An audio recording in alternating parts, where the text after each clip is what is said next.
firm. I'll work on that.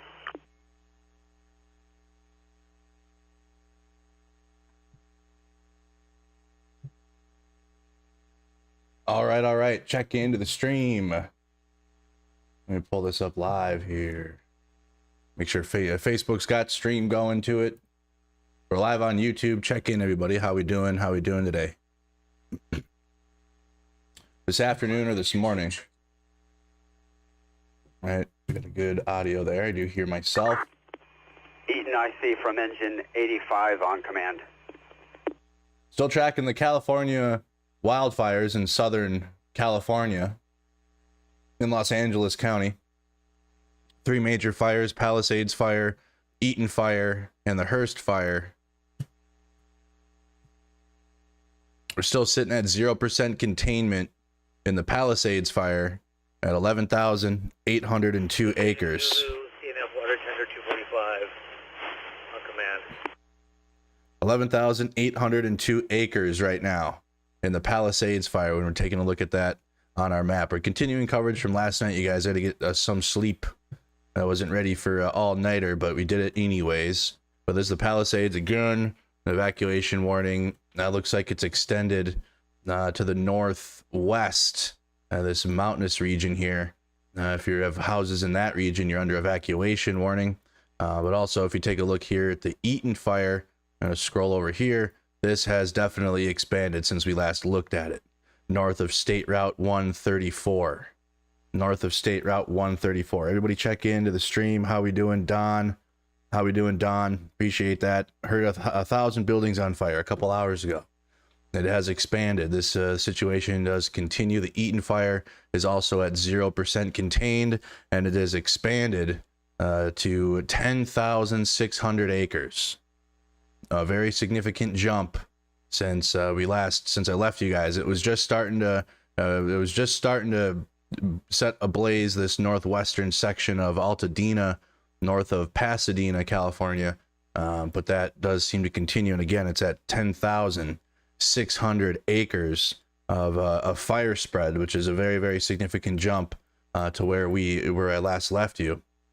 And the Hearst fire is at 505 acres, and it is also at 0% contained. So neither of these fires right now are contained inside of California. I do have NASA Firm's map, a couple other maps that we're using here. We have been using, but look at the 3. Even the Hearst fire is grown significantly. You can see it from the satellite. You can see it from outer space. The Palisades fire is just massive. That thing continues to grow. When we left it, it was at like 2,900 acres. CNF water tender 245 on command. Trying to get you and tie in with you. Just getting out here. That's the Eaton fire in Altadena and Pasadena. Very, very significant fires going right now. So I got a couple maps for us. We're going to get, let's make it's Ukraine. You can check into some live images out there. Go through some of the feeds that are happening on the ground. So you got Fox 11 still out there. ABC 7 is out there. But they're doing, I don't know if they're doing live coverage. They're doing B-roll stuff of things that have happened. And you can take a look at the Eaton Canyon near Altadena. That's what that looks like. We'll keep that up. That'll be like a distance shot, but that's a live look inside the mountains from their cameras that they have up in there. Chat recommended that to me yesterday or last night, but it was just hard to see. That's ABC News. I think we might have to just go with Fox 11 LA. They're out there. Themselves do not have water. Is that what's going on? Because that was the case with Pacific Palisades. Yes. This is okay. Hello. No. I'm with the news. LA County air attack. Water inside. That's crazy. That's wild to see. Wake up here hours later. Well, I understand, but the neighbors were talking about this, that there was an issue with water in this neighborhood. You're trying to protect your own home here. We're not informing our neighbors trying to take action. Our state has failed us. Our state, this is a disaster. The strongest state in the union doesn't have the infrastructure to protect these people from their homes. I was talking to some of the firefighters who come from other parts of the state. He said he's never seen anything like this before. They put up the hoses into the hydrants, and he says there was no water. How is that sensational if that this home is going to burn down. Something about this. I mean, we've had many years of this. I see 8 hands. Tons of warnings, no action, not enough action. That's all it is. Yeah, I heard you out there. You said, you know, we got to do something. We got to take some action. So you decided to do it. It's embarrassing. It's embarrassing that we're just here while others are just standing around and our state is standing around. This has been long coming. What are we doing about it? Thank you very much. A lot of emotions running here. I'm going to walk outside that. Thank you very much. A lot of emotions here, but they're doing what they can to protect this house. This is not their own home. I thought it was his own house when he was talking about it here because he said, I'm just going to grab somebody else's home and help out. And the fire chief here was very honest with me. He looked at me. He knew who I was. He said, oh, you're with the news. He says, we have no water. We have no water. And I said, boy. What, is that normal? And he said, they ran out? I've never seen anything like it before. He said he'd never seen anything like it. So I don't know what the problem is with the infrastructure or what had happened with the water here. If it's the same situation as the Palisades when they had run out of water because they depleted the resources or all the tanks had already been drained and they have to replenish those tanks and it hasn't happened yet. Oh, no. I'm not an expert on the water delivery system here, but all I know is this is a home that's on fire and the fire chief that is here on the scene from another city here in California is telling us he has never seen anything like this and there is nothing they can do. They're just doing the best they can to try and protect these surrounding homes. The winds, I will tell you right now, they've... You're going to have to bring the water in. I know they have an ocean there, but no power, no water. Now seeing finally some help from the skies here. We've got a water drop. Maybe that's going to take place here very shortly. Come move to the side here, Carlos. You can see him over here. He's coming on this side. There he comes. This is from a water drop coming from LA County, right on top of this fire. If you're watching here live, there he is, right on top. How is it, just as I said, that it was better here, that the winds weren't had subsided a bit, that maybe it's time that they brought out some of the air assets, and that looks like what had happened here just moments ago. Perfect timing there with the airdrop. We need more, though. Airdrop that I have seen here since we've been out here for a couple of hours, and really a sight for sore eyes for the neighbors here, the residents on this street who said, you know, you heard me talk to the resident before, who said it needs to be more protecting his own home since 6 o'clock last night until 2 o'clock in the morning, and he didn't see any firefighters up here. So finally, we do have some help here. These are all firefighters from Wheeler Crest. Again, that's an area near the Mammoth Lakes region. Wheeler Crest. They came here to try and fight that fire, so they have a small little contingent here, but they wanted to do their part. And the chief here, he says they're just trying to do their best with the equipment, with the tools. They're trying to help, right? Like, infrastructure. It's a job in which you help people, and right now they're limited. They don't have water, apparently. I hear you, Miss. We're on live TV right now. Is this your home right here? This is your grandmother's home. You finally got a water drop. That must be... The water drop, there is a water tank around the corner. And they're acting like they can't... She's acting like she can't even move her car. I don't want to be on camera. Okay. All right. A lot of intensity here. Obviously, the family home here. She is very upset about this home and what she sees as a lot of inaction by the firefighters here, or their inability, at least, to really do something when there's imminent danger to your home. So that water drop helped just a bit. We're just hoping that perhaps another helicopter comes here and helps with the situation, is able to drop yet another water drop on this fire. The hose doesn't. It's not putting out any water. Hey, Chief, is that water coming from the tender here? The water that we just saw that came out of this hose, is that coming from the... Okay. There's about 300 gallons there, so all 300 gallons you've already put onto this fire, and so you don't really have anything left? We're over 300 gallons. You're going all day. Okay, thank you, Chief. Thank you, Chief. So they've been rotating the water tender here to try and get more water. He says they've been doing their best here, but the fire continues to burn. Obviously, there's a lot to go here. I'm going to come to the other side so you can see just the other side of this fire. The neighbor's home to the other side, she said last night they had lost their garage, so there were some embers that flew here last night, and who knows where how this fire had popped up over here and started burning this home. But Bob, so we saw that aerial drop right over that house. Yeah, we saw that take place.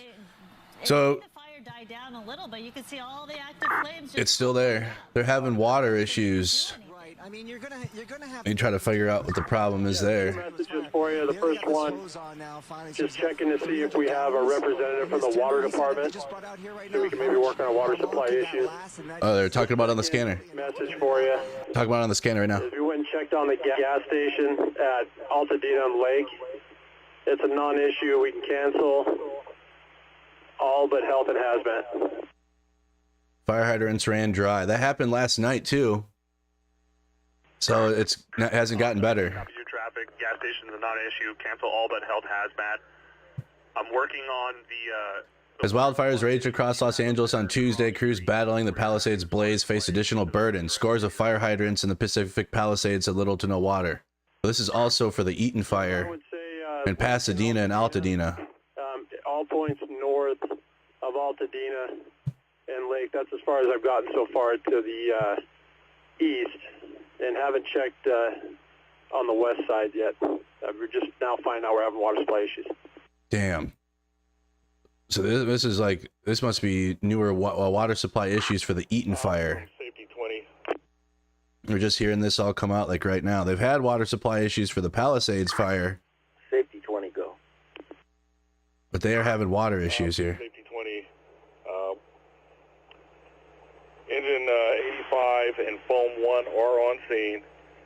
They do concur that the gas station is now pretty much a non-factor. However, there is other work to be done if you want to hold that resource.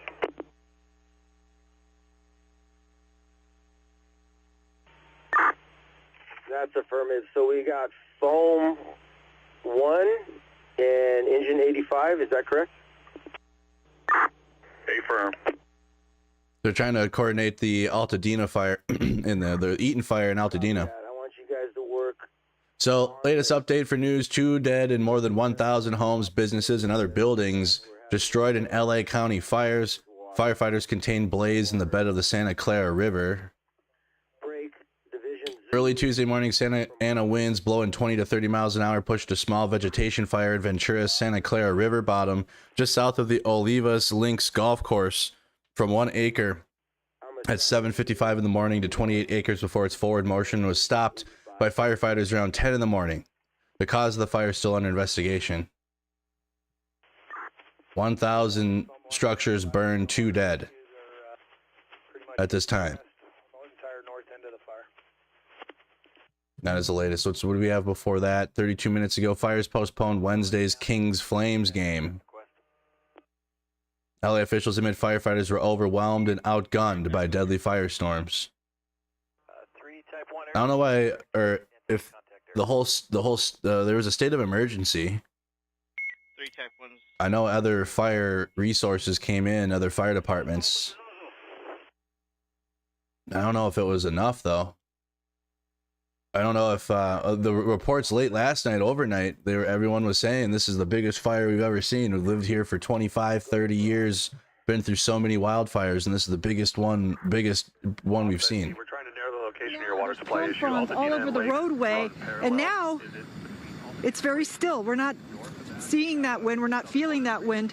But we hear a lot about containment, and people have come up to us and asked us what the containment is. But when you have the Santa Ana winds, the containment is really meaningless, because what that means is that they've built fire lines, fire breaks around the fire. But when you have Santa Ana wind conditions, and I've witnessed this personally, I've seen a fire jump a 16-lane highway. There's no stopping it. So firefighters try to put their resources into saving lives, and now they're also trying to save properties on this street. And if we pan over there, it looks like there might be other homes that also were leveled on a street over from us. So very devastating sight that we're seeing here. These are older, very charming homes. They have stucco exteriors and tile roofs, and so you would expect that would give it some measure of protection. But what we see time and time again also is that when you get flying embers and they get under the eaves, into the eaves of homes and into the attic, there's no stopping it. And I've watched firefighters, even with very specialized equipment, having to rip off rooftops or rip down beams and so forth to try to get to the root of the fire, and they struggle. So we hear people who want to protect their homes with the garden hose. If that's, when those conditions, it's not likely to be effective. And we do hear stories where people say, we saved our home, but that was likely because they did not get into the eaves. And I don't know what this was like when all of these homes were burning. As I mentioned, we are witnessing the other house down from us burning, and there are no neighbors around. We are, however, seeing people walking down the street and even cars coming through, which surprised me to see. You'll see one going by now, which indicates that there are many people in this neighborhood who did not evacuate and are leaving now.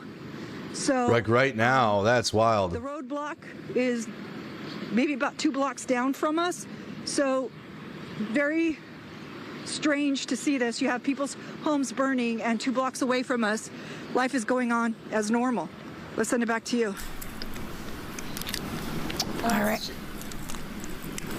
Thank you so much, Christy. Let's get an update from Star, who could tell us how the winds are shifting. And okay, that is a news report for the. I'm trying to find another feed. Anyone live out there? Let's see, is this an actual? They have some. I can't trust these helicopter cameras. I do have the flight radar. I'm tracking. They have helicopters all over this, dropping water as best as they can. The sky has been reopened over there due to the winds. The winds have died down enough to where that's possible. Yeah, ABC 7 still live out there. So if you're needing to commute, the eastbound side was open, but you got to imagine that traffic through there is going to be horrible. Pull this up into the queue again. Clear of the 210 freeway. Los Angeles CBS, yep, we have that. Find a different way, maybe drop down and use the 10 freeway. Nobody independent out there? That there's also a mandatory evacuation order in the La Cañada Flint Ridge area as well. Yeah, so many areas. That's been since last night. So that La Cañada Flint Ridge evacuation zone's been going since last night when we first started. Here it is right here. Here's a full 3D map of that evac zone that they're talking about on the news. It does continue to expand northwestward. And so that is confirmed. We're seeing that. So only, unfortunately, right now, only local news reports, and then also we have a still image here of the fire. I don't know if there's anybody live. I know I'm streaming. Appreciate that, Eric. I know I'm streaming. I'm talking about somebody that's out there, like we had last night. Good news here. All the action several minutes ago was there on the corner to the left of the. This is in Brentwood. You see here, the landscape was on fire, and the flames were shooting above the roofline of the home. The good news is, firefighters who were up the street on the cul-de-sacs here at Altamora Drive were protecting homes up there. They were able to come down here quickly, get everything they needed off the truck, and put the fire out here. The good news is that they were able to protect the house. It's still in one piece. Firefighters then went on the roof and basically swept off 11,000 acres. The good news is, the other good news here is that the winds have died down considerably for now. 10 minutes ago, different story. It was still pretty windy up here, but there was also, we saw firefighters hooking up their trucks to a fire hydrant here, and there was concern about it. They were just simply filling up their water tanks here in case they have to move from this spot. You've got fire engines from the state, the Office of Emergency Services. You've got LA City Fire up here as well. I believe this is North County, San Diego. San Diego as well. Now the breeze is starting to pick up, but the good news is that the homes that were threatened up the street here at the cul-de-sac, that appears to be under control, and the homes are fine. Down at the end of the street here, where things were pretty exciting. So they have aerial camera up there. Calm down. The fire is out. Firefighters were able to clear out the dead leaves from the top of the roof. Now it sounds like they're just trying to strategize whether they stay here or move somewhere else. Sometimes you just have to wait to see and react to whatever hotspot goes up. Off in the distance, guys, we can still hear the helicopters dropping water. Look at that mansion. Over the cul-de-sac on that direction as well. Earlier today, where we were at the end of Altamura Road. What a house that is, huh? A plane dropped frost track, which landed, part of it landed surrounded by the fire, but it's up on a hill. Is that they were able what the heck is that place? And the siren you hear in the back up there, that's another helicopter that's about to drop water in the neighborhood, and that's what you hear right before they drop the water. So again, the aerial assault on the fire continues up here. The conditions are great for them to go up there to safely do this. But right here, it's still smoky. The wind, again, is starting to pick up a little bit, but it wasn't as strong, guys, as it was. That's a water tanker. A few hours ago. But that's a water tanker plane. A lot of expensive homes here that are still threatened. But the good news is that the hot spot at the corner here at Altamura Road and here at the cul-de-sac, they got that and they were able to save this particular neighborhood, protect the homes and save them. And right now, the winds are starting to pick up again. Damn, that's not good. But the good news is that you can hear the helicopters off in the distance dropping a load of water and then coming in one right after the other to take care of business up here. These winds have been going for like 16 hours, if not more. It is good news that we can hold on to. And switching gears here a little bit, a lot of students stayed home today. Many schools closed. A lot of school closures that came in last night. And if you guys know any other feeds or anybody like YouTubers that are out there, we had last night. It's tough to be out there for an extended period of time, though. It's the, I realize the weather conditions and breathing in that smoke for hours and hours is bad. I don't know if I can trust this as is this a legitimate live camera? In the because see they put old footage up sometimes, so I can't trust it completely. We have a few different sources. Crux, people recommended Crux last night, but they're playing weird stuff. This is live out there. Care of their pets. They've even brought in some dogs. Red Cross Center. Sorts of things. You see a lot of people that are in wheelchairs here or gurneys, and that's because they are coming from assisted living Pasadena Civic Center. A good majority of people here right now, the first arrivals actually were senior citizens and several people that needed medical care. So there are trained medical staff here taking care of them. We've seen oxygen tanks, we've seen medical equipment. These are all designed to help make these people at least as physically comfortable as humanly possible. This is the entrance looking down there. You can tell that it is starting to taper off just a little bit, the number of people coming in here. That is a good thing, but the evacuations continue. So if you're within the sound of my voice and you don't know where to go, if you're wondering where your relatives are and you can't get in touch with them, come here to the Pasadena Convention Center. This is the right place to try to find people to check in, to see what's happening if you need assistance. Also, Amy and Juan, there's going to be a press conference here to update everyone about this fire coming up at 4 p.m. Of course, we'll bring that to you live. At 4 p.m.? That's very latest live. So we had a 4 p.m. press conference we're going to have to tune into. So much important information. The shelter, not just a place to wait it out, but there's some medical care you can get, a place you can bring your animals. So that's very important. Well, animal friendly there as well. Okay, that's the Pasadena Civic Center. That's another live look. We're kind of looking. They have that camera must be close to this one. The fire still blazes. This is like Eaton Canyon near Altadena. This is the Eaton fire. Again, there's 3 major fires right now that are absolutely not contained. There's even another one, Woodley fire. That's on 405. About 30 acres of a Woodley fire. Not sure what's going on there. Null contained. I don't know if that's new or what that is right now, but we'll keep that. We'll keep tracking that.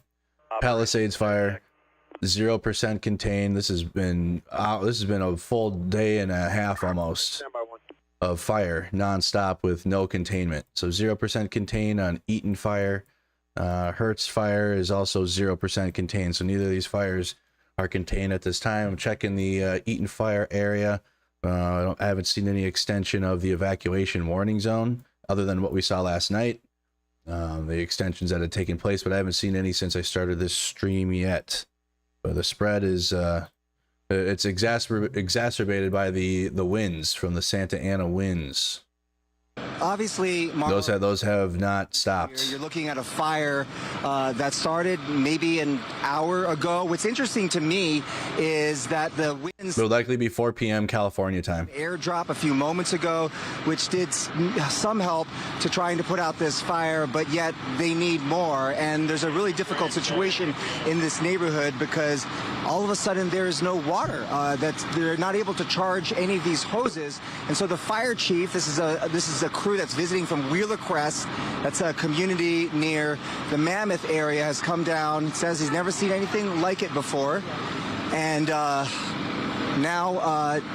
now they have to try to figure out how to save some other homes. What is wonderful about this community, this Altadena community, is I saw there's people in the backyard. They've got a bucket brigade going on with some buckets and a pool back there, and they're trying to save each other's homes. So I've got neighbors here. They've been working through the night, first of all, evacuating their families and then helping each other. Give me your name, sir. Ryan. KTLA 5, thank you, Doom. First, you had to evacuate. Was your number one priority, right? I have 2 young kids. Hold on. Evacuated last night about 6:30 p.m. when the fire was kind of just in its infancy. This is live right now. This is live. Got out, took the bare minimum, came back very early this morning to pick up kind of any other valuables that we thought we needed, and then kind of stuck it out because we saw it wasn't overly intense, and kind of said there wasn't that much firefighting presence in the area. We saw some plumes of smoke, so we said we'll just kind of stick it out with a hose, and if we see any hot spots, we'll put those out. And you were telling me stories, you and your friend over here, your neighbors, you guys were just saying that you saw people and some of your neighbors just picking up and just saying, hey, what can we do to help out? People were helping out with a firefight. Absolutely. I mean, everyone's picked up hoses. We got people picking up buckets, throwing it. I've seen people helping people carry belongings, children, everything to their car. It's really brought the community together, and that's awesome. But when you look around and see the devastation, it's remarkable. I looked down the street and I saw maybe 6 homes just down this area that had burned pretty much to the ground, and so there's homes along this street.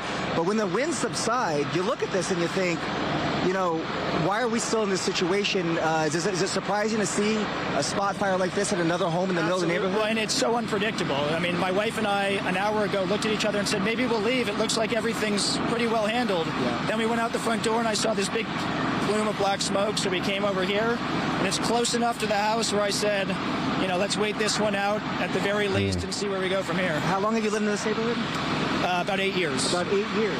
And so here's a situation where you think, I'm just curious what your thoughts are on this, because the woman here frustrated about the house, that there's a loss of... Okay, so let's go to KTLA. Dam stables. Large animal evac center. Wild things about this, obviously, is that it is chaotic, right? No one expected this to happen, but there are so many stories of hope, and there's so many people who we've seen who've just seen it on the news, or they knew, or they had experience with horses, and they said, okay, well, I'm going to come down and I'm just going to do what I can to help as much as possible. And they are here and they are helping, and they're going to continue to do that. Really quick, I think we have a clip of the horse evacuation. See, LA horse. There was like video of like the horses and like the fire really quick last night. There you go. Look at this. This was last night in case you missed it. Like, I think right before I had started going live. Honestly, I did not pay attention. I just drove straight to the barn to get my horse. Yeah, this is older footage now from last night, okay? 8:15 p.m. last night. And get the rest of these guys out. We're not just gonna let them burn. There's a bunch in there still. How many more? We don't know. I don't know. I don't know how many. How many did you let out? We took about 4 of them trailers, 2 of them trailer, 3 another one. So there could be at least maybe 12. About 12? Are there more people out there right now? It's a whole bar. Let's see. So there's 4, 2, 3, what is that, 9? How would you put that? 11, 12. There's 12. Yeah, no, they're pretty wired up. Yeah. They're getting used to it now, but when the wind's blowing and Can't even hear what they're saying. I don't really know what to do. That's terrifying. I've never seen anything like this. Look at that hillside. Yeah, I've rescued before. Yeah? Yeah. Please be safe. Yeah, thank you. You be safe too. Yeah. She's like, I've rescued before. So that was the horse. Some of the horses again. This is clips from last night. That's from 2019. That's older now. Seems like evac of the horses is common. People with horses in Altadena, Pasadena try to escape the Eaton fire. There's another look at the horses. How many more horses? Okay, she went over and talked to them. Hard to hear though, given the circumstances. But that is what happened last night, and why they checked in at the large animal center, equestrian. We saw another one just a couple of blocks below that, also on fire, fully engulfed in flames. Let's check into the newsroom, and Samantha. They do have live cameras now. Information for us, Samantha. Hi, Glenn and Lou. I just wanted to. I'm glad that they put the streets on here too. This is where Chip just was actually is under that mandatory evacuation. That's got to be so shitty. Like, you're in your neighborhood and the embers are spreading like that. The embers are what are causing the spread, and all these houses are up, and like onesie and twosie houses in the neighborhood are just gone because of the way the fire embers are moving. It's not choosing, that's for sure. It's random, and that's what makes it so dangerous. Saying this with Kai, you think you're in the flats, you think you're safe, you think maybe this fire won't reach out to you, but as you're seeing on the left side of your screen from Sky 5, these embers can travel a mile, 2 miles. I heard yesterday in the news conference, one law enforcement official even saying 5 miles was a possibility during the highest peak of those winds. And Eric Scott, the PIO of LA City Fire, has addressed the issue of water. And I just wanted to share that post he made on social media a little earlier today. He said that due to multiple questions on the topic of water in the fire hydrants, he said they acknowledge they experienced challenges with pressure while battling the Pacific Palisades fire. He says LADWP proactively filled all the available water storage tanks, including 3 1-million-gallon tanks in the Palisades. He says, however, water availability was impacted, which impacted fire hydrants due to... Really quick, so Eric Scott, LA Fire Department, Palisades Fire, due to multiple questions on the topic, we did experience some challenges with water pressure while battling the Pacific Palisades fire. LAWP proactively filled all available water storage tanks, including the 3 1-million-gallon tanks located in the Palisades area. However, water availability was impacted at the higher elevations, which affected some fire hydrants due to the limited replenishment of water tanks in those areas. The extreme demand caused a slower refill rate for those tanks, which created a challenge for our firefighting effort. But that was Palisades, right? And that was happening last night. We were getting rumblings, and the reporters out there in the middle of the fire were asking about it. But now it seems like we're having, or the Eaton fire is also having similar issues with having availability for water. Order or warning. Okay, we'll keep moving around here. Looks like they're live at Fox 11. Size, I don't want to touch it because it might be hot, but just the size of the ash that is falling. That came from that building over there. The Aldi's. And walk with me, because I mentioned that there were other buildings here that had also burned, and you can see across the street, whatever that was is completely gone. And if we pan that way, we can see that another building over there is also on fire. You see the brick building, Gino, just to the left of it? And also producing very large flames, and it looks like that might be an apartment complex next to it, so hopefully everyone there got out. And even seeing what is on fire can be difficult, because I'm looking at the building across and you can see the reflection of the flames in the windows. So some people might mistake that for that building actually burning, when in fact it's just a reflection. And even now we're just seeing people riding through, strolling through. Very eerie. And we heard Bobby talking about neighbors trying to use hoses and having trouble getting water. I did ask a fire captain about that with LA County Fire, and he told me that it's just because so many people are trying to use hoses at once, and so it's depleting. Or I didn't even think of that. Here, though, firefighters appear to have water. I don't know. Would that really be a big effect, though? Again, trying to get this building out. And I want to pan back this way because we're seeing even more embers flying, very large embers. And it's just picking up so much smoke, so much ash. And the winds are still going. Flying right as a car's driving through. At least in this shot, it doesn't look like the winds are as strong as they were late last night, but it's still windy. It reminds me of the Ralphs that burned down and the Gelsons in the Palisades. This is another grocery store, this time in Altadena, for the Eaton fire. Christy, thank you so much for that. I know that we're going to go to Water selfishness.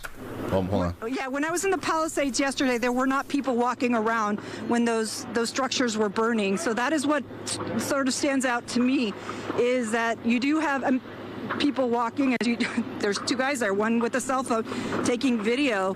And I did not see that last night in the Palisades, maybe early on, but by the time it was night, it had cleared out. Sure. Yes, absolutely. A complete difference between night and day, literally. Christy, stay safe. Thank you so much. You know, Alex, there's been a lot of questions about the lack of water as it relates to the Palisades fire, and we're hearing from the public information officer from LAFD, Eric Scott. He just put out a message about this not long ago, and he's addressing it. He says, and this is his words, "We did experience some challenges with water pressure." Let me see. Pacific Palisades fire. LADWP proactively Eric Scott. We'll just go follow him ourselves. Eric Scott. So I think this is that statement I just read to you guys, though. Yep. I'll just go ahead and retweet that. Okay, so that was put out 50 minutes ago. But again, I did hear that they have a press conference at 4 o'clock, and it was 6 hours ago now. But I also have a post that I saw shared, because there's a lot of, as usual, with any breaking news or current events these days, there's a lot of conspiracy theories and propaganda that sucks. So I saw a post here. The reason there is no water available in the fire hydrants in LA is because the water lines have been broken or burned by the fire. So there is no water pressure, in addition to low water pressure due to 8 months of drought. Resist politicized accusations and conspiracy theories. In addition, loss of power means that the pumping stations don't have electricity, which is also needed for water pressure. People blaming the mayor are just dumb, uncaring. Okay, people with agendas. You know, I've noticed that. Landmark here in Altadena at the Eaton fire is on fire. This was these trees, 135 of them, planted in 1885. This is where people come year after year. The famous landmark with the oldest and the longest running Christmas tree lighting. Thank you, Arturo. Thank you so much. The United States is now several of these houses on fire. Christmas tree. Neighbors here telling me Henry Ford's house down the street here. What the fuck?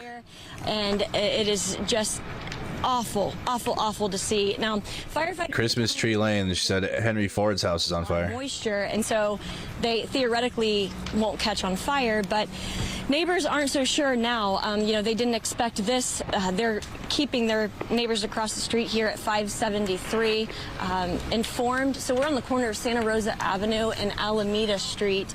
And this historical landmark, just to give you a little bit more information, is 135 of these trees planted in 1885 by the Woodbury family.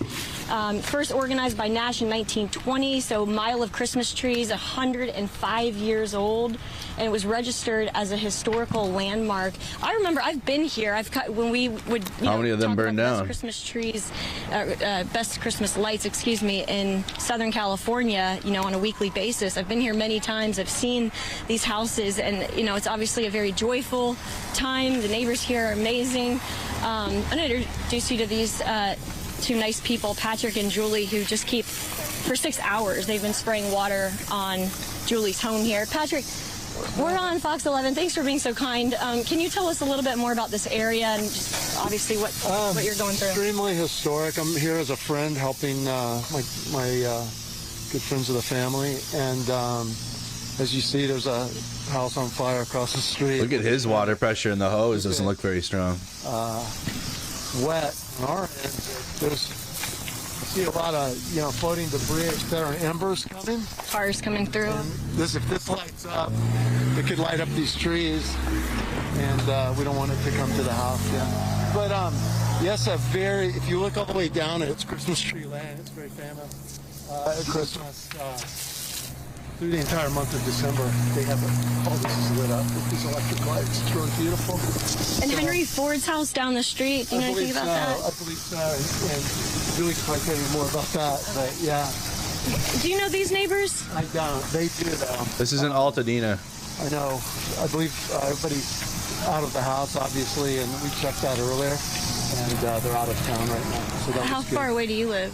I live in South Pasadena. For you to come help out. What waking up today and seeing the devastation?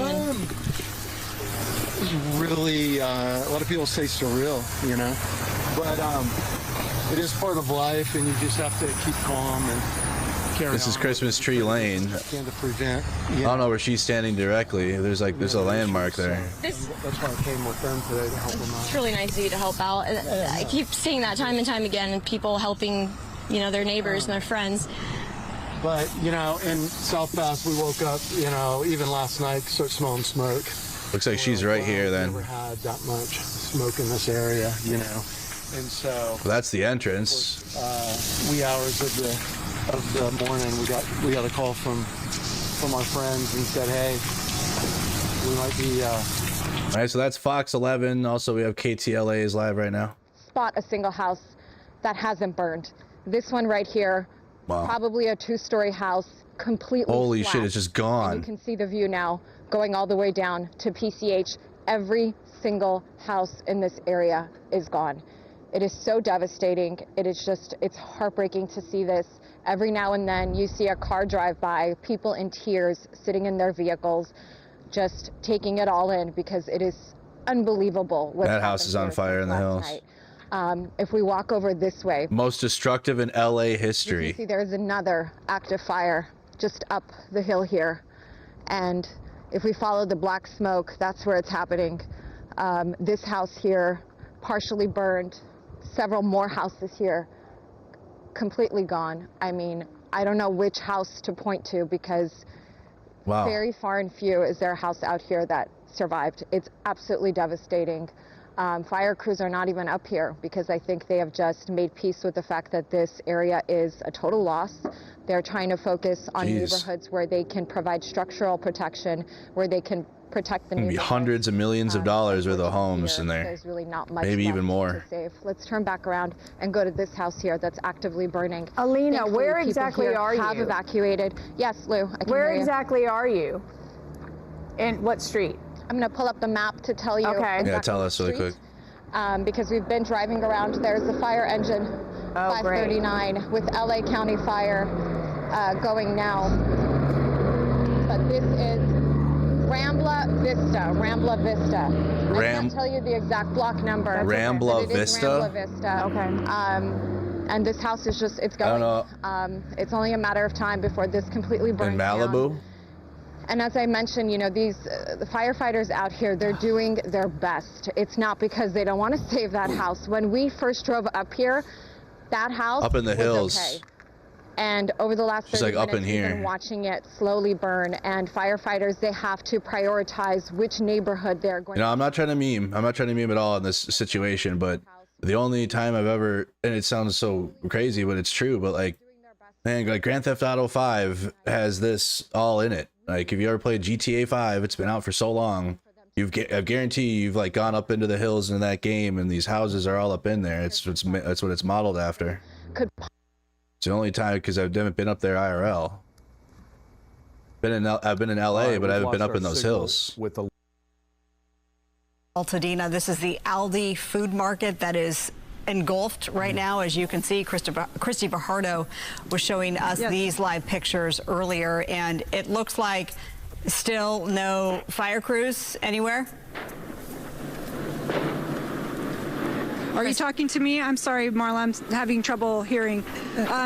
So there are fire crews here, but we were told that one crew that we were... Yeah, so to relate it to you guys, it would be up where Franklin's house is in GTA 5. That's where she just was. Combination of pressure and also hose size. So they've gone somewhere else to try to get water. We can see that they're clearing out even as this is burning. And well, here comes one engine. It appears another one is arriving. This is still that Altadena fire.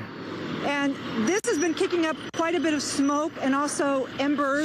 And I did just speak to someone who came back to the strip mall where I'm standing. to lock up a veterinary hospital. They told me that they were out here at 4 in the morning clearing out animals, evacuating the animals that were at the hospital, and it got so hairy that they actually had to crawl out because there was so much smoke. They said they got all of the animals out, then they got themselves out, but they forgot to lock the door. So they just came back to do that. They were all masked up. Oh, and man. We're seeing firefighters now hooking up to this hydrant. Is there anything in it? Appears there is water. Oh, they just got some spraying out of the top there. So one left, as I said, they indicated it was a combination of hose size and water pressure. It looks like this fire engine has the right hose, so hopefully they can start attending to this fire and to these flames. But with so much demand right now for water, it has been an issue, as we've seen time and time again during the fight here and also in the Palisades last night. And I want you to walk with me, because if we walk over here, you can just see how much devastation, and that the people from the veterinary hospital, which is right there, when they had to leave this morning, this over here was what was on fire. And you can see just how much has been destroyed here. Building after building, cars also leveled, but there are no buildings blocking our view right now. So that is how many businesses, possibly homes as well here, that have been destroyed. It's just unbelievable to look at this. Let's send it back to you. Yeah, it's mind-boggling. So again, we're getting live images too. Like when I can pull them up. I got the scanner going in the background. If you're just joining us, it's about to be 2 p.m. California time here. It's about 4 p.m. Minnesota time. Taking a look at the fires on our warnings and evacuation order map, the incident map. Let's take a look and see if there's any updates to them. Looking at the Palisades fire, again, it has jumped to it actually jumped again. So now the Palisades fire is at 15,832 acres, as that fire is still 0% contained. I know we're spending a lot of time over in the Eaton fire, which is at 10,600 acres now, which has grown significantly. But all these fires are very, very, very large. You got the Hearst fire here, which is at 505 acres. I haven't seen a whole lot of reports coming in from there, but it also says that it is 0% contained. All right, so 3 major fires, but I'm also seeing there's other fires in the area, in the region, due to the embers and the winds blowing them quite a distance. So there's other small fires that are taking place in the area. These aren't the only fires, but these are the big 3 that are stretching LA County fire resources very thin. And so the biggest one, according to locals, not me, because I'm not from the area, but this is the biggest wildfires they've seen, period. And we're in January, not even in wildfire season for California. Smoke inhalation, or do I run? And I was able to do U-turn, and I went back to my building. I figured, you know what, I'd rather die in my building than in a car. And we had a pool there too, I figured I could get into. But, they kept ordering, leave, leave, leave. Oh, and here's another thing. I called 911, LAPD. They answered the phone, and I said, you need to get some police officers down here. Because I'm a former journalist, so I kind of know how to get things done. I said, you need to get police down here to manage traffic. And she said, why? I said, because we're being evacuated from the Pacific Palisades. She says, there's no evacuation order to Pacific Palisades. Oh, no. I said, oh, really? Is that why my phone's been blowing up for 15 minutes? I said, there's a fire. She says, there's no fire there. And we were, literally gridlocked on Sunset, and that was after I waited for 5 minutes on hold. So, this city needs some work. So you were able to get out safely? I was able to get out safely. What are you doing back here today? The residents aren't very happy with the local response to everything. Most likely posting to social media about what they're seeing. I did not see that, I should say, last night in the Pacific Palisades. Early on, there were people who were coming out and taking pictures, but when things got very scary, which they did, just about every neighborhood that we went to had completely cleared out. Well, that is good news because we've seen that time and time again where people haven't listened to the evacuation order, and then next thing you know, their lives are in danger. And then they need to use the resources because they stayed back. So devastating. And then that pulls the resources away from like the fire, because then you need to be rescued, right? Big or small, being just destroyed by Mother Nature and the flames that have erupted. And then just to hear from LA County Fire Chief Maroney today, and basically said even if all hands on deck of all of Southern California crews were fighting these fires, it wouldn't be enough, which is why we're seeing fire crews from out of state, from Northern California, coming to our aid, thank goodness. And one of the highlights that I've seen today in our coverage is finally being able to see the helicopters and the water drops, because of course we didn't see a lot of that yesterday. The super scoopers were out in all of their glory and capability to drop 1,600 gallons of water yesterday on the Palisades fire, but that obviously didn't do a whole lot, and they weren't out. It doesn't look like they're able to get the water from these fire hydrants that are just on the side of the Aldis here. Seeing this, obviously, the firefight is a very serious one here in Altadena. The Eaton fire, this started just sort of on one corner of it when we came to Christie, and now it looks like it's completely engulfed. And obviously, you know, big concerns, because Christie reporting that when they pulled up, the hose size wasn't right for the fire extinguisher. Well, they in one of the instances, and then another instance, the water pressure wasn't there, so they had to sort of get it. I believe it was they got a new engine to get there with a bigger hose size, and now we're seeing that the water should be dousing this fight soon. Let's hope. And the real good news. Yeah, you know, Marla, I don't know what happened with that fire engine. We did see them trying to hook up the hydrant, but by the time we came back, when I was showing you those businesses across the street that had burned, the engine was gone. So I don't know if they were able to get water. I wasn't able to follow up with them. We are seeing another engine here, but right now no one is battling these flames. And also, you know, I want to mention, because I keep hearing from people that can't tap into the water. Homes, and we see this in every wildfire. Neighbors who can't go home, and they don't know if it's still standing. I know many have used Ring Video, but when you have power outages, that often no longer works unless it's battery powered. So we are hoping to drive around. We do have a dash camera on our live van, so we're hoping to drive around so we can show people the streets and what it looks like, and hopefully get some answers for some of those neighbors that are now they're trying to hook this one up, that are so worried. Yeah, and that's a public service. Hopefully we can do a little bit later on. And part of the good news today, this afternoon, is that the winds are expected to get a little better than they were. There's water in that one. And so hopefully we can start to move from the worst of this thing to, you know, trying to get a hold on this a little bit and get some containment on these fires. No, I don't have any. It's at 0%, you guys. There is not a containment on any of these fires at this time still. It's 2:05 p.m. California. Yeah, he just ran up to me right after we were on a few minutes ago. He said, please, please, please help me. Chris, tell us what's going on. Hi, I was told that my house burnt down. I drove up. I needed to see it. I wanted to get some clothes for my son. The entire neighborhood is burnt down, but somehow my house does not even have a scratch. There's no fire damage. I went in, but the house next to mine is still on fire. Wow. So I'm going around begging anybody to come put out that fire to protect my home. Because there's no water. There's no water pressure. I tried to turn on the water myself. I would have tried to put it out, but I have no water pressure, so I have no way of putting it out. So you and your wife are just trying to go get bottled water? Yeah, so my wife went to get bottled water. I'm going to meet her down the hill, and we're just going to try and throw bottled water on it. Yo. I don't know if that's going to work. You need a lot more than that. And so the firefighters said that you're basically not on the list right now?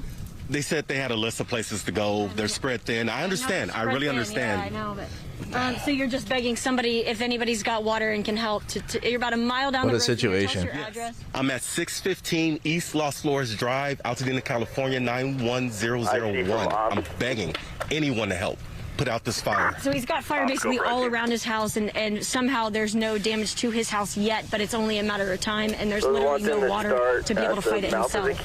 All the way. Is there anything else you want to say? Help! Please help! I mean, from based on the size of the fire to the east of my house, it probably will take 5 to 10 minutes for a hose to put it out. That's it. 5 to 10 minutes, then you can go to the next place. And Chris Anderson, just so you guys understand, his uncle's house burned down, his mother's house burned down today. He used to live in Pasadena. He moved to Altadena to be closer to them, and now this is what he's dealing with. This is what all of the residents are dealing with. And tell me about your family, what they're going through too, to wake up to their house gone. I couldn't even tell my youngest son that the house was burnt down when they told me it burnt down, because he was already worried. He was already crying. When I told my oldest son that it was burnt down, he's 20 years old. He started crying. So to find out that my house is still standing, I immediately told them. They are so overjoyed. I would hate to have told them that only to come back tomorrow and now it's burnt down because I couldn't get a little help. What's this like for you and your neighbors? I can't imagine the stress level that you're... Oh my God. I'm sorry. It's okay. It's terrifying. It is really terrible. Even before they put out the evacuation notice for my neighborhood, my mom's had 3 strokes. I called my brother and his sister and my sister-in-law and told them to get my mom out of there. And I started packing even before they gave the official evacuation notice for my house. Because I've been through this. I've lived in Altadena before. I know with the wind and the fire, it was coming. It was just a matter of time. Chris, what was that moment like when you had to pack and figure out what to bring, and you're looking around and you're, knowing that your uncle and your mom's house already burned down? Take me to that moment when you're looking around. You're terrified. You just assume you're about to lose everything. I mean, that's all you can think about, is the house that your kids grew up in is about to burn down, and your kids are scared, and you just want to protect it for your kids, for your family. And that's what I was trying to do. And that's what I'm still trying to do, because the house has no fire damage. I need someone just to put out that small fire next to it to make sure it stays that way. And again, the address is 615? 615 East Las Flores Drive. Just about a mile away from here on Christmas Tree Lane on Alameda and Santa Rosa. And you're obviously familiar with this area. What does this neighborhood mean to you? Oh, this neighborhood means a lot. My uncle used to own a house. So this is where his house is. Christmas Tree Lane on the west side before he moved up to the house that burned down, unfortunately. 52101 last night. It's a historical landmark. It's unbelievable. Other side of the street. Nuts. I can't imagine how you're feeling. It's horrible. I hope I can get some help. To know that my house is standing and then I might lose it because I just couldn't get help, that will even be more painful than it being gone last night. So again, I know that, LAFD was asking only firefighters yesterday that are, with the force but maybe off duty to help. But maybe if there's somebody out there who's got firefighter experience and they're trying to see what they can do, anything you can do to help guys like Chris Anderson who are just begging. They're out of water and they're... What are the out-of-state resources? Are there like the surrounding states?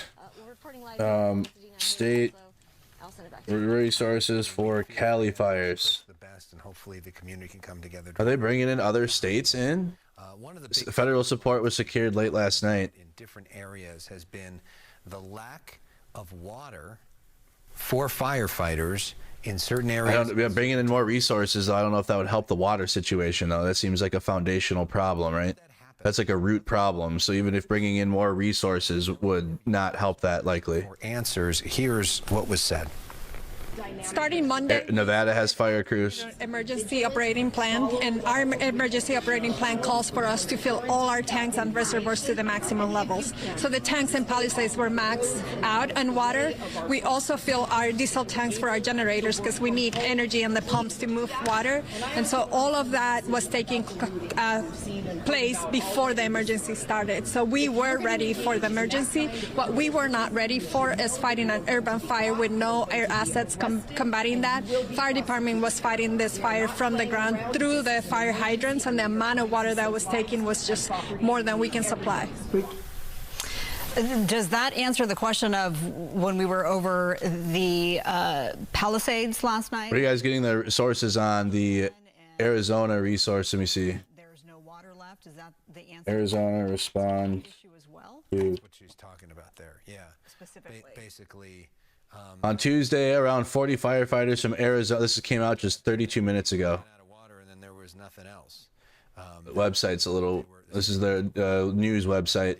Around 40 firefighters from Arizona were sent to the state as the fires continue. This looks like a tweet.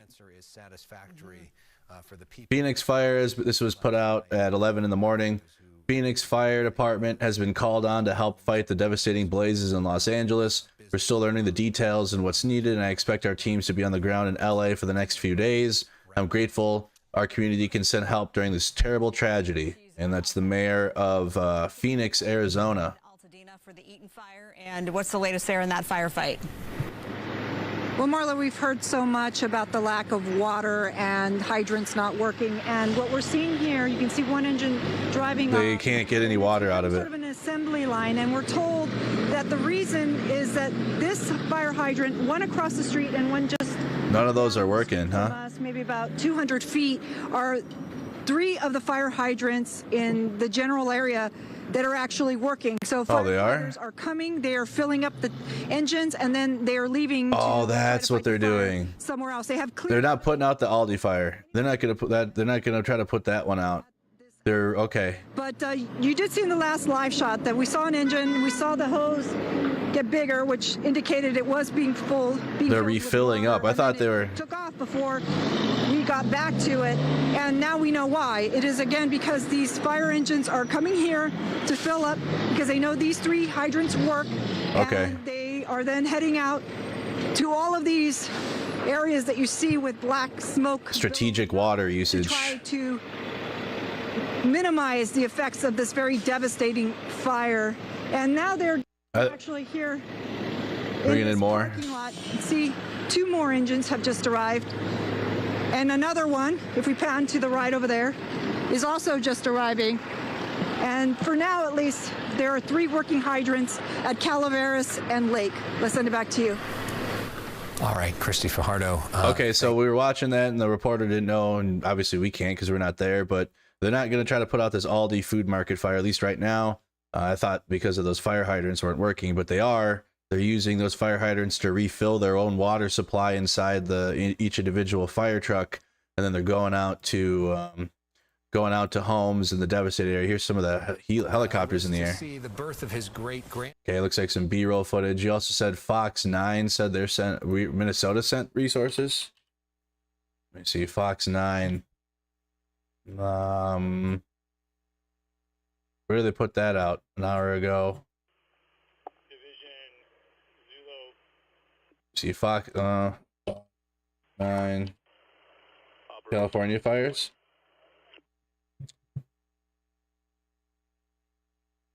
They put it did they put it out in a tweet? Oh wow. Go for operations. That fell a couple hours ago. It's from 2022. Where can I find a source for the Minnesota resources heading down there? School damaged. Evacuation school on it's online. Also burned to the ground. Next up, we went and visited Marquez Charter Elementary School. This is a K-5 school with about 300 students. We arrived and saw the multi-purpose room was burned from the back side. Everything else completely gone. We're told that the students here just had an enrichment garden opening and they were so happy to celebrate it. Unfortunately, that was all burned to the ground. District officials telling me now this is a total loss. And the last school we visited with the superintendent back onto Sunset, turned right on Via de la Paz. We went to Palisades Elementary Charter School. This is a K-5 school as well with about 400 students. District officials told me they just celebrated their centennial this year. Unfortunately, this too is deemed a total loss. Okay, so that's some B-roll footage. Minnesota firefighter assisting with the response to California wildfires. Deadly wildfires continue to spread through California with little end in sight, and Minnesota firefighters among those coming from departments in other states to assist with the response. Aaron Heap McGowan, who's based out of Ely, Minnesota, is currently stationed in Arcadia near the Angeles National Forest. Not this one. This one's old. Can you send the updated one into the Discord for the Minnesota response? Or the Minnesota response you're referring to? And boy, oh boy, it was just like kindling and whoosh, it just went up in flames. I think we're going to continue to maybe go check out a little bit up the block and see what else is happening. We understand up at Lake and Beverly that's another just treacherous spot with a lot of structures and businesses burning down to the ground. All right, that's going to do it for me here at this point over in Altadena. Actually, in that news channel in my Discord, just drop all the links to all the assistance from surrounding states or even beyond, because Minnesota is not a surrounding state. We're far away. But any other resources that have been sent there from out of state, please drop in there and I'll pull it up. This isn't even a brush fire anymore. This is a community. This is a city. I mean, these are all residents and businesses. So you can't even call it a brush fire anymore. You know what I'm saying, you guys? Yeah. No. Yeah, it's overwhelming. Mary Beth, thank fear. you. Yeah, he said it right. It's apocalyptic. Yeah. You said that Food Mart has not been there very long. It just breaks my heart. That Aldi food market. I think they opened it. It was a grand opening, maybe 2 years, 2.5 at the very most. And that community, that part of Lake, they needed that so badly. It's a working class, a wonderful neighborhood. And that was really a saving grace for people, especially a lot of elderly people who live in that area, to go shopping. And now that's, and the other thing, unfortunately, Glenn, this is a domino effect. So you might not have lost your home, thank goodness, but maybe now you've lost your job. Yeah. Yep. Yeah. Yep. Yeah. All right. Shelby Nelson, we're going to check back in with her. She is at an evacuation center for folks who have been affected by the Eaton fire. Hi, Shelby. Hi, Lou. Yeah, we are at the Pasadena Convention Center. This is the shelter for folks of the Eaton fire that had to evacuate their homes. And I can tell you, just all the people that we've spoken to, I mean, it runs the gamut. You've heard from people who have lost their homes, other people who really just don't know the status of their home. And I can tell you, even just outside, the air quality is terrible out there. I mean, it still looks apocalyptic, even in the skies. I mean, we got a first glimpse of the sun a second ago, but ash is still raining down out here. I just stopped this couple who has been here. You guys tell me that you've been here since 10 o'clock last night. Yes. And you got Star over here. Tell me the entire process when you guys evacuated. I mean, what brought you over here? What did it look like? Did you see the fire? Trying to get my Discord open, but it's struggling in the background.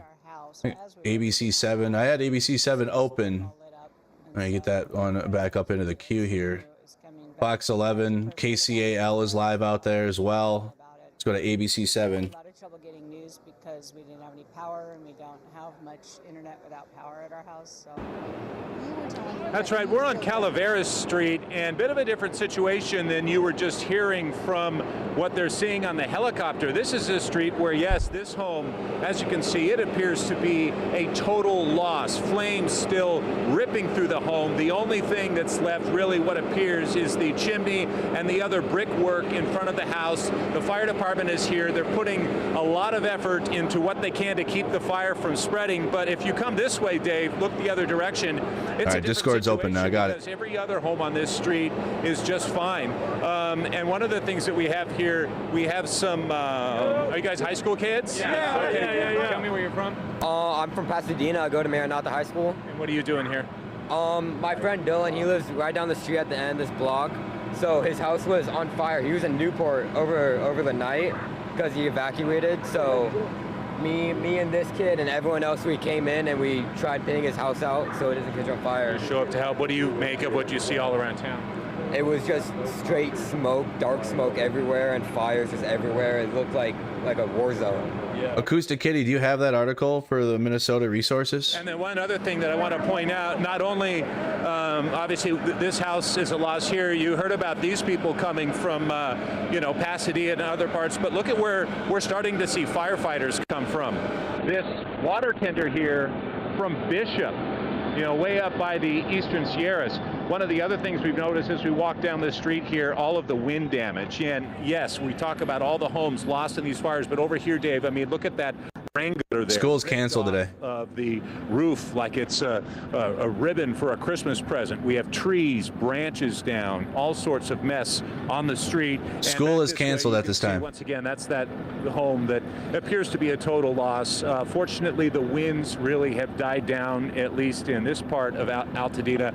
One thing I should say in trying to get here. We'll keep you guys with this for a second. I'll be right back. In all the years of covering fires, typically you have sheriff's department volunteers set up for roadblocks. Well, here you have so many streets that are being manned by security guards, and then some of the streets that are manned by sheriff's deputies and sworn law enforcement personnel, they've actually put up crime tape to block the street because they're having such a problem with people refusing to heed the evacuation order. We were in Sierra Madre just about half an hour ago, and I was mentioning to my photographer, Dave, that driving around, most everyone had left. It was like a ghost town. We get in here to Altadena, and it's almost like a typical Wednesday afternoon. There are a lot of people here, and that's one of the big problems that the fire department is having, is getting people out so they can maneuver. I mean, you see how many people are just down the street here, you know, and these guys are trying to help get this, you know, Corvette that doesn't work out. You've got neighbors all over the place, and the fire department is just having a real time doing their job. But and now we see another large plume of smoke going up down the street there. So I imagine that's some other structure fire that's taking place. So we'll continue to survey the scene here in Altadena. Back to you for now. All right, thank you, Rob, for that report. We're going to check back with Rob, and as things progress in that neighborhood, let's go to West Tremonto, where in Palisades, where Ashley Mackey is standing by right now. And how's the progress out there, Ashley? David, they literally just saved a home here on Tremonto Drive, and just moments later, another one completely engulfed in flames. These flames are huge and very large plumes of smoke, dark black smoke. We don't want to get too close. You could see fire crews down there trying to fight it. The crews that were down here near Quadro Vecchio are gearing up to move, make their way down to that major fire now, and it's just a really sad scene to see. Some homeowners are actually still here. They were loading up their cars. You can see one car still outside of the home, and I think they've made their way down closer towards the fire to, I guess, inspect or maybe even try to offer some assistance, but still just an amazing scene that we're seeing here. Spot fires everywhere, and it's just a testament to how quickly this wind can shift a situation. Just moments ago, huge gusts of wind were blowing, and my guess is that is exactly how this grew to be so huge. We were just sitting in front of the truck, noticed big smoke, black smoke rising into the air, and now it's large flames high in the sky. We see some fire crews down there working on it.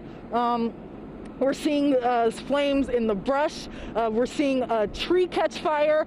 We saw the fire make its way up to the branches, and it's just amazing how quickly situations like this can change.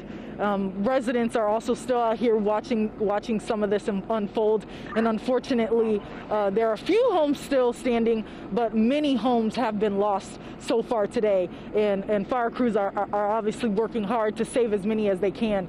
But with all the elements, the wind they're fighting is a challenge. One fire personnel told me water pressure up here is also not good, so we saw them tinkering with the fire hydrant, trying to get more pressure, but they're putting it all out on the line, trying to save as much property as possible, but it's not easy up here. And actually, it is incredible, Ashley, how these fires can hopscotch, and you can see a completely intact home next to a devastated home, and it's just very sad to see. But this home that we're watching right now is really going down, and you know that all the embers that are going to be flying from these flames, and it just looks like a complete loss there. And hopefully they can keep those flames at bay and protect the homes around it. But it's almost like playing a whack-a-mole game. They're just absolutely. I agree. Yeah, like I said, they were just down the street. I mean, it has to be 100 or so feet away. I'm looking at fire engines right now that just saved a home, and just down the street. We're still on Tremonto Drive, just down the street. This home is completely engulfed in flames as residents watch it burn. I'm curious where you are, if you've seen people coming back looky-loos to want to check on their homes. Have you seen any of that? Not too many. We haven't seen too many, but yes, we have seen some. You can see a couple people standing right here at the corner of Bellino Drive and Tremonto Drive. We just saw them approach. If you can see, there's a man in a bright green long sleeve shirt. He is the father of another homeowner. He was helping his son load up a couple cars actually. They've been back and forth down the hill moving their vehicles and loading up. They've been throwing in their expensive, valuable arts into the car, trying to save as much as they can, because when they look around, they see their neighbors' homes completely just leveled by this fire. And so, you know, they're just doing what they can. And now we're seeing the tree catch fire. So I think, you know, like you mentioned, the home is probably a loss here. But now, like you said, the goal is to try and keep it from spreading. But the wind is making that very difficult. Ashley, this is David Ono. I'm here at the touch map right now, and I think I've located where you are. This is where the fire started, and it spread throughout this community. So, Michael, my director, I'm going to expand this area right here. So you see Los Leones Drive. That's really close to where Ashley is, and then this is Tramonto Drive right here. It kind of winds around. So I'm going to pull it over here. Ashley, the question to you is, when you mentioned Bellino Drive, is that to your right or to your left? So if I'm facing the fire, Bellino Drive is to my right. Okay, so this is exactly where Ashley is right here. Bellino Drive is to her right. She's facing this direction. So the homes we're talking about are right in this area right here. This is now the new danger zone for this particular community. These homes are now being threatened, and some of them are going up in flames. I don't know the specific home that she's looking at, but you can see from the overhead, she's on Tramonto Drive, Bellino Drive, and she's looking in this direction. These are the homes that are now being threatened by this fire right now. And Ashley, from what you can see, I know you're a distance away. Is it one home that's on fire, or is it multiple homes that are on fire? I am a distance away. It is hard to see just how many structures are on fire. I will say the flames also make it very difficult to see what exactly is on fire. Right now, all I see is flames, fire, oranges and reds, and black smoke in the sky. All right. So I did see a structure that was completely burned down, though. Yeah, visibility is terrible. We can see your shot right now. But again, back to the touch map. This is where Ashley is right here, and she's looking in this direction. So as you can see, according to the map, this is a clean community, but no longer. The fire has kind of spread into this community and has continued to work its way through. And you saw from Gabe's shot from Air 7, those winds are... All right, let's check on the warnings, but also here really quick, an article, or actually a video. This is from 4 years ago. This is 4 years ago, actually. This isn't today. Just pulled up that video. All right, let's bounce around really quick. Let's check the warnings. Let's see if the evacuation zone has expanded. Everybody check into the stream. Let me get a ++ in the chat from everybody. Let me know where you're watching from. Palisades fire. Let me click on that. Is at 15,832 acres. 0% contained at this time. So we're at 0% containment on the Palisades fire. Still, the Eaton fire is at 10,600 acres. 0% contained. All right, I'm not seeing any extension into the evacuation warning zone. It has since last night, but not since I've started this stream specifically. And the Hearst fire is at 505 acres, 0% contained. A couple of you guys mentioned the Woodley fires at 30 acres. I'm not seeing anything further on that one, but there are also a few other fires within the area. Yeah, that article, that video on Minnesota Resources is a few years old now at this time. So we have a few different breaking news reports, a few different live shots. Let's check out KTLA here. That the situation is at least calming down. We haven't heard as far as containment goes. We don't believe there's any containment out here. We're just looking at the damage, and you know, there are no words to explain what happened here. This entire community is gone. This entire community is gone. And unfortunately, people who live here in Malibu, live here in Pacific Palisades, they went through this a few years ago, and now it's just happening again. And it makes you wonder, when is this going to end? You know, looking at the topography of Southern California and the nature out here with the Santa Ana winds and what happens. I mean, this particular wind event, we haven't seen anything like this. I've never experienced anything like this, being an LA native my entire life. And it's hard to imagine them being able to save these communities, considering the wind and what we went through in the last 24 hours. Most destructive in LA history. Utter devastation. So many people have lost their homes. Where do you pick up from here? How do you rebuild? You know, you have to. It's a battle now. Relating you and the other Charlie. That's Bouncer. There's a Type 1 water to Interstate, Jonas. County Fire Station 69 on Topanga. That's Pacific Palisades. They're talking with somebody there. This is the Eaton fire. Pretty decent water sources in most of the structures with the pools for now, but I'll pass it on. Appreciate it. They're using the swimming pools. 9240, thanks. They're using swimming pools for resources for water. He just said we have plenty of water in the pools. Branch 7 operations on V1. Branch 7. I got a something for you to check out on evacuations when you're ready to copy the zone. And do you have the ability to pull Genesis up? This is the scanner in the background. Negative, I'm down in Topanga. Let me gain some elevation. I'll hit you back.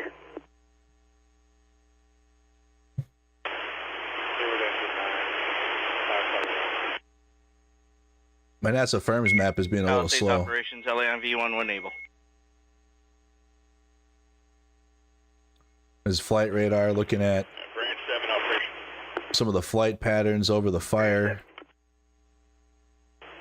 You ready to copy a evacuation zone number, and then do you have the ability to pull Genesis up? See some of the routes that they're taking. Taking a look at. Let's take a look at the I'm only viewer. catching every third word. Genesis in an evacuation zone. Can you give me an area? Do you have cell coverage? Negative. Damn, it's getting spotty out there. Palisades operations, LA on V1. Another look at it. My NASA Firms map. A lot of people are probably trying to use it right now. Go ahead for operations. Palisades operations, just situational awareness. Brush fire reported 68th district near 4210 Prado de los Pajeros. They're going to be running the incident on V4. On V4. Evacuation warning zone. The Palisades fire is just extending northward. The concern late last night was if it, well, it's a big, there's people that live all over this, but the major, it continues to get more densely populated as you go south into Santa Monica, and it did not go any further there, but it is extending northward. Branch 7 operations. Disregard for now. Place a call to my cell when you get a chance. It is extending northward. Do we have a camera here? Minutes. Offline. These are cameras in the mountains. Let's look at, see if we can look at some of them off. They're going to be offline, huh?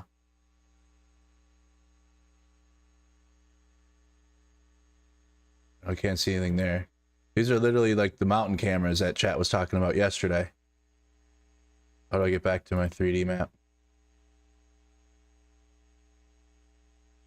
See if I can try to pull up any of these we can see here. This is north, again, this is the Palisades fire. See if we can get a view. South Mountain East 1. See the smoke off in the distance. That's not a good angle though. Not a good angle on this one. Live. Close that. Operations, Branch 1 on command. Hollywood 2. Look at you can see it in the distance just in that camera. It's off the Hollywood camera. I need some more of these cameras in the hills though. Branch 1, go ahead. How about this one? Standing with them. Camarillo Ranch. A resources search 539 Rustic, unable to locate anyone in that structure. No. These are the cameras that are disabled are in the fire. Appears to be down. 8:12 a.m. Conditions have changed. Do you know if it's below Chancery Flat? Confirming that was the one off of Rustic. They have to decide who they're going to send. That's affirmative. Mountain cameras are probably ablaze. A lot of these cameras that are here, the Palisades fire, is that it's extending northward.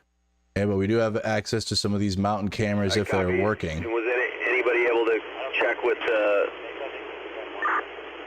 That's correct. 17523 West Camino.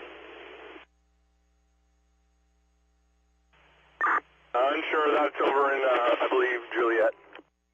Do have air cameras too, aerial footage from ABC7 and others now. Some of it's B-roll though, so I want to try to get live cameras as best we can. That happened last night That was the old folks' home that got evacuated. Here's a live look at Fox 11. Side of all of this debris, and it looks like that actually might be burning about a block away. But if we pan to the right, past this Jack in the Box, you'll see that something else is on fire. And if we pan across the street, you'll see something is burning over there as well. And in front of what is burning, there's a sign with a happy or a smiling tooth. And you gotta believe, or at least looks like there was a dentist office there, and that has been completely leveled. And the building in front of it, Brian's Cleaners, is also badly damaged. And across the street, thank you, Tia. We don't even know what was there because the sign has been destroyed as well. And next door to it, another building completely leveled. And we're just seeing business Where is after this? business. That's the Altadena city sign. And again, behind everyone, there is a family or a person who thought of this, who worked hard to make it a reality. Brian's. And now it's completely gone. And unfortunately, it seems like everywhere we go, we're just seeing that in Altadena. There'll be one building, Brian's like Cleaners. it looks unscathed, and the one right next door that is a total loss. And I hear this time and time again while covering wildfires. On Lake People Avenue? wonder, why did one building survive and another didn't? And sometimes it's just luck of the draw. Let's send it back. Yeah, you're really at the whim of Mother Nature, depending on where that wind blows, where that ember ends up. There was a charbroiled burger spot. The entire neighborhood, one side of the street could be. Looks like it was a burger place. She said she didn't know what it was. It was Everest Charbroiled Burgers. There's the Brian's Cleaners that you can see in the background. There's a Jack in the Box there. This is where she's standing. There it is. There was a burger spot. Christy, I meant to say out of the gate, we're so sorry to hear the personal connection that your home is now under an evacuation warning. Mendocino Street. Obviously, if there's anything that we can do, if your family's safe, etc. Let's hope that that does not turn into an evacuation order. Yeah, thank you so much, Marla. I mean, we did think ahead. I did pack my car this morning when I came to work, and my daughter is staying. She's standing like right here. My cousin, in right across the another street. part of town, so she's safe. I am worried about my pet, but my husband has come up with a contingency plan to go get our bearded dragon if necessary. Well, Yeah. I'm glad you have a plan. That doesn't surprise me. You are, on top of everything. So, Christy, we're obviously thinking of you and wishing that everything works out just fine. Yeah, this fire hitting so close to home for so many people. Christy, thank you. Man, that was Christy in Fox 11 report. We got KTLA 5 out there. Up there to be able to talk to these homeowners. So They're on the phone with somebody, but they are showing some live images. Skycam, KCAL News. There's another Skycam from ABC 7. For our viewers that are watching right now, with a situation that still is very much fluid. Safety is number one. There is nothing that's worth your life or the life of a loved one. So please continue to pay attention to however you're receiving your news, whether it's on the radio, television, listening to all of you, social media. Make sure that you are monitoring our websites. If you have access to it, lacounty.gov. Emergency, that'll give you the latest information on evacuation orders, evacuation warnings, and road closures. And if you do not need to be anywhere in these affected areas, please stay away. There's a lot of debris out there, wind is still blowing, and we need our emergency workers to have ingress into the area, access to get to the people who need it the most. Okay, Robert Luna, thank you so much, Sheriff Luna. We really appreciate your time and everything you're doing for the community. And again, it's the size of these fires have blown up significantly. So Palisades is at 15,832 acres in size. The Eaton fire is sitting at 10,600 acres. And again, this could be old. They haven't updated this yet. It seems like it updates every couple hours, so it could be even more. It could be less, but regardless, it's grown significantly since last night. And then again, the Hertz fire is at 505 acres. So the two biggest fires are Palisades and the Eaton fire. at well over 10,000. Again, the Palisades fire is almost at 16,000 acres in size. Has just grown significantly. This is a live action camera here. On this fire, there is no containment here. It's going to be a while because the winds are pretty strong. 0% containment. Canyon here. We're just about 5 to 10 miles south of the 14 freeway, but you can see they have Soledad Canyon. 0% contained. This fire now burning for the last 2 hours or so, but for the most part, there are not many structures in the area. There are some, and they are threatened. That includes the Cali Lake RV Park, which is now under an evacuation order. We can't see that from here, but the Cali Lake RV Park is now being evacuated. Cali Lake RV Park? Structures, anything along Soledad Canyon Road, essentially, is under threat from the Lydia fire. Again, this going on right now near the city of Acton. Reporting live from Air 7, I'm Chris Christie, ABC 7. Wow. Very curious. I know it's a lot of horse property out in Acton. Have you seen that, Kate? So the fire, that's off the Hurst fire. That's up here then. Horse properties in Acton. That's up. Acton is up here. Of wild, big animals. I mean. This is northeast of Santa Clarita. That Hurst fire is still going, still spreading. Again, like we don't have a whole lot coming from it, but this seems to be some aerial footage from it. But as we start to get a better look at the north side of Soledad Canyon, you can see some of those similar properties that are in the area, but in the direction that this fire is going in, I should say most of it is drifting and blowing towards the south. So there are some properties to the south of Soledad Canyon, but for the most part, this is national forest territory that is burning into the mountains. So if anything, a little bit of solace to take there, as there are not as many populated areas. Okay, so this is yet another fire, the Lydia fire. We also have tracked on our map here. Okay, the Lydia fire, which is sitting at 50 acres, no percentage on containment. I mean, clearly they don't have it yet. They're working on it. I'm not seeing any they said evacuation warnings have been issued, but I'm not seeing that reflected on our map yet. They've been very quick about it. But that is the Lydia fire up here at 50 acres right now. That is like well north of the Eaton fire, northeast of the Hurst fire, near the town of Acton. Still engulfed, and I think at this point it might be too far gone, but firefighters are still working. Also while I was down there, I did see a couple of smaller fires popping up around the property structure that is engulfed in flames, and I think the concern now is the wind. If the wind carries some of those embers, look how windy it is still. Look at the trees, you guys. Look at the brush. Caught fire, and look at the wind blowing. Again, still have residents down here evacuating, trying to gather. Man, people, I get it though. Just next door to this.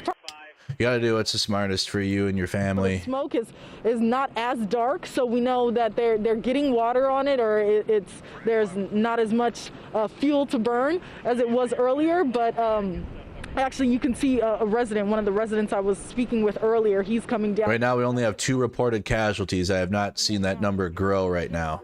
I have not seen reports of that number getting higher than 2 at this time. We spoke with some firefighters earlier. Again, like I said, water pressure is an issue. See here? No, I need the visibility. Where's the LA? Also an issue. All of these Nope. things that firefighters are having to face along with the actual fires. So it's just really devastating. You pull the, where's the LA Times? They were doing a minute-by-minute update.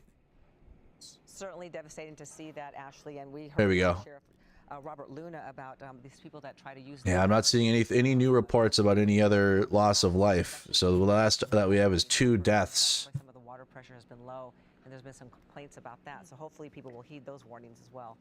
This was just posted by AP a few minutes ago. Wildfires burn out of control across Los Angeles area.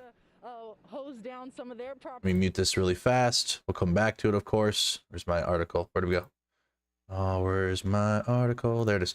And kills 2, at least thousands of flee homes. Massive wildfires roaring through Los Angeles area left neighborhoods in ruins Wednesday, killing at least 2 people and threatening landmarks made famous by Hollywood as desperate residents escaped through flames. 3 major blazes that erupted just a day earlier grew substantially, as we're tracking right now. So far, again, that number has not risen beyond 2. So two deaths reported so far. Thousands flee, thousands displaced, hundreds of millions of dollars worth of damage. Usually, you know, water drops up in the mountains and the hills. Maybe more. Swaths of land and flames can be put out, but I don't, you know, this is like building to building. This is boots on the ground work that these firefighters have to do to get in here with hoses. Anonymous? What is that, a YouTuber? Or the... Like we saw a few arrive. Look at that response. I haven't seen this. This is the first time. I think I lost the IFB, the reason I can hear you guys. Okay. This is the first time I've seen this many fire trucks here on Lake Avenue taking a stand. So, and we have more coming. We have a lot responding right now. So, if anything, this is a good sign that they are here, ready to jump on these flames. Yeah, here on Lake. So just so you know, we're right at Lake. I don't know if John, can you see that sign down there? So people know we're at Altadena, but we're south of Altadena Drive. We're whole neighborhoods are just gone, and all the way to Lincoln Avenue, gone. North of Woodbury, gone. So much lost here. I don't even know where you even begin to clean up and rebuild. I was in Camarillo, you know, covering the mountain fire there, and I was just there 2 days ago before we knew these winds would hit. I was standing in a neighborhood talking. Okay, really quick, again, we do have the live reports out there. Utah firefighters officially called to assist California wildfire response. That just sent in by SP in a super chat. I just pulled up the article here, and here it is. Utah firefighters officially called to assist. Utah firefighters of the Department of Public Safety and Department of Natural Resources have been called to assist in the California wildfire response. Officials of the Utah DPS and DNR announced Wednesday that they had received official requests from California to help. The Division in Emergency Management under DPS is working to deploy 3 task forces as soon as Thursday, January 9th for 2 weeks. The possibility of extension is dependent on the fire behavior and weather conditions. If our offer is accepted, this will be Utah's 4th deployment to California in approximately 6 months. The DNR is sending wildland fighters and equipment from state and local agencies throughout Utah.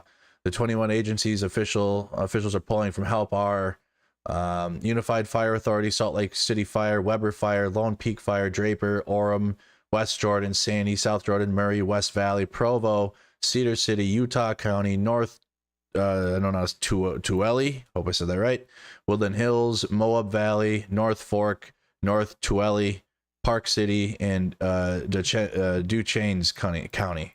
I've never been to Utah, so I'm trying my best there. The Events of California serve as a reminder that the wildland fires aren't limited to a specific season. It can occur year-round when conditions are right. So Utah resources are going to be heading to California. It looks like their deployment will begin tomorrow. Absolutely feel like all of LA is on fire. Willa? We want to make sure that's how you say it? Everyone understands we have the... Okay. Shane Dog, I got to let you go, dude. I mean, you're nonsense. You're nonsense. To blame Ukraine for this is like actually crazy. You know, our hearts are with... And I don't have time for it. Any kind of loss during this situation. What's this been like for you guys? Just, I mean, waking up today and seeing all the devastation. I'm sure you didn't sleep much anyway, but just... We didn't. We got up at 6 o'clock and we just suddenly saw fires popping up. Yeah, we saw fires across the street. Our neighbor's garage burnt down also, and Willa fences and a pool, and so it's just been crazy. On a normal day, with when you have these... Hey, new sub from MD Media. That's like, it's obviously pretty famous. MD Media 18, thank you, Adrian. Very interesting people, and is he live out there again? And it's kind of nice when you're watching a movie and you see your house that's in the movie, or, you know, that's kind of fun. And so it's just... He was live last night, though. Something we do and have done for the 22 years we've lived here. Well, it seems like a good place to live. It was obviously built very well, if you can withstand the Northridge. Dang, what a house, huh? What a house. Let's check in with ABC7. I mean, the fire went through Palisades Park, went through a lot of the staging grounds, up and down Sunset Boulevard where the parade. It's just, I heard some of our reporters earlier describe the Palisades, and I heard them in my ear, and I was kind of thinking that can't be the case. I can't, places that I never thought could burn, places that I just didn't think that a wildfire could reach. It just represents the wind event that is still hitting us right now. The windy as shit. It's windy in our live shot right now, and that is what is happening in the Palisades. And I'm just thinking about all the families that I know who still lived here, and I went by their homes today, and they're all gone. Josh? Every home. Yeah. And it's like, yeah, it's terrible. Incredible. David and Ellen? Yes. Yeah, go ahead, David. We're going to show you again. So Josh is standing here. He's looking in this direction. But look at all of this. Josh, I can't really see any structures left. So potentially all of this seems to be gone. All of these homes, even leading into these larger homes right over here in this community, I don't see anything standing as you look further and further down onto the horizon. They're all gone. His live shot's gone right now. Oh, we may have lost Josh. Yeah, okay. yeah. So live shot's gone, but they're showing the map, and all those homes are not there anymore. That's along the coast. So he's looking at the Palisades fire. He's got the map up here. He's looking in here right now. That is like where it's at its worst from the Palisades fire. All this whole area, it's massive. Again, Palisades fire at 15,832 acres. It is just the largest fire California's seen, or the largest fire that South California's seen, which is a lot because California gets wildfires on a regular basis. But for it to be the biggest one ever is pretty historic here. With the addition of these winds is what's causing it. The Santa Ana winds, the fire embers, 0% containment on any of them. They just can't get it under control, and that's due to the winds that are taking place out there. And still, right now, 0% contained. Again, due to these winds. Check in with KTLA, who's out in the Christmas tree lane. You're welcome, Jay. Thank you so much. Okay, as we check in, they lose connection. Really quick support on the stream. I appreciate you. Arturo, thank you. Dubsy, appreciate that. Mr. Nobody, Sweet, Walt, SP, Tia, thank you. SP, thank you. And then Jay, thank you. So KTLA is having some connection problems again. The conditions are tough out there right now. ABC7. Fire like this. Never had winds this strong. There's devastating winds. And the story of what you were telling me, how you managed to save not just your home, but some of your neighbors' homes too, is incredible. Talk about how you managed that, because you were telling me you had almost no water pressure. Anonymous lens. Okay. Well, my mom, she collect water, when rainwater. She got a big old bucket. This whole fence was on fire, so we put this fire out here to save that house. Of course, save my mom's house, save this house, that one, and this one here. All 40 houses ready to go up. We save all 40 of these houses here. By collecting the rainwater that you collected, and then dirt too, right? Yeah, dirt with shovel. You had to put shovel because we had no water, so we had to shovel with the dirt and put it all there and just knock it all down. And then and we tried to save a couple other neighbors' house, but we just couldn't do it. It's sad. And you told me that, we're not going to name any names right now or anything, but I know that you said the ticker's saying 5 dead, but I'm not seeing any reports about it jumping from 2 to 5. The perished in the fire. I'm not seeing any reports of it jumping. The perished in the fire. Yeah, she was caught in the fire. And you also had some friends. The thing I'm struck by most, we just saw it a moment ago before we went live, and how many people are coming, your neighbors checking on one another. You all know each other. It's not so common in many neighborhoods anymore where people know each other, but you know each other, you're checking on each other. And when I was talking with you earlier, you had a neighbor come and tell you that their home was gone. I mean, what is going through your mind when you hear of this destruction? What I can do to help others. This is a time of need. Everybody needs to help one another. It's a very devastating thing that happened all here in Palisades. So we lost quite a bit. It's heartbreaking. Kind of describe what this looked like more than a day ago. More than a day ago, everything here was normal. Everything was normal just yesterday. And when I went to bed last night, I told my wife that our dinner was going to be on fire.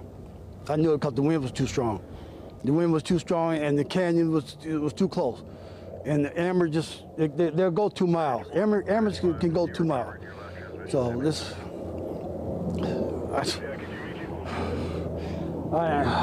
gonna lie, I'm lost for words. I don't know if my mom will be able to come back to the neighborhood. All her neighbors are gone. Everything, this whole block, man, every house down there burned down. Every house. Every house on this block burned down. Yeah, give perspective where that street up there you were telling me. Yeah, this street here is Terrace. Every house from Terrace over to Lake burned down. Every house from Manor to Fairfield burned down. Everything's gone. Everything's gone. It is heartbreaking. You thought fast. You've been helping your neighbors here. I think that is what is just most encouraging when we're covering this right now, seeing this, are the folks like you folks helping one another out. But I know going through so much, seeing what your neighbors are going through, and you're still not out of the woods yet. We see a home just around the corner here that is on fire. We heard popping, we heard explosions. We see the smoke coming in this direction. That's why we're going to stick around for as long as we can, because the houses are burning next street over. We want the embers to come. So you can see right here, this house is going up in smoke right behind here. So we're just trying to protect this and whatever else structure we can protect right here until they say we can't go no more. What does protecting it look like? You've used the water, the standing water that your mom has collected. Shovel and dirt. Shovel and dirt, anything you see this property, you got to knock it down. Connection. Taking out any kind of tools we got to try to knock it down. Me and my nephew. Yeah, I've seen you guys hard at work here. It has been incredible. Kenneth, thank you. I want to show the rest of what this neighborhood looks like. Some of these homes that you managed to save, but then behind, we're seeing the homes that are just destroyed just across the street. Alex, I want you to right there. Connection's tough out there, you guys, with the weather. Let's tune in to KTLA. Pizza, everyone loved it. It's gone. The Rhythms of the Village, an African unique store for the community, it's gone. And I hope the Republic thrift store, the best thrift store in Pasadena, Altadena, I hope is still there, but it was earlier, but I don't know now. And I know you said you went just right over here about a parking lot away, if you will, yes, was where you taught preschool. How's the preschool? It is burned down. Actually, the early childhood where the 1-year-olds would attend, that building is still standing, but the 3 through 5 age group playground and the offices are gone.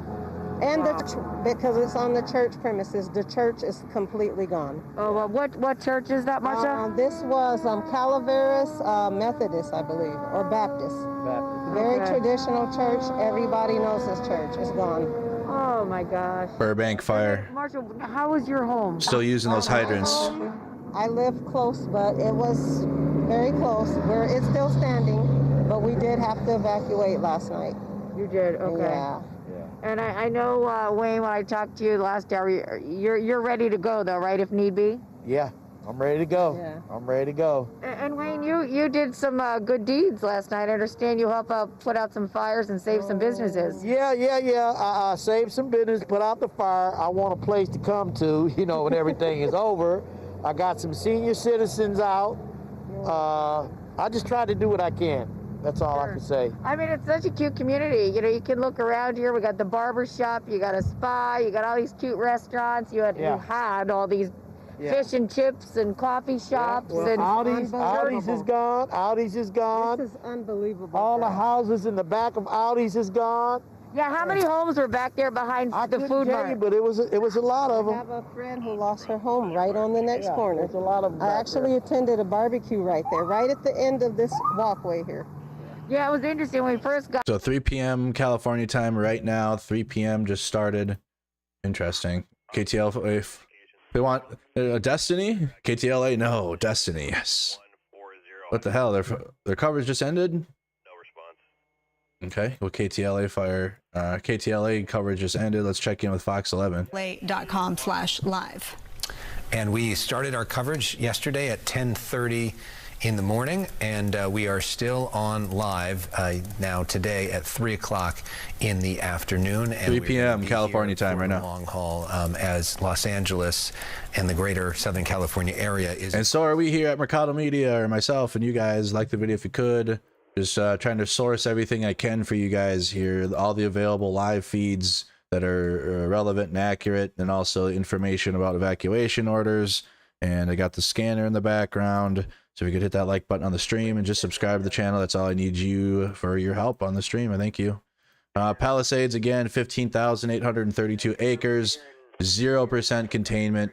Has not been contained yet at this time. The Eaton fire is again at 10,600 acres, 0% contained. Again, yellow on the screen would be the warning zone, which the way this fire is gone, if you're in a warning zone, you might as well just go ahead and leave. I mean, you're not ordered to leave, but the way this fire is going is it's not choosing. It's just going and laying devastation in its path. And then the evacuation warning zone for the Hertz fire. Then also we have this Lydia fire, which I'm not seeing anything further. It's about 50 acres and unknown containment. But if these massive giant fires haven't been contained, I don't know if they're gonna have the resources to get to the smaller ones yet. And we're waiting for more. We should have a press conference in like an hour. We should have a press conference from city officials or local officials or state officials or something here at 4 p.m. They said 4 p.m. The Northridge earthquake, when other houses around it definitely had damage. This was their guest house. There was computers inside. John, do you want to tell us what else you guys lost? Contracts, documents. Obviously your car, your Mercedes right here. The Mercedes, of course.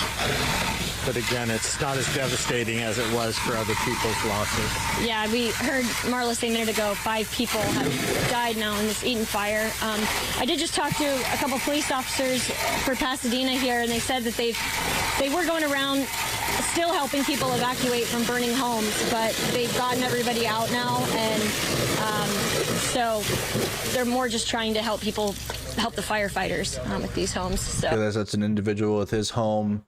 And the firefighters are putting out some of the fire. I have KCAL up. This is ABC7. They're back in Altadena. In flames on the right side, you could see active flames of businesses. It's still like very bad in Altadena. Altadena, I mean, it's gotten just destroyed. That are practically untouched by this fire, like across the street, not a dent on any of these buildings. That's but good yet to see. Next door, you have a building that completely burned down overnight, and this one that is, well on its way to being burned down. Wow. Here's the thing about this area. What we've seen is that there are a number of homes, obviously, off to the either side of Lake Street. So as we were driving up from the 210, we came through some of the neighborhoods, and in a lot of those places, there are entire streets where every single house is gone, and that's partially what you're seeing behind me. That black smoke's from a business, but if you look over to the right here, over these businesses, kind of where the sun is, that smoke off in the distance where we've seen some of the water get dropped on it, those are neighborhoods. Those are homes that are still actually on fire. And to give you a sense too of just how far we are from the foothills, because this is not like this is an area or a neighborhood that's right next to the foothills where this fire began.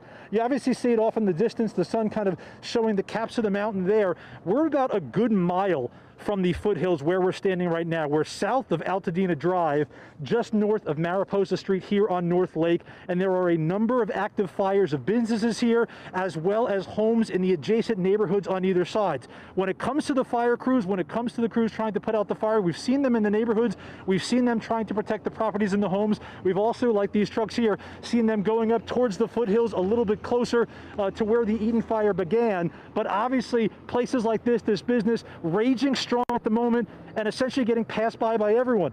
This is the loss. They got to go to the next thing. They got to make sure it doesn't spread farther than this. And that's the current balance they have right now. You have places that have already burnt down. You have places that are currently burning down. And obviously the concern is making sure it doesn't spread further. But as you see, I'm going to show you one last time down North Lake Street here as we're facing south towards the 210. It is completely covered with smoke as you have these burning businesses on the left side, on the right side. And I've been on a burning Lake Street before. Not this time. Real quick, couple of questions. Fire officials are investigating the causes of multiple wildfires that are destroying homes. So investigations are still underway.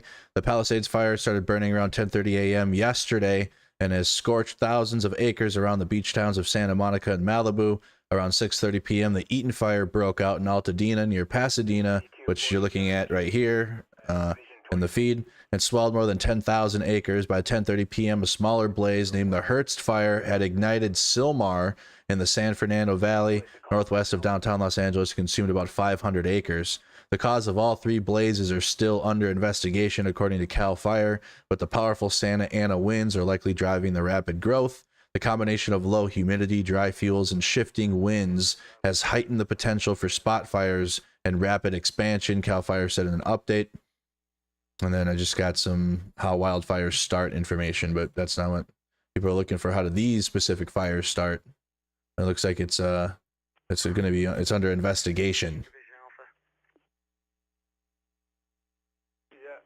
We're going to have more information coming up soon, though, if this 4 p.m. news conference is still going to take place. Standing right about here. I haven't heard anything suggesting it won't now. We're on Mariposa. Yeah. Yep, exactly. And see, that's where these businesses are that Tim is highlighting right here. Lake Avenue, Mariposa. He's standing right over here looking in this direction.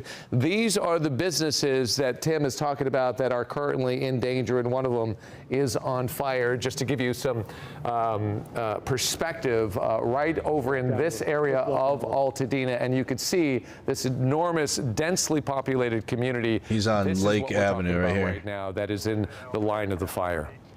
And Tim, I'm curious if that Mariposa, are those businesses also on fire, or is that safe so far? Like the hardware store, and there's a coffee store and a restaurant there. Yeah, we're walking you down because, yes. So Mariposa's cut into 2 pieces. Ellen, you know the area well, so it's not exactly straight across here on Lake. So Thank you for the gifted eye, Blue. And this is the thing. You have businesses like this one on the corner. Everything's inside. Looks like a normal Wednesday afternoon. And then you just go down the sidewalk a little bit. That's the hardware store there. That burned early this morning. And then across the street, essentially everything gone. A convenience store that was on the corner here. Looks like maybe a house or something that was next to it is gone. And then across the street as well, many of those businesses currently on fire as we speak. But some of these across the street haven't been touched at this point, but obviously there are fire, even this little stretch here. There's a big fire at the martial arts that we were showing you earlier, and there's a big fire just on this corner here as well, and this is kind of sandwiched in between, and sadly, with this fire burning, you hope it doesn't spread, but it's so close and it's so hot out here, you can't imagine it couldn't. Yeah. He's gotten better at the map since last night. He was fumbling that thing. Tim just walked us through, and you can see all the larger buildings that he's talking about. These businesses, many of them that have been lost. Also on Lake, there's a couple really large churches that are just beautiful. If you go further down to yeah, that's what we were just looking at. 210, so hopefully those are going to be safe too. There's just, it's just, look at that. We see this theme over and over again, the hopscotching of these fires where one thing is perfect. Ellen, what is that? Marchetta Street? Go ahead, Tim. Lake and I was Marchetta. gonna just say, Ellen, on our way up, it was tough to see with all the smoke. There were 2 churches, one on either side of the street, that were fully engulfed in flames when we were driving up just about 40 minutes ago. Tough to see at the time, especially with a lot of the streets shut down, and you see the thick smoke, especially as you get farther down Lake Street. But there was one on the right side of the street. I'll have to look up to see which one it was. It was tough to see because it was just all smoke. But, you know, like a typical church, you could see the arches and you could see the height. So he's like right here. And it looked like it had been gutted at this point. Let's hope that it was maybe just partially literally right here next to it, but it certainly seemed like it did.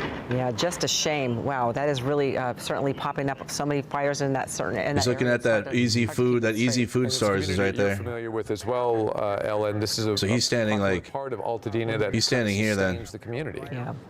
And he's standing like right here. Right, well, sad to hear that, Tim. Thank you.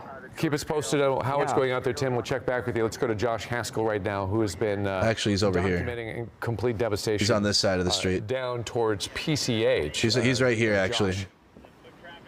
On that side of the street. Yeah, I'm still at the Pacific Palisades Bull Mobile Estates.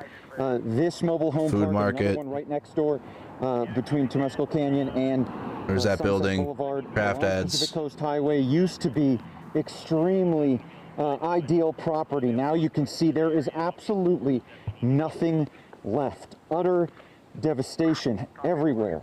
And I know someone that lived in this particular mobile home park. I know someone who had property here, and not only is there not a single wherever we can look through the smoke home left here, but there is just very little to salvage. I mean, it is just ash and destruction, and it is heartbreaking. And I want to just pan up to the mountains really quick, because there were homes that lined those bluffs overlooking the Pacific Ocean. On all of those lots, and every single one of them is gone. They're gone. It may be a little difficult to see. You can see some chimneys in a couple different places. This is near where Ashley Mackey has been reporting, David and Ellen, and what used to be some of the most idyllic real estate in all of California and all of the United States.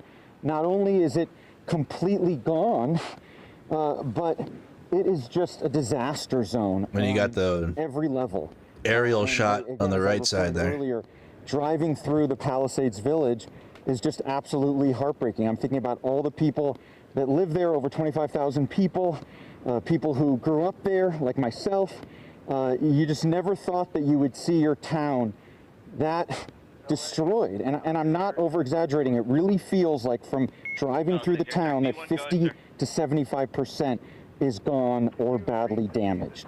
And I wish that wasn't true, and there might be a home on a block, but you might be the only home left on the block. And I don't know what that life would be like, and it's just indescribable. And the images have been coming out all day thanks to Air 7 and other reporters, but really seeing it on the ground, especially I appreciate that, Chrissy. You know, I was there on Sunday. I had lunch there on Sunday. Okay, so we're getting the aerial shots. We got ABC 7. That's not live. You said Anonymous Lens is walking to their spot. I don't know if I'm looking at the right stream or not there.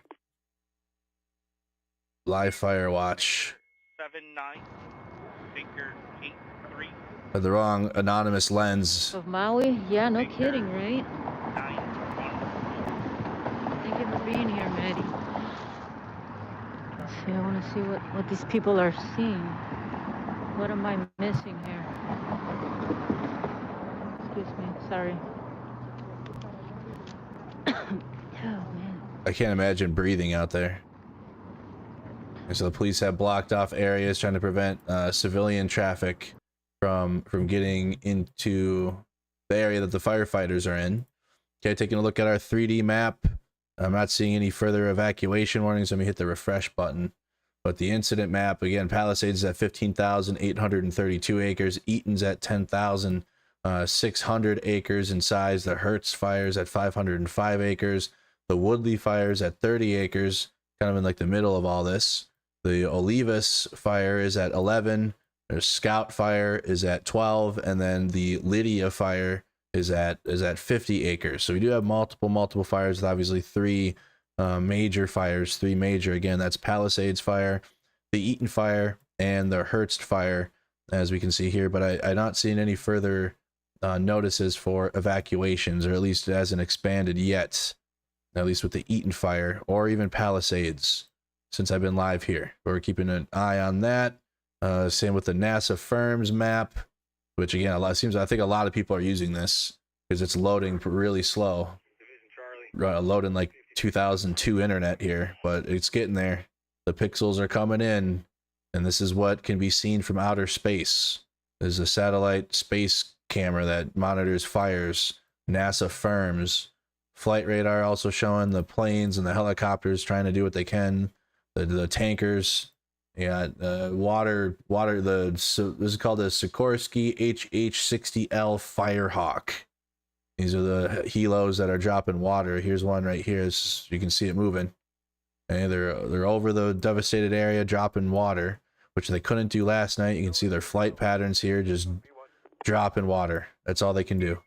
They could not do that last night due to the Santa Ana winds. They were grounded all night. So if you're wondering, like, how did this spread so bad? It's because just until, like, what, this morning? That'd be like 8 in the morning, 9 in the morning, California time is when they finally got some air support because of the winds. So they had the fire burned all night without the ability to really quell it up in the mountains and up in the hills, which is why it got towards the densely populated urban areas. Yeah, let me look really quick. I'm not seeing any containment yet. ETA 1524. 0% containment again on the Eaton fire. Palisades fire, 0% containment. Hertz fire is also at 0%. They have not contained it at all, and we don't have any containment information on Woodley or Lydia or the other ones. It's been on and off. They've been able to get flights up. They had Ospreys from Naval Base helping earlier, and that's what I did see. Let me see. California National Guard was called in. Cal Guard joins the fight. Cal Guard hand crews already deployed in SoCal are being joined by additional teams gearing up to combat wildfires. Just put out a half hour ago. Military, police helicopters, and C-130 firefighting aircraft are gearing up to assist our partners. So the California National Guard are getting down there. Assets activated by the governor to join the fight: military, police, firefighting hand crews, helicopters, and C-130 firefighting aircraft. Yeah, that was just put out. 52 minutes ago. The California Governor's Office of Emergency Services. Not seen anything in the last couple hours on that account, but the National Guard has been activated and it's on their way. Avita lives right next door, and her trees were catching fire, so we went in to the backyard. She told us just open the doors to the coop, and my photographer John is like the chicken wrangler, and he just started scooping up the chickens and putting them into the trash bin. And here's Avita right now holding them. I know you still have ducks back there. It just got a little too dicey to keep going. Poor chickens. But, we're just hoping some firefighters show up. You're trying to wave them down to save your home. Yes. I know. I know it's tough, and I mean, you've been crying here, hoping at least some of your chickens got out. Avita, what was it like last night when this fire started? I didn't think it was anything serious, actually. So I was still working, and I got home at 8 p.m. last night. And then everyone was evacuating. My friends started calling. And I didn't think much of it. And we thought that the wind was going eastward. But this morning when we came here, the whole row in Altadena Drive was burned. You got out when flames were just burning and the wind was gusting. Yeah, we were at my mom's house last night. So you didn't have time, obviously, to grab mud. I know. Avita, I'm glad I'm so sorry. Thank you so much. No, I'm so sorry. Anything we can do. Again, we're able to go back there and do what we can to help. I've just seen so many residents. Thank you so much. Stay safe, okay? I know she's going to load up. They're all in the back of her car here.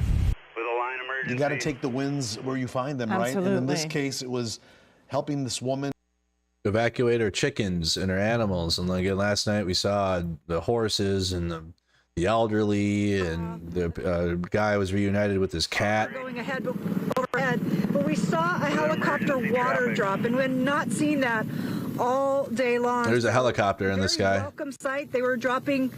Oh, you might be able to see it happening as we speak.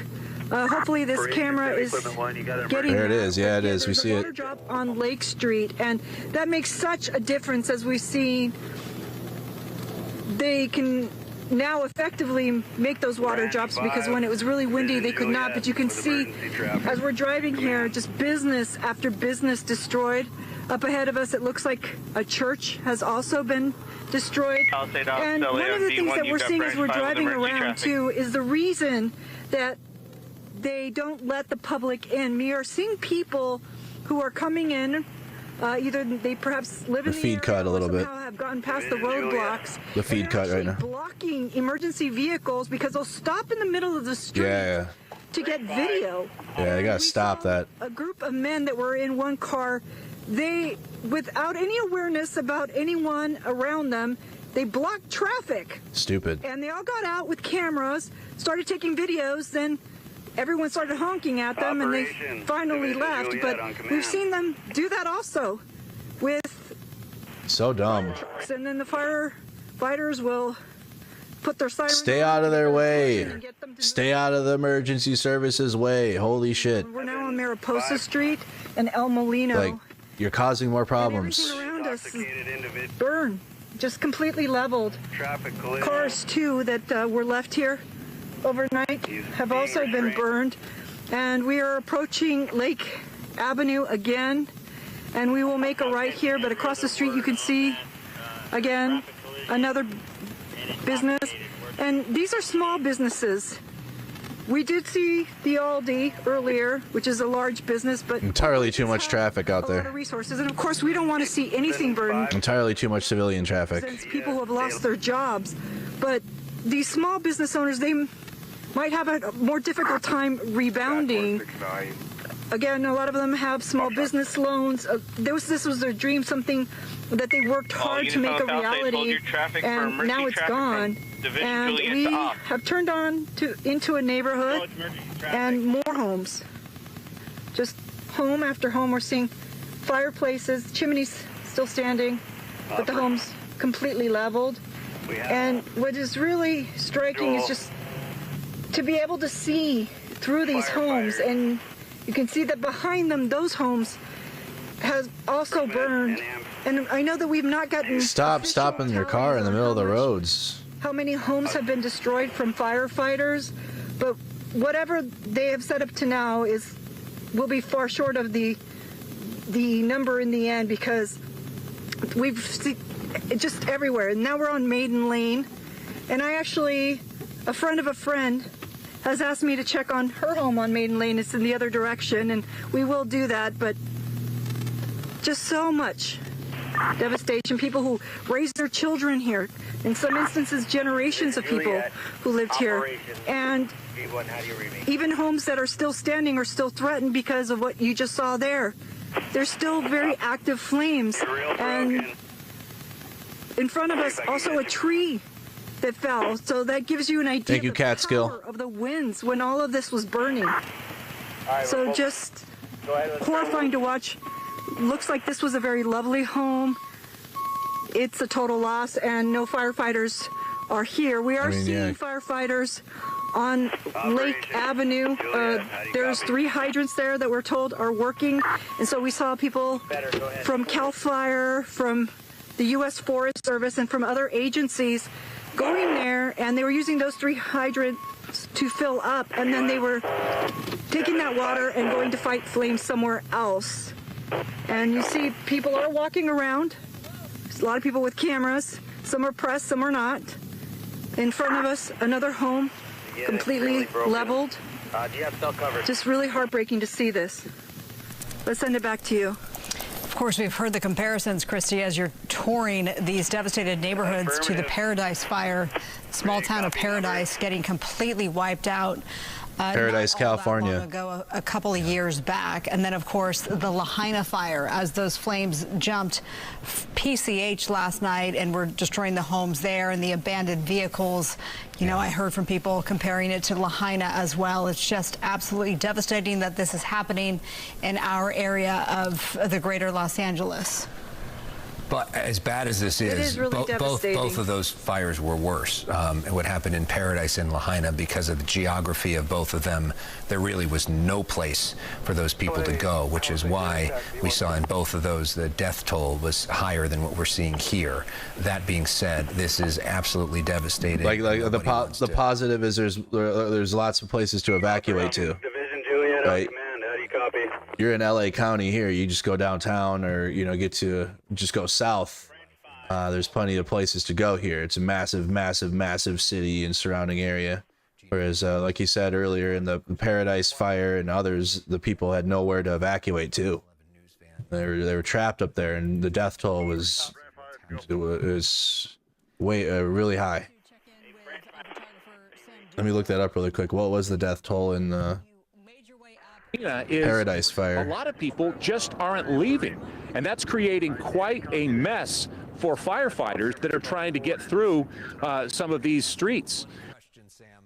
As we were trying 84 to get into the area, I noticed, and this 84 deaths. fires that I haven't seen, that some of these streets... Sorry, 85. 85 people died in Paradise, California. Couldn't get past. I'd never seen that before. And then on other streets, smaller streets, they hired security guards to block those. So they're doing everything they can, because there's still one heck of a firefight going on out here, and you have a lot of people still moving around town like it's business as usual. That's not good. I should say one more thing. We have come across so many people who have come here from other areas just to help. We came across a group of high school students in one of the neighborhoods just east here, helping out people with shovels, helping people dig for stuff that they might have lost. So we are seeing a lot of that too. But from what Tim Caputo was reporting on at the top of the hour, it's not just there. It's almost this whole street. Back to you. Yeah, Lake. So they're saying there's 5 fatalities on there. I'm not. When has that gone up to 5 from 2? Okay, that just came out 20 minutes ago. So we do have an update. At least 5 dead now. So that ticker was correct. It must have been the first to put it out there from ABC7. At least 5 dead in LA County firestorms, more than 1,000 structures lost, more than 1,100 homes, businesses, and other buildings have burned, and at least 5 now are dead in wildfire scorching communities across Los Angeles County. making this one of the most destructive firestorms to hit the region in memory. Very encouraging to see. I mean, Sam taking us to the top here of Sullivan Canyon Trail, as you said. Listen to the scanner. And medical needed for a civilian intoxicated who is combative and an accident. I missed the address. Damn. Civilian. We got an intoxicated civilian. I mean, they gotta like cordon off the area probably and stop letting anyone in that isn't essential, right? The news is in there, and they got to do what they do to report. But in terms of just having random civilians just go in there, I think you gotta have to. Maybe the National Guard can help cordon off some of those areas, so that way only essential personnel can get in and out, because they're taking up resources and they're getting trapped in there, and then they need help, emergency services to get out. Not the best of situations on the civilian level. I mean, you can understand it, and empathize it because they want to be there with their homes, but it's causing the need for even more emergency services. Here's KCAL. Yesterday, the helicopter wasn't up. The president was in town, and then we had the strong winds, and it made it a little more difficult to see exactly where a lot of this. Okay, so that's B-roll. I'm looking for live footage here. This is Pacific Palisades, the other fire, because we've been looking at the Eaton fire for so long now. The Pacific Palisades fire is still ongoing as well. Has extended until January the 14th. The Oscar nominations announcement that had been scheduled for January 17th has been pushed back until Sunday, January 19th. And the Critics' Choice Awards, which were supposed to happen this weekend at Barker Hangar in Santa Monica, have been either canceled or postponed. Not sure if they're going to make them up, but it's not going to happen. I wonder if the Monday Night Football game area, not under Monday Night Football, the Vikings and the Rams are playing area, and certainly you get a great sense of all the smoke as we are really quick. I think there was actually an update on that. I think there was a news report. Vikings, Rams. We're looking at There we go. NFL is monitoring Los Angeles wildfires with Vikings Rams wildcard playoff game looming. The NFL is monitoring the California wildfires that have taken the lives of at least, well, it's 5 people now. The Rams are currently slated to host the Minnesota Vikings in the NFC wildcard round Monday night in SoFi Stadium, which is in Inglewood, California. NFL is monitoring the situation. See if that needs to be changed. But some of the other events in Los Angeles this weekend have been postponed, like the Oscars. And it sounds like a couple other major entertainment award ceremonies have been postponed. We hope you join us. Okay, so they're taking a break, or they're moving around. It's ABC 7. I really wish they had like a feed of just the aerial footage. We got one on KCAL News. I don't know if it's live or not, though. It doesn't show you. It says live here. That is still happening, and we've seen that from our reporters as well. And it's kind of difficult, you guys. I mean, we don't very frequently get these multi-day kind of fire events like this, where we are day after day watching things continue to burn, continue to push through cities, continue to push through neighborhoods, and you know, we see the eerie scene there where you have the smoke that's just kind of laying low there after it's ripped through these cities. I mean, we're talking Altadena, Pasadena. There's even evacuations in Glendale, Sierra Madre, Arcadia, Monrovia, a very good chunk of the San Gabriel Valley now dealing with these evacuations and damages that have been seen as a result of this. And again, I believe this is close to where the fire started yesterday. Thank you for the 5 gifted, Suzanne. Thank you so much. Not had any causes. I also want to reiterate to our viewers that the LA County Sheriff's Department confirming to me, that 5 people have died in the Eaton fire. So right now they are not able to provide any kind of circumstances. And so is there any dead in the Palisades fire? Or maybe we don't have reporting. So that's just 5 in the Eaton fire alone. It was fire related, but we do know that they are saying that 5 people have died in connection to the Eaton fire. So we're still going to work on getting that information from the sheriff's officials. You can imagine that it is pretty chaotic. I just was having a conversation with the medical examiner. They have not even begun that process on their end yet. So it's hard to tell exactly what's going on. But this was a fire that started at night, and it moved so incredibly rapidly. I remember last night when we were starting to learn about it and trying to get some evacuation numbers and information. And that is, I believe, that looks like that might be Mount Wilson or a different set of radio towers that are up there. But I know last night it was burning pretty close to our Mount Wilson because we've actually got a camera up there that I was looking at last night. Let me just look at it right now. And yeah, you can still see some of the smoke. It looks like it's still a little bit away. Jackie, I don't know if we can look at RM1. I just want to give our viewers the perspective from. Thank you, Michael McGee. Thank you, appreciate that. Camera that we've got up there as we're looking at it kind of creep up the hill from SkyCal.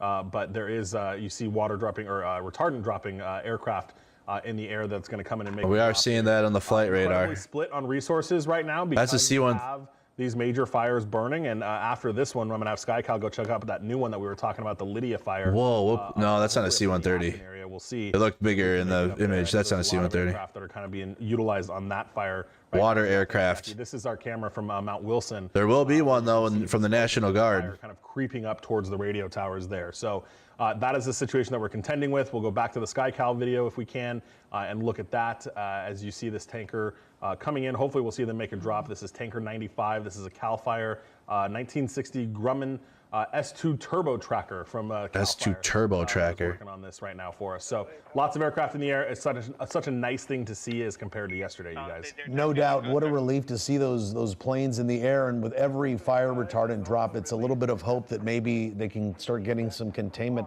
on this fire. Mike, earlier you had mentioned to us that the U.S. Navy was going to be sending us 10 helicopters with buckets, water buckets, to help in the fight. Any U.S. Navy getting involved? So not that we're working on that with the Navy. I was just looking. Do you have any reports? To see if I can see any of them headed up this way. I don't. There's a ton of, obviously, as there always is in San Diego, a ton of aircraft activity down there. So I can't really delineate what might be coming here and what is, just doing normal duties. So we're going to work with the Navy to figure out the deployment of those and nothing there when they're going to get here. But I can tell you, I mean, we've got Orange County Fire Authority had a helicopter up here yesterday. We've got Ventura County is fighting the fire on the Malibu side. We've got LA City Water dropping helicopters fighting it on the LA side. That's just the Palisades fire. And then so really quick, we're waiting to. I just want to see the plane drop. Fire. That's what we're waiting for. Quick. Aircraft on the Eaton fire. Then I have an update for the Navy getting involved. More Blackhawks. There you go. There's the retardant drop. Fire retardant. So nice to see, right? And then you've got more helicopters up at that other fire, sky cranes as well, which can hold a ton of water. So we've got a lot of air power here, which is really, really nice. Yeah. All right, so there you saw it. We were waiting for the fire retardant to get dropped. Navy helicopters will be sent to help fight California fires. This came out just like an hour ago. The Defense Department is sending Navy helicopters to help fight the wildfires in California. U.S. officials said Wednesday the helicopters will be equipped with water delivery buckets. The White House and the Defense Department said in a separate announcement. Now, the Pentagon was unable to say from which installations the helicopters would be deployed or when they would arrive. Right now, we can't even get assets up in the air because the fires are bad. When was this put out? About an hour ago, but see, they're getting some resources up in the sky right now. The helicopters were authorized following President Biden's direction to the Defense Department to provide firefighting personnel and capabilities after massive wildfires roared through Los Angeles area Wednesday, killing at least, now it's at 5. And desperate residents escaped through flames, hurricane-force winds. And, California Governor Newsom posted on X that California had deployed more than 1,400 firefighting personnel to combat the blaze. He also dispatched National Guard troops to help. Firefighters from neighboring states were also being asked to assist. We're doing everything and anything as long as it takes to contain these fires, to make sure you get back to normal. It's going to be a hell of a long way. It's going to take time, Biden said while visiting affected areas Wednesday. So they've authorized the U.S. Navy it seems like all available resources that is being asked for is being given. So you got live now from Fox. They're doing a weather report right now. Same with Fox 11's the same thing. ABC 7's out there. ABC News is out there. That was from last night. I wonder if what's a fire photo?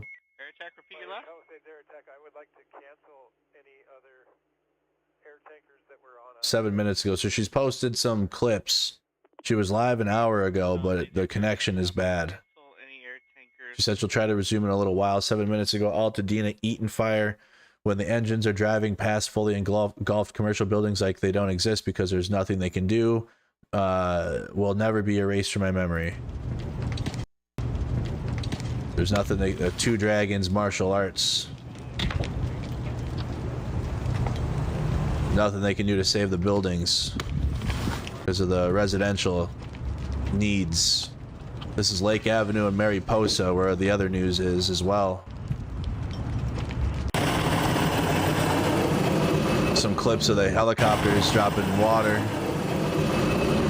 Okay, again, these are some clips. There's an image. Long Beach fire truck again. We've seen some of that. And that was an overturned truck. Clock's 11. Talking to firefighters.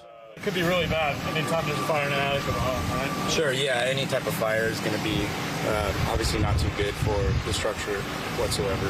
Just my last question. What's it like for you guys personally being out here and seeing the destruction that we're seeing on all these streets and then trying to do your best to save these homes? You know, it's tough for our personal families, but I can't even imagine what the owners of these properties are dealing with. So my thoughts and prayers, all of us, you know, it's devastating, and we're trying our best. We're trying our hardest. Yeah, we appreciate the work that you guys are doing, so stay safe. Thank you. Of course. Appreciate it. Yeah, you can see they're actively trying to put this out. You might be able to see some of the smoke coming on the side, but there's also more buildings and structures on fire downwind or upwind of where we are standing. So this is kind of what we're seeing. How do I watch that camera? I'll go ahead and send it back to you. All right, Matthew, thank you so much. So this was just from not that long ago. Matthew has gotten resituated. How do I pull up that camera feed? I know they're playing it on ABC 7's right here on the side, but how do the Sky Map 7? Is that like its own, the Sky Map 7 feed? Or are you just watching it through the ABC 7 feed on the right there? Is there a separate stream for it? And these hotspots are flaring up right along PCH. And you might be able to see these firefighters up on the hill here. Search Mount Wilson cam feed. Spreading closer to Santa Monica.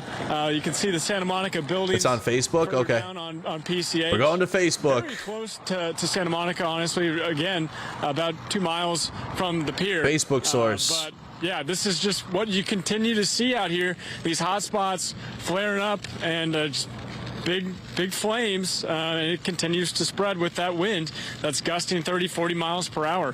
Go ahead and send Do you have a link? Can you post it in my Discord? How do you compare the winds to yesterday?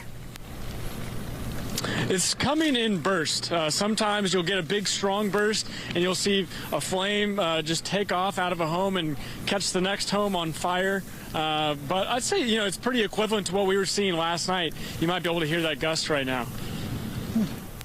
Wow. All right. Matthew Seedorf, thank you. Keep up the good work out there on Pacific Coast Highway. Next, we are... Okay, let's take a look at flight radar. You had the C-130 just land at LAX. Tracking LAX. C-130 came through. Spirit Airlines. Where did you see the C-130? We put on the scanner in the background again. I have it on, but it must have paused. Do you have the police scanner, guys? Check into the stream if you could. Let me know where you're watching from. Let me know where you're tuned in from. I got the Los Angeles County Fire Scanner on in the background.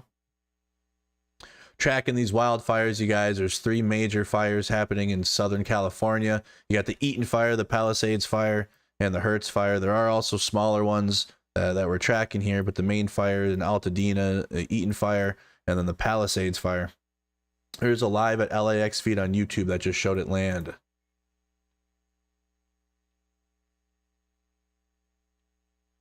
I did not know LAX had its own stream. LA flights. Is this the one? I don't know if this is a good feed. Can you share that? The cameras you're watching, iBlue, into the Discord? And what you're seeing from the C-130 coming in? Matthew Seedorf on the ground. That's the one? The winds are comparable to yesterday. That was the feed. Just go back about 2 minutes.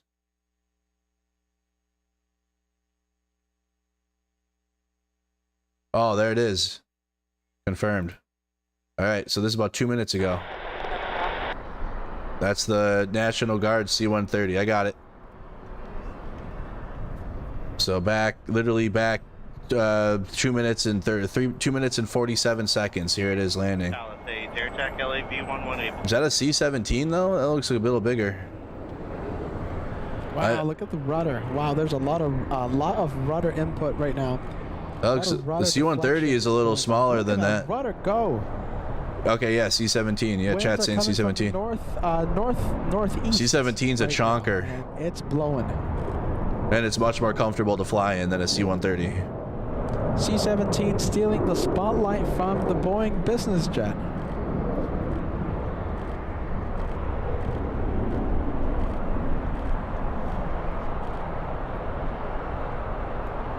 So yeah, this just came in like a couple minutes ago. Where is it? No more? And it landed behind it. On its own landing strip. There you go. This guy just streams in planes landing? Sadly, the Italians look like they are heading to the north side to take off. Pretty cool channel. Snap-on tools truck. Expensive tools on this one. Jeez Louise. Snap-on. Stopping pretty early. Very expensive. And who uses Snap-on tools? Must be rich.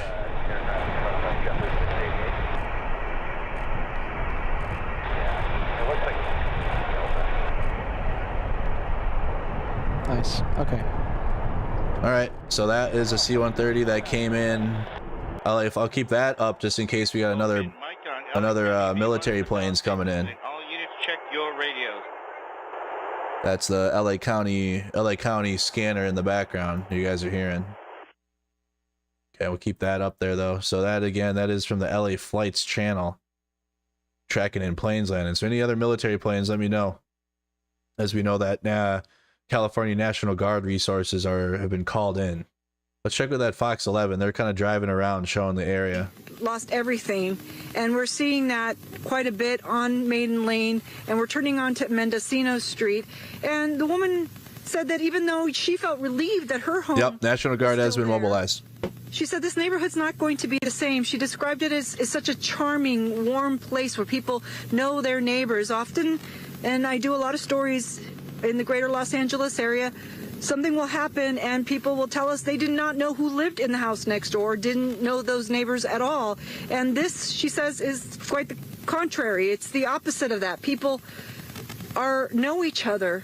And so she just says she doesn't know how they're going to live here after that. But you're also witnessing some of the hazards that we're seeing. A lot of down lines. In fact, we saw one line that was laying across a car that was completely burned.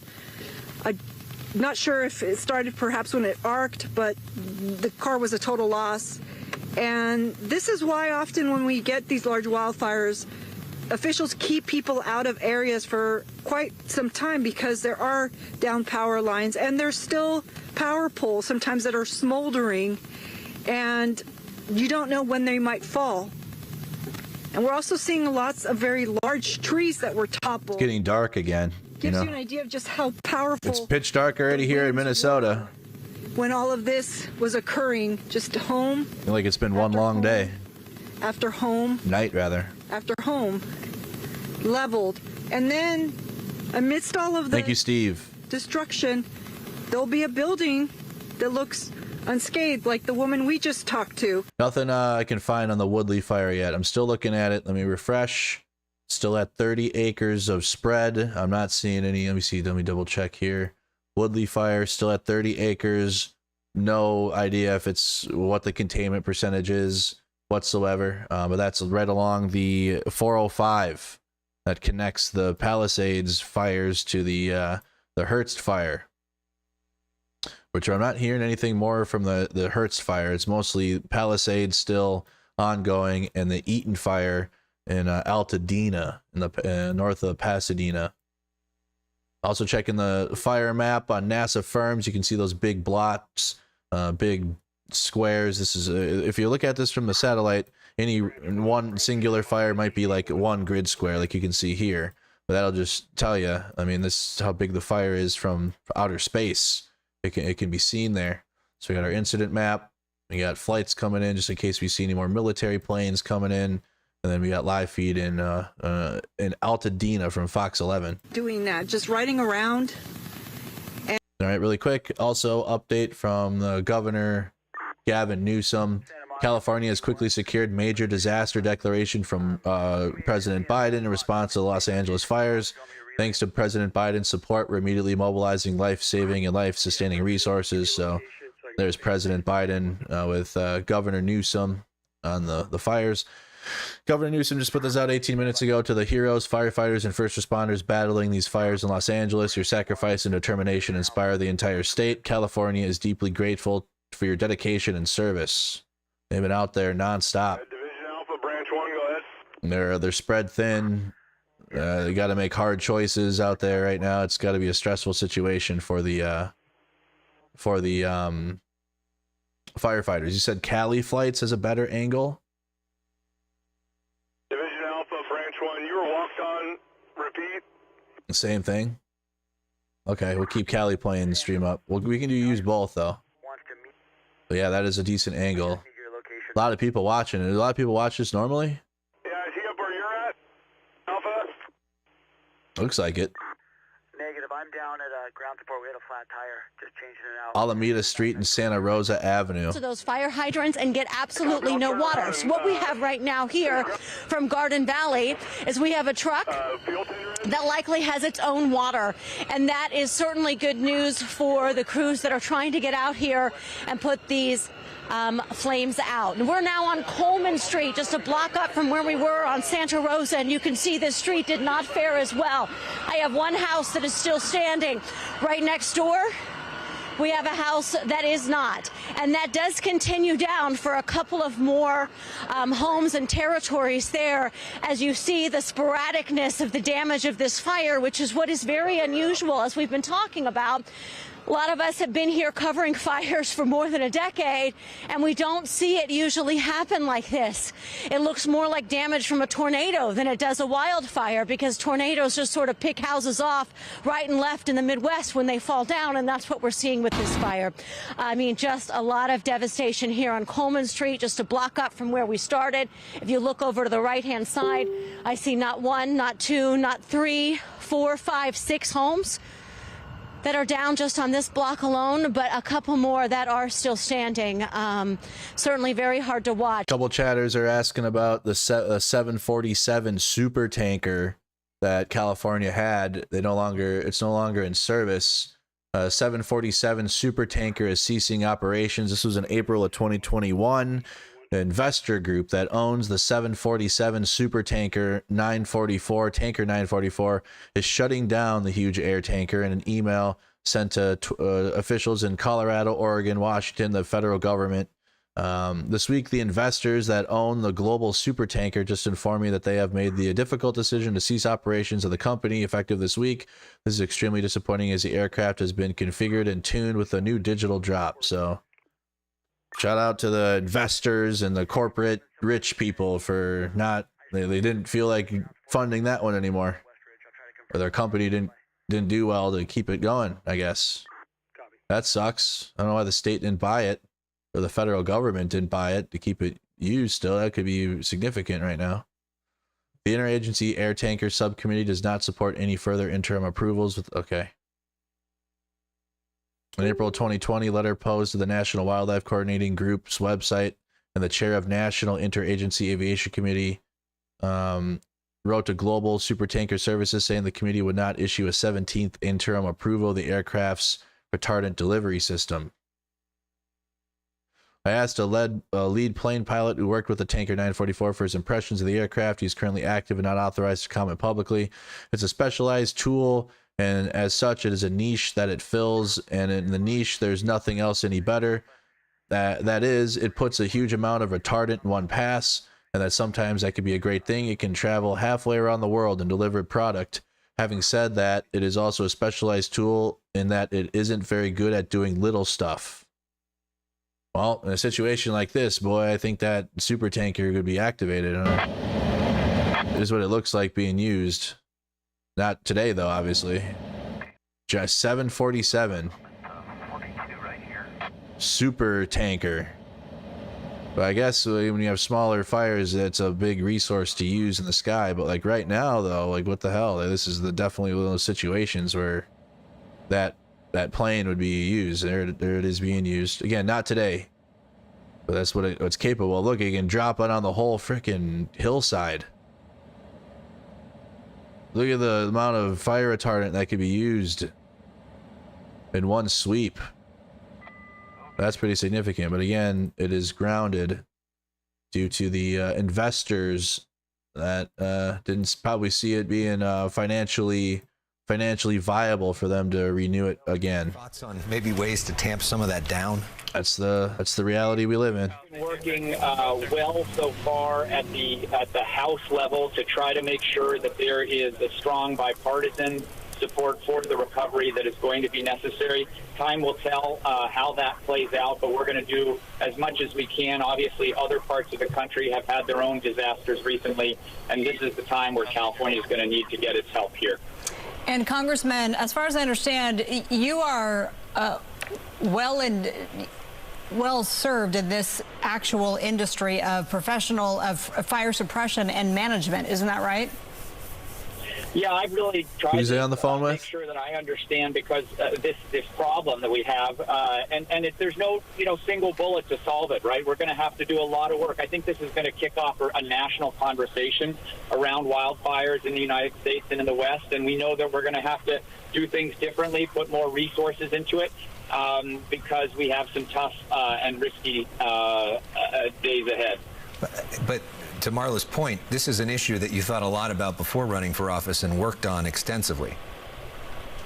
It is. I started an organization called Mega Fire Action a few years ago to, really try to address this huge issue that we've got. And the answer, is not easy. We're going to have to spend a lot more to manage the fuels in our wildlands. We're going to have to make sure that we're paying our wildfire fighters a living wage. We're going to have to make sure that we're supporting our communities to do the hardening that they need, particularly at the wildland-urban interface.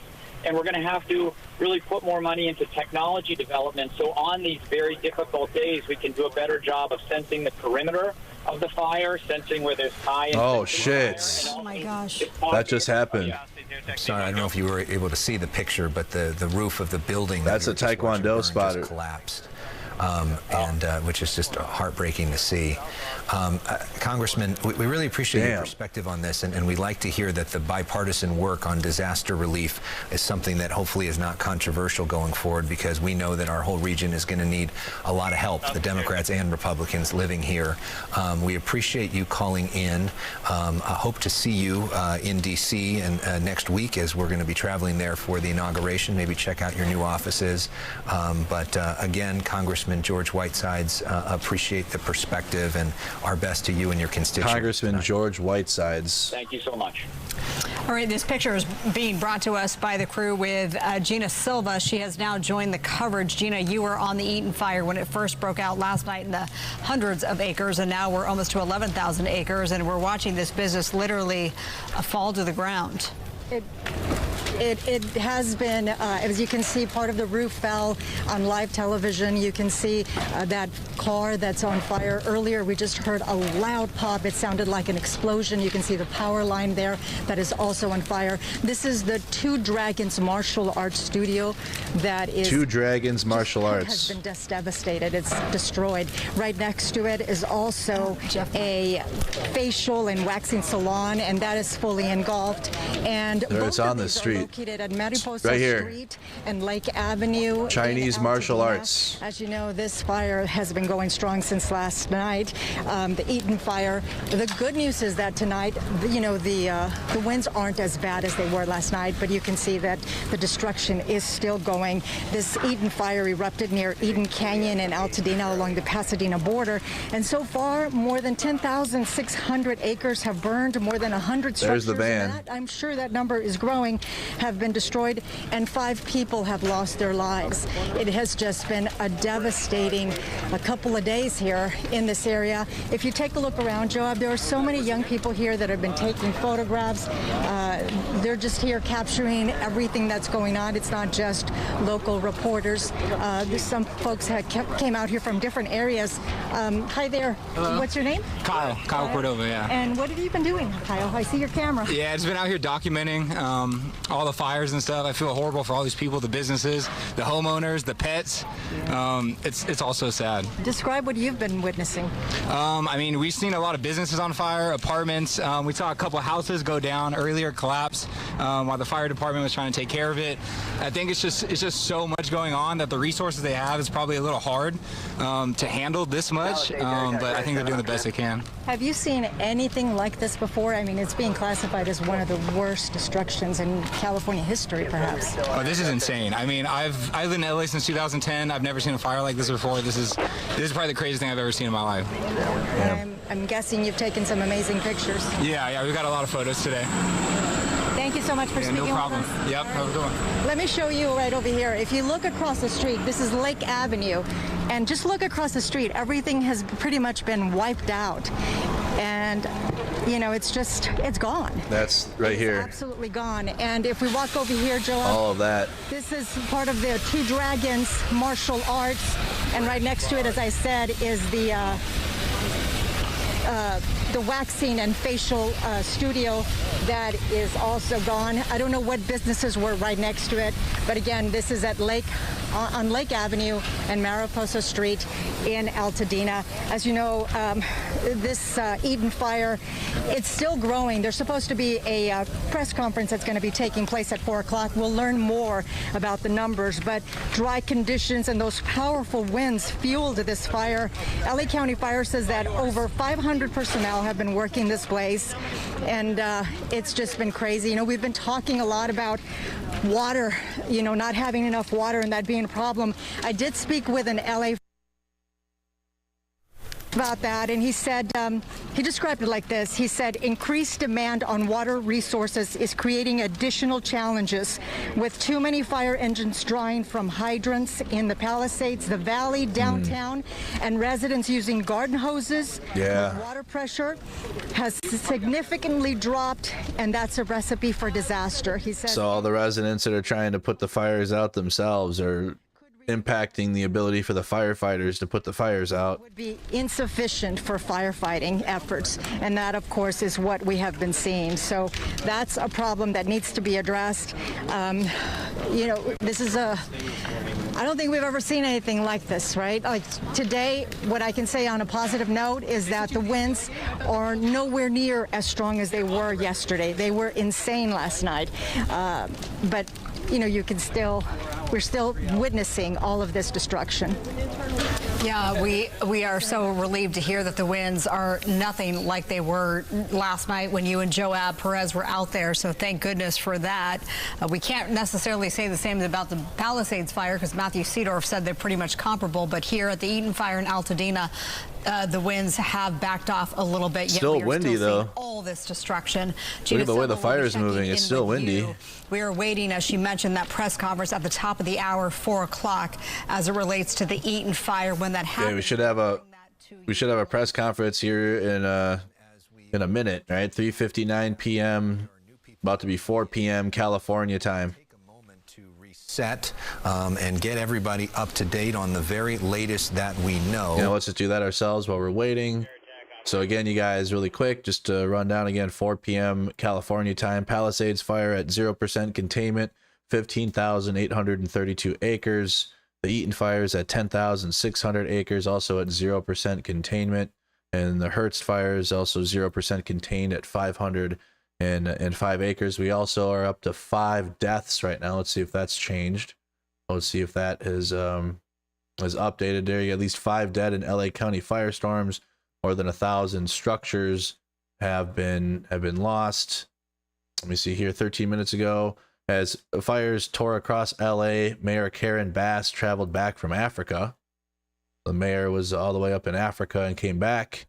For the first 24 hours of the LA wildfires disaster, Mayor Karen Bass was in A constant presence on social media urging Angelenos to flee evacuation zones and announcing her decision to declare an emergency.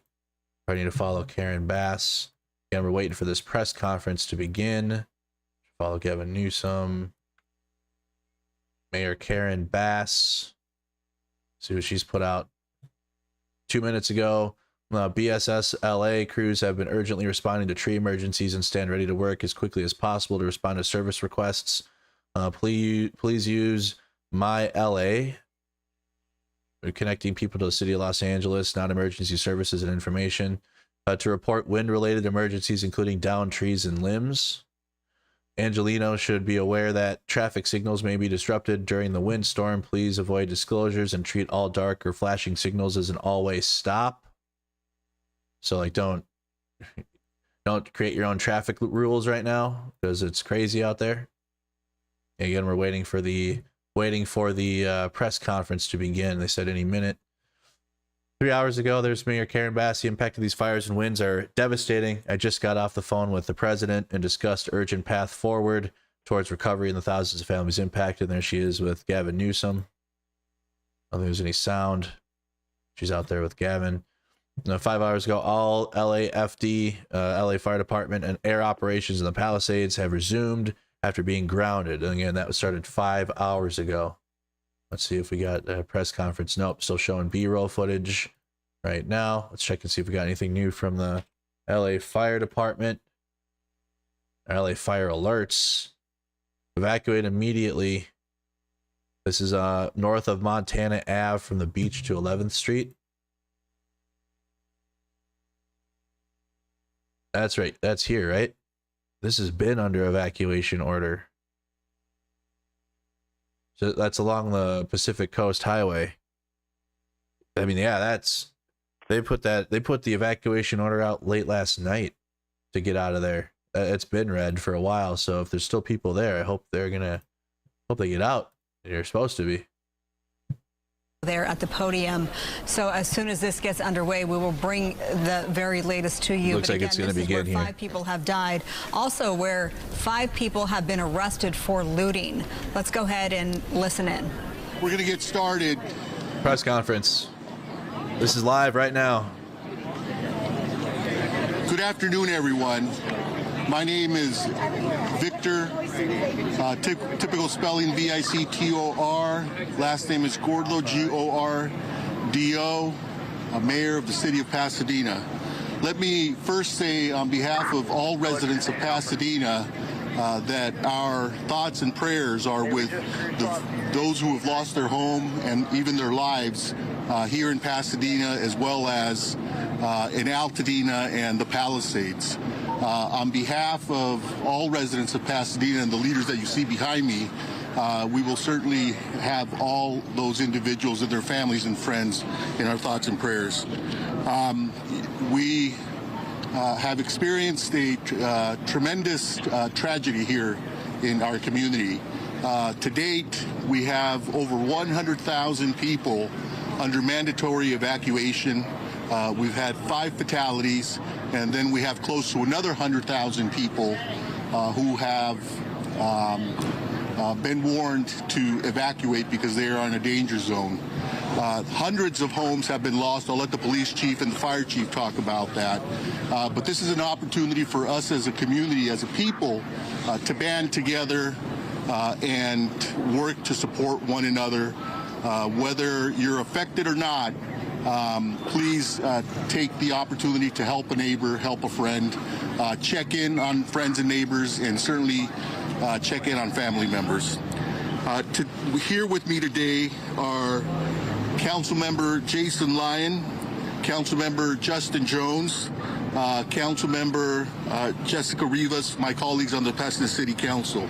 Also with us today is City Manager Miguel Marquez, our Supervisor, LA County Supervisor Catherine Barger, Congress Member Judy Chu, State Senator Sasha Perez, Assembly Member John Harabedian, the Superintendent of the Pasadena Unified School District, Dr. Blanco, the President of Pasadena City College, Dr. Jose Perez, a representative from the Humane Society.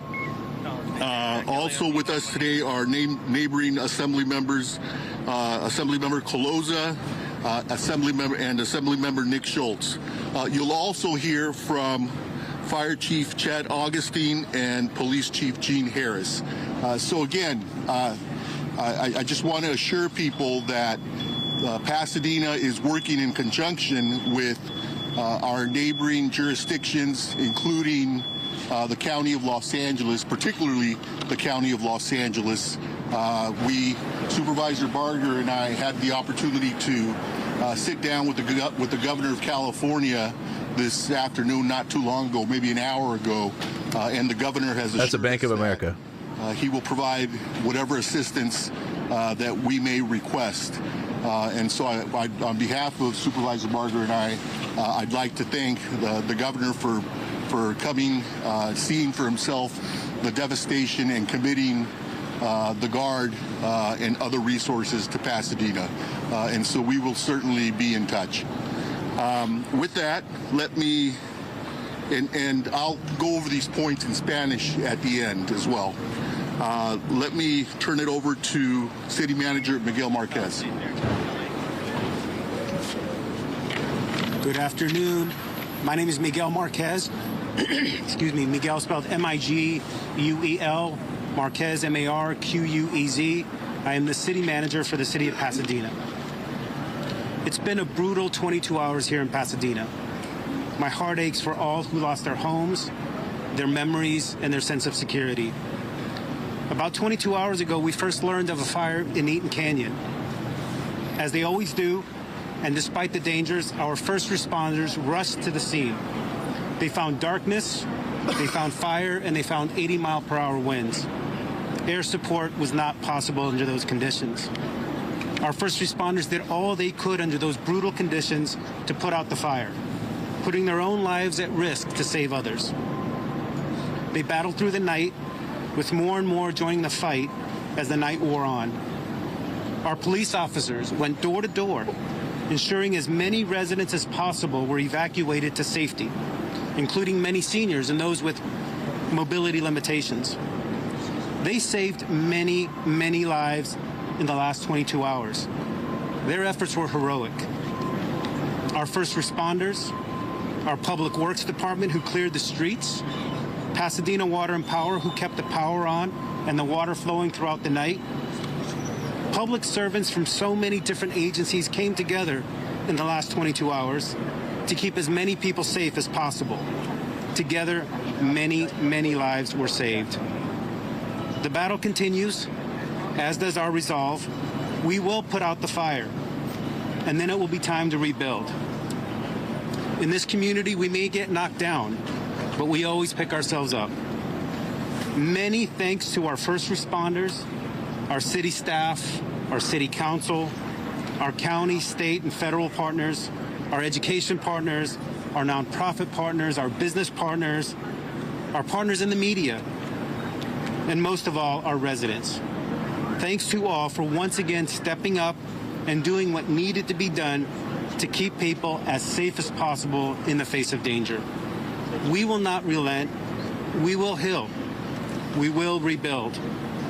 These last 22 hours didn't bring us down. They made us Pasadena strong. Thank you. Again, this is live. I'll invite LA County Supervisor and our Supervisor, Catherine Barger. Live press conference in Pasadena. As I was standing here, one of our Altadena residents came up to me who's very active in the Rotary, and he lost his home. I'm hearing this time and time again. And as the mayor told you, we went up and took a tour, and it is surreal. It is without words that I can even explain to you what is taking place, especially in my district in Altadena, but also in the bordering area of Pasadena. My heart is heavy, but I have to say, and the mayor is absolutely correct, we met with the governor, who also met with the president, and resources, both financial, but also resources for boots on the ground, are here, and we're going to continue to fight this fight. But I would ask people, please, please, please, if you don't need to be in the area, we don't need you in the area. recognize that when we drove up there, these are fires that are actively taking place as we speak. And there were many people that don't live in the area that just wanted to go up and take a look. We have fire personnel that is fighting this blaze, not only in Altadena, but also in the Palisades area. We need you all to work with us. And to those people that want to go up and loot, the full weight of the county will come down on you. Good. And that's going to start with the district attorney who's issuing a press release and is going to make sure the full extent of the law is played out if you are caught looting in any area impacted by this fire. But I want to thank our first responders, who many of which have been on the line for over 24 hours. And I think it's important for us to note that the chief of LA County Fire has asked for resources outside the state with the goal to let them go in and begin to fight the fires so that our firefighters can take a break and then start again. But again, I want to thank our first responders, but I also want to thank our state and federal partners, Congressmember Chu, Congressman Whitesides, who represents the Santa Clarita area. It's very reassuring to know that we have an all hands on deck, both at the state and at the federal level. And we will rebuild. And to my friends out there that have lost their homes, we are here for you as we look forward to what we are going to do to help you rebuild your life. So with that, thank you. Next, Congressmember Judy Chu. Hello, I'm Congressmember Judy Chu, and I just got off the plane from Washington, D.C. My heart goes out to those who've lost their homes and their businesses. I've had friends tell me that they've lost their homes, and I can't believe the destruction that this fire is causing. But I want to tell you that this morning I was on the phone with the White House and with FEMA, and President Biden has declared this a national disaster. So now the mechanics are set for people to get assistance for recovery from FEMA. And also, FEMA was asked last night by the state of California to declare this eligible for the fire management grants, and indeed it is. So all the expenses that we see for fighting this fire will be reimbursed by the federal government. And also, I've spoken to Supervisor Torres of the San Gabriel Mountains. He's asked for help from Washington, D.C. to close the forest area. So I do want to urge everybody, please stay away from the forest area. Stay away from this whole thing. I just urge everybody to make sure that you obey the evacuation orders, and that also you take advantage of the shelters that are available at the Pasadena Civic Center as well as the Arcadia Community Center. Our office is going to be ready to assist you in the recovery from these fires. And we know that there will be assistance from the Small Business Administration, which has emergency loans, and there will be grants from FEMA. But right now, the most important thing is to be safe. So that's why I say to everybody, please stay out of these areas. Please make sure you obey the evacuation orders, and please stay safe. Again, this is live in Pasadena, you guys, press conference. Next, State Senator Sasha Renee Perez.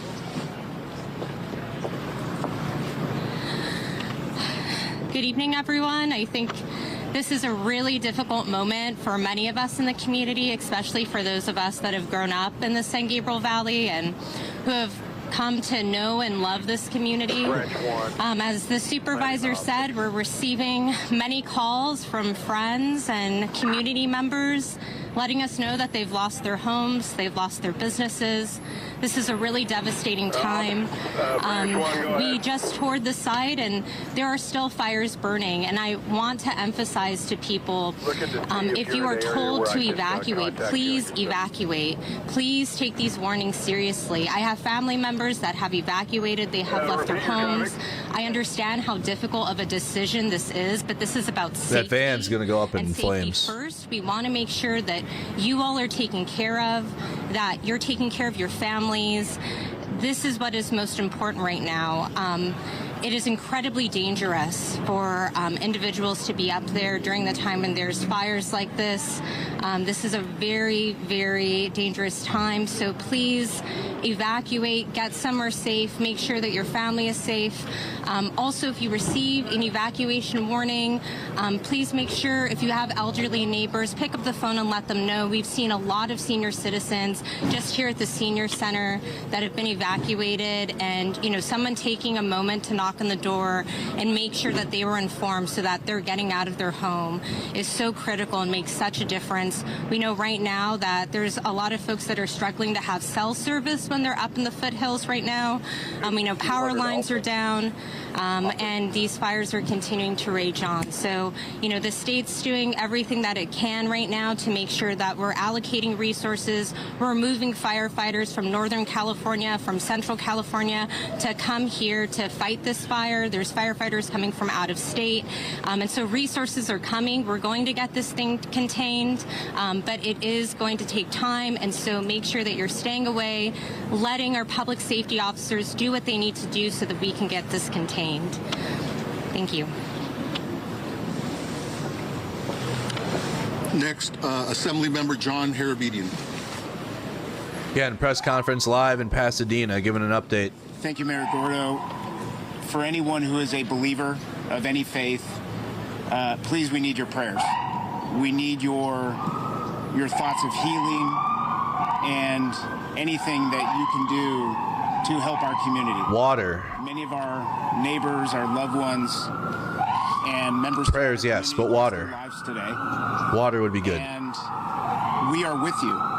We see you, we feel you, and we are going to help you get through this.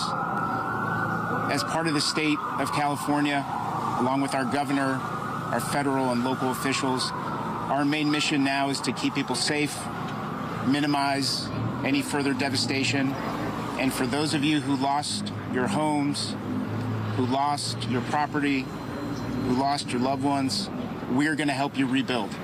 We're going to do everything we can to fight for you every day, now, this week, over the next couple months and years, to make sure you get your life back. And that is my promise. That is the promise of everyone behind us. But please, stay diligent. Heed the warnings of our public safety officers. And please, stay out of harm's way. Thank you to our men and women on the front lines, our first responders. We are not out of this. It is all hands on deck, and it's going to be a long couple nights still. So thank you to everyone who's helping these efforts, and please pray for us.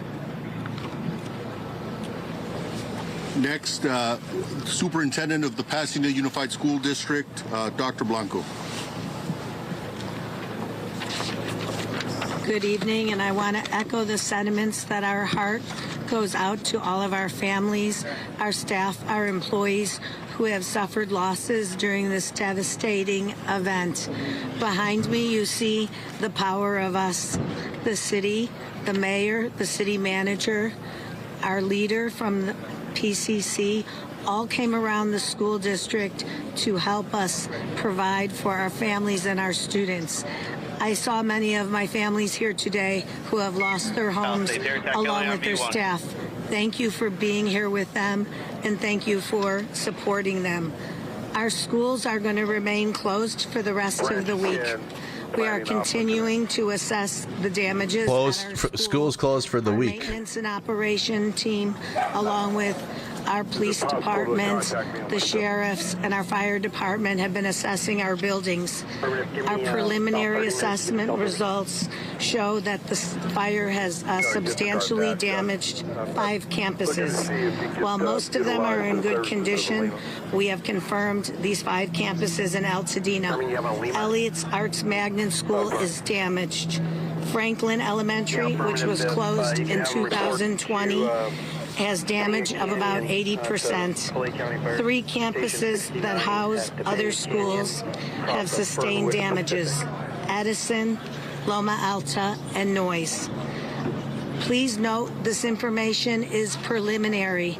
The fire is not contained, and some of our schools still remain in the path of the fire. We're working together with our city partners to do everything we can to preserve our schools. Our next steps are recovery. We're planning for recovery as we respond to the emergency, as we know our families are dependent on us. Public education is the bedrock of democracy. We learned that in COVID, and we will be here to help our families and our staff get through what is happening in our city. Thank you. We're deeply grateful for everything that you all have done to help and support us. All right, so far we got schools are closed for the week. President of Pasadena City College, Dr. Jose Gomez.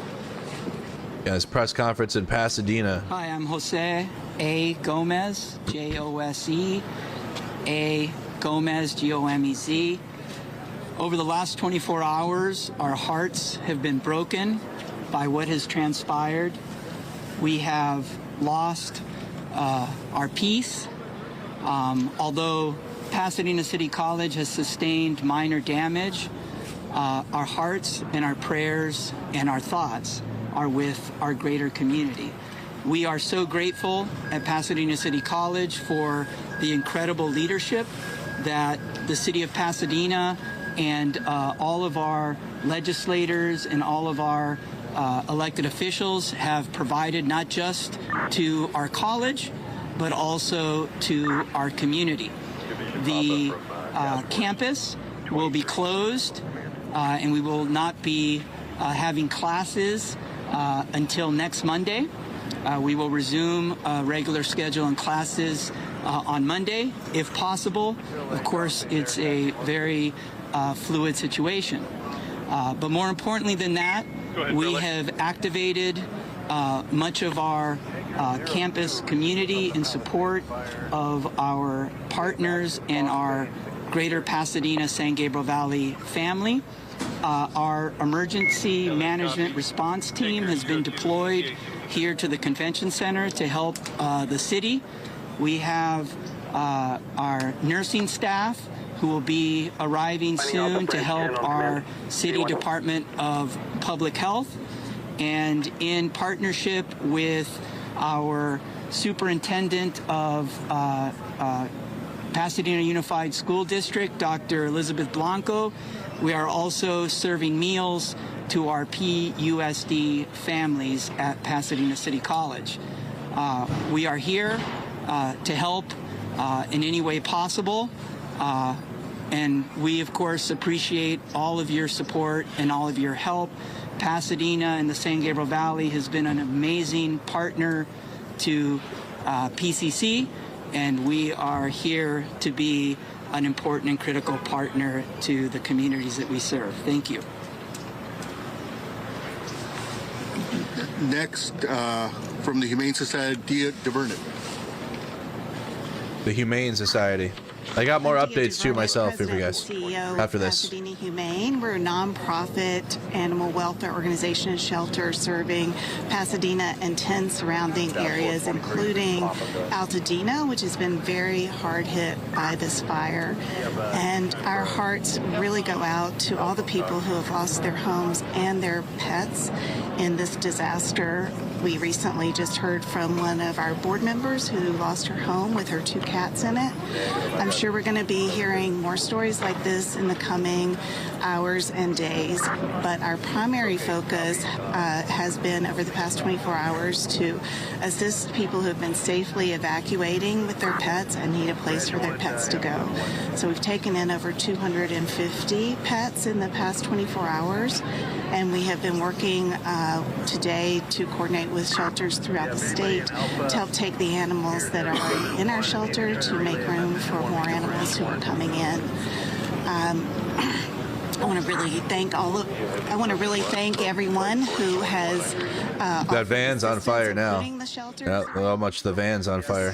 And people who we see in our community who are rescuing neighbors' pets and bringing them to us.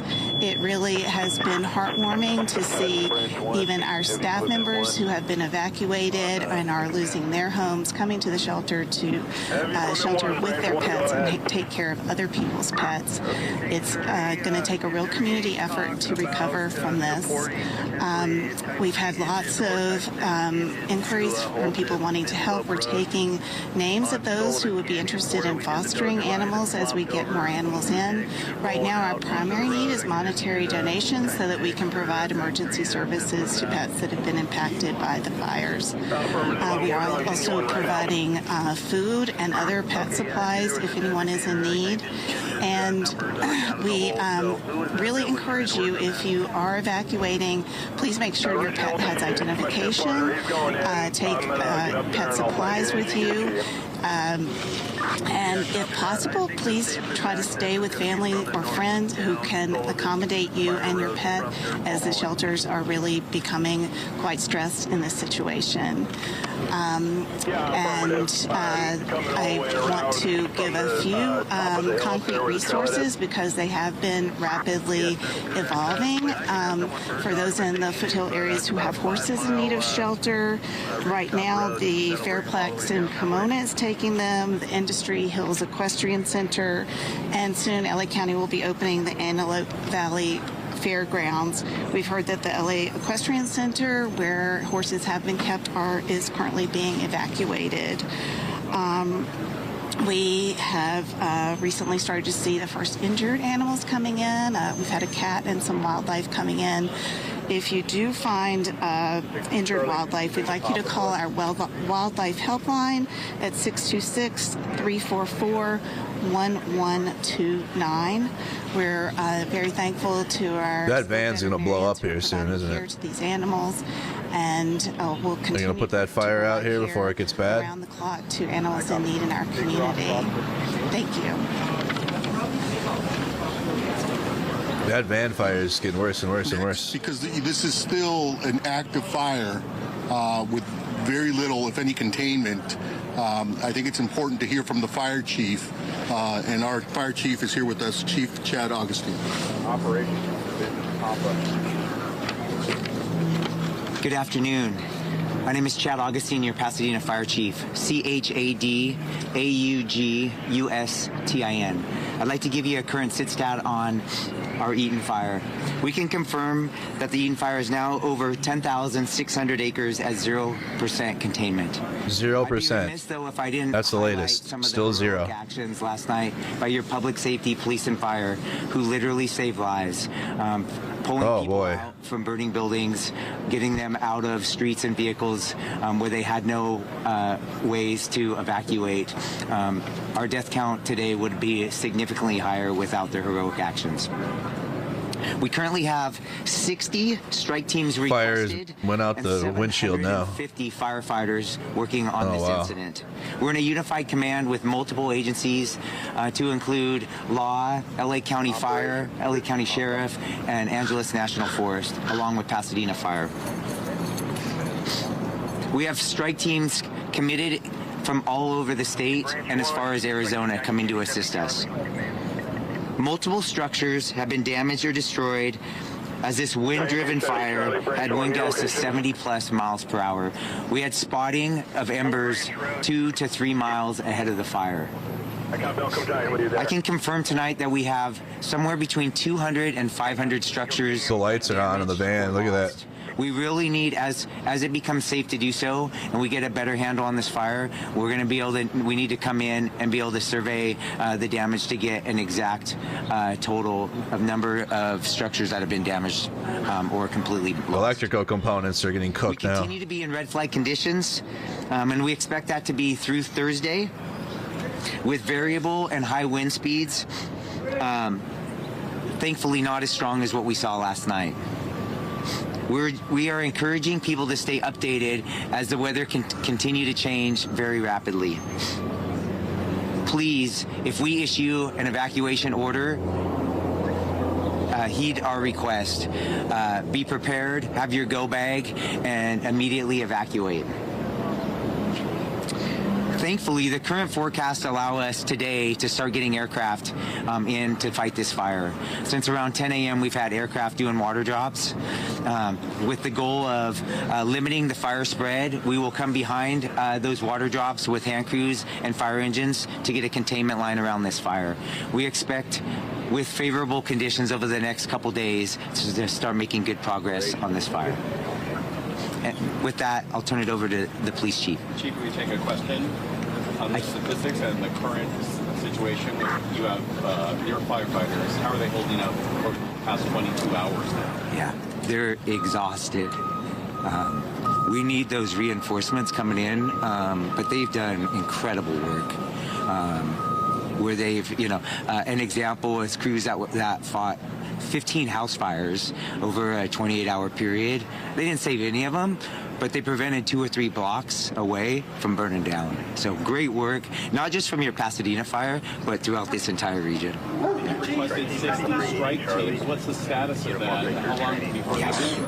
Great question. So we have multiple strike teams have arrived. We're in the early. They're gonna put the van fire out now. 15-ish strike teams, and we expect over the next 24 hours we'll be close to 50. Even some of the Arizona strike teams should be here by this evening.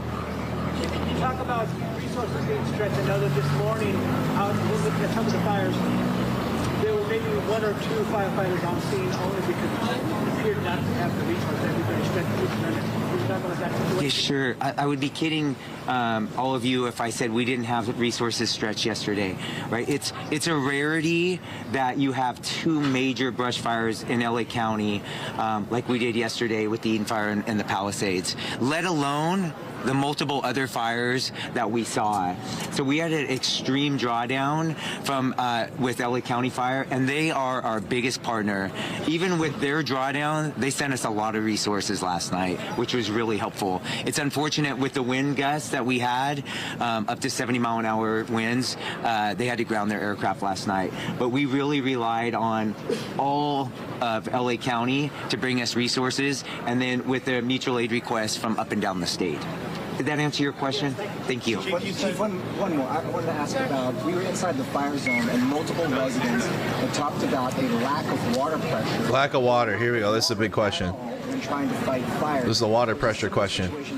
In the Palisades, when they said it was due to the amount of water usage at one time. Is this what you were seeing? What was the situation there? We saw it firsthand as well. Why was this the case? And is this going to be a problem for the future? Yeah, when you have multiple fires, multiple city blocks on fire, with I'll throw a number out, 100 fire engines flowing water. We are gonna stretch our water system. On top of that, we had a loss of power temporarily, which impacted our water system. But I'll be clear, we could have had much more water with those wind gusts. We were not stopping that fire last night. Those erratic wind gusts were throwing embers for multiple miles. But also the fire hoses were like blowing right back onto the firefighters. So they were trying. A lot of those resources were like not on purpose wasted, but because of the wind gusts, it was like a lot of that water didn't get put to where it needed to because of the wind. Like a transforming fire and around Banyan. That's correct. The time that is correct. And Around 6:30 was when the fire came in the Altadena area. It was actually in LA County, but right on the border. We had both Pasadena and LA County resources arriving almost simultaneously. And then, of course, the fire quickly moved into the Pasadena city limits. So 10,600 acres on fire, 0% containment, hundreds of homes destroyed. What can you say to the community to give them hope that you'll have a handle on this anytime? Yeah, what gives me hope is when I look at the trees and bushes around here. Last night was incredible, right? It was like something that most of you have probably never seen. Tonight we have very mild wind conditions where we can get aircraft and a ton of additional resources getting their hands around this fire. That's what gives me confidence that we're going to get a handle on this fire. Before, why don't we bring the police chief up, and then then you can ask questions of both chiefs. Just one question. Can we talk about the cause of the fire and if there are other cause of the fire? Are any of these connected to things like maybe arson? The cause, you're going to love my generic answer, but the cause is under investigation, right? We have multiple fire investigators as well as fire and arson investigators. Under investigation. From LA County and local resources investigating that. We need to let them do their good work so that we can come up with an accurate cause and origin. We'll ask the chief to stay here for more questions, but... He said Trump will be down there in a couple of weeks. Why does he go down there now? He's going to be the president soon. Why doesn't he go down there now? Situation and neighborhoods that have been evacuated and homes. Show how great of a leader he is, right? The message I want to reiterate is don't even think about it. Don't think about coming to loot any of these properties in Pasadena or Altadena because the Pasadena Police Department, as well as the LA County Sheriff, and resources from the state of California will be out there patrolling and protecting these neighborhoods. With that, I'll turn it over to our police chief, Eugene Harris, to provide you more facts and details. All right, police chief. My name is Gene Harris. I am the police chief for the city of Pasadena. Gene is G-E-N-E. Last name is Harris, H-A-R-R-I-S. Last night at the beginning of this incident, first responders from the city of Pasadena responded to the area of this event primarily on a safety mission. But when they got there, they rapidly found an escalating fire that was growing rapidly with the wind gusts, and it turned into a rescue evacuation scenario. Those first responders acted heroically by going in and either evacuating or rescuing numerous folks that are now housed in this building behind me. It was nothing short of heroic, and as they got there, it rapidly turned into that type of mission. So we had people from our police department, our fire department, certainly reached out into our Area C partners, local, state, and county folks that came to assist, and it took all night to get folks rescued or evacuated from their homes, and that effort was robust in that end. We also reached out beyond our county into other counties. We had some other agencies roll assets to us that could help us solve this problem, and they are still on scene at our command post as we speak. That was a little earlier. As you heard said, this is an active scenario from a law enforcement perspective. You've heard all of the fire circumstances and issues. I'm going to talk a little bit about what we in law enforcement are doing in this incident. As I said, it started out as a evacuation and rescue mission. It is now going to transition for law enforcement into a protection and community safety mission. And we will be staunch in protecting the community and protecting the homes of those folks who've had to be evacuated. We will have numerous folks in and around the area, upwards of 150 officers at any one time in and around the city handling all of our regular patrol efforts, but certainly focusing on making sure that the homes and the property around the burn area is secure. We will be staunch in that effort. If you have, and this is a message to the community, if you have a righteous reason to be there, declare that reason to law enforcement personnel and we'll assist you. If you don't have a righteous or legal reason to be there, expect to be challenged, and we will deal with you accordingly. The idea here is we want to make sure that we protect the people in this community, we protect the sanctity of these people's homes, and we will do that without fail. As you heard the mayor say, don't come here if that is the mission, if that's what you plan to do. You will run into somebody in one of these uniforms, and we will take care of that situation. So ensure that we are going to be staunch and very stern about the way that we're conducting this protection mission. I want to end it by simply saying the first responders in this city are second to none. Those partners that responded to help us really stood up, and you've got some really good elements that came out here to support this community and make it safe. So we will have ongoing and sustained operations. There will not be any lessening of operational capability for emergency services. We might find that some of the regular services will be out. We've put some information out on that for social media and on the media to make sure that people understand that we may not have the counters open and some of those things for regular services. But all emergency services will be dealt with without any lessening of services or impact. So with that, I'll turn it back over to the mayor. Now we can open it up to questions from any of our speakers that you may have. I can do Spanish now, or we can do one-on-one. Yeah, this is a press conference in Pasadena. Before you go, the looting situation, was those instances of looting, did that happen here at the Eaton Canyon fire? I mean, what was the situation here that makes you speak so forcefully about any activities that might happen with the fire zone? Well, the forceful nature of my delivery is really designed to impact what our caring is for this community. It's a community caring mission. We haven't had any incidents of looting, and we don't want any. And so the message is, don't come here if that's what you plan to do. You're going to run into one of us, and we're going to be staunching that effort. So we haven't had anything yet, but we're trying to expect the unexpected and get in front of these types of things. California residents, that's common, correct? Like with wildfires, you have people that will take advantage of the situation and loot. I think we had people talking about that in chat last night. There were a number of significant spot fires that broke out not only in the hills but along Lake Avenue. Several buildings suddenly caught fire at once. I do not. Right, we're still in a very active incident, right? And we have a dynamic fire that has 0% containment. But what caused a lot of last night's issues was the dynamic winds, wind gusts to 70 miles an hour, and very erratic winds. At 2 in the morning, they changed direction, heading westward, and we ended up having evacuations all the way to Glendale. So do I expect a risk of fire spread tomorrow? Yes. Do I expect erratic fire weather like we saw last night? No. Where's Joe Biden? He was just there. He was literally there on the ground today. Like, actually, Patrick. We can confidently say those embers spread. Approved all federal aid last night to all 3 fires. Like, right, and we were in red flag conditions, right, and just acknowledging that we're in red flag conditions in January, right, should make us all pause. And so the humidity was so low last night that a single spark could cause 4 fires get federal aid. You add in the wind gusts, and when I was driving to the fire last night, there was fires, dozens of fires starting just from the embers that were being thrown blocks, and miles ahead of the fire.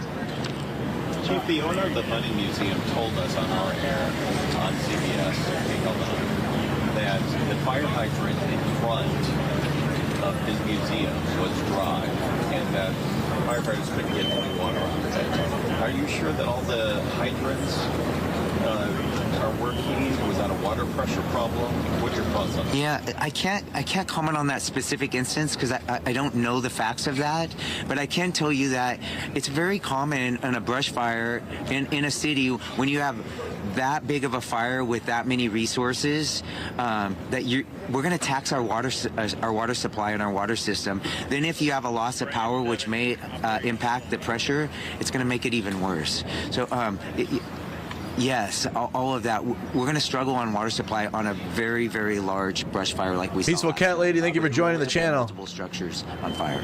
Do you feel that you got enough help, enough mutual aid quick enough? Did it arrive fast? Trump's not there because he's not president yet. He will be. A real leader would be there. What was great, if there was a positive... A real leader wouldn't need to be president to be there on the ground. For a wind event for multiple days in advance of what happened last night. We were preparing for a wind event as well as possible brush fire, but you had augmented staffing all over the county, and which really benefited us because we were able to be nimble, send resources to Palisades fire early in the day, and they were sending us resources by the evening time. That's the benefit of the mutual aid system in California, specifically LA County. Yes.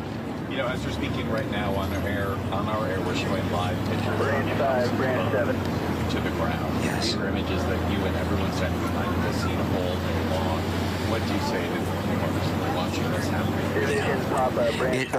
We grieve for them, right? We are incredibly sorry that they have a loss of, for many of them, everything they own, right? And it's tough as your fire chief. That's my responsibility.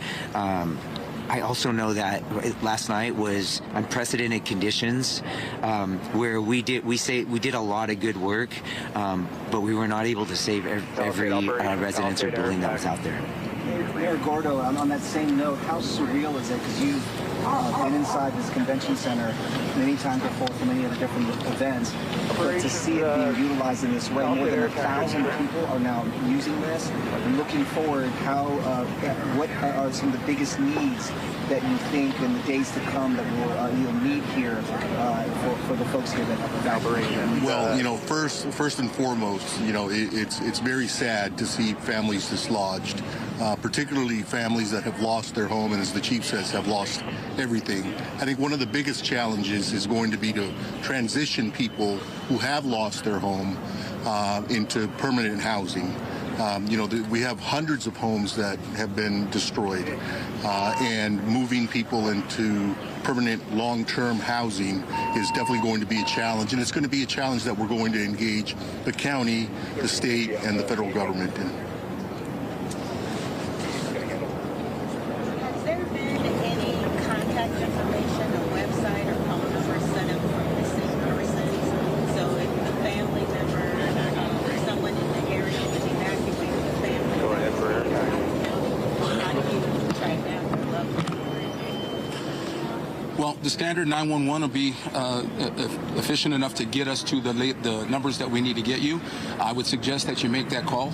To me, that stands to be an emergency, so let's do that. You can also contact our business line, and we can get you to the right people that can guide you in. If you think that your folks are at our evacuation center, which is right here behind us, we have plenty of staff that are here that can help you ID any family members or friends that might be here. Okay, what's the business line? I don't know that off the top of my head, unfortunately, but we can get that on our website. Coming in super. I did hear Okay, this again, to all affected residents, know that your city, your county, and other resources are there to help. If you need assistance, please reach out to us. You know, Pasadena and its residents and Altadena, it's a resilient community. And I'm sure that we'll bounce back. In the interim, this is an evolving situation, and so we're asking people to listen in carefully to what the police chief, the fire chief are saying. If you're asked to evacuate, evacuate. If you're thinking about coming to Pasadena or Altadena, for that matter, to cause problems, think twice, because the Pasadena Police Department and the LA County Sheriffs will be there to greet you, and you will be arrested if you're engaging in conduct that you should not be engaging in. With that, that will complete our, unless there are other questions. Thank you. All right. Victor Gordo, the mayor of Pasadena. Mayor of Pasadena, California. That was a long press conference, but answered a few questions there to everybody. Schools are closed for the rest of the week. Winds have died down, so they're able to get air resources in the sky. That will hopefully alleviate some of the fires. Let's check in now, since that was a long press conference, on the situation of the Eaton fire, the Palisades fire, and the Hearst fire. Let me hit the goal refresh here. Again, you guys are watching Mercado Media Live. It's currently, it would be 4:48 p.m. 4:48 p.m. in California. It is 6:48 p.m. here in Minnesota. Eaton fire still sitting at 10,600 acres, 0% contained. The Palisades fire is at 15,832 acres, 0% contained. The Hearst fire is sitting at 505 acres, 0% contained. Now I'm going to go over and look at the Lydia fire. Lydia fire is at 80 acres and it is at 30% contained. So while it's expanded, the Lydia fire is contained at 30%. Let me check and see if we have any updates on LA Times reporting that they're doing. They've been providing detailed updates. Let me see if I can find it. All right, let me just do. Branch 7. Got the scanner going in the background. Yeah, I'm barely catching. Where is I'm aware that. where is the LA Times? There we go. So 10 minutes ago, with Los Angeles on alert, wildfire app Watch Duty had 600,000 users overnight. Watch Duty, a wildfire app. So if you're in Los Angeles or LA County, it seems like an app you should download then. I don't know anything about it yet, but it seems like it's a popular one growing in traction. As LA County fires continue to wreak havoc, a fire tracking app run by a Bay Area nonprofit is gaining popularity. Watch Duty, which launched in 2021, combines publicly available maps of fire incidents and evacuation order and warning zones, similar to what can be found in CAL FIRE website. But obviously, like with an app, it'll be more user-friendly with your cell phone. So that's a good resource right there. The Watch Duty app. I might download it while I'm watching some of the live coverage here. Also, I think the NFL put out a statement on the Rams game. I had it sent to me really quick. Sorry. I don't know if they put it out on Twitter or where. There it is. So just 52 minutes ago, this is a statement from the NFL on the Vikings-Rams game. Because again, it's a Monday night football game supposed to be played in LA. The NFL's priorities with the safety of the Los Angeles community. We are grateful for the tireless efforts of the first responders. Our hearts are with the Los Angeles and everyone affected by the fires. We continue to prepare to play the Vikings-Rams game as scheduled Monday night at SoFi Stadium. As with all games, there are contingency plans in the event of a change in a location is needed. In this instance, the game will be played on Monday night at the State Farm Stadium in Glendale, Arizona. We will continue to closely monitor developments in the area. We'll remain in contact with public officials. So if Vikings and Rams are not able to play Monday night in Los Angeles, they're going to be playing in at the Cardinal Stadium in Glendale. Okay, so we got a few cameras there. We also got feeds here. Since it was brought up in the chat about world leaders and the upcoming president, Donald Trump put this out at 10:55 in the morning. So this is what he was posting. Governor Gavin Newsom refused to sign the water restoration declaration put before him that would have allowed millions of gallons of water from excess rain and snowmelt from the north to flow daily into many parts of California, including the areas that are currently burning in a virtually apocalyptic way. He wanted to protect an essentially worthless fish called a smelt by giving it less water, and it didn't work, he says, but didn't care about the people of California. Now the ultimate price is being paid. I will demand that this incompetent governor allow beautiful, clean, fresh water to flow into California. He is the blame for this. On top of it all, no water for fire hydrants, not firefighting planes, a true disaster. So that's what the upcoming president put out. And then also, he put out 5 hours ago, at this moment, Gavin Newsom and his Los Angeles crew have contained exactly 0% of the fire. It is burning at levels that even surpassed last night. This is not government. I can't wait until January 20th. Okay, so that's what Trump put out there. Then he put out no water in the fire hydrants, no money in FEMA. This is what Joe Biden is leaving me. Thanks, Joe. Another tweet post put out there from the upcoming president. Let me see anything else that he put out. That's about it. Then other things. Then he posted the video of James Woods getting teared up on CNN. I'm 77 years old, man. I can't walk up these hills. It's like Mount Everest there. It's like, pretty steep. So, it's just you. I posted this on X, but Sarah was on with her 8-year-old niece last night. And she came out. I'm sorry. Just, one day you're swimming in the pool and the next day it's all gone. But she came out with her little Yeti piggy bank for us to rebuild our house. Oh my gosh. James Woods, we all hope that you will be able to rebuild your house, maybe starting with that little Yeti piggy bank. And we're just glad that you're okay and your wife is okay. I'm sorry, you have your lives. Yeah, no, I mean, this is real and it's raw. I thought and I would be stronger than this. You know what? Strength is not measured by whether, you hold in crying or not. Strength is what you are doing now and helping your neighbors and shining a light on the great, amazing work of all those firefighters and emergency crews out there. You have so much great. strength, and They're we great. appreciate you coming on to reflect what so many others just like you are experiencing in that raw emotion right now. We wish you the best, you and your wife, as you rebuild your lives. So many people are doing that right now and trying to process what's going on. So, James, and also keep us posted on your 94-year-old neighbor and everything going there. We're going to continue to talk, and we wish you the very best. He's okay. He's okay. Yeah. They found him. He's in the hospital. He's okay, yeah. I just worry. If anybody knows where Robert Trinkteller is, call me, let me know. I know that's what James Woods on CNN had to say. And then Donald Trump again posts, the fires in Los Angeles may go down in dollar amount as the worst in the history of our country, and many circles are doubting whether insurance companies will even have enough money to pay for this catastrophe. Let this serve and be emblematic of the gross incompetence and mismanagement of the Biden-Newsom duo. January 20th can't come soon enough. And then posted that other stuff. Okay, so that's the latest from the upcoming president of the United States, Donald Trump.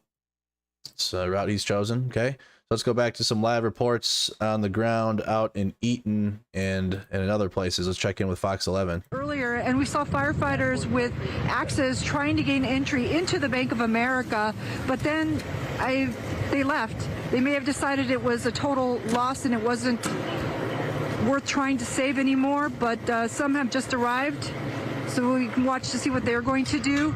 But when the other fire engines were that bank is going up in flames. also a sheriff's escort, and at one point they did block off this street and they were not allowing cars through, and we really saw a difference because prior to that there were a lot of people driving very slowly through here. Some of them were live streaming as they were doing so, others were taking video, and they were impeding the access and also the passage of these fire trucks.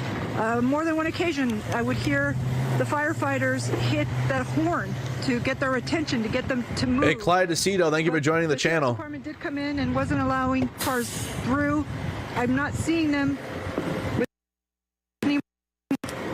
But you. Video connections. This is now fully engulfed in flames.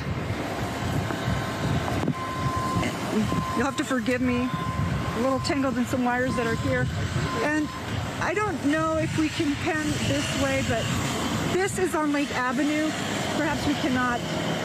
But right behind us, there's a neighborhood. And multiple homes that have burned to the ground. And also, just down the street, we're seeing multiple businesses, including the one right next to the Bank of America.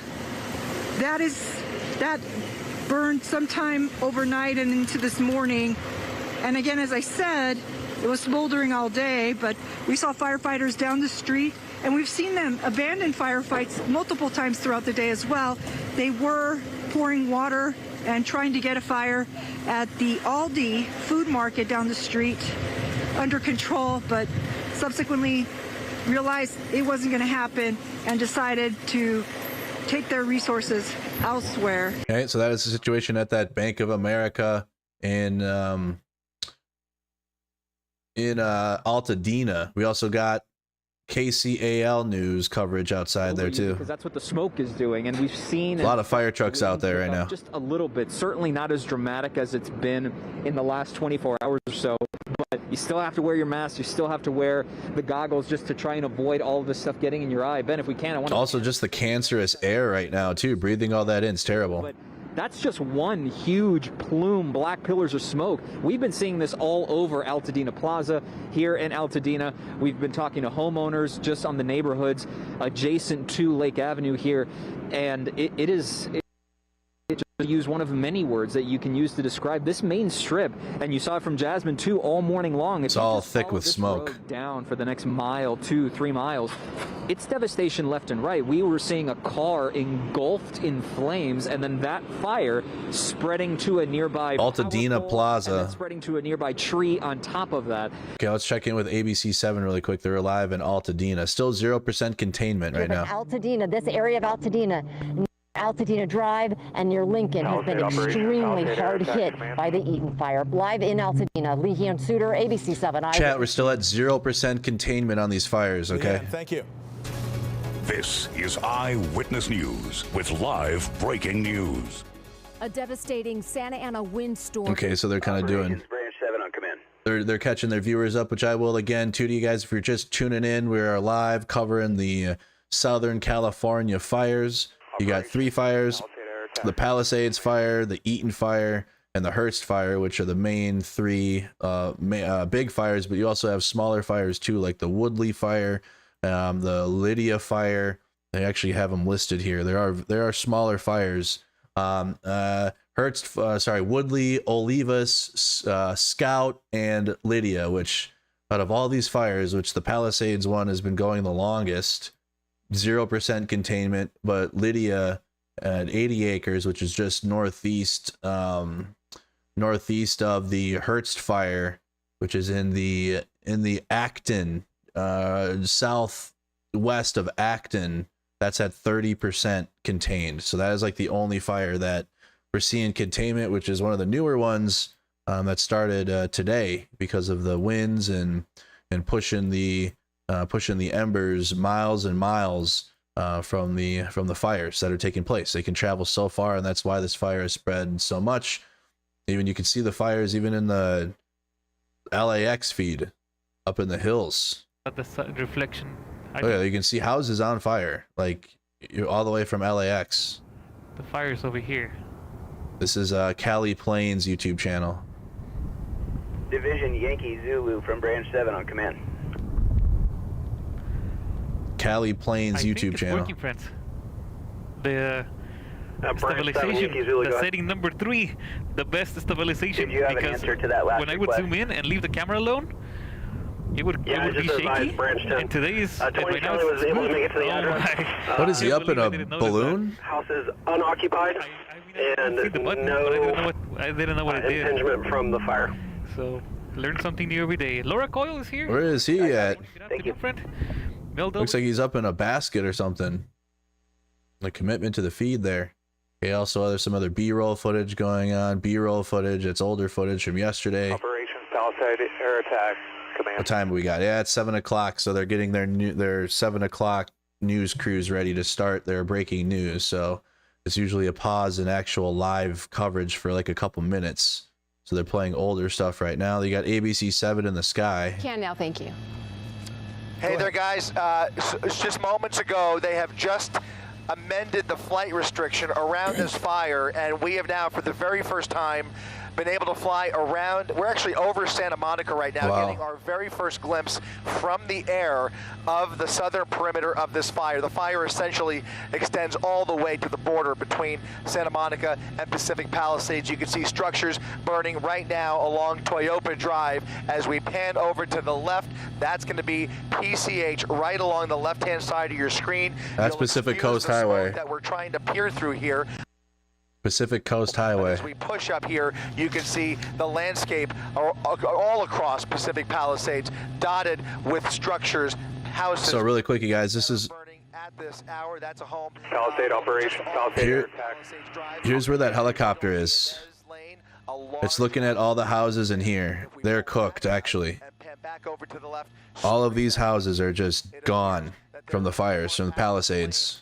Either on PCH or just off of PCH. If you push in there, we might get an accurate reading from SkyMap here. They're just gone. The fire is just, there's nothing they could do here. On the cell phones up here, that's going to be the cause of that interference. You can see an active fire right there, right along PCH, a very large building. I can't tell. That might be a condominium. I am not exactly sure. And again, I'm not trying to meme. I'm not memeing it. I'm just trying to make it so people that aren't from California can like maybe visualize or empathize even more. But that's the main. That's when you're playing GTA 5 and you're driving up the highway and you got the ocean to the left and you got those houses up in the. Like, you're driving on Pacific Coast Highway. So if you play that game at all, like you've driven or you've played all in this area in that game, and all those houses and all the infrastructure there's burned away here. People have died in this fire. Tragic. Operation So tragic, Giovanna. We know that 10,600 acres have burned in the Eaton fire. It's at 0% containment. And we just heard from the Pasadena fire chief saying that there are 750 firefighters working on this fire. Well, that very first Franklin mission where you take the cars, you steal the 2 supercars, and you drive away. That's on Pacific Coast Highway. Orders in place right now. We are at Lake and Topeka here in Altadena, and you can see that law enforcement are really trying to make sure people are heeding these evacuation orders and staying out of the roads so that officials, firefighters can get to the fires as quickly as possible, trying to keep these roads clear. Isn't it winter still in America? You're damn right. It's January 8th. Yeah, the California's in a drought, and it's very, very dry, and then the Santa Ana winds. Community Center. We also heard from Pasadena Humane Society in that press conference. They've taken in more than 250 animals, providing food and pet supplies for those who need it. And they're actually asking people to reach out to them if they are willing to foster a dog or a cat for at least a week. We also heard from the Pasadena Unified School District Superintendent saying Pasadena schools, they're closed for the week. For the rest of the week. At least 5 school campuses have been impacted. The school district is planning for recovery, and they are serving meals to Pasadena Unified families at Pasadena City College. We not long ago went over and saw Pasadena Waldorf private school, unfortunately completely burned to the ground. We saw, some chairs. David Thompson says, but classrooms. David Thompson in chat says it has not rained here in months. Young students will be so heavily impacted by this fire. We spoke to a woman who watched her childhood home burn down not far from there on Coleman and Santa Rosa. We saw flames ripping through her house. Just devastating to see. And again, this fire is at 0% containment. More than 10,600 acres burned. And the Pasadena fire chief also mentioned, as we've heard throughout the day too, that they are calling on mutual aid. They are calling on firefighters up and down the state from other states, Nevada, Oregon, Washington, to come in and help them with this firefight. It is a difficult thing, and we are watching people deal with it as best they can. Thank you very much, Sophie Flay. We're going to check in now with Jory Rand. He has been in the Palisades area. You started there yesterday. You're there today. A lot of what you saw yesterday was shrouded by darkness and smoke. The daylight has revealed something completely different, Jory. Yeah, we were actually a block away from this spot here on Chautauqua Boulevard about 4 o'clock yesterday, and we could see up in the hills here that things were turning really pretty scary, and so we booked it out of here, and daylight has revealed what has been left behind. Devastation. This is row upon row of homes lost. This is basically an entire neighborhood burned to the ground. Street after street, we just see nothing left. There are just frames, foundations. The signs of what was here before have just been crumpled into ash as it's left in smoldering ruins here on Chautauqua. We can see here as we look up the hill, this is up looking basically north into the wilderness where we saw that fire was raging, and that's basically where it came from the north, blowing south. It's brought the power line down, made it treacherous to go up Chautauqua to see. So just this image, it's like there's a bunch of houses here, so it's like going to go from house to house to house, so that's not done burning. The rest of the damage, that bicycles, one on a motorbike, we've seen an occasional car, but this is a wasteland and a ghost town. As we continue further around, you can see the burnt out husks of cars in driveways. It's really a 360 panorama of nothing left. Lives that have been torn apart here by this fire. And again, it's hard to overstate the devastation. For those who are residents of this neighborhood and wondering what happened to your homes, there are a few spotted homes that did survive throughout this neighborhood here in Palisades Village. So all hope is not lost for those who are wondering if their home has made it. But just given what we have seen, we drove around for minutes at a time, long stretches, mile-long stretches of neighborhood roads, and there's just nothing left. There was nothing to stop this fire. The firefight was basically not last night, and it was able to proceed unabated, and this is what has been left behind. So again, yesterday we were... So really quick, a couple of you guys asked about the fire photo girl who was live yesterday. She hasn't been streaming. She tried earlier, but connection is horrible. I can't even imagine trying to stream off of just a cell phone. She was doing it on her iPhone last night, and she had solid coverage, but it's still very tough given the weather conditions. But she posted 36 minutes ago, residents scrambled to get as many of their belongings out of their homes in fear that their house might be next.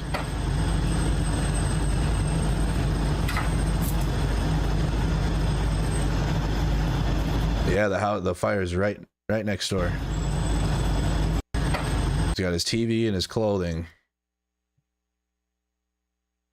And again, Eric Scott, who is the fire captain, I haven't seen anything new in the last 4 hours from him. From when the fire first ripped down here in the early morning. Look at those houses up there. Big mansions. Out of control monster burning all the way down the PCH. Those homes never stood a chance. Over here on PCH, the fire actually jumped across the roadway. That's Torrance fire set up there. But look along the shoulder. See that's part of what's left of one of the utility poles here, still smoldering, still burning from that fire that ripped through here several hours ago.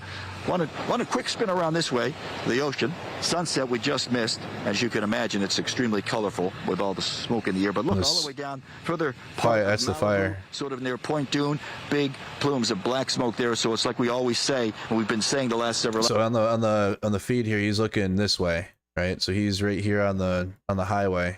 Oops, he's right here on the highway, looking that way. And that's why the fires are still ongoing. This is the Palisades fire.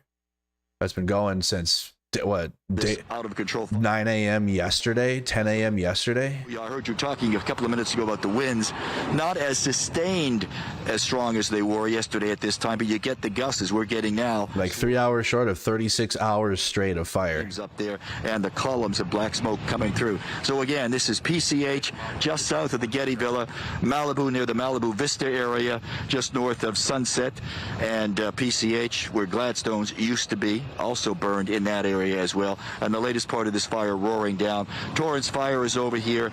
There are no engines over here. Well, as I speak, there goes an engine from the Orange County Fire Authority here on mutual aid to help.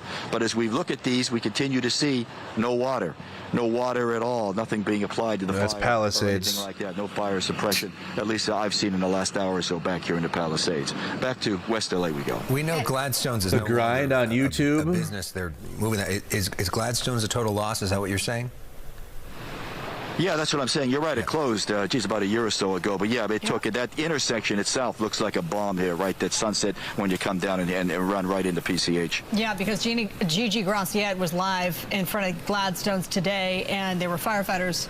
The flames had just got there, and the firefighters were there too, trying to douse those flames. So obviously they couldn't save it. And now that it has been, I don't know what's the name of the channel for sure. Like, what's the name of the actual? Just Grind. Popular restaurant along PCH has also been lost in the Palisades fire.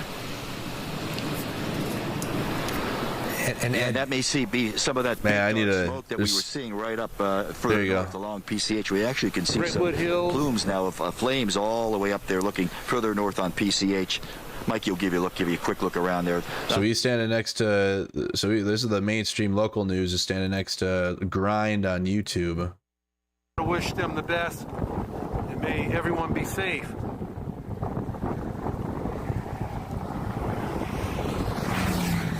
Yeah, Michael. Oh, man. The Palisades is all this area up here, down there and farther back. In is the Palisades. And upper Palisades, too. I'm not going to go down that far because I didn't have enough smoke I could take. But we're on Will Rogers State Beach, but all up there is the Palisades. All right, guys, I'm going to go ahead and grind back to Santa Monica right now. I appreciate you guys grinding with me. Going back to Santa Monica? That's where the fire's heading. I appreciate you guys grinding with me. I'm going to grind back to Santa Monica. You guys welcome to grind back with me to Santa Monica. Make sure I get there safe. All right, guys, I'm strapping in, heading down to my bike. Thank you, Chris. He biked there? Oh, look at the sunset here. Get the does that bike path? Does that go all the way up? Could you ride your bike along the highway? And also the winds are picking up. I'm gonna strap in, guys. He's got his camera on his helmet. Got a sir on. Got to clean my eyes. Can't see anything. You're just in smoke.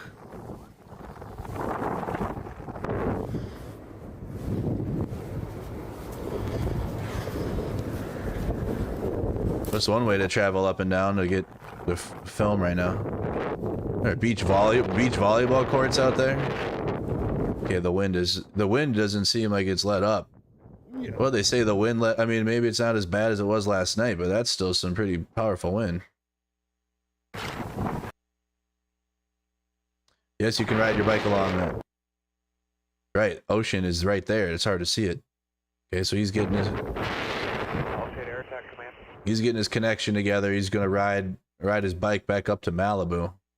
Flames pulled people from cars. Another press conference. And got them to safety, no matter how dangerous. And thank you to everyone who heeded our warnings to evacuate. Tonight, more people may get evacuation orders, and if they do, please leave immediately. More evacuation orders. Evacuation warning. Get ready to go. Protect yourself. This is LA now. And support our firefighters on the front line. This is LA City. Our strategy included preparations and pre-deployment, and it now includes fire crews from around the state and from our federal partners. We are also adapting in real time. These winds continue to blow. So let me be clear. I am making sure that we leave no resource untapped. Firefighters are now on scene from across the state and across the country. Thanks, Hot Wheels. I spoke with President Biden today and Governor Newsom earlier today, and they assured me of full federal and state support. As we head into tonight, we are still facing strong and erratic winds.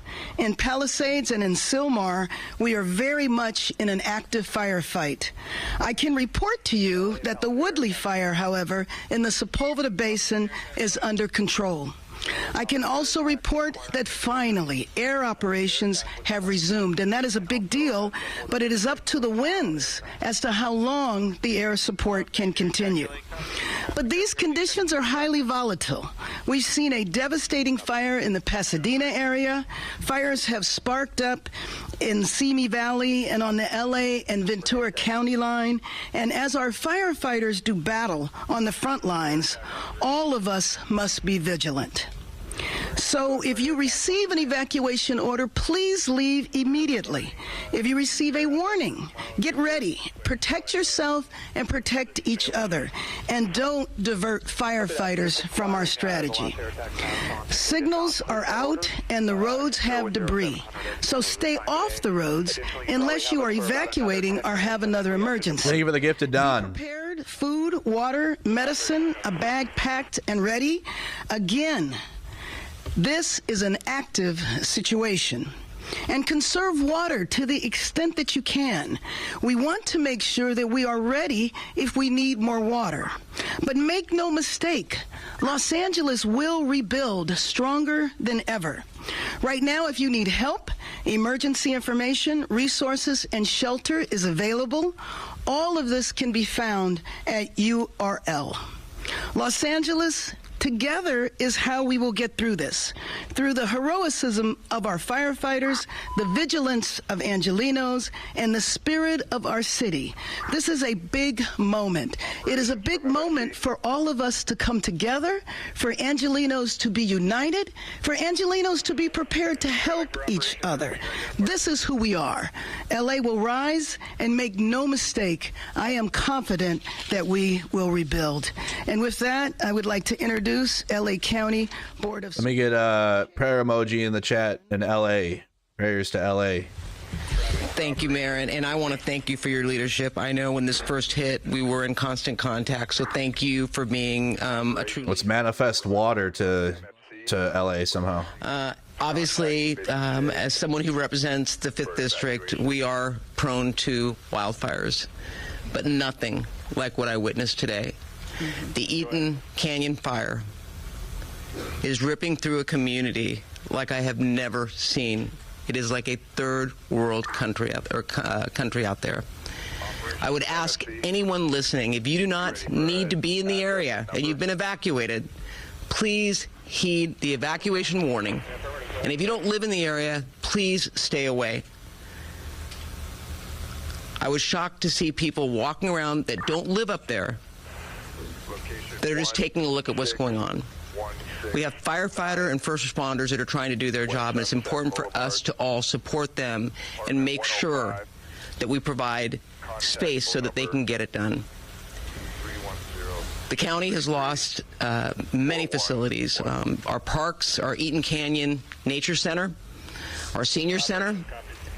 I'm sure the sheriff will talk about the fact that we almost lost our sheriff's station, but it's been evacuated. We are going to rebuild. And when we met with the governor and the president, the resources and the promises have been made. And it's going to be our job to deliver. And I am confident, given the resiliency of this great county, working with all of our partners, we will rebuild. And to my friends out there that I have talked to today that have lost their homes up in Eaton Canyon, I am a phone call away, and you are not alone. And to those of you that have lost homes, please reach out for help. You are not alone. It's important for us to recognize that these people have lost everything. In many cases, their entire life savings. So as we move forward, we're going to make sure the Department of Mental Health has resources on the ground. But if you need someone to talk to, reach out. Reach out. Love thy neighbor. So with that, I would like to invite Supervisor Lindsay Horvath up, my colleague who represents the 3rd District, the Palisades Fire. Yeah, this is the City of Los Angeles press conference now. Thank you very much. Earlier today, I visited the Westwood Recreation Center, where I was able to listen, to grieve, and to be with evacuees in this time of crisis. To also thank the volunteers, but most importantly, to let each person know in this time of crisis that they're not alone.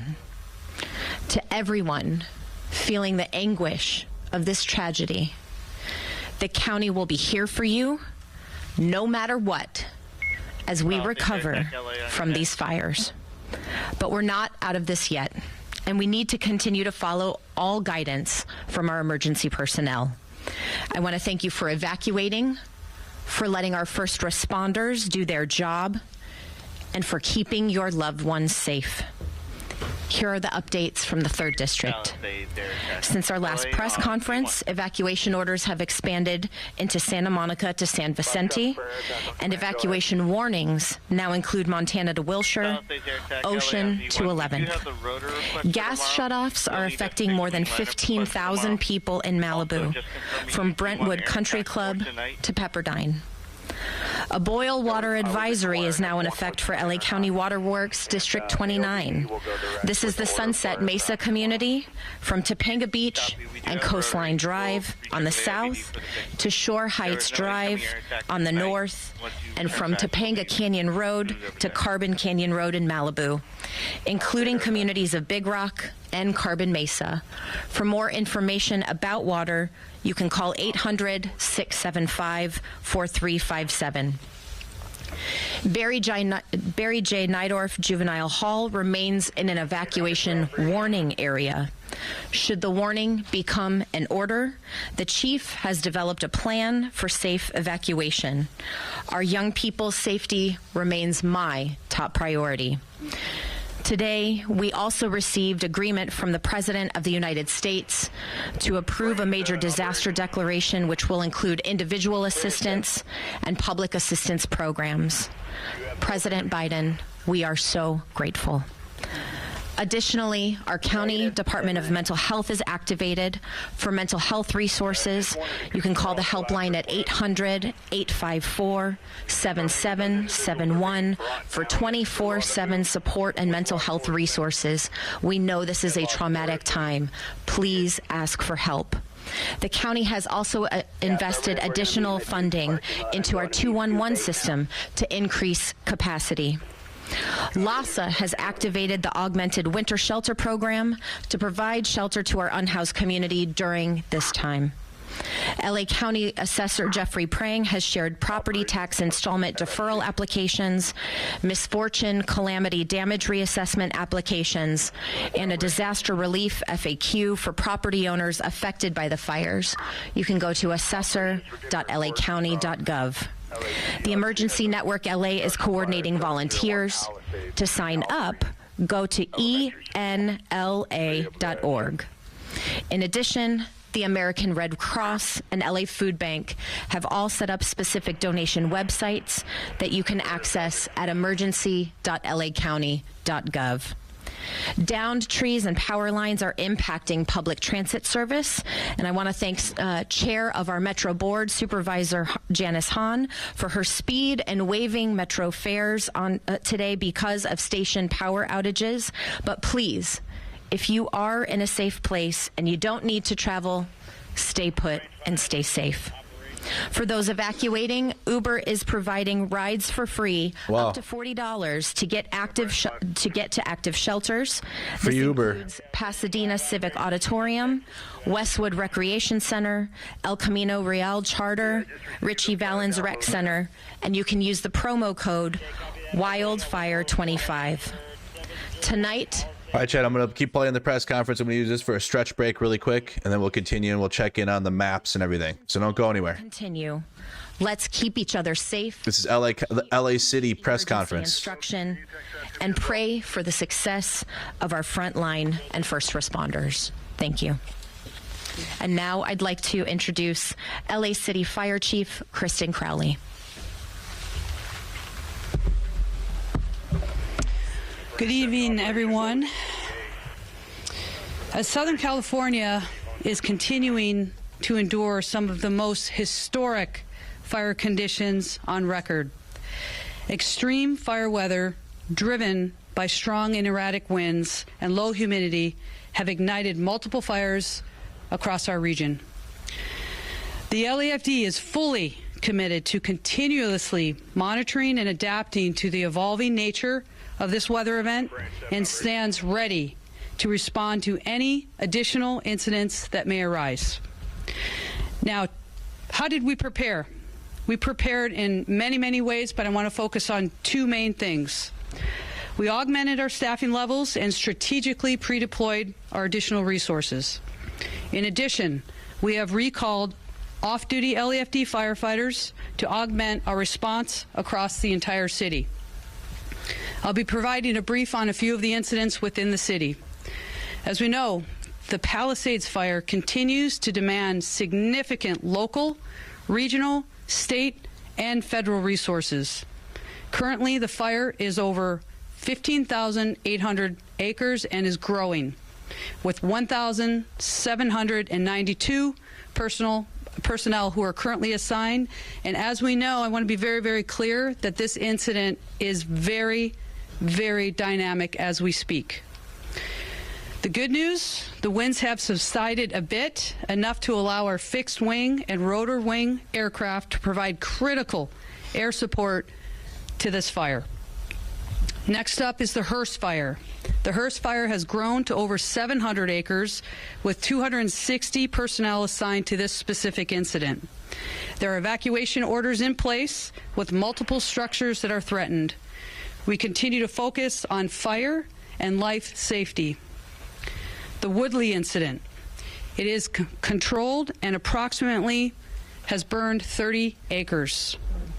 I want to clarify a little something before Chief Maroney comes up. The Eaton fire, we are closely monitoring this specific fire. It is in the county, and we are absolutely paying very, very close attention to see how else we can assist. If it does come into the city, we are ready. Now, in addition to the large-scale brush fires, in the past 24 hours, the LAFD has responded to an additional 3,950 911 calls for service within the city. This also includes 10 structure fires. We have treated and transported an extensive number of medical emergencies throughout the city. Now, the LEFD also continues to assess and allocate resources to ensure timely and effective responses across the entire city. As the situation evolves, the LEFD remains steadfast in its mission, working closely with our local, state, and federal partners to mitigate the impacts of this unprecedented fire condition. Also, I want to talk about a few of the challenges and adaptations. Multiple incidents throughout this region. We are going to talk about all of these fires within Southern California.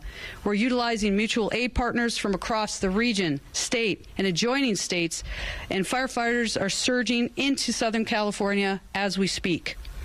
Also, the challenges with water pressure in the Palisades.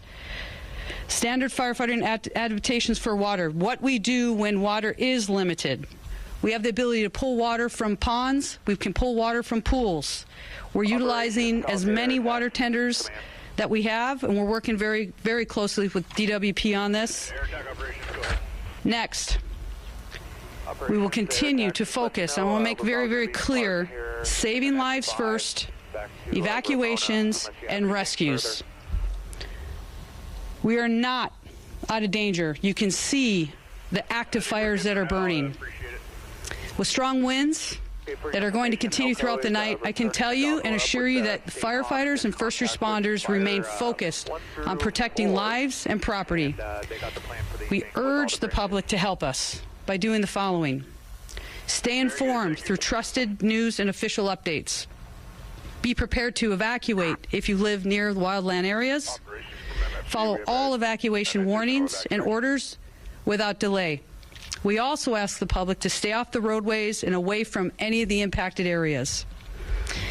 Now, the LEFD and other partners, we're working so closely together. We are absolutely united in our top priority, and that is saving lives. Ensuring that the safe evacuation and rescue of our residents in harm's way remains our absolute top priority and our focus during this wind-driven fire.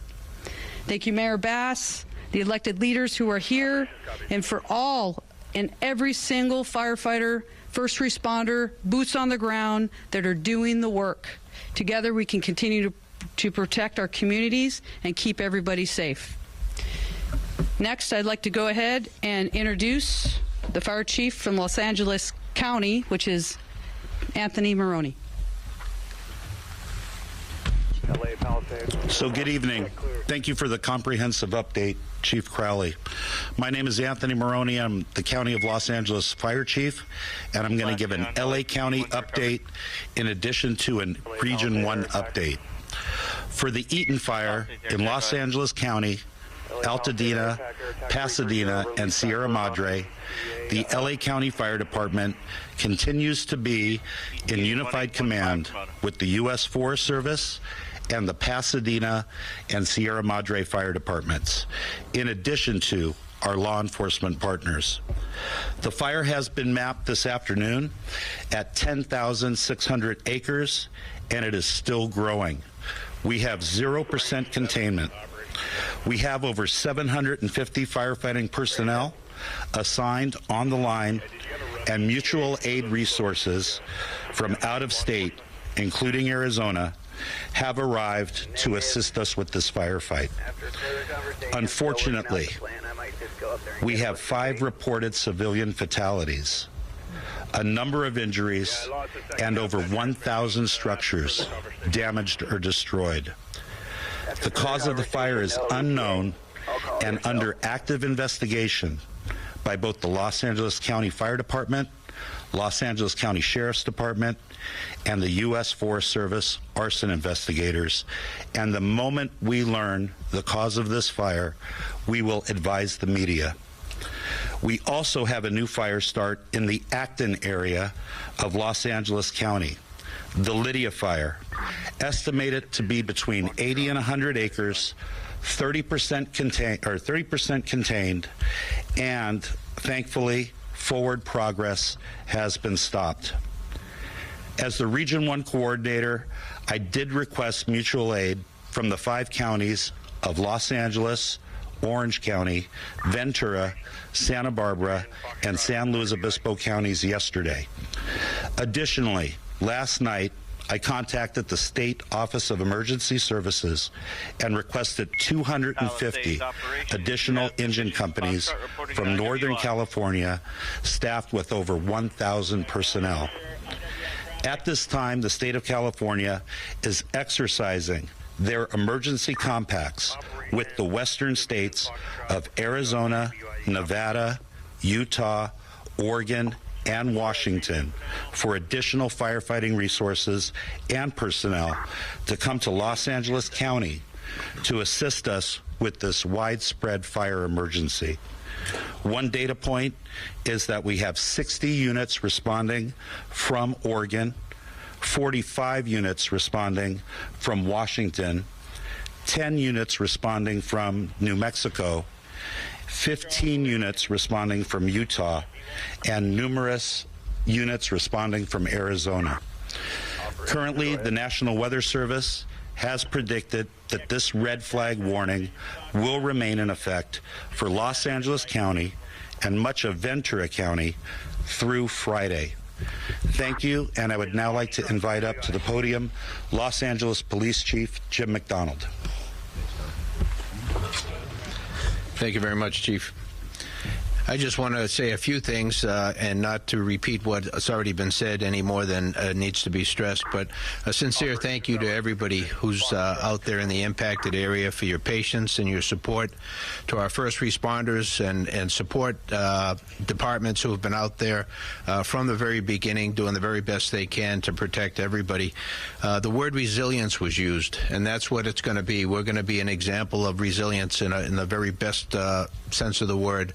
We're going to bounce back from this, and it's going to be a challenging week ahead, but we're going to be able to get through it by working together. These have been unprecedented conditions, as you've heard over and over again, and the fire has been very unpredictable. That is why the need for vigilance is I can't stress enough how much we got to pay attention to our neighbors, to our own yards and property, and be able to catch something quickly if we get something sparking off.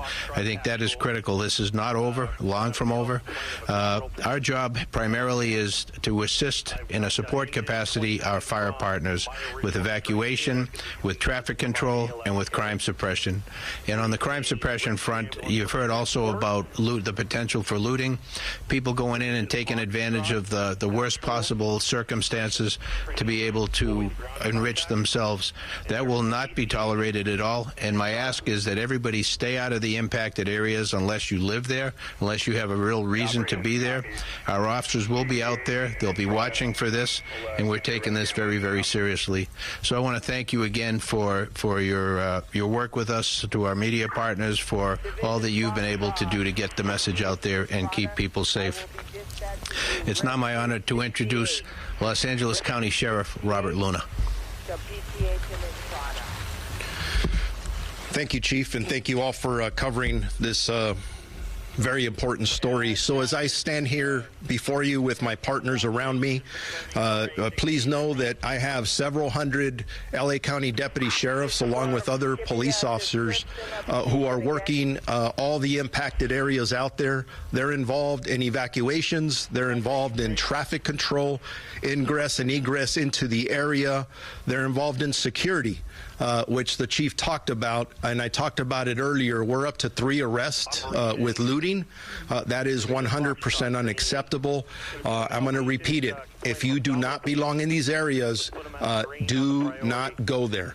We have additional people that we've brought in just to make sure that people's property are left alone. These people have gone through so much. Don't put them through more than they have to go through. And then we're on humanitarian missions. I have deputies dropping off food, blankets, and other things to people who have either been evacuated or who just need somebody to talk to and frankly just give a hug to. Those are the kind of things that we're doing out there. I do want to talk about evacuations.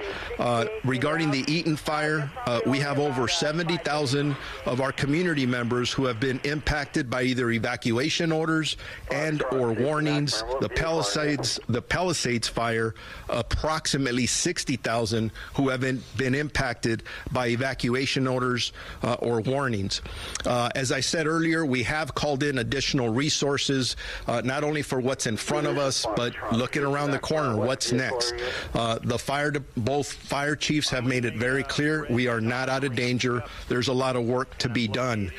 For me, in my other role as mutual aid coordinator, just to give you an example, as we are not only calling in our resources, we check with other departments, both in the county and outside the county, and we've provided Pasadena Police Department with additional resources, one from the Long Beach Police Department in a mutual aid capacity, and from the Orange County Sheriff's Department. So I'd like to thank those two departments, and that's something we do in law enforcement. Santa Monica's asked for help last night, and we also coordinate in helping with that as well. Chief Maroney mentioned it. Unfortunately, we do have 5 fatalities, and we're praying that number doesn't increase, but there's a lot of work to do, and we'll see what happens there. We are up to 3 looting arrests as we speak. And then the last thing I'd like to leave you with again is earlier I spoke about evacuation warnings, evacuation orders, and a lot of road closures that are taking place in both of these locations. I'm not going to go through them all, but I encourage our community members to go to lacounty.gov/emergency, where you will get updates on those orders, warnings, and road closures. And again, I am really proud of our community overall. Sometimes we talk about the looting and people who aren't listening. I'm going to tell you, 99% of the people are listening, and I think that's why hopefully the injuries and fatalities and all those ugly things will stay down. So thank you to our LA County residents for working with us in partnership. And now I'd like to introduce LADWP General Manager Janice Quiñones. Thank you and good evening. I'm Janice Quiñones, CEO and Chief Engineer of LADWP.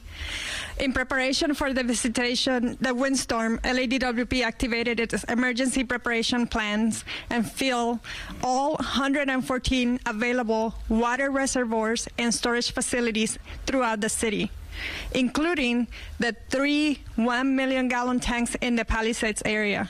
We also fuel all our generators serving our pump stations to ensure water will flow out through the emergency. We're working very closely and side by side with LA Fire Department and CAL FIRE in the command post to manage the water supplies. I want to be very clear that the water continues to flow in the Palisades area through our main system. We haven't had any disruption into the water system, but because the winds were severely limited, the air operations, the number of fire hoses connected to the fire hydrants depleted our tanks in the area, specifically in higher elevations. We immediately implemented our contingency plans to provide water trucks to support our firefighters, and our crews are working on how to refill those tanks during this very moment. Conditions for our crew are very hazardous, so we ask for your patience.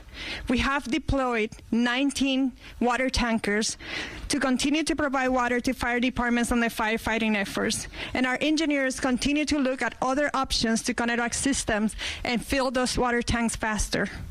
We're also asking our customers on the west side to conserve water to make sure that we have water available and ready as the winds and the dry conditions continue. And in the Palisade area, because of the fire conditions, there is a boil water notice in effect for SIC code 90272. And the area north of San Vicente Boulevard and to the south. It's not citywide. Again, it's 90272 zip code. If you want more information about the boil notices, go to ladwp.com for details. In terms of the power restoration efforts, LADWP has requested mutual assistance from Pacific Gas and Electric, and we're also working very closely with Southern California Edison to support check in. Let me get a plus. We restore power as quickly and safely as possible. As of 5 p.m. today, we have restored power to over 133,000 customers, and we have about 123 customers still out of power. We have 50 customers that have been out of power for more than 18 hours, and we're prioritizing those outages. Based on our current conditions and for the safety of our crews, if your power is out, you should plan for at least 24 hours before our crews can respond to make repairs. If you see a wire down, call 911 or report that to LADWP. Our number is 1-800-DIAL-DWP. Some areas, specifically those in fire areas, will take longer because we got to get clearance from the fire department to come and make repairs. You guys are listening to LA City press conference. Edison and the Metropolitan Water District for their support in this response. And now I want to introduce LAUSD Superintendent. All right, we're going to break into this for a second with some breaking news. Well, what is it? A new fire. Oh, no. So what you're looking at the top left of your screen, now full screen. A new fire. Hold on. This is the Hollywood Hills. 2300 block of Solar Drive, Astral Drive is where this fire began, beginning at 10 acres. What's its name? A Hollywood sign, not far from Griffith. Hollywood Hills on fire. We see a fire just right now at night. They are requesting more helicopters. More water drops. We see one helicopter there, but this Hollywood Hills are on fire now. Spots near Hollywood, near West Hollywood, that people look around the world and think of Hollywood. This is the Hollywood sign, so you don't see, you can see from there, and that is now a new fire. What's going on? Again, this all ignited on the 2300 block of Solar Drive at Astral Drive. We've seen the aircraft out there, which is always how far away is that? Especially when a fire just breaks out. What is the name of that one? At 10 acres. We know how quickly things can get out of control, as evidenced by all the fires that we've been reporting. So here's this chopper that's flying in there and literally into the flames and into the smoke. Well, there's that water drop. So they are requesting more water drops, of course. How did this fire start? I know that we've heard from some people on social media. We can see the flames from the Runyon Canyon area. My home is in danger, etc. We have not heard about evacuations yet, but those could be coming. Obviously, we know the mayor, Karen Bash, she's in the midst of a press conference right now, and with her, LA County. Yeah, another fire started in the Hollywood Hills now. So, LA City Fire Chief, all of the fire officials who would be involved in this, they are literally at a press conference right now talking about the Palisades fire, the Eaton fire, and the Hearst fire. And so hopefully, we can go back to this when they start. What's the name of that one now? Questions, but just FYI, I mean, the good news on this fire so far is we don't know of any structures burned with this one. I'm not even. That's literally just came in right now. Very busy area with a lot of homes nearby. So that it's literally. I've been in the Hollywood Hills. Let's go back to this press conference, Alberto. They have hiking trails up there. This may not be surprising, but yes, the superintendent of LAUSD at the podium, Alberto Carvalho. All LAUSD schools will be closed tomorrow. There's the Hollywood sign. There's the fire. Wow. That's big news. Okay, let's listen in. Early tomorrow morning. For information about school closures and the location of the grab-and-go locations, please visit www.lausd.org. You will also find resources of That's the fire they're tracking. Fast-moving fire near Runyon Canyon. Where is that? We will be pivoting 100% of our students to a continuity of learning model with virtual resources available for all of them. What a great time to not know California geography. Tomorrow, we will make a decision after consultation with leaders, as well as a careful examination of the trends as we observe them about what Friday will be like. I want to close by once again thanking our parents for their resilience, our workforce for their courage, and the remarkable men and women of this community who are working as first responders in very, very difficult circumstances. I will add that, unfortunately, the unthinkable has happened. We've lost two schools, elementary schools providing educational services to over 700 students in the Palisades area have been completely destroyed. That's in the city. That's further. Marquez Elementary and Palisades Elementary. 30% of Palisades High Charter School was destroyed. We were on site and could not believe what we were witnessing. We are prepared to relocate NASA firms. those students to provide continuation of their educational services and restore normalcy How close is to it those to families and those communities. Unas palabras en español. Yeah, that would be this one we're seeing then. Hold on, sorry. Okay, sorry, I'm going to put that down. That would be this fire we're seeing here then. Correct? Or is that too close to... no, the Hollywood Hills are here. I don't know if this is it the Hollywood Hills north of CA 34? CA 134? No. That's a different fire. That's a different fire being tracked, unless it's just unless Firms is off. It would have to be, wouldn't it? It's close. Because there's nothing being tracked. I don't know. Could be just NASA Firms off a little bit. By a few grids.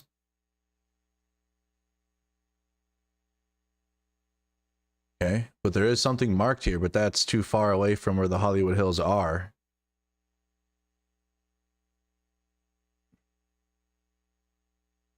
That would have it in Griffith Park, if on NASA Firms, next to the observatory.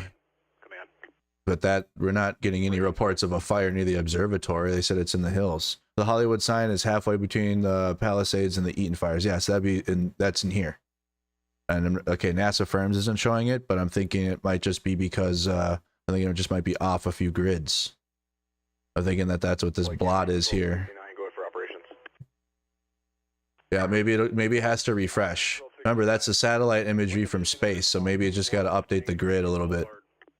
Okay, so we have a fire in the Hollywood Hills now. New brush fire in Woodland. There it is right here. Itself out at least a little bit. So it is kind of starting to burn itself out. We saw that helicopter come in, and they did one water drop. That happened during the press conference there. So we'll see. It looks like fire one just lifted off from where it was over the Palisades fire and is headed this way. So, hopefully we will see. That's like in between. Can be done with this one. Can they put that one out quickly? Moving entirely too rapidly at this point.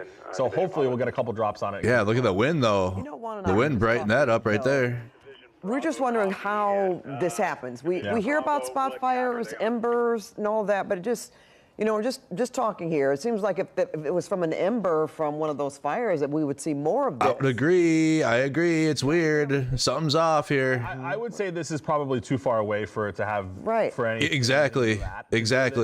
I'm going to say it too. It's weird. The trail is technically closed. Doesn't mean everybody listens. I'll say it too then. They want to say it, I'll say it. That stuff can happen. We've seen weird situations where people decide that this is the time of day they need to do weed whacking and something starts that way. So we don't know the cause of it at this point, but it does look like it kind of, where we first spotted it, did look like, not from a home or anything like that. So we'll have to wait and see what the fire department is able to figure out about a cause. But, certainly the trail Runyon Canyon was supposed to be closed today, but obviously there's ways around everything. Right, and you were saying, Mike, this is mostly concentrated or close to that Runyon Canyon hiking loop that so many people use, right? Yeah, so that's on the right side of the screen. The embers wouldn't have traveled that far. Get into more of Runyon Canyon and where the hiking trail is. So you've got Runyon Canyon Road. If you've ever climbed that hill, Runyon Canyon. There's that bench up at the top. Yeah, I've done that. And then even further to the top is that neighborhood. I've done that one. It's kind of up in that area. So it's to Mulholland. Yeah. Right. It's at the very, very when top. I went to California 5 years ago. Burning into Runyon versus it was burning to the west, it'd be burning more towards home, but it's burning more to the east. In fact, when we first saw it, we actually thought it was on the Hollywood sign because we were looking at it from quite a distance. Right. Okay, Mike, well, you know, we could get more information, of course, from meteorologist Evelyn Taff. You're very familiar with this area. Oh, yeah. And maybe you can explain how I did a video on this. I think I streamed in here, didn't I? what we're looking at right now. Yeah, absolutely. On my other And channel? Of course, we're all very familiar with the area. Lots of us hiking through that area, that's for sure. And this is the top of Runyon Canyon, like we were just talking about, Mulholland. So a lot of brush burning, but again, this is near Solar Drive, and of course, that is a residential area in Nichols Canyon. And as we take a look right now, you will see I literally streamed in there rapidly, and just visually, it does look like it's growing. As Mike was saying, looks like maybe we're getting somewhere. I love California. Good news is that winds aren't too crazy. West Coast is the best coast. Holistically speaking, we're looking at all the way up 20+ mile/hour winds at the peak, but really we're looking at winds in the teens. And I just want to tell you that's relative to where we were last night. So last night, I just want to put it into perspective, we were looking at 50 to 60 mile/hour wind gusts across parts of Southern California, even 80, 90, 100 mile/hour wind gusts across parts of Southern California as well. So winds have significantly died down and laid down tonight. That is working in our favor. The other recipe to fire danger, of course, is not just wind. That's a big part of it because that drives fire, but it's that dry rush, and we are looking at they're in a drought. Dry. So the good news is, at least with this new Hollywood fire in the hills, they have air support tonight. So it's not like it's last night where it just burned and burned and burned. I don't know. This thing's moving though. Are there like houses right in this, right in the draw there? Hold on, let's tune back into ABC7. Let's put them on pause. We're going to ABC7 here. Hollywood Boulevard is about to be enveloped by that smoke. I'm saying Smoke being blown from north. now they have to route resources there probably, right? Now, like, what do you do? Because you have max resources, but you need to like stop this one. Oh my goodness. The wind. Because they have to stop this one, right? Because the houses are right there. But you have the other two fires that are already in the densely populated areas. To send embers, you know. Yeah. And I don't think obviously under the red flag conditions, which we have been talking about, those are going to stay up. All of them are sus on the embers traveling that far. I agree. I don't know how either of the two fires would have started this one. Chris Christie. This one's like right in the middle. Monitoring this fire that has broken out in. It's not like there's another fire, right, that led up to like how it got into the hills. Runyon Canyon Park and Nichols Canyon Road, and it is basically the Upper Wattles Crest Trail. They got it because now they have to like quickly divert resources to this. It is burning south toward Hollywood. It's burning both north toward Mulholland, driven by the terrain, and pushed by the wind south toward Hollywood. You're looking at the streets there. Sky Map is showing you the streets that are in the direct path of this fire. Curson Avenue, Curson Terrace, North Vista Street, Runyon Canyon Road, Hillside Avenue, and then down as you get into Hollywood, Franklin Avenue. Chris, what are you seeing in terms of, we saw that one helicopter from the LA, we believe it was LA City Fire, that actually made a drop earlier. What are you seeing in terms of other resources? Are you seeing police officers? Are you seeing vehicles leaving? Mark, I can tell you, I'm going to jump in here, Chris. I can tell you County Fire was asked to join this firefight. They're sending mutual aid now. We understand Fire 1, 3, and 4 are now over the fire. Jesus. Oh, no. I'm sorry, guys.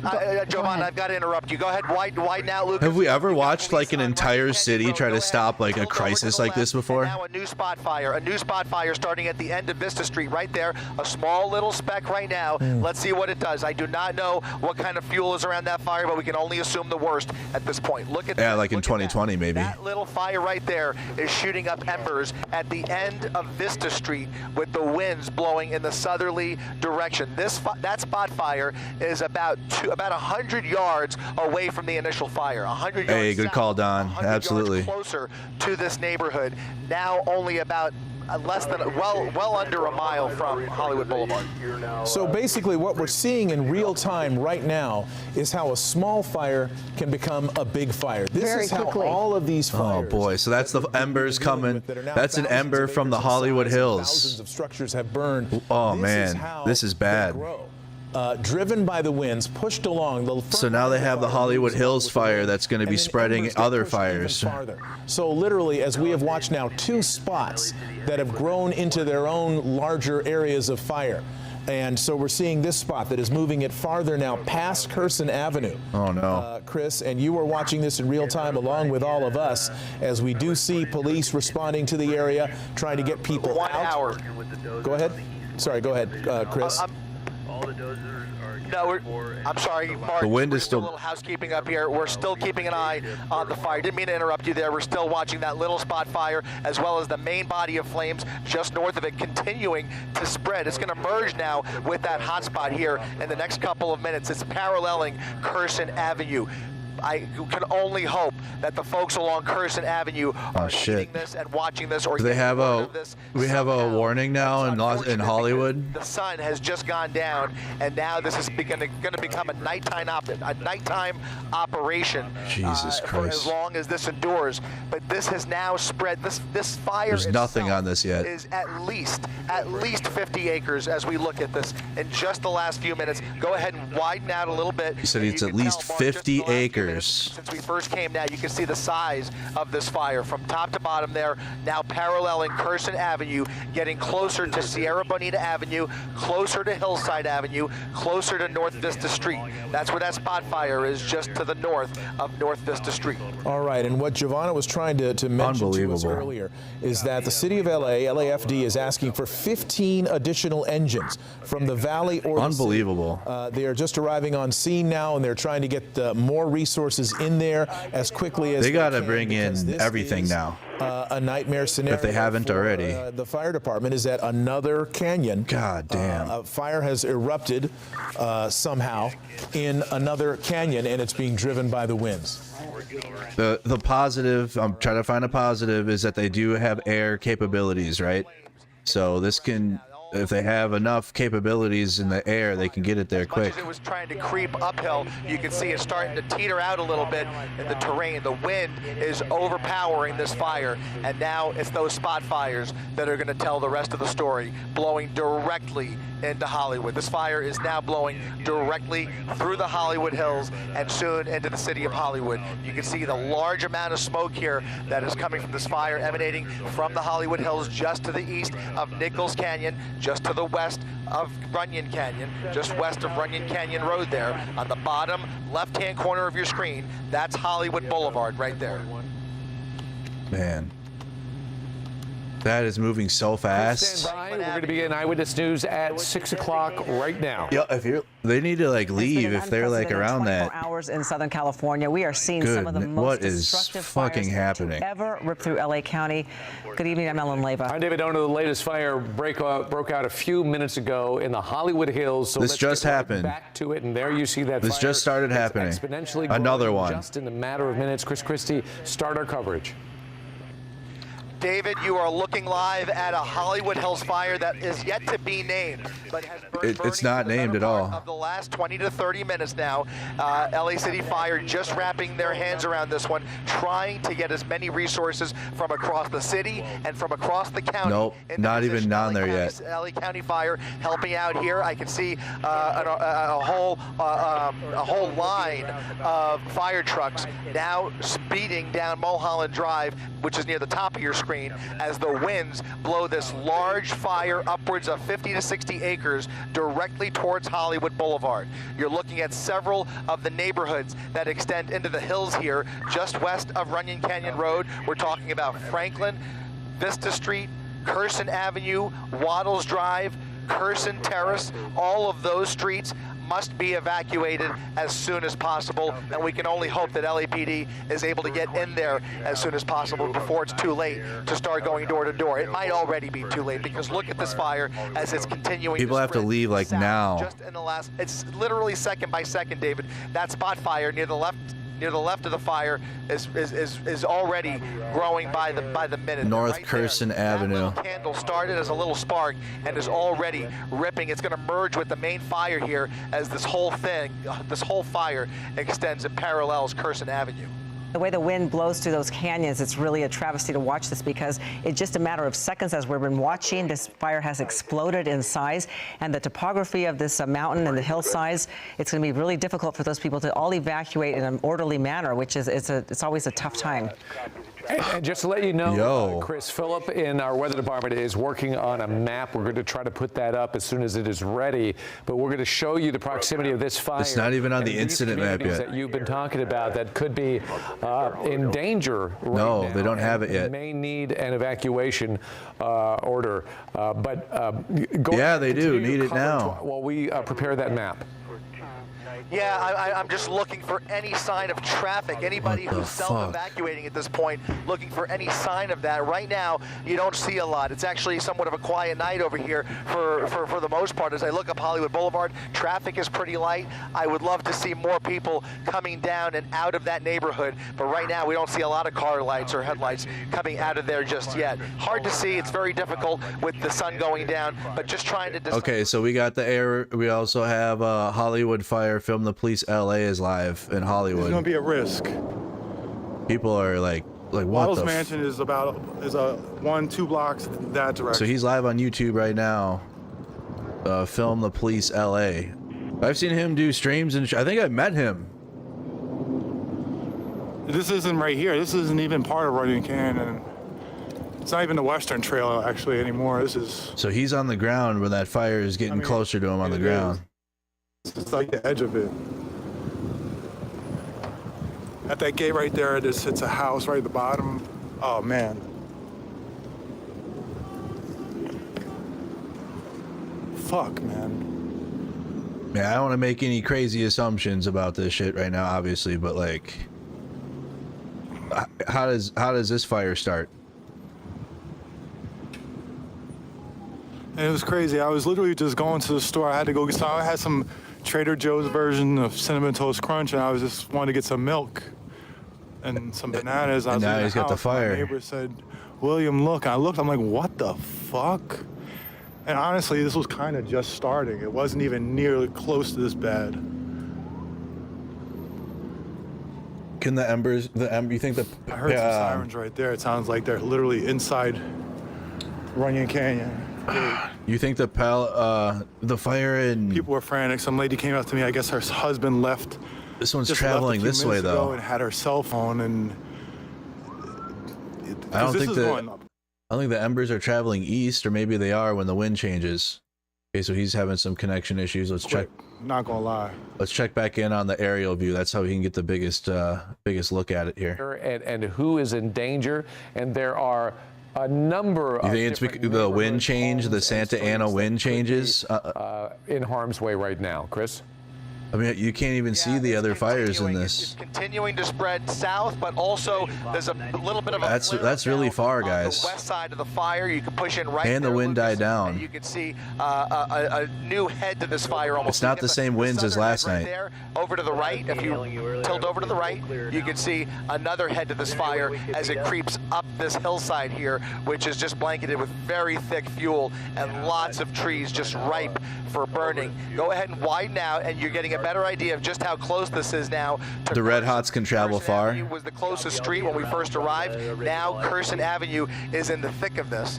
What I'd like to do, Johnny, if it's possible, can we get over to the west side to see how close it's getting over to these houses? I fear that there may already be houses that are within feet of the flames. Oh my God.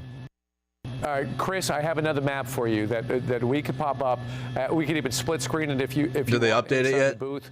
But here's the touch screen, and this is what we're looking at. I'm going to expand out a little. This Waddles Garden Park. This is where the fire is right now. It is burning in Waddles Garden Park. If I expand out even further, this is Curson. Right here, and look at the homes that are along Curson.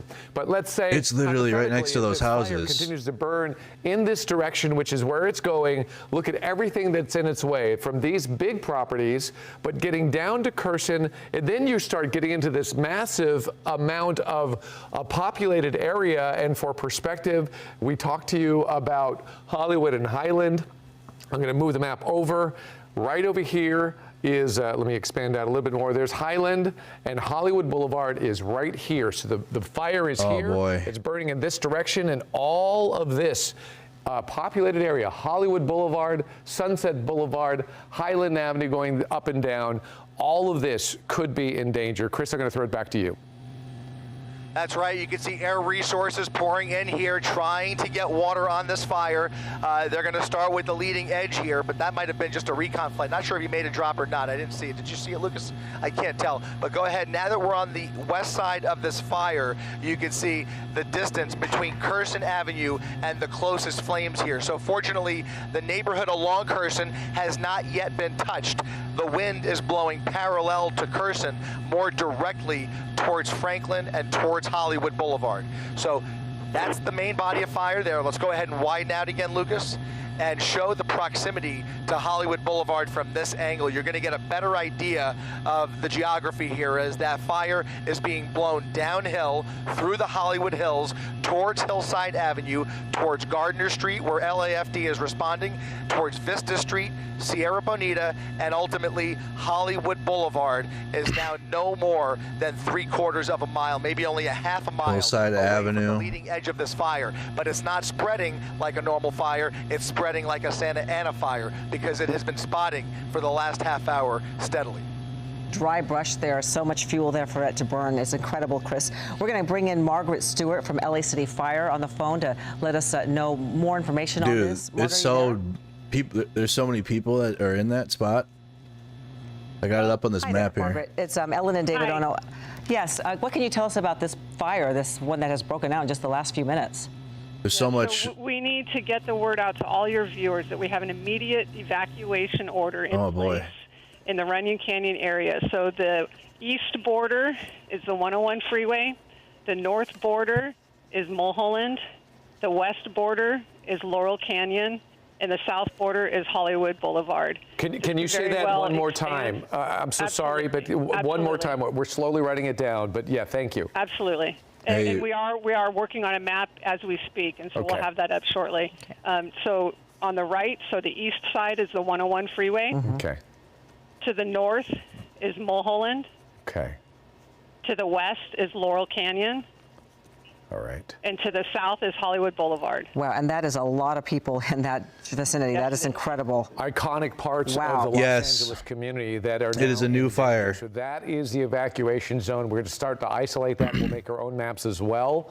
But okay, resources now. Obviously, this is of grave concern, and we're watching this fire before our very eyes move very quickly. What are you putting on this fire to put it out? I'm sorry, you got cut off a little bit. Tell us about your manpower. their on this resources, particular like fire. what to are you do. putting on it? How? So we have over 20 additional fire It's spreading engines so that are fast. Look how fast that shit's spreading. And, on scene. I'm sorry, this is a very dynamic situation. We've got 27 fire companies assigned to this incident, and we have air resources that have redirected. As we mentioned, this is obviously an explosive fire that has just blown up in Runyon Canyon, and it's in a very dangerous place. So we really cannot emphasize enough. Our law enforcement partners are activating, and we need everyone within that box. I'll repeat it again. On the east side is the 101 freeway. To the north is Mulholland. To the west is Laurel Canyon. To the south is Hollywood Boulevard. And I will say to our view, go ahead.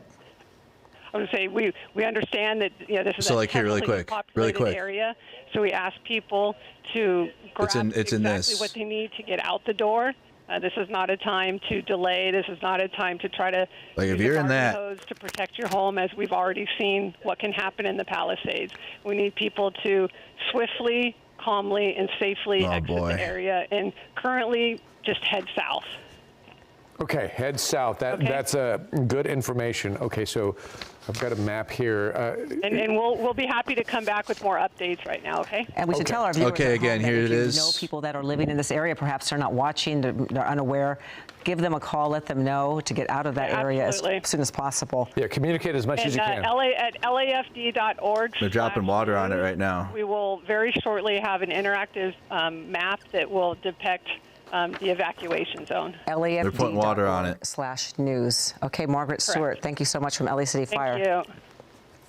Wow, this is incredible. Now, I'm sorry, I might need a little help on our map over here, but I'm trying to decipher the evacuation zones, and I'll have that for you in just a second. In the meantime, Chris Christie is watching this fire. Sunset fire, is that what they're calling it? Chris, have you seen homes go up yet? The sunset fire. Right now, that's what it's called right now. But I fear the first group of homes that are imminently in danger and will be touched in the next several minutes are going to be the Franklin Lakes area. The Franklin Street. Go ahead and Franklin Street towards the neighborhood if you can. Yeah, there's the water drop. They're starting to put out some of those spot fires along the western edge. But go ahead towards the leading edge where the wind is blowing all that fire. Franklin Avenue is basically where this fire is heading, and you can see Vista Street and Hillside Avenue are going to be the first neighborhoods that are the first group of homes that are going to be affected here momentarily. Vista Street right here. Evacuate right away. Right here. You heard the order go out live on our air just seconds ago. There is an immediate evacuation order for this entire swath of Hollywood in the Runyon Canyon area. This street right here. Fast. It's happening in real time. This fire has exploded, and I mean it has exploded tenfold, at least tenfold in the last half hour. It is exploding as it makes its way towards the south, towards Hollywood. Fast this fire has spread, and again, to reiterate Margaret Stewart saying that just take what you can, whatever you need, immediately get out. Just take your medications and just get out of the. We've seen too many times people getting stuck in these canyons and then these windy streets. And not this is the street right here. This is Vista Street. Just a devastating sight. It is a devastating sight to think of the insult to injury when the city is dealing with so much. You already have three major fires. Dealing with so much right now. Holy and now fuck. being put in the position to redirect those resources to the center of the city in Hollywood, just north of Hollywood Boulevard, between Mulholland and Hollywood Boulevard. This fire started in a canyon just west of Nichols and just east of Nichols and west of Runyon, and had a lot of room to grow really fast. And unfortunately, it's a north-south canyon with the winds blowing directly from south. the north due south and blowing that fire directly into this neighborhood. The smoke is already covering up the neighborhood. Those Utah resources need to go now. They can't afford to wait for tomorrow. The end of Vista Street, right there. All of the local states around need to go now. That leading edge of the fire is no more. They can't wait for tomorrow now. Feet away from Vista Street and Runyon Canyon Road. Incredible. We want to show you a shot, if we can, from our downtown camera to show you how large this fire is. That on your left side of your screen is a shot from our downtown camera looking at the Runyon Canyon fire. I guess it's called the Sunset Fire now, and just how fast that has grown. I am stunned by the speed. We should expect it at this point. It shouldn't be shocking. I can only we can only be grateful that this is starting tonight and not last night when those winds were much Show them the police LA's feed went down. Things have tapered off. Are you still there? But it's spreading so fast. We are in a major fire danger until Friday. These winds are still blowing through here. And if you live in a flat area, or if you even live in the San Fernando Valley or areas across the basin, and you walk outside right now, it may not feel super windy. You may feel the breeze.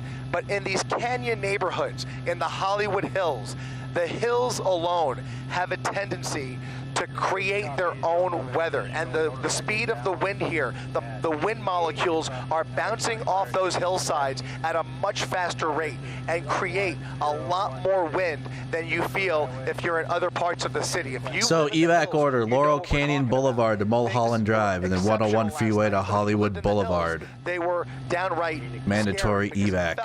Like an actual hurricane moving through the area in the middle of the night. Right now, things have tapered off, but you can see the direction of that smoke. The wind is blowing all of that smoke in a lateral direction from the north to the south, directly into the city of Hollywood. As I look out now, go ahead and wide out now. You can see a lot more traffic forming on Hollywood Boulevard to the right side, Lucas. You can see Hollywood Boulevard coming up along the right edge of the screen here. A lot more cars starting to make their way through here. Oh, wow, yeah, look at that. Kind of those are almost onlookers that are trying to catch a glimpse because they're stunned about what they see as they look up into the hillside here. Oh, those boy. roads need to be used by evacuees and fire crews to get into this neighborhood and start fighting this fire somehow, some way. Yeah, I hope they're best of just days, evacuating. Those streets are crowded and congested anyway, so it's a terrible problem here.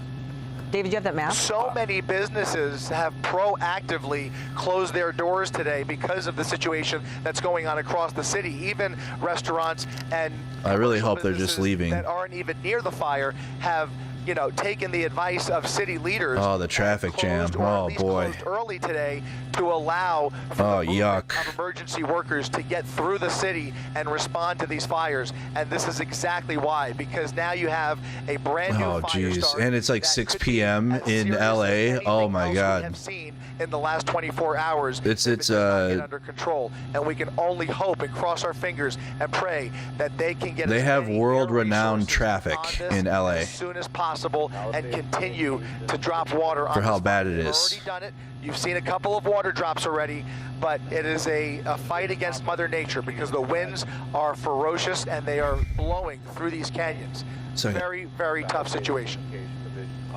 All right, Chris, we're going to split screen your shot with what we've been able to decipher on our touch screen right over here. I want to give you an idea of the communities that are being affected and should be evacuated as soon as possible. It's a little bit of a tricky area when it comes to this evacuation zone. I'll start with the easiest part. First of all, here's where the fire is. I'm going to move it. I'm going to open it up just a little bit. That's where the fire is currently burning in this direction. This is the canyon it's in. This is Hollywood Boulevard, right down here. Sorry about that. Let me move it up. This is Hollywood Boulevard that comes right along here. That is the south side of the evacuation zone. So everything above it is being evacuated. Let's see if we have an update on our own map. Move it over a little bit more. Laurel Canyon, which is right here. This is Laurel Canyon. They don't have the evac zone yet. Western edge of the evacuation zone, so anything on this side of the Laurel Canyon. And then if we get to the top, Mulholland Drive, which is right over here. So it's basically this area right here. So I know this is a little bit complicated, but let me just lay out a few of these communities that you have probably heard of before, like Mount Olympus, Hercules Drive, Achilles Drive, Willow Glen, and then Nichols Canyon, Waddles Drive, and then all the way to Hollywood Boulevard, just north of Hollywood Boulevard. So this whole strip of homes right here. Look at all of these homes that you're talking about that should be evacuated. And if they haven't heard about the evacuation and you somebody lives there, get a hold of them. You're talking about North Orange Grove, Nichols Canyon. You could see it is much more populous than the outer map would show. There's homes all along the way. Hercules Drive, Electra Drive, look at all of these homes up in the hills.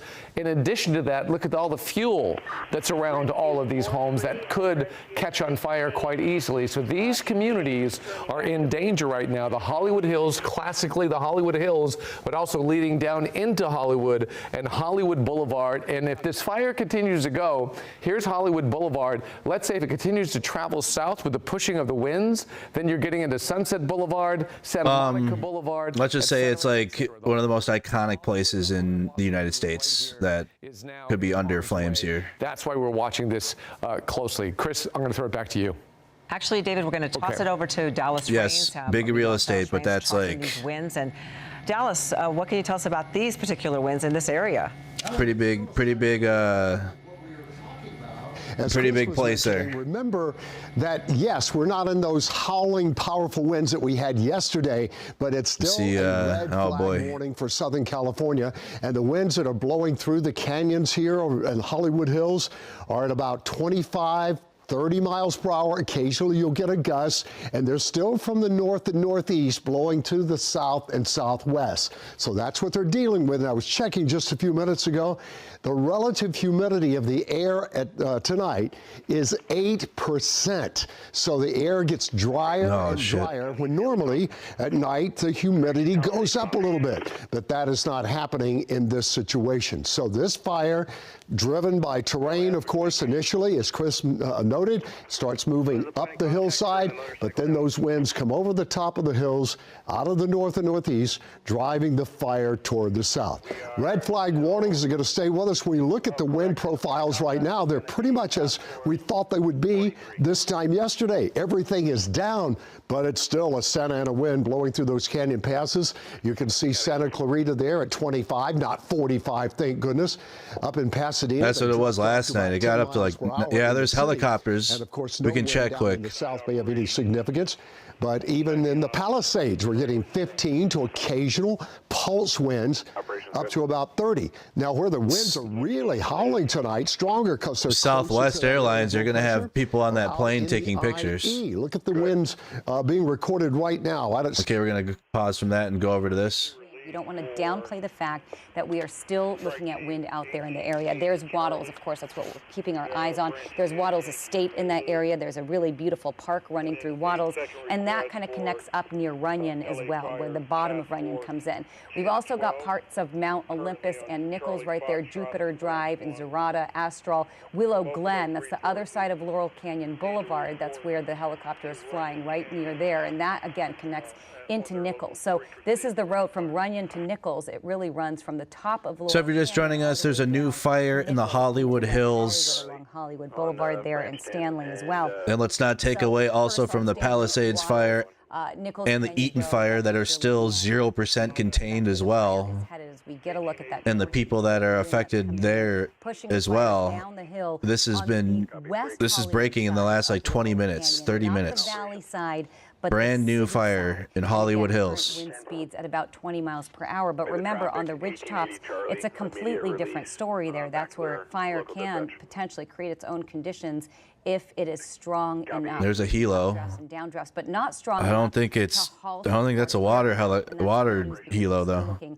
At water dropping helicopters across most of Southern California tonight. We are thankful that we can continue. Or if it has fire retardant on there. The fire department can continue to fly, and I do want to remind you that we are looking at red flag warnings through Friday. It's just getting to Runyon Canyon Road. Still break out. We've been keeping. It's just off of Runyon Canyon Road there if we're looking at the live feed, which that's Vista Street. Runyon Canyon. Wasn't that on the other side? That's Nicholas Canyon. Let me try to find it quick for you guys. Runyon Canyon Road. Okay, right here. So the fire is like right up on this area now. There are houses in there. This is Runyon Canyon Road, Runyon Canyon Park. Keep eyes, but for now, Pat will send it back to you. Okay, F. Yeah, I know you've been checking on your family members, and I think I can say, because I did get his permission, our Mike Rogers on the desk just went home. Okay, that helicopter just dropped. Yeah. He is efforting to make it back here. They are putting they have helos in the air dropping water on it. Our own Chris Holmstrom. He has been evacuated from Hollywood Hills. Chris, are you there? Hey, thank you for the gifted. Oh, hey, honey. What a nightmare out here. I've been watching. Can you hear me? Yes, I can. I'm driving right now over on Franklin and La Brea, and within 30 minutes we were watching that press conference. All of a sudden we started. That's what we were doing. The smoke coming from Runyon Canyon. As you know, this is the place where I had the press conference on, and then this started. We had our family that was here with their dogs because they got evacuated from where that is spreading so fast south. It is a standstill out here. I know resources are limited, but it's a frightening situation because if you know this area, it's very dense. There are so many apartment and condo buildings that are high rises, and it's literally It's right on Runyon Canyon Road, and it's pretty chaotic. Chris, do you see any law enforcement in sight directing traffic, telling people where to go, or are you just kind of on your own right now? So it's like right here right now. If I'm running by Hollywood Boulevard's 2 blocks away from like the fire's edge. People seem to be helping out as much as they can, but everyone's Hollywood Boulevard is 2 blocks south from this fire's edge here. Going down and starts hitting those homes. Everyone's going to be trapped down here, and that's a scary situation. But when you don't have those resources, it makes it that much harder and that much more chaotic. And again, guys, just to give you context, if you're just tuning in really quick, while we have the Hollywood fire up, it has not gotten better for the Palisades or Eaton fires This fire is called the Sunset Fire in Hollywood now. Let me zoom in here and refresh. I'm just going to show you. Eaton fire, 0% contained at 10,600 acres right now. And that's to the east of this Hollywood Hills fire that just began in the last half hour. The Palisades fire is at 15,832 acres, 0% contained. Then you also have the Hearst fire to the north of San Fernando. It's at 700 acres now. The last report, it was at 500 and some, and now it's expanded to 700. Also 0% contained. I'm not seeing any evac area warnings here, but I do know that, let me pull up my map. They said it was in this area. Let me like put a box around it. I'm gonna put my box around it, but if you're in like here, you need to get out. But if you're honestly in like here, you should be gone. Like that, the inner square is about where they put the. Actually, it's a little less than that, but I would rather put out a bigger box of the evacuation warning zone past Hollywood Boulevard. But the way the fire has been moving, at least from yesterday, this is nothing to play with. This is moving so fast, and if anything, it's the wind. It's not as strong as yesterday, but it's still 25-mile-an-hour wind. And those embers are what are causing it to spread further south. Do you have a place to go? Do you have? All right, so we do have the sky camera, but film the police LA's on the ground. Staging operations. The address will be. He's on the ground right now. Pacific Coast Highway. In Hollywood. Stand by. Man.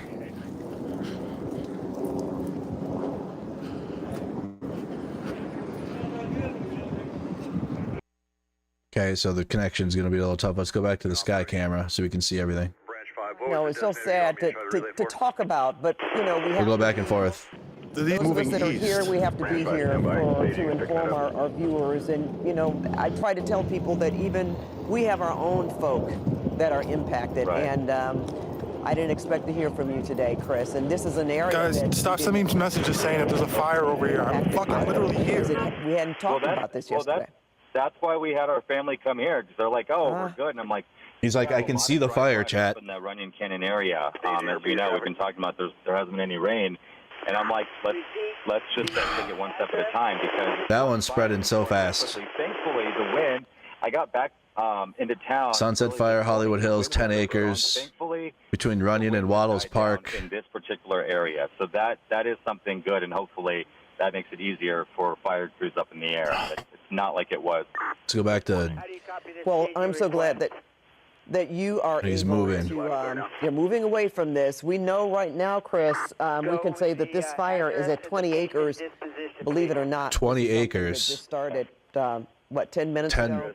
I think we've been on it for They have it at 19.8 acres. I'm not exactly sure. It's all kind of bleeding together right now. But okay. I hope everyone gets out, and if they know people in this area. 19.8 acres. There are fire crews, so that's a good thing to see, at least up in the sky. All right, and at least you're able to maneuver. I know you said it's almost at a standstill, but traffic is moving. ABC 7. I want to wish you all the best, Chris. There we go. You and your family. Appreciate that. Thank you, iBlue. Out of here. Oh my God! Look at all the traffic trying to leave. Shortcut through Hollywood to get around Hollywood and Highland, but you can see. Oh boy! Traffic up and down Franklin Avenue is now bumper to bumper as folks try and flee away from this fire. I can't tell you how. I have no idea how the Hollywood fire started. Franklin Avenue is the closest major intersection. Could be the embers. Vista Street is the closest from the other ones. Residential street likely to this fire, and I actually see a little bit of a flare-up on the other side as well. Go ahead and widen out for me, Lucas. Widen out and push into the top right-hand corner now of the fire. That's going to be the end of Carson Avenue, where I want guys, share this stream out. Share the stream out so people are aware of the fire spread here. At the end of the neighborhood we've been talking about here, we're going to get a better glimpse as we come around the north side. So now we're on the north side of the fire, on the San Fernando Valley side, over Mulholland Drive, looking south with the fire and wind blowing away from Air 7. And right along the right side, as we come around this ridge line, you're going to see Carson Avenue, and we'll see if there's any sign whatsoever whatsoever. It looks like the wind is actually helping these folks. Wow, they really know how to do the sky camera, don't they? Ridgeline right there, and then it would have to go downhill, which is not convenient for the fire, right? Everything's blowing in the other direction, and fire likes to go uphill. So Curson Avenue might be okay still. Along Curson Avenue have the luxury of being below the fire instead of above the fire. So Curson Avenue on the right there is down the hill. They're probably going to be okay. Right there. So we're going to continue to watch this section right here. In Curson Avenue. More flare-ups develop, more spot fires develop, and we'll keep a closer eye now. Look at it. Oh, there. But the embers, though, not really. Somebody's almost feet away from somebody's backyard. That's from the embers. A little bit. You can see a home right there. Let's go ahead and throw up our go ahead and throw me the parcel. Oh boy, that's how it gets. That's how it spreads fast. It's going to be. That's how it has been. Curson Avenue here along the 2000 block of Curson. You can see the home, 1984 Curson Avenue, with fire just feet away from the rear of that home. Okay, so I've been able to isolate Curson Avenue here on our touch screen as well. You can see where the fire is burning in this canyon here.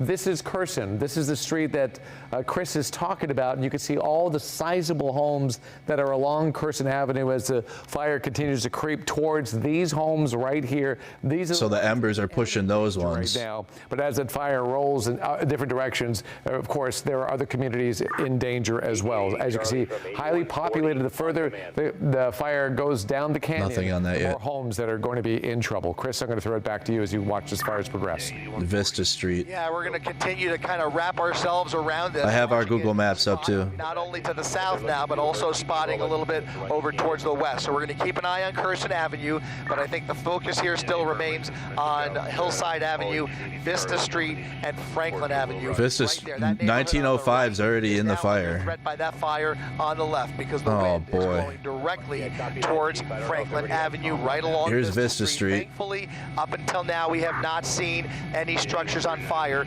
and even if it is imminent, at least they have the luxury of getting more water on it sooner rather than later, and hopefully do something to impede the forward progress of this fire. But this is Vista Street right here. Continuing to spread and continuing to spot ahead of itself based on these winds. And there's another water drop right there. LA City Fire, again, smothering this area with as many resources as possible. This is now the priority at the moment. Of course, they can multitask and they can address multiple emergencies at the same time, but it is a good time to pray for our city. Yeah, and incredible chain of events that have occurred, because we do want to eventually get back to the other fires, which homes are still going up in flames, Colleen, and a dire situation over there as well. But this is highly important because we're dealing with a highly populous area and a fire that is they're all right there. Very quickly, a brand new fire. Toyota Corolla says, I'm in Pasadena right now to help family. Uncle's house is gone, but we're okay. Flooding rains up in NorCal last month, massive rainstorms up north and fires in the south. Climate change, LOL. We're going to start seeing that mass exodus trying to get down Laurel Canyon or in the Cahuenga neighborhood area where they have to get down, because there's really only two arteries outside of this area. They're going to have to. I hope you stay safe, Toyota Corolla. Have to go down to get to Cahuenga. So he's over in the Eaton fire area. There are so many homes dotted along this area. This is exactly what none of these homeowners want to see. But again, at least it's right now in the brush, and we do know that LA County Fire, they have also been asked to join in this firefight. But again, you can see this. Thank goodness the winds seem like they're slightly calmed down compared to what we were seeing last night earlier, or even last night. The flames would start and then they would be horizontal, laying flat and just really blowing through this area. But Chris Christie, you're overhead as well. I'm not sure. Again, I know you noticed earlier to see if we saw a lot of cars making their way through this area. I'm just curious because we know how heavily populated this area is. I don't see a huge amount of traffic, or maybe we're just so high up. Another water drop there. Go ahead. Nice. We can actually show you. Nice water drop. Solid. We're keeping an eye on the traffic, and in the time that we've been here, we've watched things come. What do you mean it doesn't look like a lot of traffic? Are we looking at the same thing? Fire has so many trucks now blocking Hollywood Boulevard, so it's really difficult, if not impossible, to get through here. And if they don't already, I would imagine there's somebody down there directing traffic. But essentially, the yellow tape is going to start going up and prevent access to the neighborhood. I encountered that last night when I was driving. This is normal. Oh, true. In Sylmar. True. Right now, it looks like you see some traffic now. That's a good sign right there. Those are folks along Camino Palmero Street that are now fleeing the neighborhood. Those are evacuees coming down Camino Palmero Street from left to right there towards Hollywood Boulevard. Those are people evacuating. And those folks are now coming away from the fire. So folks are definitely heeding the warnings. They're getting word of this, and they're getting out fast. All right, Chris, we have, I hope we're prepared to do this, but we have isolated the evacuation zone and the area that we believe is in trouble right now. This is what the city fire department just told us when it comes to the evacuation zone. I'm going to leave it small right now just to show you the area.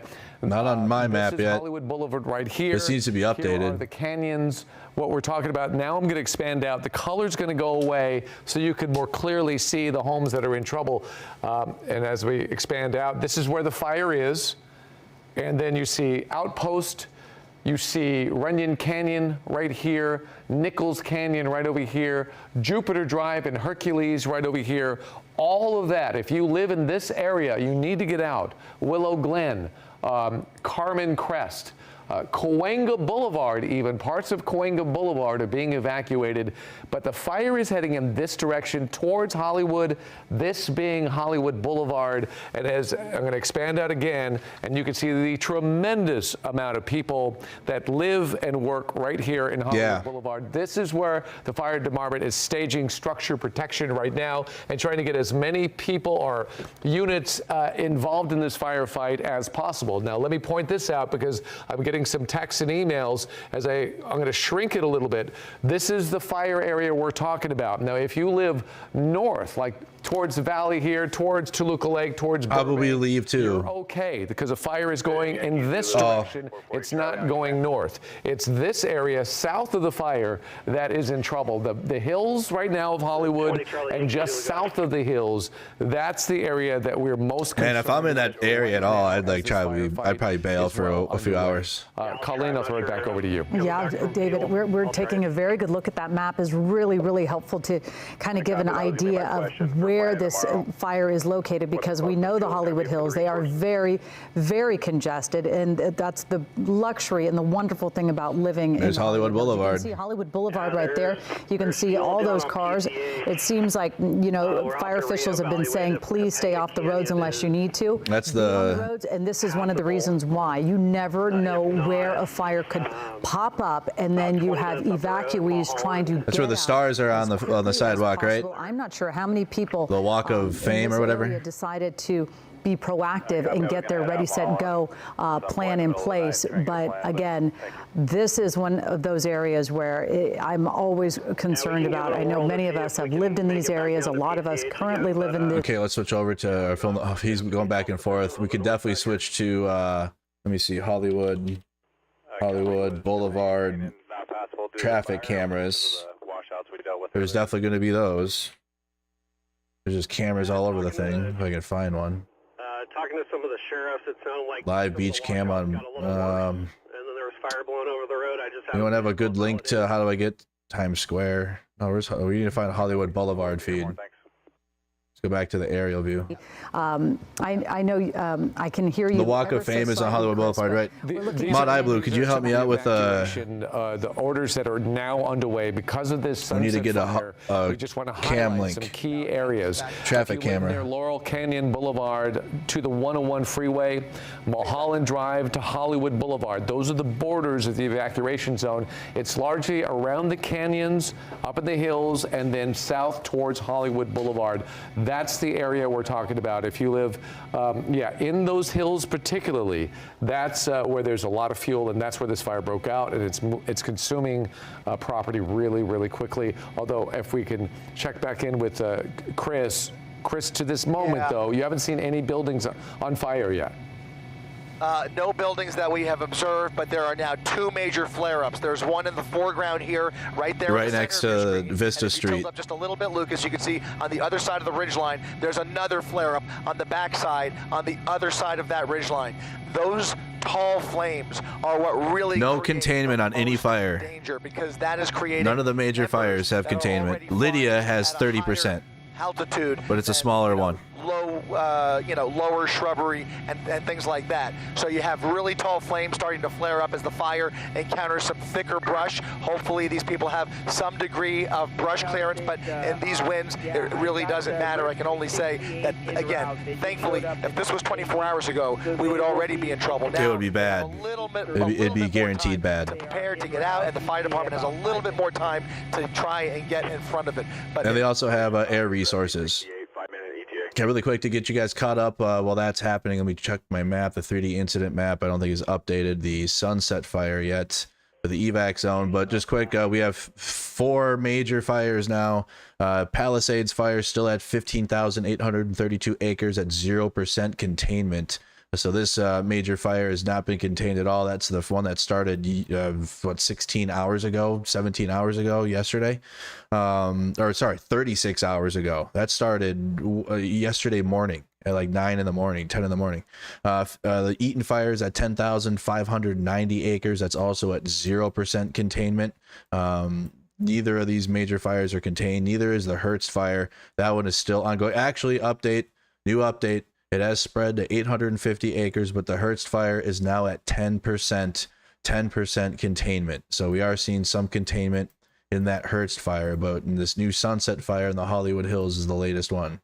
That's the full picture of all these fires that are happening right now. It's under control before it gets. Let's switch back over to ABC7. All put together a ready, set, go plan, or have any bag or anything, or is this one of those things where, many of us live in this community and then you kind of just hope that nothing happens? Yeah, let's get an on-the-ground look from Film the Police LA.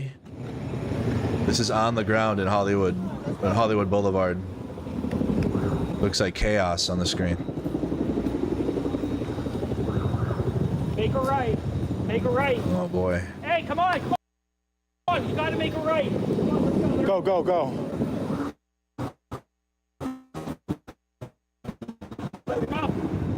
Right.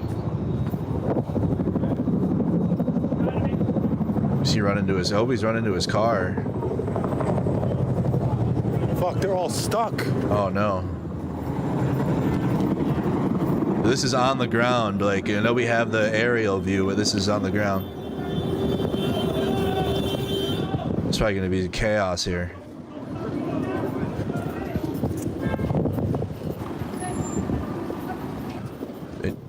Put any other feeds in the chat. No, Hollywood.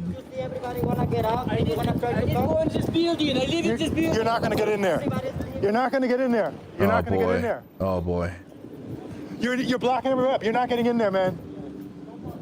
Oh boy, I got Film the Police LA up. Oh, thank you, CG. All right. They must be doing water drops because I felt like drips of water splashing on me. All right, but hold on. This is on the ground. Film the Police LA. Who's that, Kyle? Is that a TikTok streamer?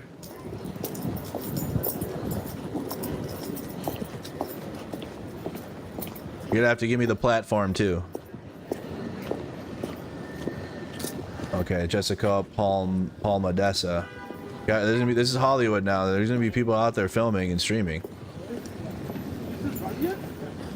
Especially with this. This is a very front gate of Runyon. So he's on Runyon right now. He's down here. He's like absolute traffic jam. He's at like 1856, 1870. Oh boy. Okay, let me pull that up really quick on YouTube.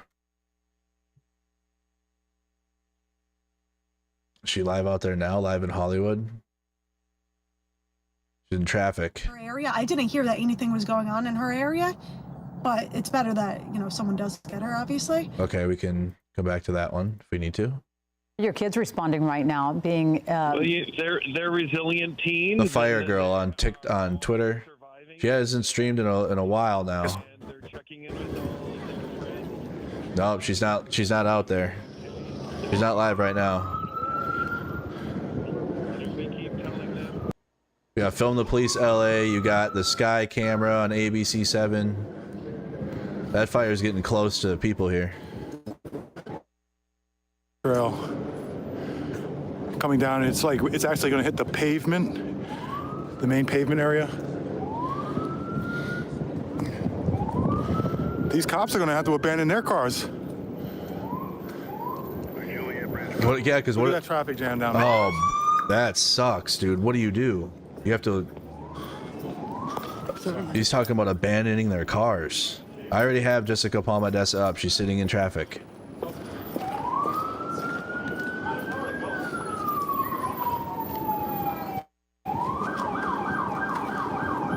This is Film the Police LA. This is Film the Police LA, guys, on YouTube.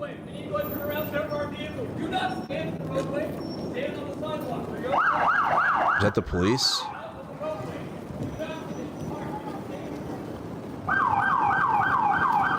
They're not. The police aren't going to be able to get through. And then how do you get? Okay, then how are we going to get the fire department up here with that traffic jam? Oh boy. Hopefully they've just diverted all available air resources to the sky, because getting a fire truck up this is not gonna. They're gonna try to get through. They can't look. Oh boy. They're stuck. If this fire comes, still have no ambulance on scene. Over here, the emergency vehicle, the park ranger. You can't get. There's no way you're gonna get the trucks up there.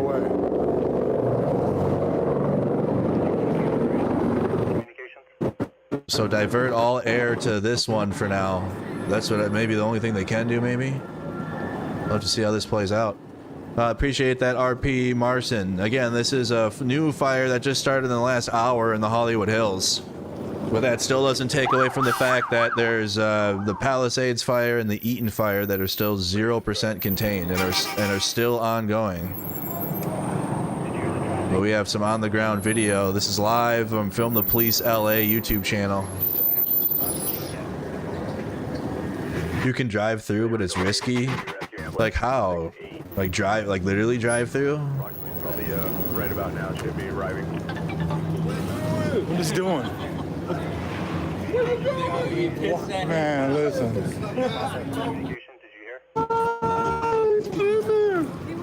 Yeah, with his bike. With his bike.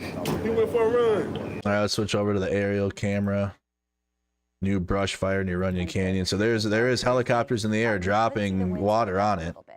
We are expecting more wind, though, really starting to head our direction by the time we head. This is an aerial look at it right now. So the fire is north of Curson Avenue. Picking up over the next few hours. 20-mile-per-hour winds in the Hollywood Hills area. Of course, we're continuing to watch Eaton and the Palisades and the high desert as well, where we could get isolated wind gusts up to 40, 50, even 60 miles. That's in the Palisades, you guys. That's the worst. That is still the worst fire of them all. Forecasting really quite a bit of wind in those areas. Again, this includes the Santa Monica Mountains. This includes, of course, the San Gabriels.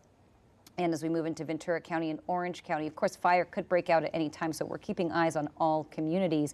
As we move into the early morning hours, I'm inching just a little bit into the 6 a.m. hour, the 7 a.m. hour. Okay, let's see if ABC7's up. Quite a bit of wind in the higher elevations. They're moving around. Okay, he's on the ground. They have a reporter on the ground in the Hollywood Hills. In the last 20, 30 minutes, hour or so, as you see behind. Okay, well, let's. Seems to be coming down the canyon. Now, the wind is obviously blowing it away from where we are right now. We're at Outpost, kind of near Sycamore. Outpost goes all the way up to Mulholland, and you can get to kind of where that fire is, but it seems to be moving in a more kind of west direction, so this particular area might not be specifically. That fire is right next to like some twinkle lights. Grabbing their luggage for the folks 1830 Bonita Avenue. What was that? Because if this is even remotely, I can see their twinkle lights in the backyard. This area, and you see behind me all this traffic traffic coming up and down the street. A lot of these folks, and there are hotels over here as well. We've seen a handful of people grabbing all their luggage. One guy told me he was checking out early because he just needed to get out of here, and rightfully so. We'll look to the left here in front of the hotel. You have a number of people who are kind of grabbing their luggage, grabbing their things, and leaving here. As we look down Franklin towards Highland, it is completely packed with cars trying to get out of here. That's why you're even seeing cars essentially take every single route they can out of here, because if you're trying to get to Highland to get out of Dodge that way, it is packed, it is slow moving. So we have all these people essentially trying to get out of here because of the fire. And even if you're not looking right at the fire, you could actually see the glow coming off the smoke as you look up into Runyon Canyon. And if you know the area as well, it's not just homes here. Well, there are a lot of homes as you get up into the hills. These are a lot of apartments, meaning it's an awful lot of people. Oh, wow. So once they get in their cars and they start moving out of here, you have this big influx of people getting into their vehicles and trying to leave. And that's why you have all these traffic jams. Okay, so we have a aerial camera. Thanks, Mod Eye Blue. No reporter talking. It's kind of a static live feed from aerial shots. This is KCRA3 helicopter. Look at those big houses. That's on Curson. Okay, and then we got Film the Police LA on the ground. You can see the fire pretty vividly.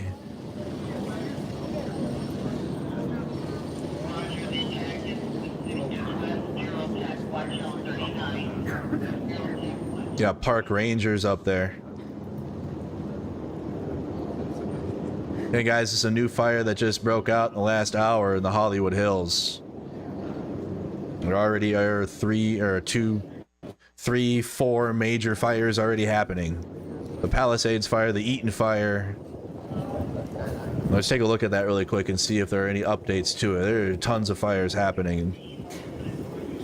At least 2 of them, maybe 3 here if the Sunset fire doesn't get contained. Now we can see it, but the evacuation areas haven't been updated. But the Palisades fire, looking at 15,832 acres at 0% containment.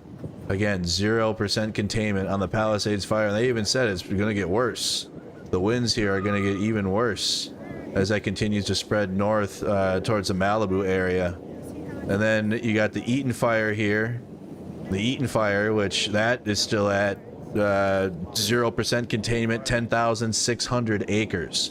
10,600 acres of the Eaton fire as that also continues to blaze. You also have the Hearst fire, which that is went back to 0%. So I did have an up. No, it went back to 0. It was at 10%, back down, but it's at 850 acres right now. So maybe because of the Sunset fire now in Hollywood, they had to divert resources. I don't know. I'm just guessing on that one. I don't know. So they were at 10% containment. Now it's back to 0.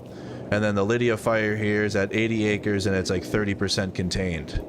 So that's the overall overview of the wildfires in Southern California right now, as we're looking at the newest images of the Hollywood Hills.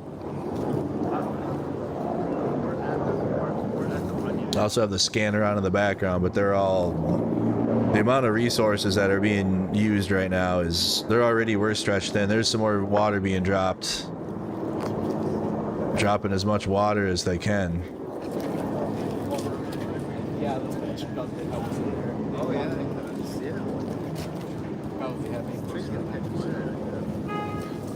Let's check over, let's Film the Police LA's out there again on the ground.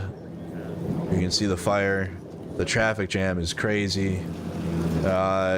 Jessica Palmadessa on YouTube is in the traffic. Oh, I appreciate you. Diazar? Appreciate you. She's sitting in the Hollywood traffic right now. Everybody leaving on the side. Love you. Oh, people have their stuff and are walking. Would you leave your vehicle? You have a place to go? I mean, everyone has to leave this area, I think, so I'm gonna figure out where's the best case. Where would? Ah, man. Downtown LA, Mid-Wilshire. That's the fire from the Hollywood Hills. Yeah, I just don't know where's blocked off. I don't want to be driving into a fire. You know what I'm saying? I feel it. Winds have shifted and well, let's first go to Chris Christie Oh, here we go. So here's the Magic Castle right here, Franklin Boulevard. This is what he's talking about. And if I expand let's do a poll a little bit, then you can see this is right in the center of the evacuation zone. Here's where the fire is, right over here. So as he said, it's very, very close. This is the spot of Magic Castle. This is where the fire is burning down the canyon right now. So yeah, very much this iconic landmark is in danger right now. And let's go over to Chris Christie, who is continuing to watch the progress of this fire. Chris? Being transported. Yeah, you're a firefighter. Yeah, David, we're just, I'm sorry, we're doing a couple things at once here. You got a whole bunch of fire trucks now making their way up Curson Avenue, a welcome sight for the residents who live in this neighborhood. Hopefully they have evacuated or were not home, but now these firefighters can start protecting those structures if this fire continues to spread to the west. In the meantime, we're more focused at the moment to the south as the fire, the leading edge of this fire, is continuing to create spot fires, albeit not at the same pace as it was about an hour ago. I'm losing track. That's up for you to decide, Lisa. So I asked the question in the chat. Is slowing. It is not major wildfires coming. Fires starting as we. You are stuck in traffic. Do you leave your car? He's right there. Your screen. That's a brand That's new a fire, decision that people on Hollywood Boulevard have to make right now. And closer to Franklin Avenue. However, if you look at this shot, the winds have slowed down ever so slightly. You can see the smoke blowing, but not exactly at the same clip as a little bit earlier. And maybe that is helping out the situation quite a bit. But in the meantime, it is still spotting, it is still blowing. They are still dropping water on this fire, trying to cut it off at the pass, essentially. But this entire neighborhood still should be leaving right now. The reassuring thing is when on your past shots just a few minutes ago, the helicopter is dropping water. From the air, which is something that we didn't have access to yesterday. So hopefully that is making a dent, as well as all the ground crews that are moving into place. So what is your assessment, Chris, before we lose you? What is your assessment on how this fire is suddenly going? Because there was grave concern during the 5 o'clock hour when this first broke out.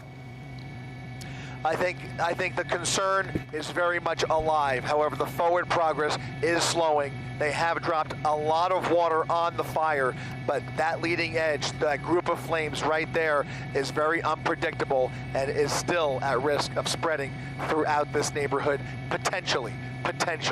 But don't take any chances. Definitely heed the warnings. Absolutely, and there's so much fuel. As you can see, tremendous amount of trees, and if you're familiar at all with the canyons, you know what the potential is if that catches on fire, which is, it absolutely is. I want to go back to the general manager, Mr. Levy from the Magic Castle. Has the Magic Castle been ever threatened by fire like this before? The Magic Castle? And give us a little bit about the history. So the Magic Castle was founded back in 1962, and we had a fire in 2011. Ooh, secret house. But that was not a hill fire. It was a fire that was, from man, that fire is blazing here. Let's take a look. Oh, there's a look at the helicopter dropping water on it from Film the Police LA. He doesn't have sound, but we just saw that helicopter drop water.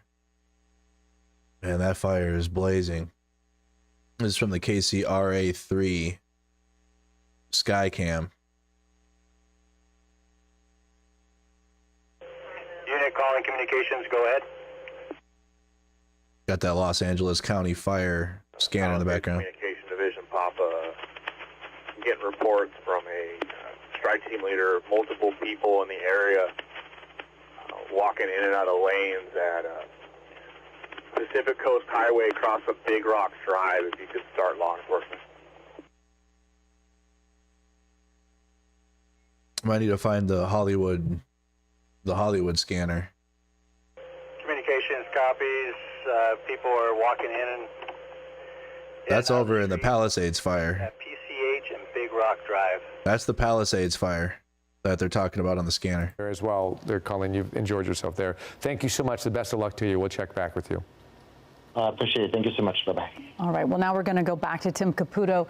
Tim, you're pretty close to the Magic Castle. You're on Hollywood Boulevard. Are you on Franklin? The Magic Castle. 10-second delay as a reminder. So Tim, take it away.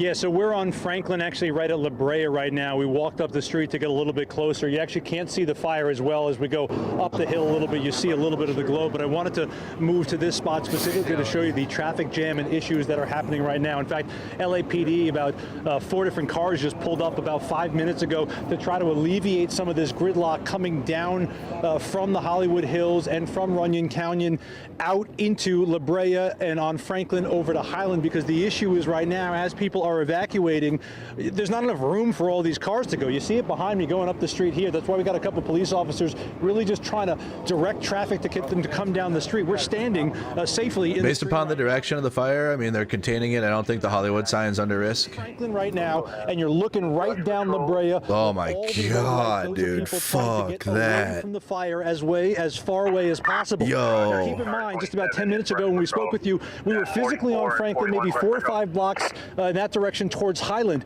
That was jam-packed going that direction as well. Folks here trying to get out any way they can because of the evacuation. We see over and over again. Check out behind me, guys with backpacks, with duffel bags, with suitcases. They're out trying there to get out of town. Some people, whether they're leaving hotels or leaving apartment buildings, are trying to leave. We spoke with you a second ago. Can I ask you a question? You were staying here, and you're leaving because of the fire? Yeah, I mean, I live here. I've been here for 21 years, but yeah, it's time to get out, I think. When you see the fires all in the other places, whether it's Pacific Palisades or Altadena, were you thinking, let me pack a bag now, or did that just come in the last couple hours? It came in the last couple of hours, yeah. Even though, you know, I've been waiting for Runyon. I've lived here 16 years in this place for finally have a fire, and I guess it finally happened. When it comes to grabbing things, just essentials, personal items, that kind of stuff? Yeah, like passports and checkbook and mementos. I've got some of my mother's things she passed about a decade ago, and other toiletries. All right, so the concern of this fire. The traffic getting out of here. Have you kind of navigated how you're really quick? It's looking, the camera is looking south here, right? This is the fear of the fire spreading towards Hollywood Boulevard and into the densely populated areas here by Hillside Avenue, Runyon Canyon Road, Fuller Avenue. It's spreading that. It is heading that way. It's not heading. It's not heading towards the Hollywood sign. At least right now, it's not. But these Santa Ana winds can change that. The wind direction can change, and the embers can spread pretty far. And let's go back. From Structure Defense Group 2. But it's certainly breezy, adding fuel to those flames, and that's why I think a lot of these folks, especially after the images we've seen over the last 24, 36 hours, people here are realizing it's not worth it to stick around or to hang around a little bit extra to maybe make it if the fire goes in the other direction. So that's why we're seeing this. But as you guys mentioned, we're looking down La Brea. Right across here, the cross street is Franklin, but we did have LAPD show up a short time ago to try to help with the traffic a little bit, because you have a whole lot of people in these cars, especially that's cooked down from the Hollywood Hills, trying that's GG's. Like, what do? You got to get out and walk. Live in the many apartment buildings right here off of Franklin and Hollywood, who are just too close for their own comfort and trying to get as far away from this fire as possible. I actually we're on the Hollywood feed now. Franklin, west of Vista. Okay, let's. Vista and west of Fuller. All right, we're gonna go ahead and listen to the scanner. I finally found the Hollywood feed. Evacuation order. All right, let's keep that up. Traffic control up here. We're getting bottlenecked with rigs and civilians. Traffic control. All right, we have the right feed on now. This is the right scanner. Roger that. Can you pinpoint on a map what would be a good location? I'll send LAPD and DOC that way. Can you identify where Zulu is? Aviation, circle the intersection, find the RP of that description. Can you please try to call that? Rescue 867, if you're unable to locate, make yourselves available. Yeah. I'm unable to identify. I see both of those. Lewis, thank you for the 5 gifted. Does it appear like it's gotten into Waddles Garden Park to the west? Waddles Garden Park. They're talking about this fire right now on the scanner. I don't have a visual on that area to the west, but we are sending a task force to Structure Defense west. That's the task force 1016. Astral Drive. That's the other spot of the fire I looked at. Defense Group 1 from the branch 1. They have some houses up there in that pocket. Got you on 11. Go branch 1. Looking at flight radar 24, the helicopters are getting water. See the leading edge on the Zulu flank. They did well quelling a lot of the fire that was heading towards this Curson Avenue. And that was about halfway up Curson. It's backing to the homes now. Backing to the home. Roger. And is that at the cul-de-sac at Curson or more towards Curson and Franklin? I would say it's about the 2010 block of Curson when I saw it last, when I was in the cul-de-sac. Roger. Would that be best access to have Division Zulu have the fire burn back down to them and start constructing line up the Zulu flank? Yes, it's going to be our only access on the Zulu flank off of a road here.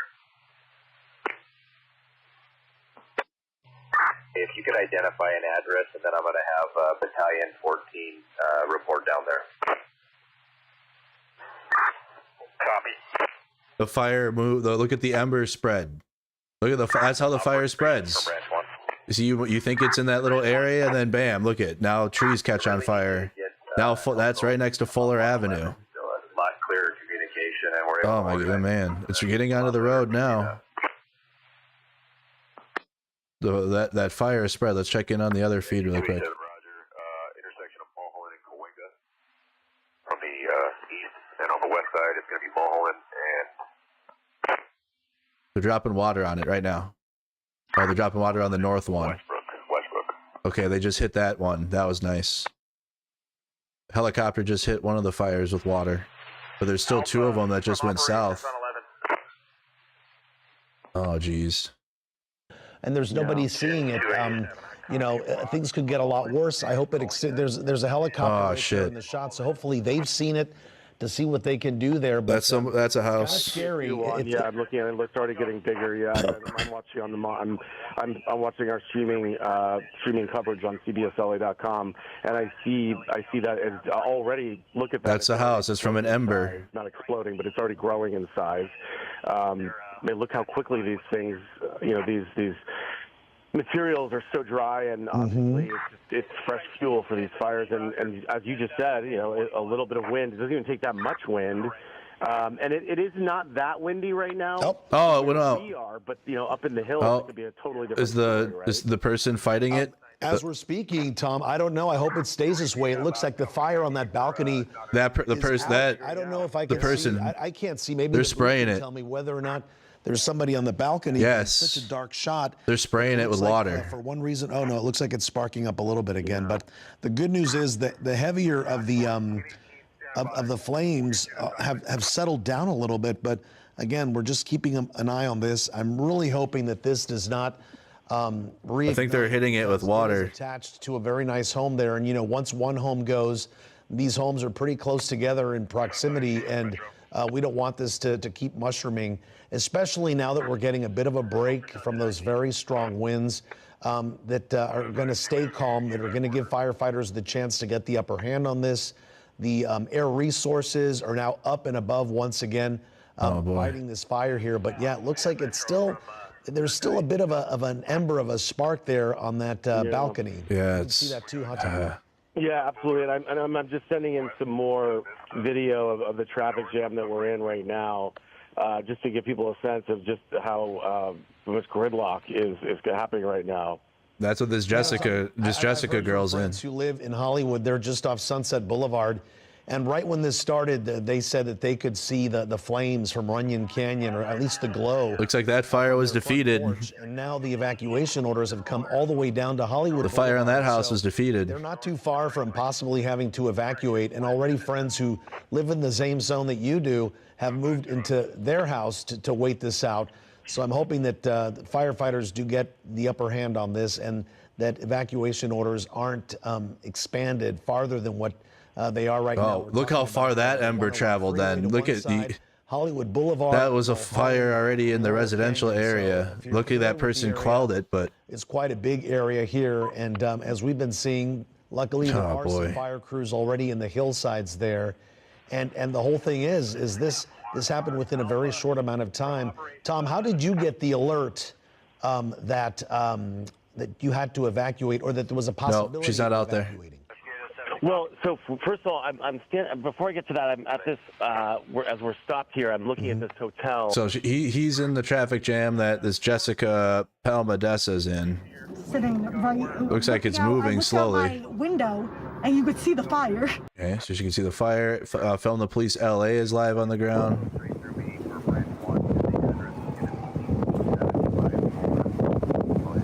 It still sounds pretty windy though, doesn't it?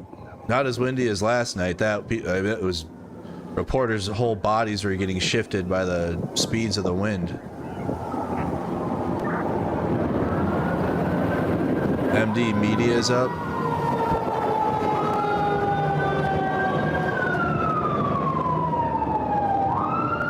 There comes some resources. A fire truck coming.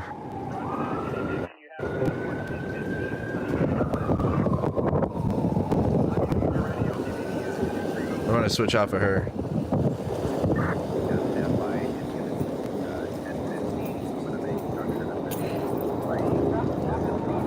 You said MD Media 18 is live? Where?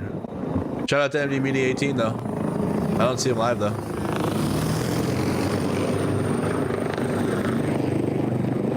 Good guys, this is Film the Police LA.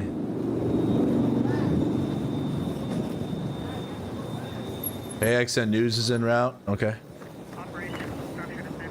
They're spraying down their stuff. Best of luck for him getting in there. What I need to do is I need to get a scooter. The traffic's bad. I need to go get home with a charger.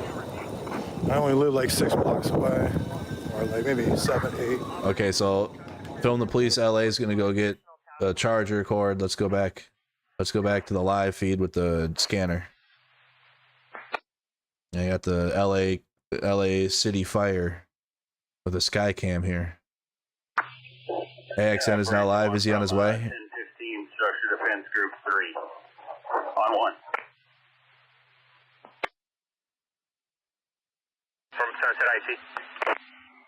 Again, this is a new fire in the Hollywood Hills if you're just joining. The Palisades fire and the Eaton fire. Let me check, actually. Let's do a quick check. I've got the 4 Situation check of everything. Alpha. They're going to meet on Fire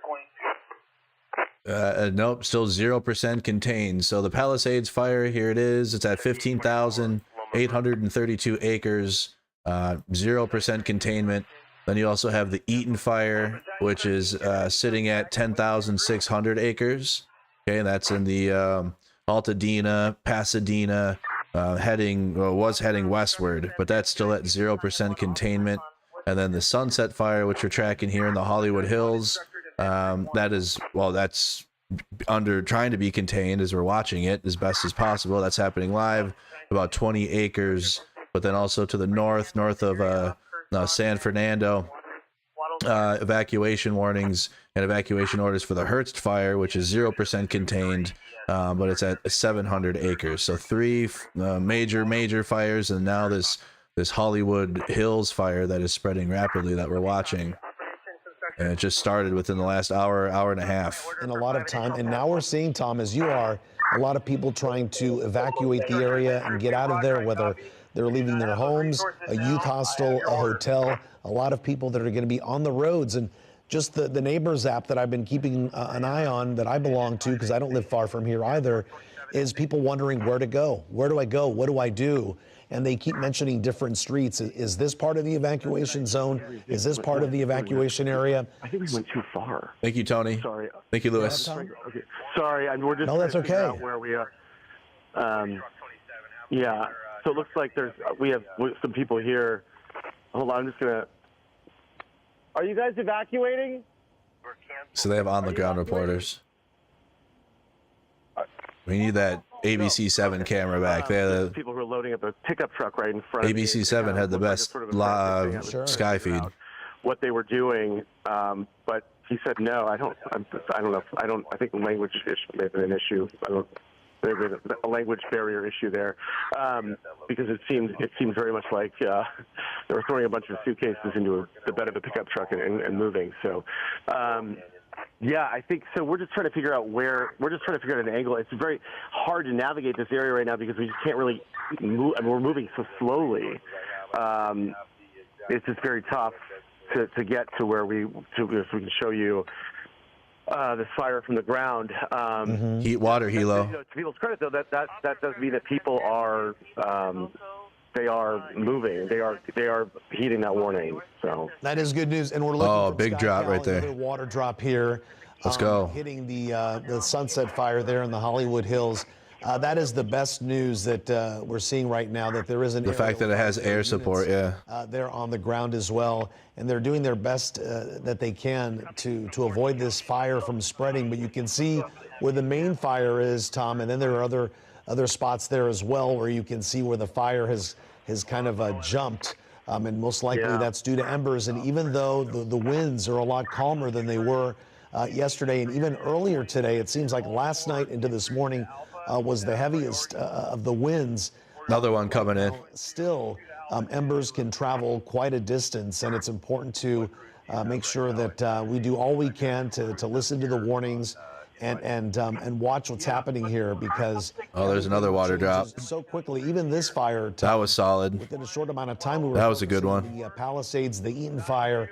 And then all of a sudden we have this fire burning, and that's creating a lot of concern for people nearby. Damn, dude. Here on the right side, you can kind of see to compare and contrast. On the right side of your screen was the Sunset Fire earlier tonight. You can see how it was raging, and a little calmer on the left-hand side. That's a live shot there from SkyCal. So, you know, any silver linings we can get from this tragedy that is these wind-whipped fires that are plaguing Southern California right now, we will take it. And it looks like they're doing the best they can there to drop water. Tom, have you been able to move a little farther down the line here? What's going on? So we are going to try to move up a little bit further north right now. We're just waiting to see if we can just clear this one area. It's very, some of these streets are pretty jammed and pretty tight, but we are trying to creep a little bit closer to this. It's just, it's tough. I'm hearing from a number of friends too, texting me right now who are really worried. There's just so many people who don't, they're fire's getting close to Hillside Avenue. Sure what to do. They haven't necessarily received that warning, but they know that they're this spot's got to be hit with the water. So they're not sure what to do. That's in the backyard of someone's house there. You can see the twinkle lights on it. Issue. And right now, for example, we're stuck behind someone who clearly doesn't know what they're doing. Yeah. So they're unsure. It is a bit chaotic in that sense. People are not used to evacuation orders, and so when they happen, there's a lot of people in a very densely populated area. The Hollywood Hills, very, very dense, and we already have tons of people trying to get through these areas anyway. And now thanks, Asteroid. Multiply that by a huge amount. It just creates for a very, very stressful situation, I think. So he's talking about what's happening on the ground. Turn up the scanner quick. 62. Again, this is the Hollywood Hills fire that's 17. started in the last hour and a half. 17 from branch 1, go. Alright, just confirming, I'm reporting to that address on Fuller to Structure Defense Group 2. We're going to be on V5, or correction, V4. We keep you on the LAPD channel. You're not reporting disruption. Be that fire to the west of Vista Street. But that's the best access, and if you have additional information that you need to get to find that location, then he can help you out with that. So you're going to report to me on Command 11, Branch 1. I copy 1017. There's a house right there. The fire's in their backyard. Our way down there. We had to come down from the top, and we're going to make our way all the way around through staging and back up. You're coming down Nichols Canyon. Yes. Sure. Operations Branch 1 when able. So again, if you're just joining us, we're tracking the wildfires in Southern California. Got a few feeds going, live people that are on the ground. Got a sky camera showing what's happening. I got the scanner on in the background. Let's check our 3D map. See if the evacuation zones have been added. Not yet. They do have it annotated on here. But again, just tracking all three fires. All four of them now. Palisades is still at 0% containment, 5,832 acres, 0% containment. This Eaton fire here is spread westward. I'm not seeing any new evacuation warnings. I thought it. Oh, there it goes. There it goes. It loaded. It loaded for me, but the evacuation warnings have not extended in the Pasadena and Altadena area. And then the Hearst fire, 850 acres at 0% containment. So we don't have containment on any of these fires at this time. And a lot of the aerial resources seemingly have been diverted to the Hollywood Hills. That's in Palisades. The fires are still going there. There's still 0% containment, 15,800 acres. So while we're all looking at Hollywood Hills, and rightfully, right, it's the newest fire, there's still fire spreading. This is Eaton fire in Altadena. Quick. Flip the perspective and show you just another piece of what we've been talking about all evening, which is structure fires and these sort of pop-up moments. So this is Eaton fire. Getting out here and take a look. The Pasadena Altadena fire. This duplex, however you want to put it, in that there are flames active all night. I mean, we've been standing here for about a good 20 minutes. This is live right now. Crews have been attacking it. It's the same thing that we saw just a half. So that's why resources and the fire department can't respond to the Hollywood fire. They're doing the best they can with their area resources, but they are seriously stretched thin. They're all over the Southern California region. They're all over the place. Another report in Pacific Palisades. I think he's right next to him here. Thank you, Jay Stamos. Appreciate you. I know we've been watching the Hollywood Hills, but let's not take away from what's happening also in Altadena and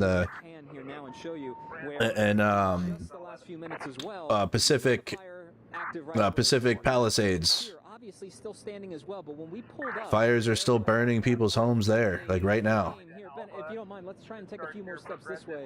Where, if we can, I want to make sure I got him the right way. We're still at 5 deaths total. If you're wondering how many people, if anybody's passed away alleyway between these two homes, you see in these fires, it's at 5 right now. That's where a fire and some hot spots we noted were happening before. I'm peeking myself just to see, and yep, these fires are still active just right around here. I'm going to bring Ben over so we can try and give you a better look.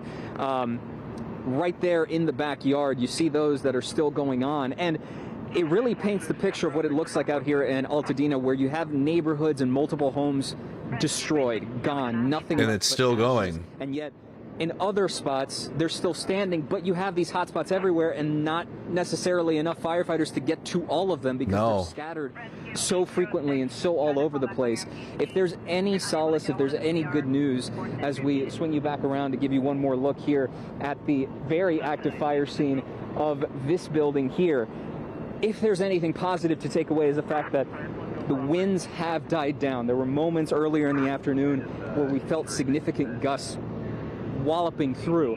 That has significantly died down at the moment. Obviously, the smoke is still lingering. You got to watch out for that and be careful. Again, it's hard to say that that's a solace you have to take in, seeing the amount of devastation we've noted from families across this area and so many people we've talked to this evening. But if there's anything toward a step of progress, that is one right now. So we're noting that here in Altadena, and that it's died down, but crews are stretched thin. We've seen them sort of... So you're saying it's starting to die down in Altadena, but buildings are still on fire. Just cropping up seemingly everywhere. And just a few hours ago when it was daylight and you could see a lot more, it was just a ravine of smoke everywhere you could go. And that traces back all the way to the early morning hours, from Joy Benedict to Rachel Kim to Jasmine Beal, now to us out here. It's just been nonstop all the way through, Juan, and it's something certainly, as we see another fire crew here from the city of Pasadena make their way here through traffic. It's just going to keep going and going because we know now with all these fires, resources are stretched thin. Yep. Let's check in with the aerial feed. I'm going to turn back up the scanner.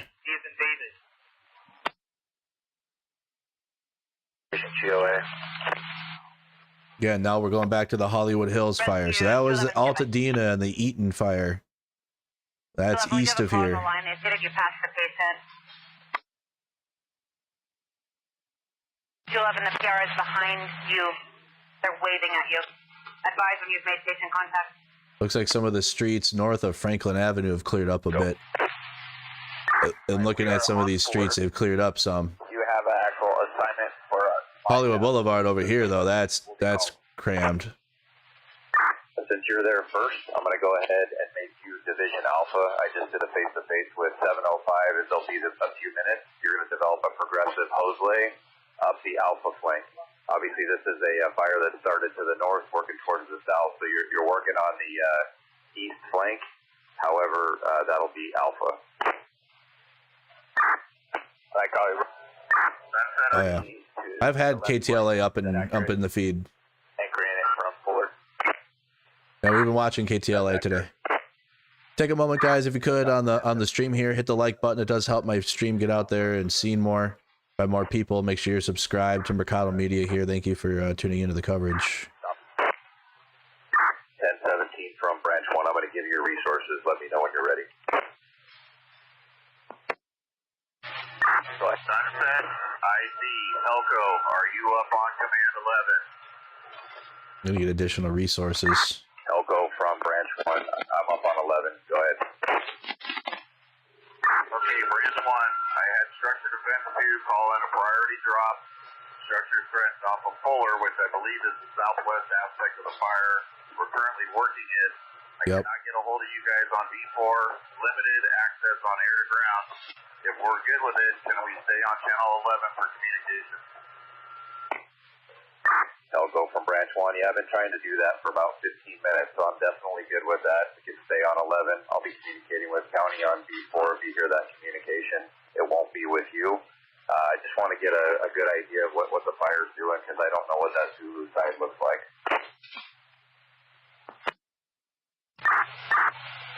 Elko from Structure Defense Group 2. Transmission on TAC 11. We're looking at the Hollywood Hills right now. This is the Hollywood Hills here. We have structures immediately threatened. We're evacuating the area. They said we have structures immediately threatened. We're listening to the scanner right now of the emergency response and the spread of this fire by Curson and Hillside Avenue. Danielle DeMello says, thank you for the coverage. Family in Studio City. Hope your family stays safe. Rescue 29. If you're in the Hollywood Hills area, you're under evacuation zone. Yeah, I think we're gonna. Is truck 27 on your side, or is he's up in Runyon? Runyon Canyon Road. Another drop. Another water drop. Station truck 27. We made our way down to Hollywood. We have Tactical Task Force 1062. Engine 89, engine 24, and engine 305.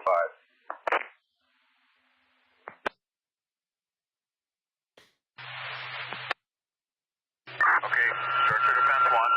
We'll keep working that lower left aspect of the fire, and until we get a good change in conditions for you. Copy. Structure Defense Group 1 from 3 on Command 11. Last unit, go ahead for Structure Defense Group 1.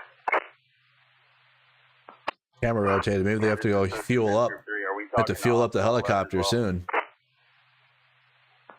We're not going to have sky camera forever. Yeah, 11 is clear, but we're managing between two channels.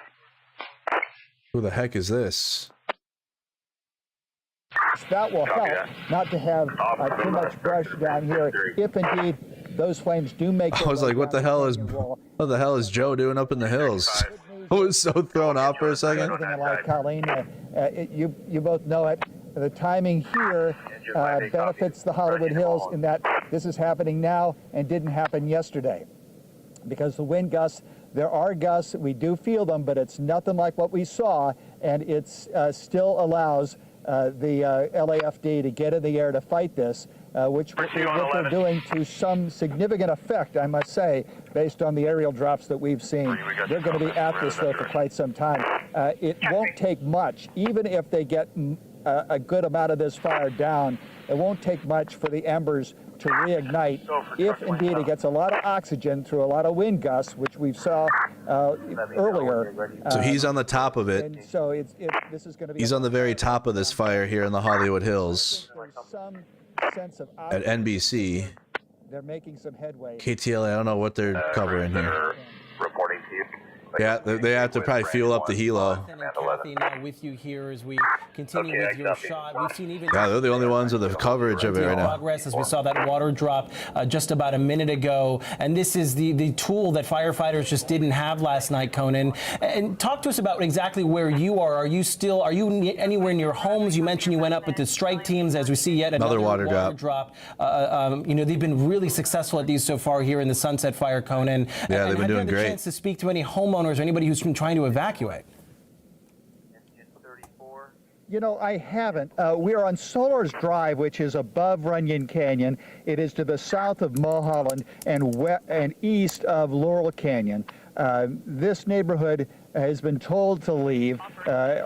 Several of the neighborhoods here. We haven't seen a lot of activity here. I haven't seen. We came from, of course, Altadena, where everybody was either evacuated or they stayed and were using as much water as they could find and pressure to put water in their homes to save their homes. You don't see any of that here. I don't think anybody is risking it because there's very little room for there's very little measure of success here. I should say, when it comes to your ability to hold off a fire once it's coming up the canyon walls into this neighborhood. I think it was in 1982, the last time that Laurel Canyon burned. They lost about, if I recall correctly, something like 30 or 40 homes. These fires happen. That's the embers. You know, fire captain or fire chief. That's what starts the new fires. All the time in the same spots. They happen and then everything grows back and then they happen again. So Runyon Canyon has burned before. So has this neighborhood. It's been decades, and they've tried to do everything they possibly can to secure this region from a rapidly moving calamity that would be a fire like this. But again, there's nothing you can. There's really, all bets are off when you have the kind of velocity that we saw last night and this morning. With the wind gusts propelling the embers, advancing the flames in Eaton Canyon and the Palisades upwards to a mile downrange. So we haven't talked to anybody. I haven't seen anybody. Most have evacuated, I would think, and those who aren't evacuated are watching us and praying and hoping for the best. All right, Conan, we have some important information we need to pass along to our viewers as we hold your shot here. We want to clarify that the boil water advisory we talked about earlier, that advisory is actually for anyone who lives in the Pacific Palisades area. If your zip code is 90272. No boiling water. 90272. The LEDWP is urging you either use bottled water or you boil your water until further notice. That is because the water pressure there continues to be so low due to the high water usage that has been being used to try to put out the Palisades fire. That's the Palisades fires. You got to boil your water or use bottled water there in that area code. We got a new live camera. Another helo's up in the sky. 600 Beverly Boulevard, and we have our staff there, Rec and Parks and emergency operations staff there ready to greet people. If they would have been able to have aerial, the evacuation site here is if they would have been able to use air support last night, it would have been, in Pan Pacific Park. It would have saved a lot, but the wind was too strong. They were grounded last night. Yeah, that's a great idea, and that's not too far from the Grove. Lots of parking there. I've been in that park many times. Ms. Rahman, we have our Mike Rogers here in studio as well. He just left moments ago to check on his dog. Who, and you're also in the area, Mike. He's joining our conversation, Nithya. Yeah, and one thing, Councilwoman, while we're talking, I just wanted to let viewers know if they are still needing to get out of there, the best situation, because traffic is an absolute nightmare everywhere. Laurel Canyon to the south is a mess. Hollywood Boulevard's a mess. Sunset Boulevard is a mess. If people are leaving, the further south they can go. Oh, wow. And then go east or west. It's literally in their backyard. They got the firemen outside now. The other thing I want people to know is we look at in both directions for a fire staging area at Hayworth, and then that runs more to the west. Water drop. Facts in that area. So, Councilwoman, I saw the LAPD down there. I assume Department of Traffic is getting involved as well to help with some of that traffic control. Absolutely, and LAPD has called in additional resources to be able to manage ingress and egress from the evacuation area. They are already out there, and they've asked for additional resources that are either already been deployed or are on their way to being deployed. And that request for support was made as soon as the fire was seen. And so we should have all additional resources in place very, very quickly. But PD is already out there helping to manage traffic and will continue to do that. They've also been going around making sure that people know about the evacuation orders in person. And so I'm hopeful that people will heed these orders, will leave the site. It is going to be hopefully contained, but we're not there yet, and people need to take this seriously. And Councilwoman, one more question, and I was trying to go back through my email and find it, but did parks closed Runyon Canyon today, right? That wasn't open? I thought I saw somewhere that Griffith and Runyon were closed. They're bringing all area resources there. Request, actually all parks that were in the hillsides, Griffith Park, including the Observatory, Runyon Canyon, Lake Hollywood, the Hollywood Reservoir, which is manned by DWP, not our Rec and Parks, all of that was closed proactively. And so people should not have been able to get in and out of those parks. Tim, thank you for joining the channel. We'll also have to heed these orders. We were hoping to take preventative measures, but now we're going to fight this fire as effectively as we possibly can. Yeah, and I just wanted to ask too. I mean, I know I heard on the radio when this first started, park rangers were up there. Do you know, was that closure being staffed so that people? I mean, obviously there's a million ways to get into Runyon, even not from the entrances. But do you know, was there staff there actually making sure that people weren't in the park tonight? We had staff across the sites, okay. Including from the Rangers and from PD, checking at different sites. A couple of the sites had people there, more time, but resources are stretched thin. Nevertheless, staff was out there regulating those entrances, and we had information available like tape, caution tape around Lake Hollywood Park so that people knew very visibly that it was closed, even when the ranger was off dealing with an individual who was coming in and out. They still knew not to go in. So, and we put the word out proactively. We'd appreciate you spreading the word as well. Those parks are going to remain closed tomorrow and onward. So I hope that you can get the word out about that as well. It's very important that we keep the streets clear for emergency vehicles. Yeah, we're doing that right now. Nithya Raman, thank you so much for being with us. We got your information out. Definitely the city is being proactive and looking ahead, and we're hoping to keep all our viewers safe. We appreciate your time spending with us. Thank you. Right, there are mandatory evacuations ordered, as we've been mentioning, for the Hollywood Hills. That brush fire burning near Runyon Canyon is... Looks like the air support has been effective on that fire. Live. Tom, you're very familiar with this area. Tell us what's going on. Okay, we are right at the entrance of Runyon Canyon 1. It is a pretty chaotic scene. There's a lot of people that are kind of just trying to see what's going on. It's so surreal seeing this trail like this. Many of us have hiked this so many times. Sky Nicole, thank you for your 3 months. To see the hillside on fire the way it is, it's apocalyptic. It's horrible. It's hard to put into words, but you can see just the response here is incredible. There is a massive amount of firefighter and fire personnel here. They're hosing down trees right now. They are mobilizing a huge amount of people to try and stem the spread of this fire in a very densely populated area. Until last night, I would have said there's no way this would spread, because I never would have thought what happened in the Palisades would have happened the way it did. And now I'm looking at this, and thankfully the winds tonight so much better than they were last night. Last night was terrible. It was like a hurricane. ABC 7 live. And this house has already been evacuated, but at the moment, you see him up there. Climbed up on top of the roof. He doesn't live here. This is not the homeowner. These folks don't live here. They started ringing the doorbell camera, the ring camera. The embers are spread. Inside, potentially out. They had already left. They evacuated this home and gave him access to get a ladder from the backyard to get up on the roof. And actually, he's making pretty good work of it at the moment. Obviously, as you see from our perspective as well, plenty of those embers are coming down on top of us, on top of the neighbor's house next door. But he's spraying it pretty good with the hose at the moment, where it seems to be partially going out. Obviously, We've been talking about the big concern about this fire so close to all the tightly packed homes in the Hollywood Heights and the Hollywood area. If this catches a house on fire, who knows what happens next? So that's why it's a dire situation. I wanted you guys to come here real quick because they are working frantically. Strangers who came up here to try to help folks out, to knock out this fire, to make sure this house doesn't go on fire, the next one doesn't go on fire, and we got a whole mess in Hollywood. But I'll send it back to you guys and keep the camera up so you can see what's going on as we speak. But it seems to be the hose from the roof is making a little work, which is fantastic to see.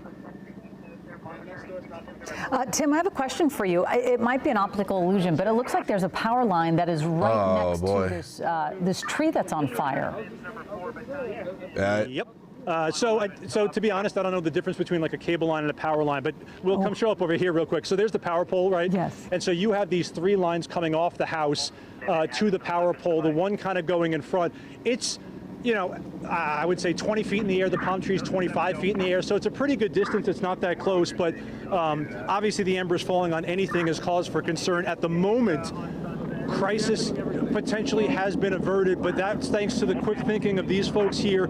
Jumped on the roof, climbed on with the ladder. There's a fire department. Was up top and now is spraying it down. This thing, you saw actual flames. At the moment, it's just embers, and we're starting to see, at the moment, still no firefighters, but obviously some folks are coming up the street now, and check it out, Will, down here, as they're spraying some of the trees. You gotta be careful of those embers. Make sure those don't catch fire as these embers come down, but obviously precarious situation as you see some of these large pieces of the palm coming down and hitting the ground, but he's spraying everything pretty thoroughly at the moment to make sure those pieces, these pieces don't catch fire and then nothing catches fire on the street. As I said, we're on Vista, which is just north of Franklin, actually pretty far down Franklin. If you know it, there's only a couple points of egress out of Franklin. You have Highland all the way down La Brea and a couple streets that go down. You can't go this much further this way. So this is towards the end of the street, but Runyon Canyon is just up the road, and they're obviously trying to save this house. And to this point, it's tough, man. It's tough from that angle, but they seem to be making progress in dousing everything they can with these 2 garden hoses. Obviously, you would normally say, don't do this in a normal situation, but this is a tree that's on fire that they're trying to get a handle on. Just everyday folks trying to help out, and they seem to be doing a decent job as these homeowners evacuated out of this home just a short time ago. They were on the Ring camera saying, get a ladder, do whatever you can, save my house. And so far they have, but obviously work to be done because it's still smoldering up there. That is incredible. And then real quickly, because we got to move on, but we're going to leave the shot up. Is the gridlock still really bad where you are? So LAPD showed up last time I spoke with you. They were able to kind of get that intersection moving so people can make trying to put that fire out in the palm tree. And that started moving smoothly. Obviously, as you mentioned, David, very astutely, that road's always kind of a mess. So it's still kind of busy, but it's not gridlocked to the point where people can't move like about an hour ago when we last spoke. Okay. Thank you, Tim. And we're gonna stay keep an eye on this situation with Tim Caputo. But we also have a great opportunity here to get some very important information. We have City Council member Nithya Raman, along with Chief Crowley, joining us via Zoom. And as soon as they get locked in here, we can ask them some very pointed questions here, but there you are. Thank you so much for joining us right now. First of all, Chief Crowley, I don't know if you're able to see that scene, but some folks are trying to put a fire out with a palm tree that's over a house. And this is really near that Runyon Canyon situation that's going on. When you watch that, what's your advice to those folks? Right. So we don't want any of our constituents within an active fire area to put themselves at risk, first and foremost. Many people, if anything we could take away from this thing, the embers are getting pushed into that. To our evacuation orders, and they have already gone out. We pushed those out right after the incident occurred, which was at 17:34 hours. So we took immediate action. We had our resources arrive on scene. They're actively engaged in firefighting. We also have active air resources in the air that are assisting with the firefight. We have 210 personnel on the scene as we speak. So we want the community to make good decisions. We want them to stay safe. We also need them to evacuate now. Absolutely. Those are more embers. Earlier today, you were talking about how it's still a long night ahead. These fires are dynamic, and you did say. Hey, Mod Eye Blue, what was the name of that one static, that static live camera we had in the sky? Maybe that helo fueled up. What did you think? What was it? RCA. What was it called again? Something RCA 3 or. Right. So you hit it spot on. Our air assets are limited by how much wind is out there. So sometimes they have to be grounded because of that. The good news on this particular fire is that we have our air assets in the air actively fighting the fire. And this is a huge and important resource that we can fully utilize at this KRCA point. 3. You know, to have multiple brush fires that are actively burning in the city at the same time is very, very challenging. We've been messaging since yesterday when the Palisades fire actually started, and we've been working very, very hard with our firefighters, our local agencies, regional, state, federal resources. This particular fire right now that we're looking at, we're watching, we're actively engaged in. Again, we've got 210 personnel that are on the scene protecting structures, but our number one priority will always be protecting life. And with that, that evacuation order went out very, very quickly. Again, we need the public to listen to the evacuation orders. The shelters are already open, and we're ready to go there as well. And I wanted to just make sure while we have the TV audience here watching this, that people understand where the evacuation order is currently. Right now, it is Laurel Canyon to the west, Mulholland Boulevard to the north, the 101 freeway to the east, and Hollywood Boulevard to the south. If people are evacuating the area and are looking for a place to go, the city and the Emergency Operations Center has opened an emergency shelter at the Pan Pacific Park Gymnasium at 7600 Beverly Boulevard. Staff are already there and waiting for people if they need support, and they are welcome to evacuate to the Pan Pacific Park Gymnasium if they need a place to go. And I really want to emphasize this evacuation order is very important, and I hope that people are heeding the calls to leave this area. Absolutely. All right, so that is an update from the city council. AXN News is out there. Must be right next to, I don't know who else we're watching, but AXN News is live. Let's quick do a overall overview of the whole situation right now all together between all these fires. We got Palisades still at 15,832 acres. No containment. The Eaton fires are at 10,600 acres here. Zero containment, 0%. And you got the Sunset, which is at 20 acres right now. We don't have the updated evacuation zone marked there. I'm hoping that they do. The Hertz fire is all 850 acres, 0% containment of all these fires right now that we're tracking in Southern California. And let's check back in with AXN News. This feeds in and out. Do you know if this is the furthest east the fire went? The what? Is this the furthest east the fire went? I don't know. Or has it jumped this way? I'm guessing they're all here to protect this building, but it looks like it's coming down. Yeah. Here to protect the building.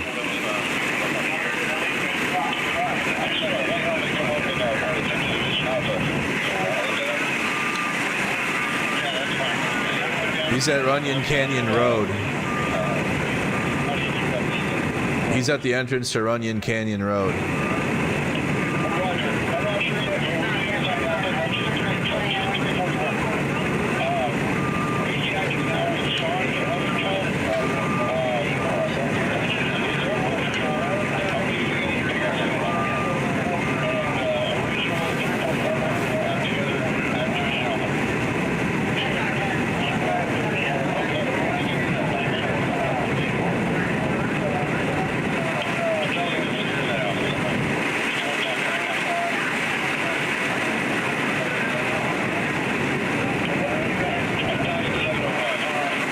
To me, it looks like the firefighters are winning this fight against the Hollywood Hills fire.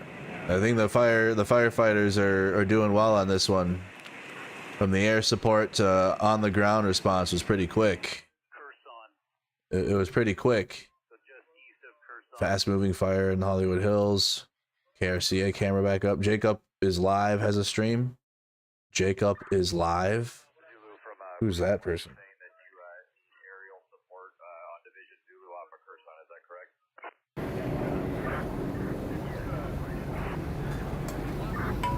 Numbers are coming. snipers are going to that house right there. Oh, okay. He's out there with that news crew that we just watched. With the palm tree.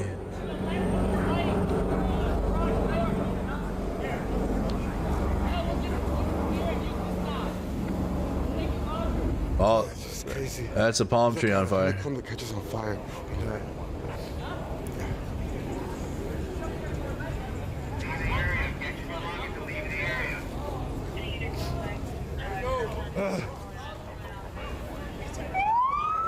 We gotta leave the area. Why? The fire?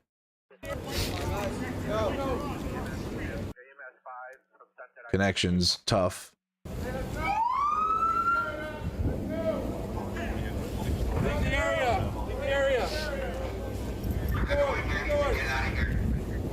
Can you say please? That sounds pretty rude.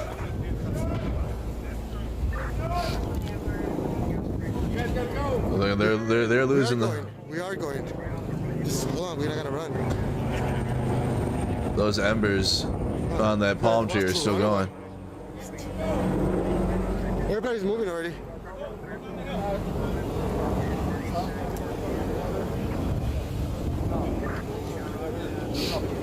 They act like nobody's moving. Look, everybody's literally moving. I am pronouncing it hurts. It sounds like I'm saying hurts, but I'm not. Just like when I say Kurtz, someone thought I was saying Kurt or whatever. It's my Minnesotan accent. I can't help it. No, you can't, unless you got food for them. Let's go the other way. That way? Yep. I'll take a Waymo, because Waymo doesn't have a driver. You see? I'm still moving, but I'm being like, you don't have to fucking be rude about it. Damn! Nice. I thought it was Amazon. Is that Amazon? All right, so they have to move locations. He was just outside that fire that was at the that palm tree. And so he's relocating. We'll come back to Jacob is live. They're still doing a question and answer with the city council. AXN News is live with the firefighters at Runyon Canyon Road. Use your footage as they give you credit? No, I don't. Sorry, credits don't pay the bill.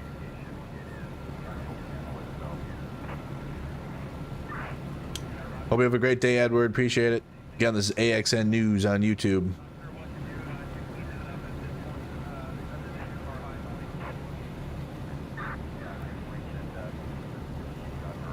Have a good night, Edward.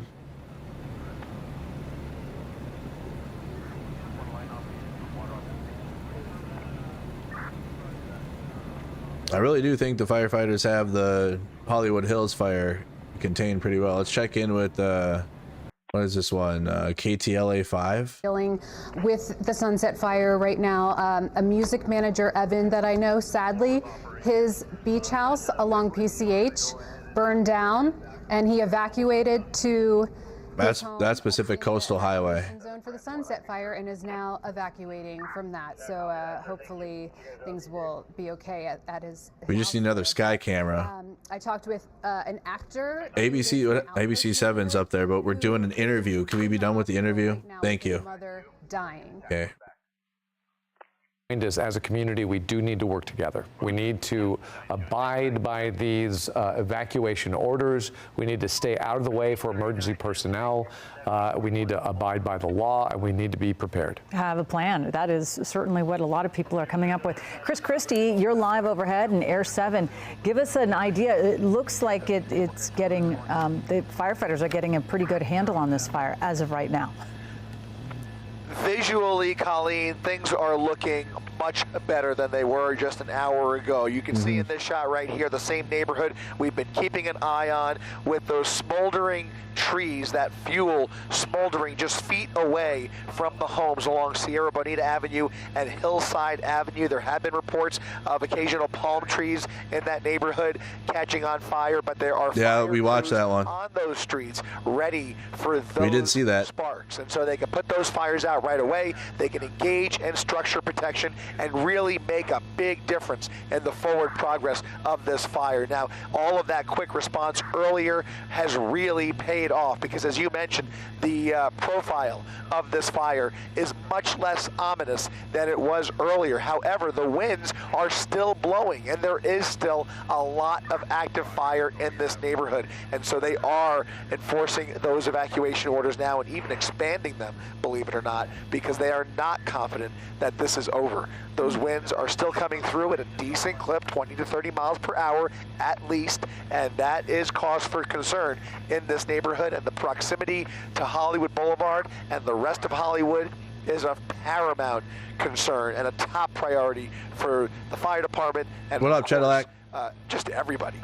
So you're seeing those results right here, but still, this neighborhood is far from out of the woods, something that we're going to continue to keep an eye on here just north of Franklin Avenue, guys. Yeah. Have you seen any homes at all up in flames, or because so far, even though it was frightening to watch this for the first hour and a half or so, it seems like most of the news is good. Most of the news is good. There have been no homes that have been touched that we are aware of. The fire department has basically flooded the zone. The one thing I will say is that the fire did at one point jump Runyon Canyon Road, but those flames have been extinguished, and you're seeing occasional flare-ups now on different sides of where this fire started. But it's slow enough and manageable for the resources they have here. I'm watching a number of helicopters, at least 4 that I can count, literally circling this fire. They have drenched the fire itself. What they can't control is the wind.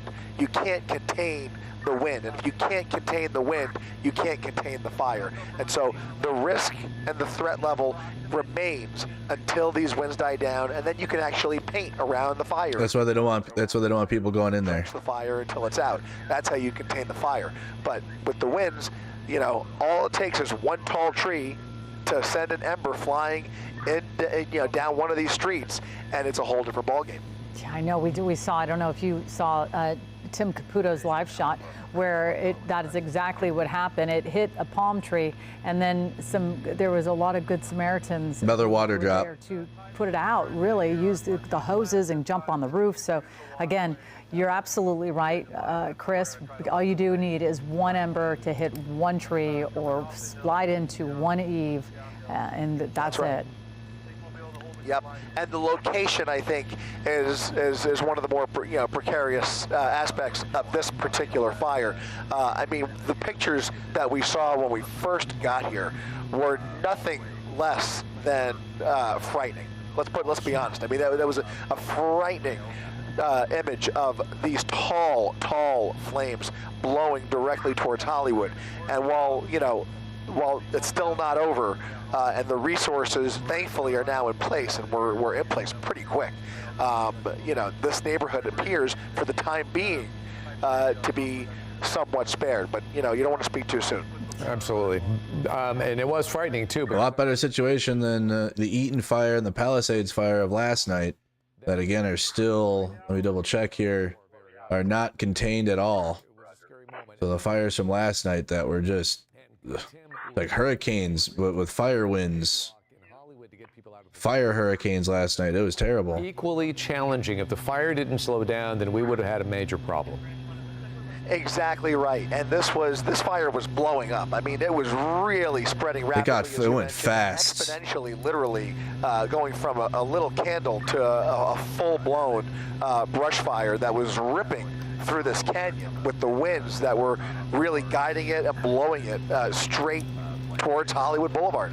And so, to see it take on this kind of a profile is much more encouraging, but definitely not the time to let your guard down. It is a time to evacuate.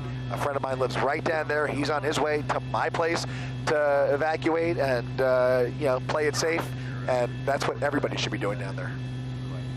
All right, Chris, thank you so much. Stay with us because we're approaching the 8 o'clock hour. And we 8 o'clock. Let our viewers know that we're going to stay with the coverage of these. So again, guys, it's 8 p.m. California, 10 p.m. my time. much still January 8th, 2025, tracking these Southern California wildfires. as we continue our live fire coverage. Absolutely, a very special edition of Eyewitness News. We know, again, we're talking about the winds. You're looking at the Sunset Fire that broke out around CNN News 6 o'clock. 18 plays garbage. Got word of it.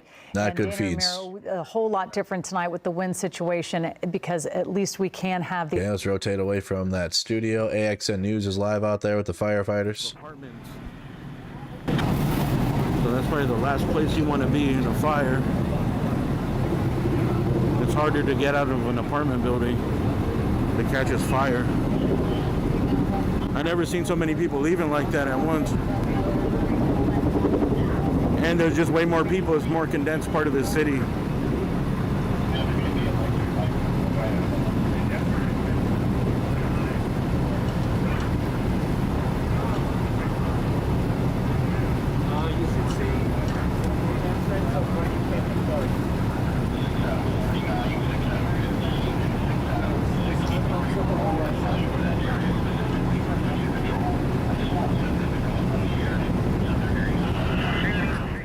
All right, let's go raid AXN News and go say Mercado raid, and I'll go subscribe to his channel for all the work he's doing.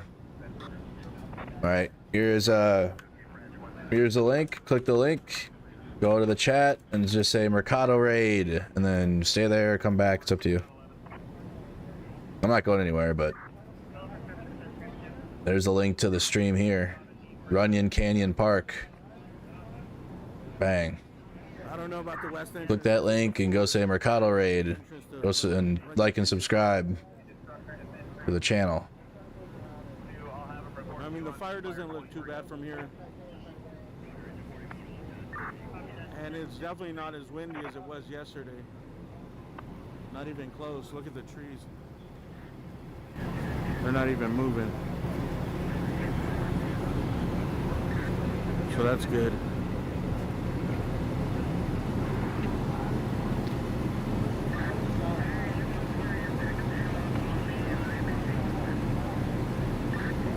They got helicopters flying today. I don't know if they're doing any drops right now.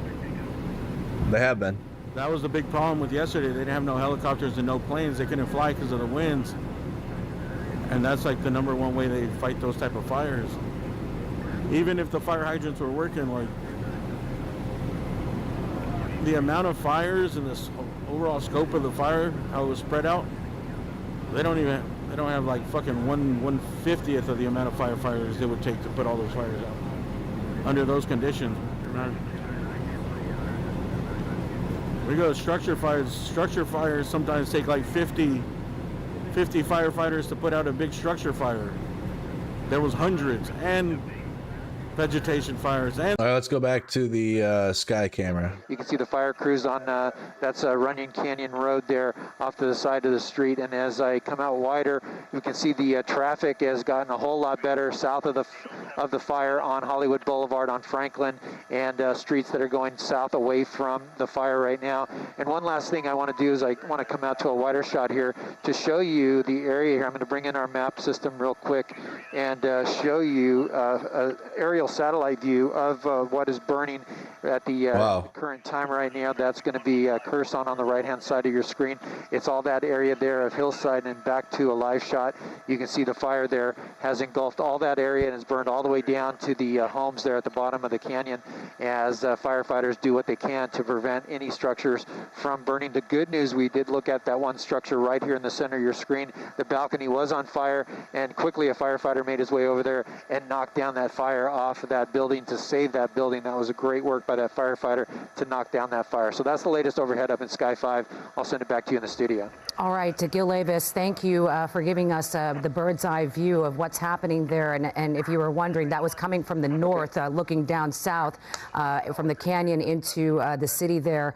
And really, you know, just you can see how many buildings are in that way, and residents, and why there really truly was such a big traffic jam, Micah, leaving that area. The fire was spreading exponentially. Yeah, well, so many people heeding the warnings, LAFT getting out quickly with those warnings. One of the people affected is fire was spreading so fast. We are close with, who works here at KTLA, executive producer Jake Birch. Jake, we understand you're on the phone. Do you have us? Yes. Hi, guys. Hi. Hope, first of all, that you're well, that everything's okay. What's your story? What happened? Well, I was in the newsroom watching the fire coverage all day, like we all do, and I saw that it was Runyon that had sparked, and I live right at the base there on Vista. So I got out, went home as quick as I could, grabbed my dog, and wrestled my cat into a bag and took off. And where are you now? Are you able to get back home? Are they letting you in?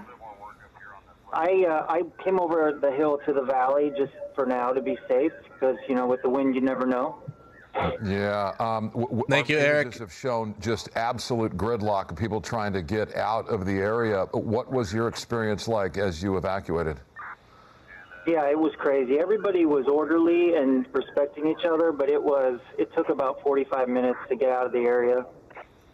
And I'm sure, of course, that you have a lot of friends, neighbors. Where did they go? Were they able to get out safely and also make it to maybe perhaps evacuation centers? And what was that like? You know, I'm not sure. You never think this can happen to you, especially living in such an urban area. So as soon as I got home, Helicopter feeds having issues up there. Scrambling and filling their cars. And it really gives you that feeling of, you know, intensity and scared. No, go ahead. Sorry, Jake. All right, well, we're still watching the Hollywood Hills fire and seeing that expand. Here is an update from Altadena in the Eaton fire. It had burned on one side, one house burned. Firefighters thought they there are multiple fires still going. Some of the embers caught the next home on fire simply because there was a gas line still going. So as you can see the crews in there, I mean, dangerous work, but there's just not enough utility crews to go around to all of these homes. The only raid the Enforcer gets is in World of Warcraft. Up here that have been burned. There are neighborhoods that have been leveled here in Altadena, and this is one of those areas. We just came off the Fair Oaks near Mendocino here, and literally it's from the corner to the corner, the entire block. All of the houses have been burned. This is just one of them here that they are working on. Still at 5 fatalities, 0% containment. Here. I'm going to have Brian pan over here this direction just to show you that you can see these huge fireplaces. You can see how large this house was at one time, and there's just literally nothing left here. And the crews, as I said, going from burned home to turn off these utilities up in this area. And I just want to stress it, I can't begin to stress it enough, I should say. We were up here last night, up in Altadena. We were directly by Eaton Canyon and watched this firestorm roar through the area. When I left for the night, I knew that she got one of her chickens out. Lots of areas would be at risk because of those winds. I never in my life expected it to be this bad. I knew we would lose some homes, but there are dozens and dozens of homes that have been lost up here. Yeah, I mean, it's neighborhoods, as I said, and it's heartbreaking for those of us that live up in this area. I've been here for 25 years. I've lived in here. Let's go, Brian, we'll go across with them and watch some of the wires that have been down. I've lived up in this area for 25 years, and I've never seen a fire do this. I've never seen a fire come this low or down into the city, what everybody calls the city area of Altadena and Pasadena. These aren't areas that you traditionally consider at risk for wildfires because it is so far down from the foothills, but that's exactly what happened because of those winds. The embers pushed, or the winds, I should say, pushed those embers. That house is completely gone. Miles, and this is what we're seeing. We're just seeing neighborhoods destroyed. We're showing you one house here on the corner, right across the street, same scene of all these homes. And so we've been seeing a lot of the Pacific Palisades about how neighborhoods have been taken out. And I'm going to tell you, it's the same scene up here in Altadena and in parts of Pasadena. Altadena got hit hard. How much damage there is and how many homes have been lost. And then, of course, on the Eaton fire, as we tragically know, 5 lives were lost. They simply couldn't get out of the fire in time last night when it first broke out, and so we have lost 5 lives. That is absolutely heartbreaking and devastating. And you can see the crews going in right now, you can see how the fire, I mean, it just continues to burn because those are the gas lines continuing to burn. And there's no way to stop that fire without turning off the gas lines. So these guys have been coming in and realize that their tools will do it. So this is tremendous work on their part. This is LA County doing this work. We have seen crews in from Arizona.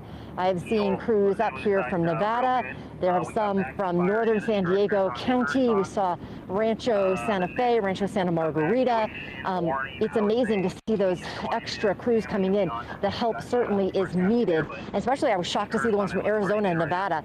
They drove through the night, they said, to get here once they knew that the help was needed, trying to reach this area as quickly as possible. And they've been live feed cut there. Again, here in the Altadena area, Eaton Canyon area, they have been stationed kind of in quadrants of the city and then going from kind of patrolling just to make sure nothing else erupts, no other hot spots erupt. So that's what they've been doing for now. But this is the latest here in Altadena. I would real quickly just want to say.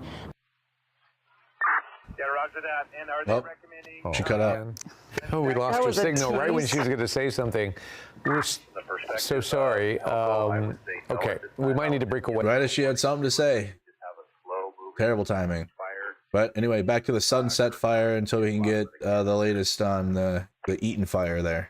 All right, John, thank you. We'll look forward to getting back with you when you have a fresh perspective. Margaret Stewart is back with us on the phone with LA City Fire. Margaret, thanks for checking back in with us as we ask you for an update. Obviously, you've had a lot of people that have been heeding. Nice fire drop there. Got it. We were broadcasting. That was a nice fire drop. Fire started. Right on it. What can you share with us, Margaret?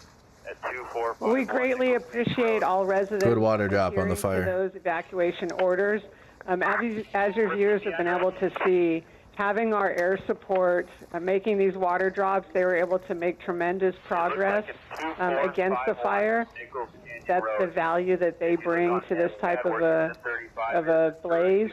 We have firefighters that are providing structural defense, as well as physically ensuring people have evacuated in some key areas, which are north of Franklin, from Fuller to Vizsla. And we want to ensure that that specific area within our larger evacuation zone, that specific spot is of utmost concern right now. And so firefighters are going door to door in that area. So that's going to include Camino Palmero Street, which runs between Vista and Fuller, and that one little pocket there that pushes right up against the canyon.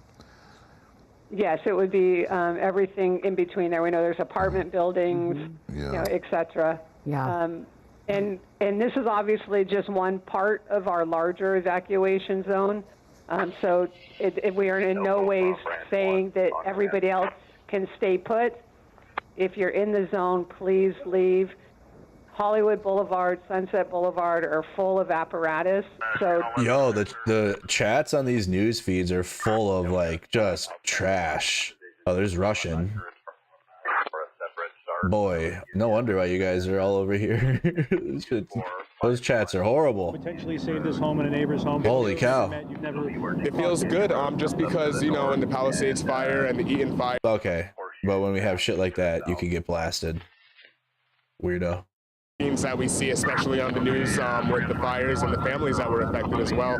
So it's just great that we were able to save this one house. It's one of many that are hopefully not in the path of destruction, but we know a lot of houses were lost in this. So Tony, thank you. Hell of a job. No problem. Incredible, guys, because they had hoses from 3 different homes, obviously the home itself, but you see how tall the palm is. They couldn't get up there, even with the ladder. Oh, the fire's out, though. Straight up in the air, but because palm tree fire's out and get on the neighbor's roof, they were able to get it from a couple different angles. There are some embers up there, but if you recall from just 30, 45 minutes ago when we they were fighting that. Those embers were falling on the trees, on the bushes, on the neighbor's house. Crisis seemingly averted, at least in this area, although the bigger picture is a bit daunting, especially when you look up the street. The kind of glow is starting to get a little bit closer to where we are. Just about maybe 2 blocks from where we're standing is the bottom of Runyon Canyon.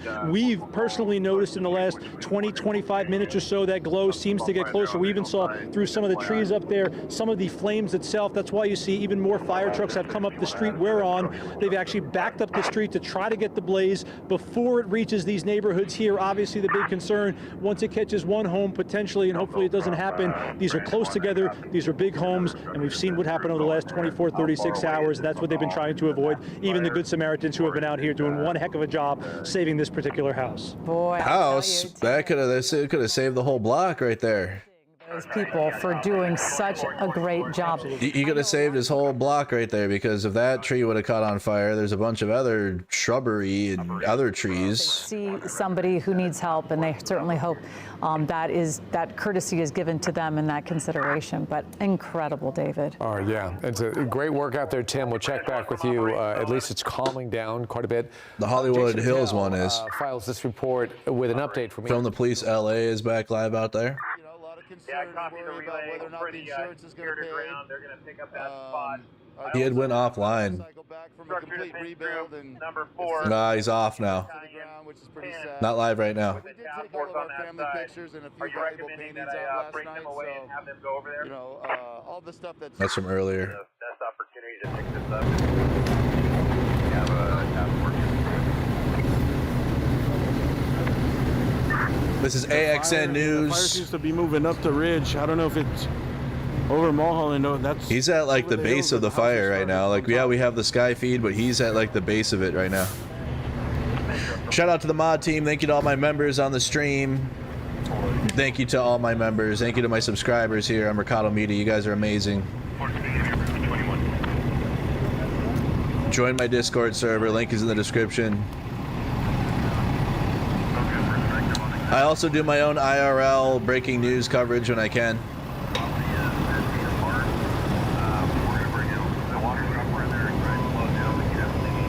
So I do IRL streams as well. If this was happening in Minnesota, I'd be doing what AXN News is doing right now. The Hollywood sign is, I don't know, a couple miles east. Actually, it's pretty far. You gotta go up the Coanga, the 101, it's east of that, so I don't think the fire is even past La Brea yet. It seems to be moving up, but not east yet.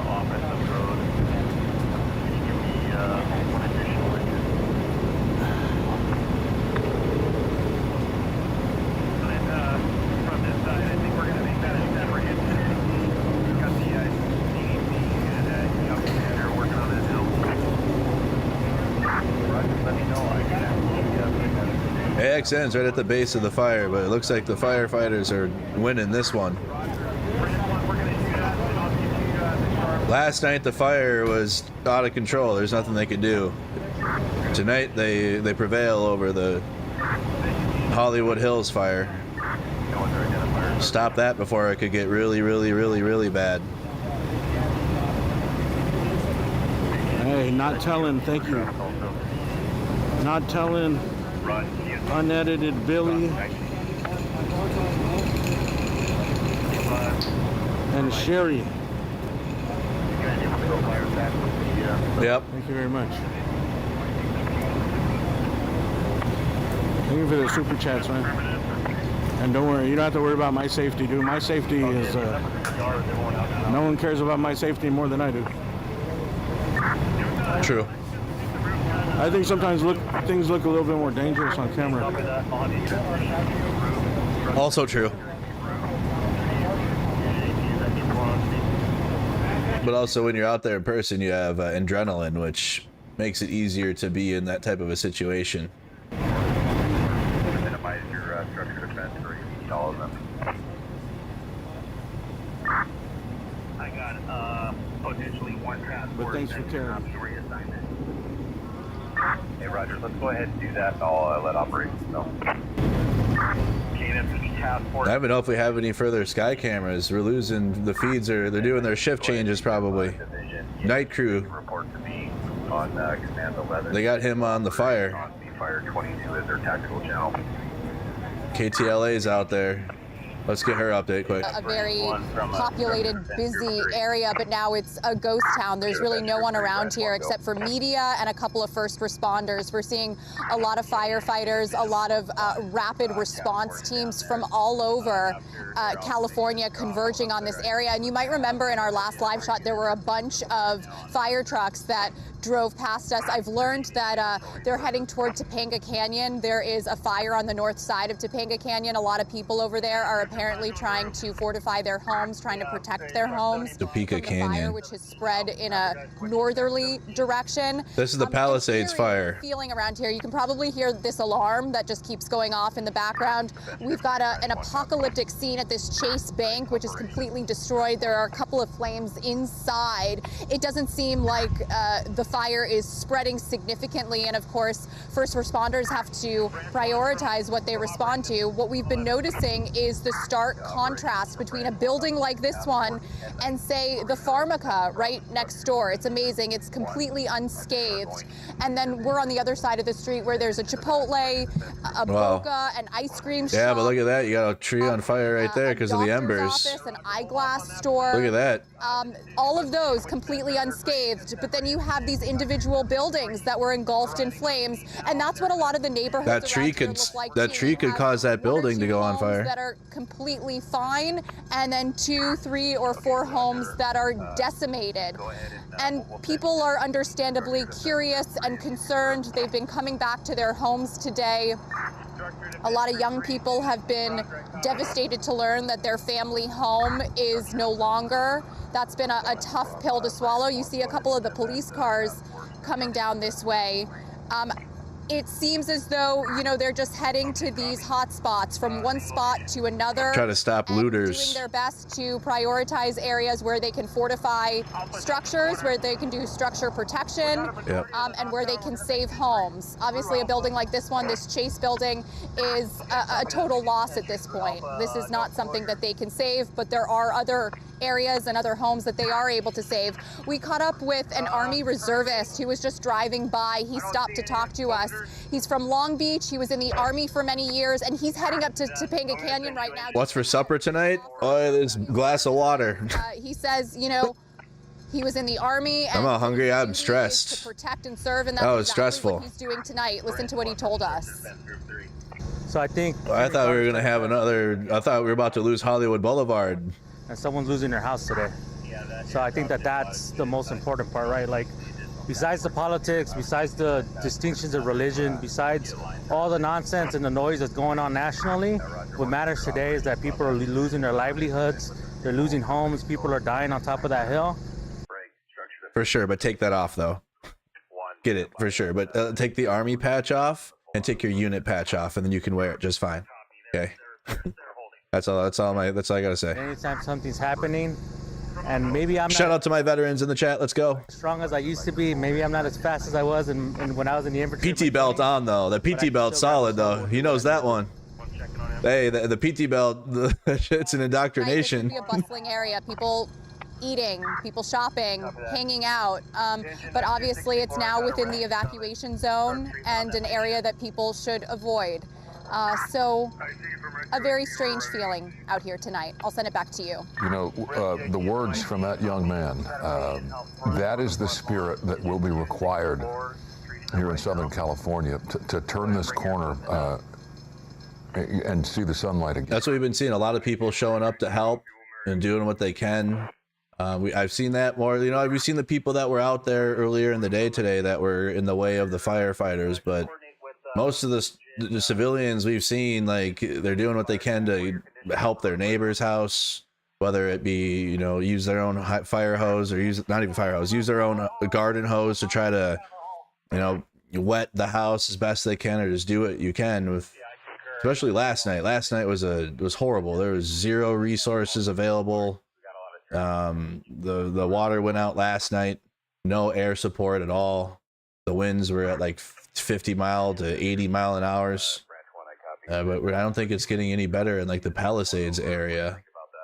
Feeds are going down right now. I think it's just because it's getting nighttime.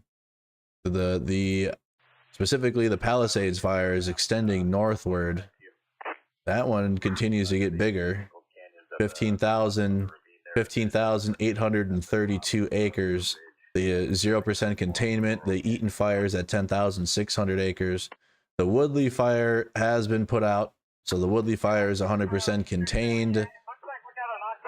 The Olivas fire is at 100% contained, and the Lydia fire is at 40% contained. So they're getting some containment on that one. But the big three fires, the Hearst fire, the Palisades fire, and the Eaton fire, they're all at 0% still. So we don't have containment on these. Looks like we are seeing some containment on the Sunset fire though. That is the Hollywood Hills fire. Okay,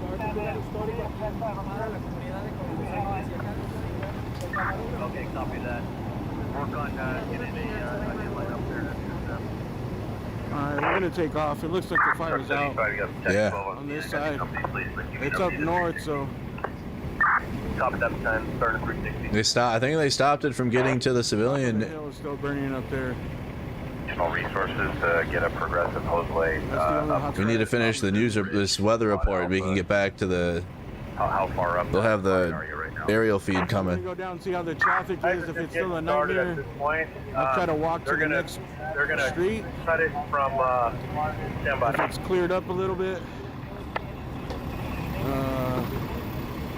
We're going to. We can try to drive up there on Mulholland. Yeah, we're going down here. So we're going down here. We'll be able to get a better view up there. We're going to cut it. There's a trail. Yeah, this is AXN News. Where the gate is. We're going to take it from that trail, cut it all the way down to this line, and then once that's all done and closed up, then we're going to start working our way up the You can walk walkway. up there now. They're not tripping, bro. Just be cool though. Don't jump the fence. Roger. Let's help you get the resources. Wondering if he can get closer. Hurry up, weather report. Man, they're still gonna have winds. Copied your message. Thursday and Friday winds. We're handing over the patient now to rescue team. KTLA 5. How about they're up right now, but they're playing B-roll footage. They're playing old stuff right now. I'm looking for something live. AXN's out there. They're tricky about it. They'll play old footage for you, and then you won't know the difference. Called B-roll. You can cross the line, but just be cool, bro. Just be quiet. Want to know what's happening right now? Okay, AXN News moving. Okay, looks like we're back in the air. The weather report's complete on ABC7. Kind of estimating earlier is now officially at 50 acres. That is the Sunset Fire at the end of 50 acres at the Sunset Fire. Here in Hollywood, just north of Franklin Avenue. It jumped up. It was immediately 20 acres, jumped up to 50. Continuing to smolder and still creating occasional spot fires that are concerning. In fact, just a few minutes ago, a brand new spot fire started almost a couple hundred yards away from where all of this firefight is taking place over on Nichols Canyon Road. A new fire started. They quickly tackled that with a couple of water drops, and that fire has been mitigated, but it was right next to a home. Wow, yeah, look at Nichols Canyon Road. So here's the civilian areas that the fire had gotten to, and it's pretty put out. It's like spotty here. They got to put it out quick though, so it doesn't spread further. And continuing to babysit this neighborhood just north of Hollywood Boulevard. Gotcha. Yeah, that image right there says a lot because it looks like things are going up in the air. So we're relieved to see that, but nevertheless, they're not giving up on this. They're still hitting this from the air, and they still have crews on the ground, right? Oh yeah. Yeah, they are battering it. There is a handful of helicopters continuing to pick up water and continue these water drops. And as long as you see tall trees like that shooting embers into the air, they're going to continue to do that all night long. Right, okay. And then as for traffic, and from what you've been able to see, all these thoroughfares leading out of this community, how does that look for you? Have things settled down there? Because I know a lot of folks are running into some major issues trying to just evacuate. It's true, although I should say that in the last hour, downtown Hollywood has really turned into a ghost town. Hollywood and Highland is pretty much deserted. You can see Hollywood. AP News is live. Screen there. Very little traffic to speak of. The heaviest traffic that I see. You can hear the helicopters in the sky. So AP News feed live on Hollywood Boulevard. You can see the fires in the hills still. I do think the ones that were heading right in the direction of the urban area has been put out. At least that's what it looks like. There's some spotty fires out there still. You pulled a map of red flag areas in Discord News. Yeah, from what you see, is that spot on the other side, is that inside of our footprint? Well, I appreciate that, Lisa. We got our good 3D map. 3D map is up here as well for the no-go areas and the Palisades fire. It continues to spread northward. The Palisades fire is still blazing. Both of them are, the Eaton fire and the Palisades fire. No updates on it as now. You would leave California altogether and never return because of this?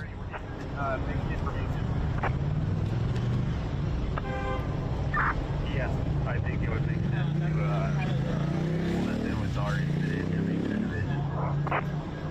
Everybody check into the stream. Let me know where you're tuned in from. What city, what state, where in the world are you watching from? Put it in the live chat here on Mercado Media. Covering the Southern California wildfires here.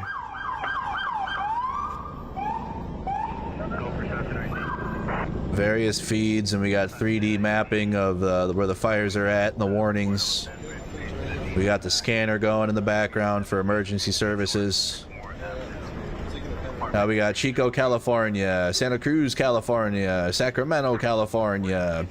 All of California's tuned in.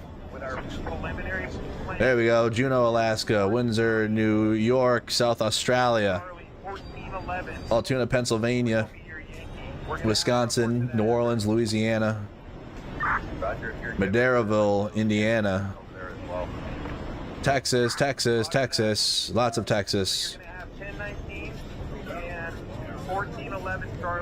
You can see the helicopters in the distance there up on the hill quick, dropping more water. They're really hitting that fire. Orange County, Orlando, Coachella, California. Okay, AP feed went down for a second, so let's rotate over. Let's go back to ABC 7. Some of these more dire issues that seem to be developing this evening, because this is far from being over. So, Chris, we'll talk to you soon. In the meantime, we do have something startling to show you, and that is some before and after satellite imagery. This is Fair Oaks neighborhood in the Eaton fire. So we're going to show you in Altadena, like prior to the fire.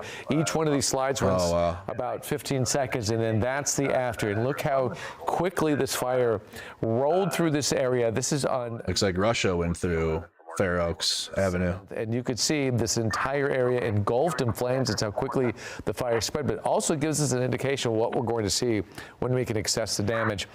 East Altadena Drive, that's what you're looking at right now. This is, again, part of the Eaton fire and the East Altadena fire. This is the before photo, and in a few seconds, it shifts, and look at almost every building is on fire. Not every building, but a large swath of this community on fire. And thank you for the 5 gifted, Justin. Different glimpses from this. This is, again, East Altadena Drive. We move on now to Marathon Road. This is still the Eaton fire. Marathon Road, you can see there's a number of trees, a tremendous amount of homes in this one particular neighborhood just prior to the Eaton fire rolling through the area. And then now we wipe and look at that. Wow. That's sobering. It almost looks like every home is burned to the ground. It's hard to see, but you can see the damage, and we've seen it before. what tremendous loss in this one area. And finally, we did bring it down to the Palisades fire. Yeah, wait till we see the devastation on that one, the before and after. A beachfront property. We're all seen it well. Pacific Coast Highway. The Palisades one is still the worst one. It's just hard to get. It's out along the ocean front. Line, and look at it now. Almost every single one is gone. It's all hills. David Gonzalez, I'm sorry. David Gonzalez reported from this, but all of those homes, they're all gone. And he was there earlier today. Michelle Fisher showed us the video of it on fire last night, and we knew something extreme had happened, and there's proof of it. That is the Palisades fire on Pacific Coast Highway. Colleen, these are sobering images from the satellite showing the amount of devastation that's out there, but also giving an idea of how bad the total is going to be. It really does. And, you know, again, last night we were talking about it. Remember when Michelle Fisher was driving through the Palisades fire through Malibu, and we couldn't gauge, are those beachfront properties? And then she replayed the video. Yeah. And, you know, you just couldn't help, your stomach sank when you saw all these sort of iconic, these are multi-million-dollar properties. And then we couldn't see anything in the Eaton fire. We just knew something was happening, but we couldn't get the amount of the totals. But now to see neighborhoods leveled, it is so heartbreaking to see. We're staying with the Palisades fire. Jory Rand all the fires are still going.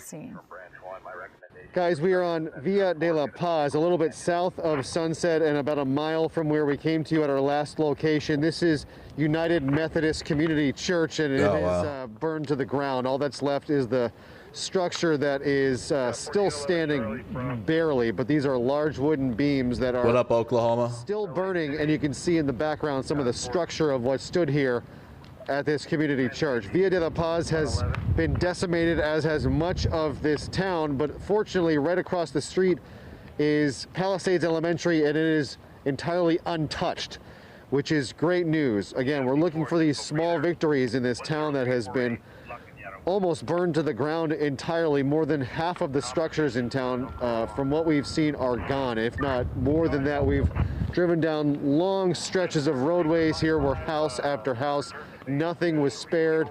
It is really a nightmarish, apocalyptic scene here, and we can feel the heat still pouring off of this structure as it kicks up more embers. It is still blowing, nothing like what we saw last night, but it is still blowing pretty strongly, and that is increasing the danger once again of those last structures. Yeah, and there's no containment on this fire still. 0%. It's only a matter of time before this structure comes down. It's just basically the foundational wooden. It's been over 36 hours. Columns here that are still left standing, but this fire's been going since ruination, and for a community 10 a.m. yesterday. Serves as such a focal Tuesday. Point for people to come and 9:10 in the morning, this Palisades fire started. It's just another scene that is heartbreaking to watch. So sad to see this. Another loss here in Pacific Palisades. It's going to take a long time to rebuild this town. It's going to look a lot different after the sun comes up once again, and then years from now, where we will be in terms of what is Pacific Palisades, where will it be, what will it look like, and who will It's just because it's here. wiped out completely. Especially given how California insurance companies have pulled out their coverage, and it makes it a lot more difficult to build a home here, especially after they have suffered such devastating loss. So it's just, it's hard to grapple with such widespread loss and devastation. You can't drive Fuck down the insurance companies in this city without seeing something that has been lost, and in some areas the entire community, neighborhoods have been burned to the ground, and just another example right here for this church, guys. Great, thank you very much. Let's check and see if we have an updated report here. Let me see. That was that Navy going in. Let me see. LA fires. See if we got an update on the LA Times. We got 20 minutes ago, Sunset Fire in Hollywood Hills, evacuation shelter. The Palisades, this is a rundown. Firefighters battled multiple blazes overnight as whipping winds with gusts up to 100 miles an hour. This was last night. You got the Palisades fire, which is at 15,800 acres. The Eaton fire, which is at 10,000. Sunset fire, which is being fought right now, and the firefighters are winning that one. Hurts to 700 acres in the area around Sylmar. Still, the number is still at 5 dead as of today. That's updates from the Hollywood Hills as they were on fire. 43 minutes ago, Will Rogers' ranch house and motel owned by William Randolph Hearst consumed by Palisades fire. So if you know who Will Rogers is, I don't know who that is. Among the carnage wrought by the devastating Palisades fire were two pieces of California history. Will Rogers' historic ranch house, owned by the famous social commentator, actor, and performer, and the Topanga Ranch, a motel built by newspaper baron William Randolph Hearst, were the victims of the fires that have wreaked havoc throughout Southern California over the last 2 days. The famous actor, okay.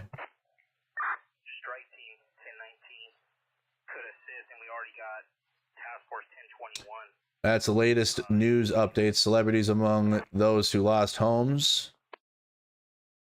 So, Billy Crystal, Mandy Moore, and Paris Hilton lost their homes so far. For celebrities.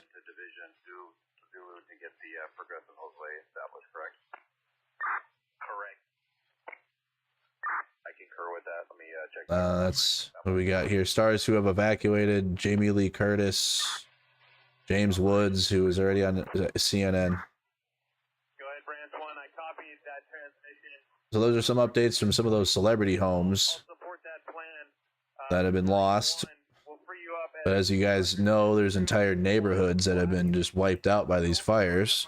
And the Eaton fire, and again, taking a look at these updates, and then nothing new. Nothing's been updated to this. Let me refresh. Palisades fire still at 15,832 acres. You got the Eaton fire still at 10,600 acres. Let's take a look and see if there are any further updates. Okay, we're back looking at the Hollywood Hills fire. It has made such a huge difference tonight. Yeah, we can't underemphasize the power of the helicopter. As we've said, we can't fight this kind of a fire from the ground. It's just not possible in that steep and rugged terrain. We just can't do it. So we have an air-to-ground attack, and you've seen what happens when we're not able to do that. When you have that kind of a wind-driven fire, it's destructive. So our helicopters. I'm going to leave you guys with ABC7 for a couple minutes. I got to stretch and use the bathroom. Be right back. Our approach on these types of fires. So the winds seem to be behaving exactly the way we had forecast, and that is they're starting to at least slow down a bit. They're still challenging. What is in the near future now as we fight these fires overnight and go into the morning? What do you foresee, and what do we need to keep in mind? Well, we know that the winds aren't going to leave. They're not going to be completely gone until through Friday. So we are still going to have some winds, but they're going to be, significantly less than what we've experienced. As the Weather Service calls it, PDS, the particularly dangerous situation, has expired. We've passed that. So we will be able to continue flying our helicopters, which means we'll be able to make more progress and continue the fight and hopefully get a good upper hand sooner rather than later. Yeah. For the folks who, let's say, you can see the fire from where you live, but you're not in an evacuation zone, and I asked this because I've received multiple texts from people I know throughout Southern California who keep asking me whether they should leave or not because they could see the fire from a distance. What's your advice to them? Well, we have 3 pages on lafd.org/news. So we have a page for each of the fires with the evacuation maps. So as you said, if they'll look at the maps, understand where it is, if they're not near it, then, we'll never tell someone to not leave if they're not comfortable. Perhaps the smoke is too much. If they're afraid, by all means, safely evacuate and go somewhere where you feel more comfortable. However, if your path is going to take you through the area where we have mandatory evacuation and you're adding to the congestion, then that's not beneficial. So if you're not near the evacuation zone, it's preferable to shelter in place. You don't have to be exposed to the smoke. And then just stay attuned to local news, to you guys, to our alerts, and to whatever agency is running the incident near them. Yeah, and earlier we heard Chief Crowley say that, talking about the fires last night, specifically the Eaton fire, but just saying that it was just so very dynamic. Can I ask you, after sort of, I don't know if it happens right now, but when firefighters start debriefing on what worked, what didn't work, do you have any sort of takeaways? Obviously, it would have been just wonderful if we didn't have such strong winds last night, and there could have been the helicopters dropping a bunch of water on it. But is there any other takeaways we knew that these red flag warnings were coming as they sort of start really trying to dissect how they fought these fires? Well, anytime we have an incident, we call it a hot wash, or you can call it an after-action review, an after-action report, and we'll evaluate all the actions that were taken throughout the incident. They'll write up a report, any lessons learned. As you mentioned, we knew these winds were coming, and we were prepared ahead. We've been messaging the community for the several days prior to this, asking them to be ready, set, go, to be prepared for an evacuation. We were warning them of these winds.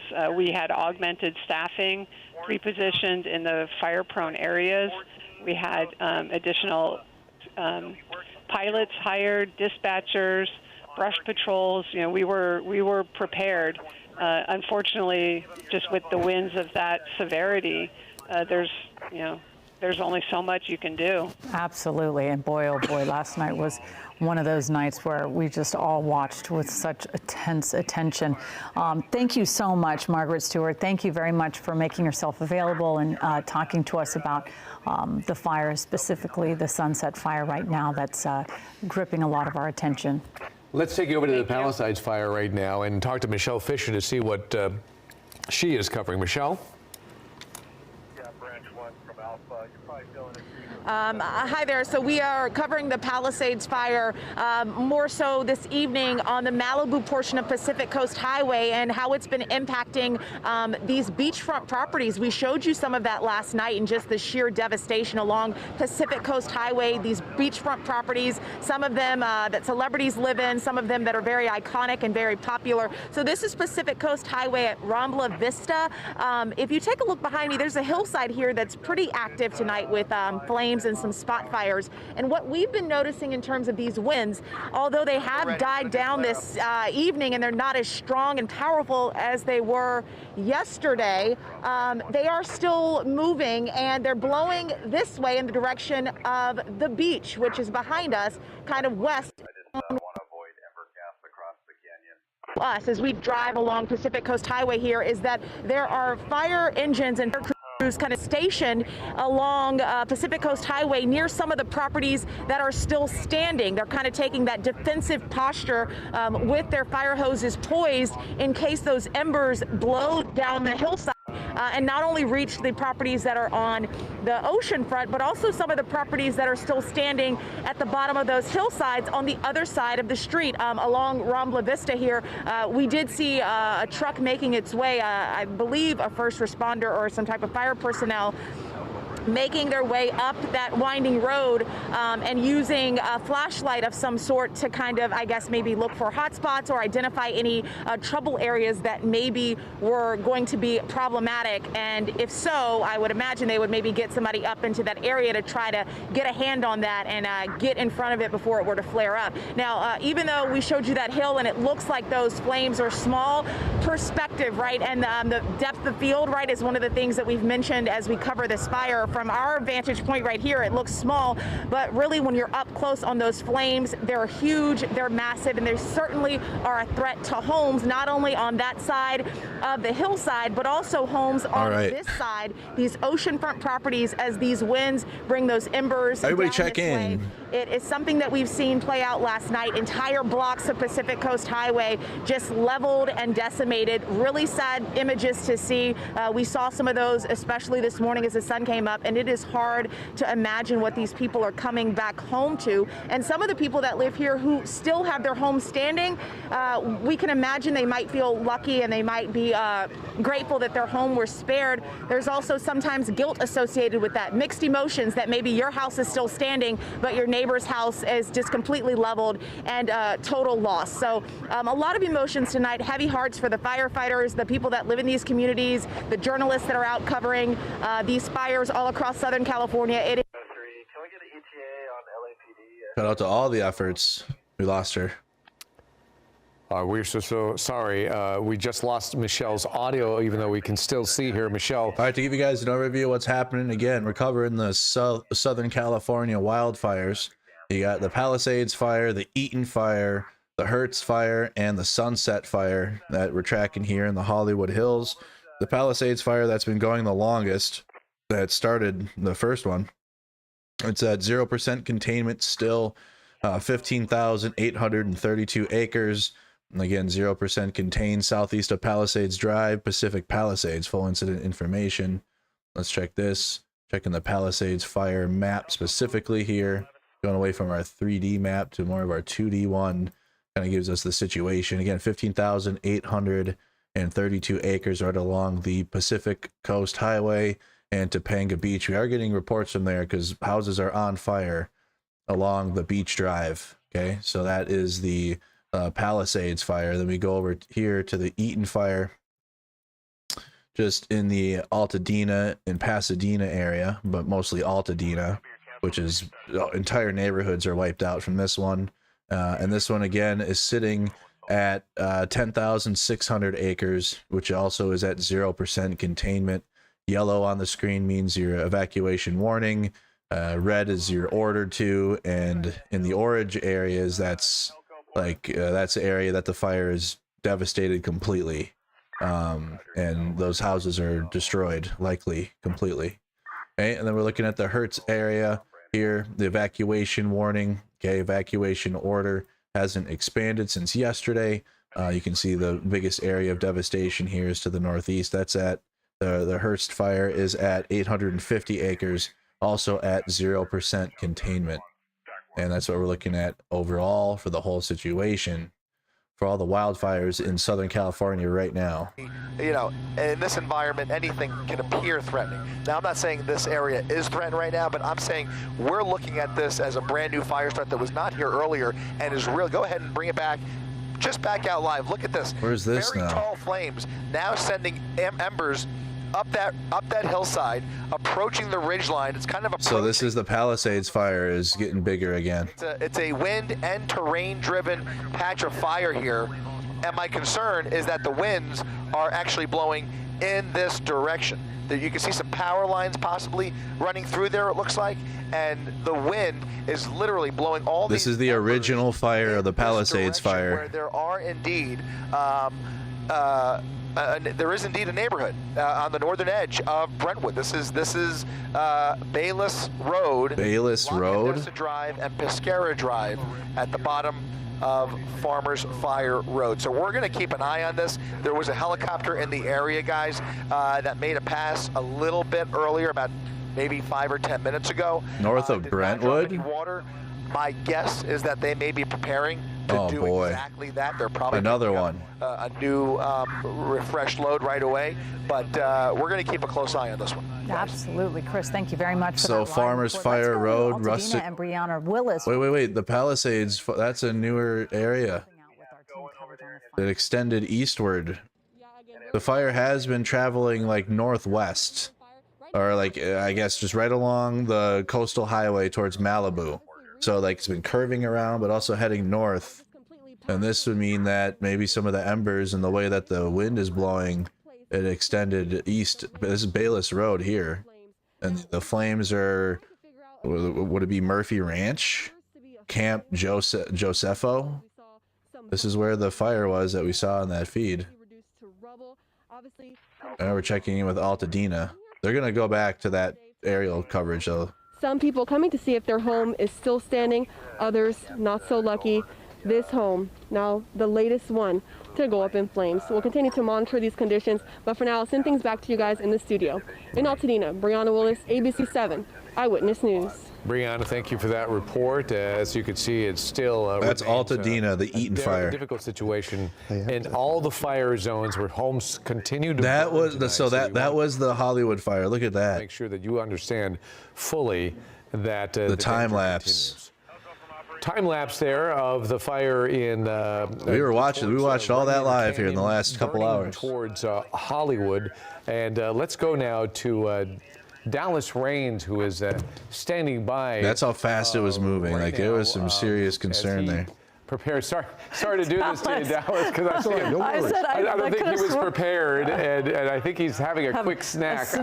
Our apologies, Dallas. I mean, you're on. Oh, it's weather time. Behind the scenes that everybody. Weather time. Maybe we can skip that. All right. Well, after this, then we're for sure. We know how this goes. So he's gonna do his weather report, and then we'll get the sky feed again. It's weather time. Weather on the 53 for all of them, I guess. Who else is live out there? Anyone in the Palisades? What about Fox? What happened to Fox 11? Why did I stop with their feed? Or their feed cut? It's Fox 11. Fox 11 should still be out there. And they are. She's in the Eaton fire tonight that wish they were out here fighting and can't because they don't have enough rigs to go around. Now, we've been driving around. We've seen tons of fire hydrants that are out. They're completely dry. This is in the Eaton fire. Basically, you know, there's like a blue cap on them, and you can kind of see through them and see that there's no water. And then the other thing that I would just pass along, just trying to, you know, provide information in any way that could help. Maybe if you're not in one of these fire zones yet, but you're worried that you might be next, if you have a swimming pool, you can go to Home Depot, and we've talked to residents in the last fire, Malibu and the Camarillo fire, who did this. Just some news you can use kind of thing. They bought a $1,000 pump at Home Depot. I like her phone pop thing. Her phone holder. Like a sprayer on it. And they were able to use their pool water, their swimming pool water, to put out their house fire. One friend put out 5 house fires in Malibu, or 5 homes, including his own, in Malibu with a pump. We've done a story before. I know I did one a couple years ago on a firefighter in Malibu with a system called the Fire Defense Service. And he literally patented something very similar where he uses a pump and uses his pool water. And it's been remarkable in situations like this. So just in these situations where you're kind of on your own and firefighters are stretched thin and you're like, what can I do to help my property and save my house for my kids?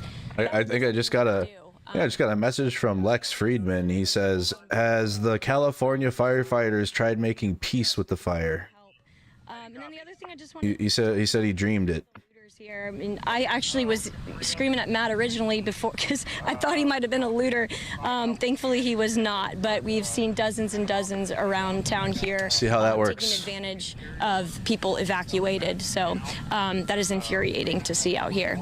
All right, we'll send it back to you. We're live here in Altadena. I'm Haley Winslow, Fox 11 News. Haley, thank you. We now go back to the other fire that we're following right Palisades. now. One of the fires we're following, the Palisades fire.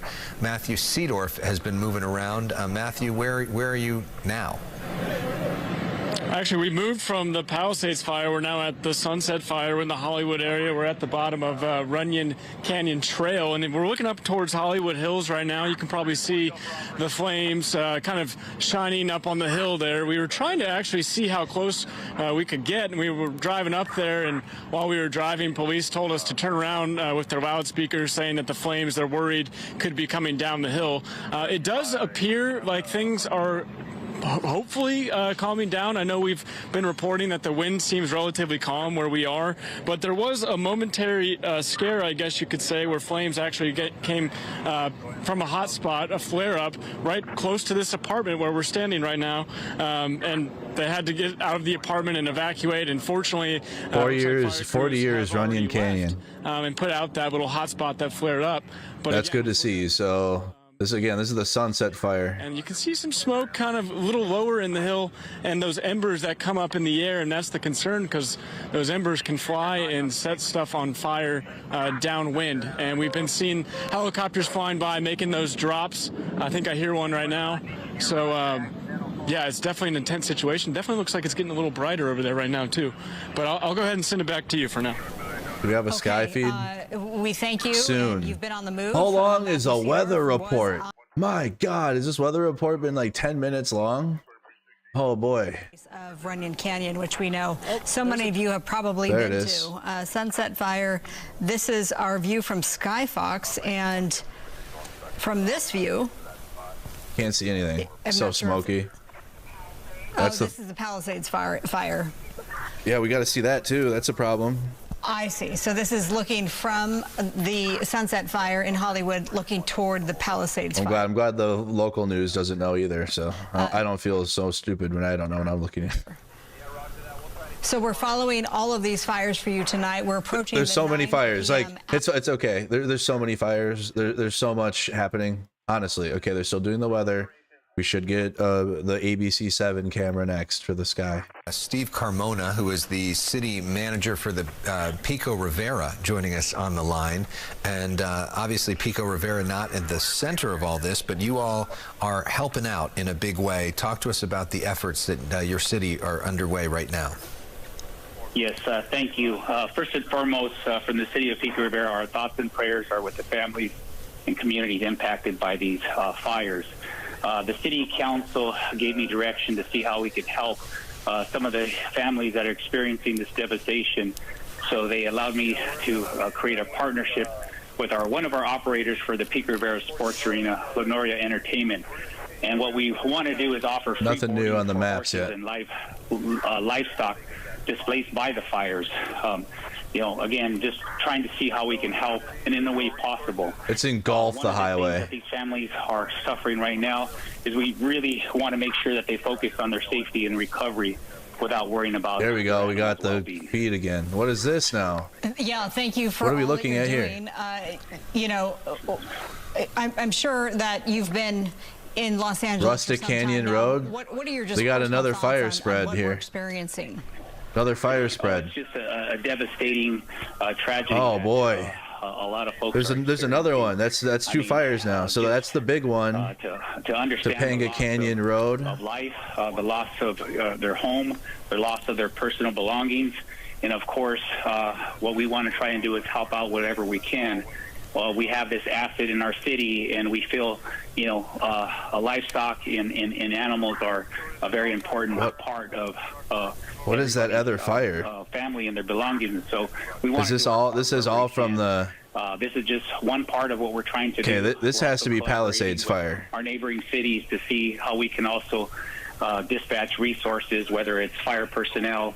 That has to be the Palisades fire. Or other assets that can help these communities get through this ongoing tragedy. Our thanks to you, Steve Carmona, and your city for helping out in a big way. We really appreciate it. Yes, thank you so much. All right, it is now the top of the hour, 9 o'clock. Let's reset. Here we go. This area is. All right.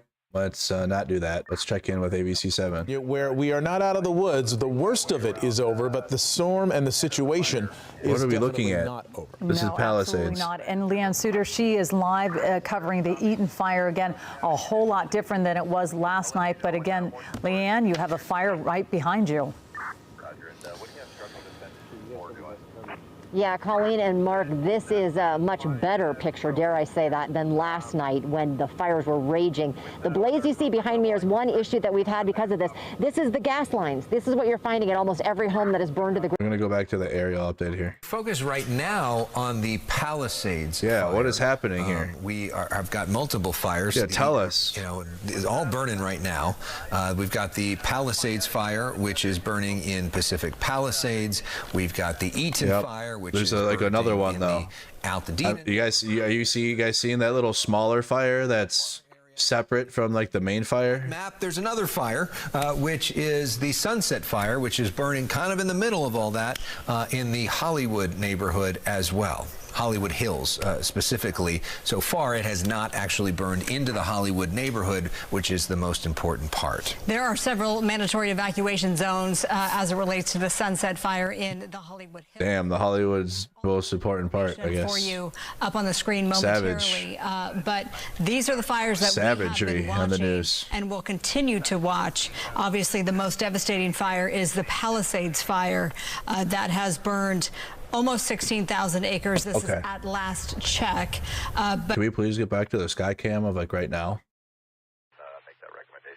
I know that Palisades fire has been going for a while, but there's one that's like really close to Brentwood. I think that there's something happening here with like the fire extending towards Brentwood. They've looked at it twice and like. Can we go to that? I know. So we're still in Eaton. They were said they'd been counting houses, and they stopped when they had gotten close to 1,000. Is that the sense you're kind of getting? Yeah, in fact, I was going to make a Google map of all of the houses that have burned, and I've decided to just make a map of any of the ones that are still standing. But I mean, I'll probably run out of energy before that happens. So yeah, it's probably 5% of the homes that are left, at least in this neighborhood, which is north of Washington, sort of right next to Altadena Drive, north and south of that, and then east of Lincoln and west of Lake. I've been walking that area for the last 3 hours, just putting things out that I could find, or shoveling dirt on stuff, or looking at the blocks. I know most of these people in all these areas because I was a resident for a long time. Eric, when you heard about the fire, you knew the fire was coming. There have been fires up on the hills before. Never expected it to come this low. Fox 11's Ed Lascos, who is live for us on Pacific Coast. We're going to go. Okay, so we're going to wait for Ed. As we know, we have lots of technical challenges on this night, but as we look from Skyfox, you really get a sense. That's the Palisades fire. It's massive. It's so massive. All right, we are going to go on the phone to Brian Nogard, who is in the Hollywood Hills, and is he somebody who's been evacuated? Is there nobody in Palisades right now? What even happened here? Hey, can we get Palisades? Show you. And Brian, are you joining us? Yes, I am. Good evening. Talk to us about your night, what you've seen. Okay, we'll leave it on that. Let's see what we got on the scanner. See what they're talking about on the scanner. Damn, that chat is so toxic. That chat looks so bad. Exposure. Might have to switch to the other channel. Patrol 88. How many acres have burned here so far? Specifically, 15,832 acres. But on that live camera, I saw a fire get close to the Brentwood area, and they're not going back to it yet. No promises. There we go. Zoom out. That's on like the northern side along the Pacific Coast Highway. I can clear the guys out, but Another helo drop. Drop from the helicopters. Yeah, we're seeing it. More water. Just for your orientation, I copy what you already fired. Upslope from that, you've got a pretty significant ember cast. You've got at least two. It doesn't look like the structures are involved, but you've got vegetation downslope from. If you go up 2 streets, you've got vegetation in front of both streets. This is a scanner. Copy. I got vegetation with ember cast. Do you know what street the name of it is going to be? Let me pull out a map. I'll see if I can help you with that. Hang on. Yeah, in the meantime, we're going to go get a little water and go and fire fuse it on the water. Okay. Coordinate water. And we've talked about this on the air. You know, what a difference in response to be able to see water drop. Helicopter's going to go fuel. It's time to fuel up, or are we rotating? Camera rotation or fuel?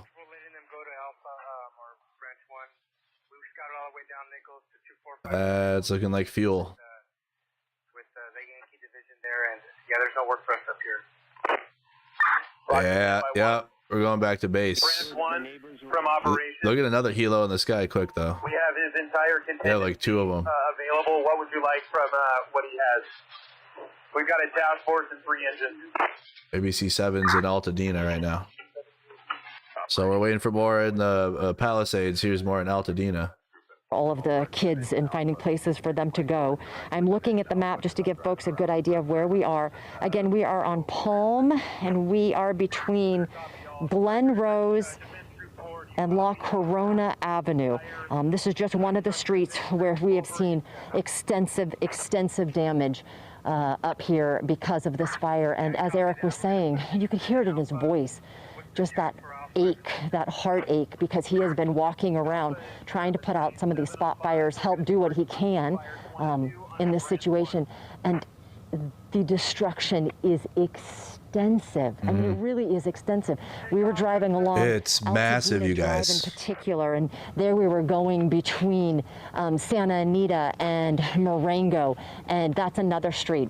Just house after house after house that has been destroyed. So the tally is going to be quite immense, I believe, in this. We know that 5 lives were lost in the Eaton Canyon fire here, and that in and of itself is beyond tragic and beyond horrific. So many residents, when this first broke out last night, they had absolutely no warning. I mean, they literally were running for their lives, and some didn't make it as they tried to get out of here. But again, it's hard to see at night here just how bad the destruction is and just how many homes are lost. What I can say in terms of some good news in all of this, right now there are no winds. It's just a very, very faint breeze, much better than we saw last night. Yeah, last night was terrible. What's this now? What's this now? We'll have more information as it develops, but what is this makes you think, doesn't it? It does, and as now we're looking at a live picture. This must be in Pacific Palisades, I'm guessing. Yes, that's what we've been waiting for. Can we confirm the live picture on this? This is the Sunset Fire. So this is the first, as far as I can. You guys, can you get it together? First thing that we've seen in terms of a structure actually burning because of the Sunset Fire, and this particular structure here looks pretty well involved here. Can we back out?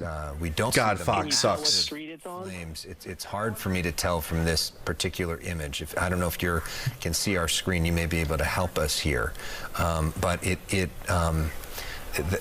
we don't see those massive flames that we saw a couple hours ago, but the fact that we actually do see. Bro, you need to find out what this is. Like, do your job. And you worry about the winds that create. We get another camera, please. All the rest of is there another news? So we didn't completely get out of the woods with this particular fire. No here. shit. Thank you. That's the one I was talking about that you guys kept cutting away from. As we get closer there, you can see looks like a pretty large. Probably a house there. Yeah, I mean, these are what the homes, many of them look like in the Hollywood Hills. They have no idea where it is. Massive property. So is this a Hollywood Hills sunset fire? Just back out the camera. That's all you have to do. Sujak, thank you so much. Says, I checked into the stream before work. I come back from work. We're still streaming. This is a horrifying event and so important to cover. Thank you, Sujak. I appreciate that. Big support. Thank you. In terms of an update there. Thank you so much for your perspective and for sending us that video, and hope you're able to stay safe tonight. Okay, thank you very much. Back the camera out so we can find out where this is. We shot some pretty incredible water drop images from the Sunset Fire that we're looking live at in the Hollywood Hills, and this is a home. There's another one behind it that is fully engulfed in flames. So we're not out of the Hollywood Hills fire yet, because there's. Although it has been good to see those water drops happening, is that there's how did we get to this point? Flanks to it. Right. And so for crews to be able to station in those, narrow streets on one side and then on the other side, and we were at one point counting 4 different little, if you will, spot fires that had erupted. And the original one was close to the Hollywood sign that we're hearing from a council member, Nithya Raman, who this is getting bad like right now. Like, look at that shit. Direct path, but nonetheless, there are mandatory evacuations for the Runyon Canyon area and many of these neighboring communities. And Alex, that one's literally like here. Look at the emergency response down Is that below. somebody in the house right there? We're now hearing that this image may actually be from Studio City. Studio City? The Hollywood Hills. So hopefully we can get some good communication with our chopper going and get a perspective of where they are and get the maps up. I don't know, do your job. While we get our bearings on that front, let's go out to Ed Lascos, who is live in Pacific Palisades, to talk about the situation there. They have no freaking idea even what that camera was looking at. Okay. A place in Studio City. You're looking at a house. ABC7's got it. Sunswept Drive. That are on Sunswept Drive. We do have Chris Christie there setting up. You see the LA City Fire Department that is there. It looks like a hose stream is on Studio City? Where is that? It looks like there's a couple. They're near each other. There's 2 fires. This is very concerning to see this right now. How did this start? We can sort of hear you, Chris. I'm not sure if you're trying to talk with us, but we are letting you get set up while we cover this fire that just. This is breaking news. Yeah, Colleen, sorry, I think we're having some ICOM issues, but this is a brand new fire. I count multiple structures on fire. Bro. There is a house fire along Sunswept Drive. There are 2 buildings right there. This is a whole new fire now. What the fuck is happening? Go ahead, widen out just a little bit. They're getting water on the fire, but there are embers blowing up. Another fire. Now, a new fire. Go ahead. Over to the left. Am I losing my brain? How is this happening? Top of this hill. This is directly up from Veneta and Sunswept Drive. Breaking news, another fire. Starting on the left-hand side of your screen, some brush in the middle of the Studio City fire, right in the... I think that's 2 houses. What is happening? Now on fire, well involved. LA City Fire just getting on scene, getting water on the fire. I wonder if we are going to see them drop some water. Another one. But this is a completely separate part of town. We are in the San Fernando Valley on the Studio City side, kind of right at the edge of Studio City. And I hit the 8-hour limit on Facebook. I gotta. My bad. Really good. I almost wonder how long. Facebook streams are only 8 hours maximum. There comes the water drop. They are now dropping water. We were on our way back to Van Nuys Airport to refuel from the Palisades fire. Damn, just hit 8 hours. Wind of this one here, which is really rip-roaring at a pretty steady pace and flying up that hillside with those embers already starting secondary fires. I don't know if you can, hopefully you can hear me.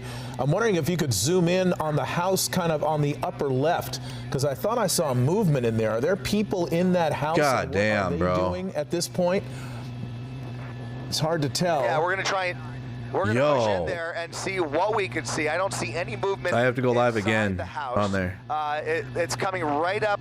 I'm almost positive it's on the property line. It's just coming right up against the edge of the home. No, I'm live. This is live now, right now. Another fire. But really, really, really close. They have live right now there. But again, with the winds the way they are, it just takes one of those eaves or pretty much anything outside that house to catch on fire. And Studio City. It's definitely flaring up there. In the meantime, we're keeping an eye on this one as well, which apparently I'm being told. I want to confirm this.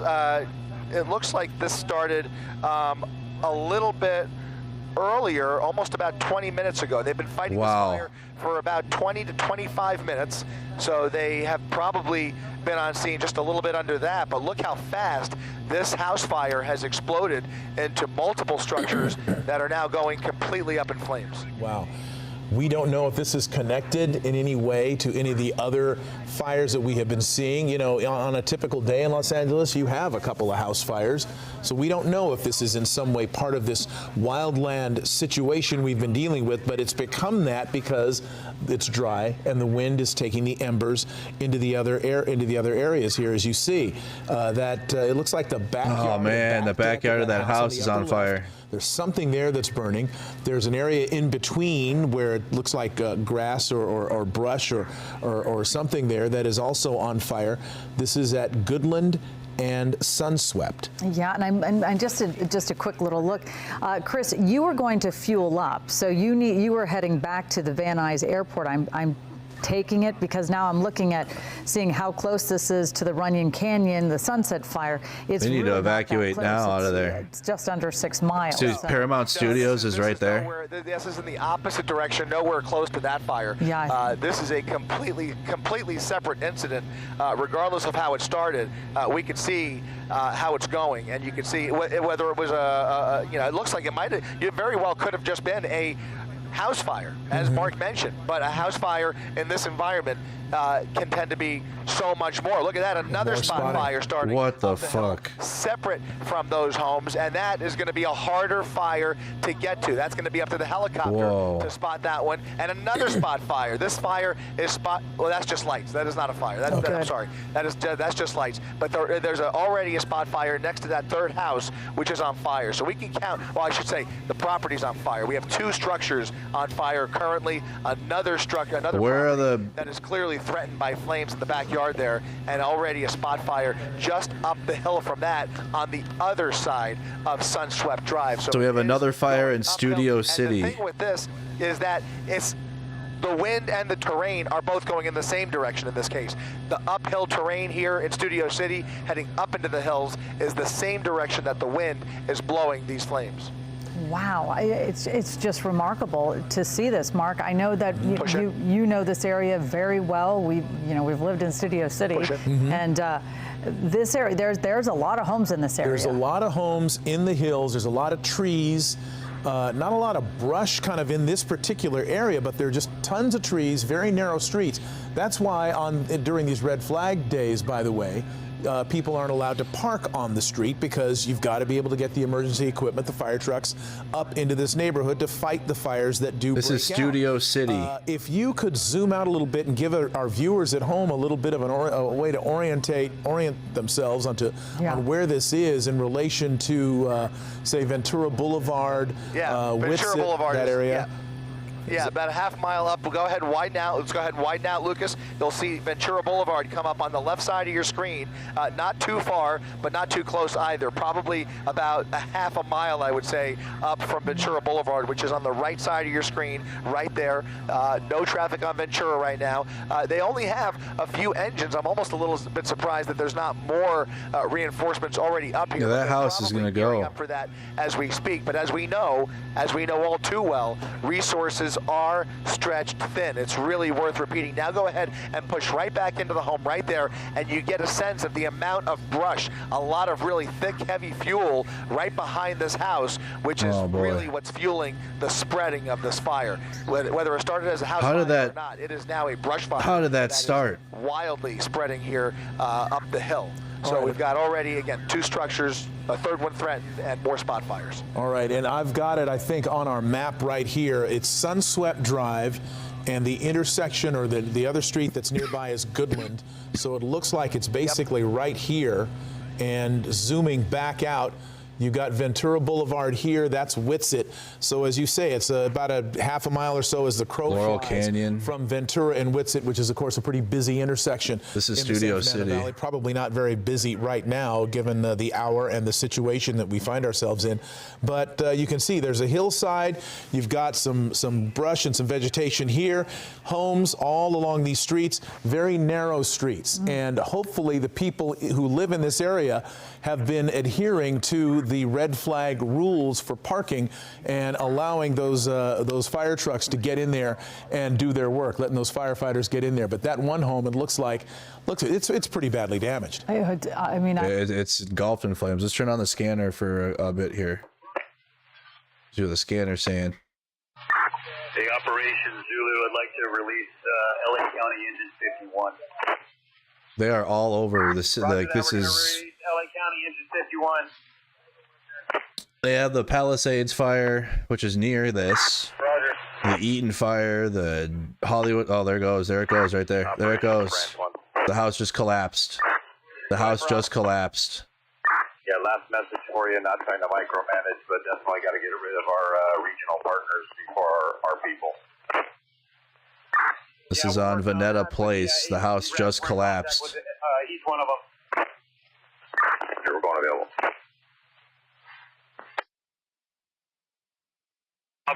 Let's turn the sound back on here. Are creating quite a spectacle, but behind those houses there is a hillside that is now firmly on fire. You can see the glow coming from those little fires behind it. And then if we come back out to the left, Lucas, we'll keep an eye out on that second property, which it does look like that other spot fire may have burned itself out unless somebody put it out. But we can focus back on these 2 house fires, which are going up right now as we speak in real time. These 2, obviously a complete loss. I just am concerned about the houses above it, uphill. All right, and as we do that, if we need to warn the people in the area, as we did with the Sunset Fire, let's start thinking about those houses that are going to be uphill or downwind of this house, which is at Veneta Place and Sunswept Drive. The people who are nearby who might want to think about moving on or getting their belongings. That fire is going to spread up now. Given that this new fire has erupted in Studio City. If we zoom out a little bit, if it's possible, let's maybe take a look at some of those other streets. Can we get like a big view of like the skyline of these fires? Like it's Goodland Avenue. Of like all of it? More of Sunswept Drive. And yeah, just people who are in that area, basically up, looking up. The embers traveled to that? That's Avenida del Sol, Alta Mesa Drive.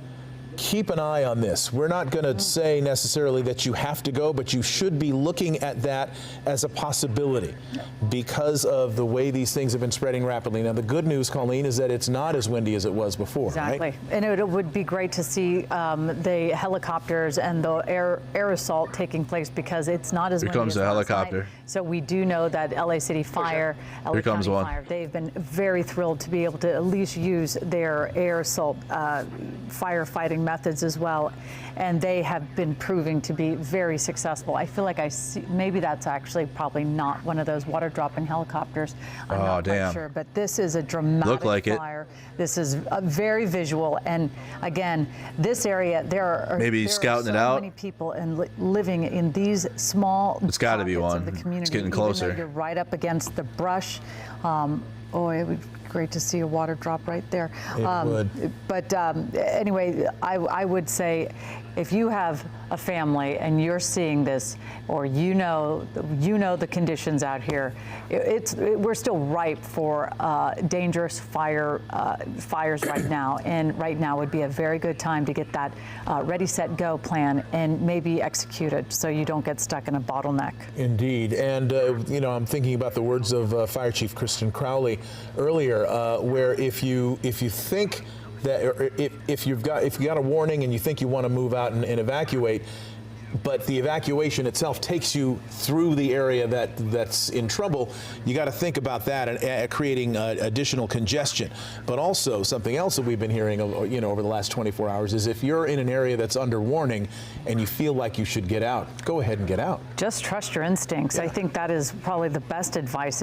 I know that if I were near this home, I just think, best to get out, even if you get to come back in an hour or two. But there's a very active firefight. It is good to see LA City Fire here fighting this fire, because I know last night they were so stretched then when we were talking about the Palisades fire. Some homes they didn't have any fire protection on it because there was just too many fires that were happening. All right, and what we're seeing is like right now. What we didn't see last we're not out of it. 24 hours ago. What we're seeing tonight is that when these fires happen, you're getting a response that's pretty immediate and pretty direct and pinpointed to that fire, because we've got units that have been coming in from different parts of the state. Go ahead, Chris. Were you going to say something? No, I'm sorry. We've got some sparking right next to the fire truck here. It looks like might be a.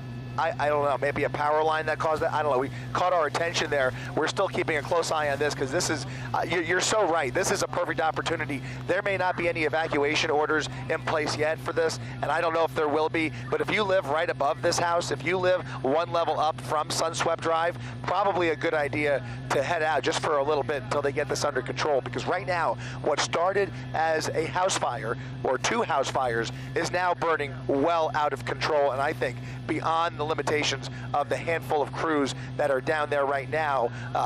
The only way is if they start doing some more water drops out here, which I presume they're in the process of dispatching as we speak.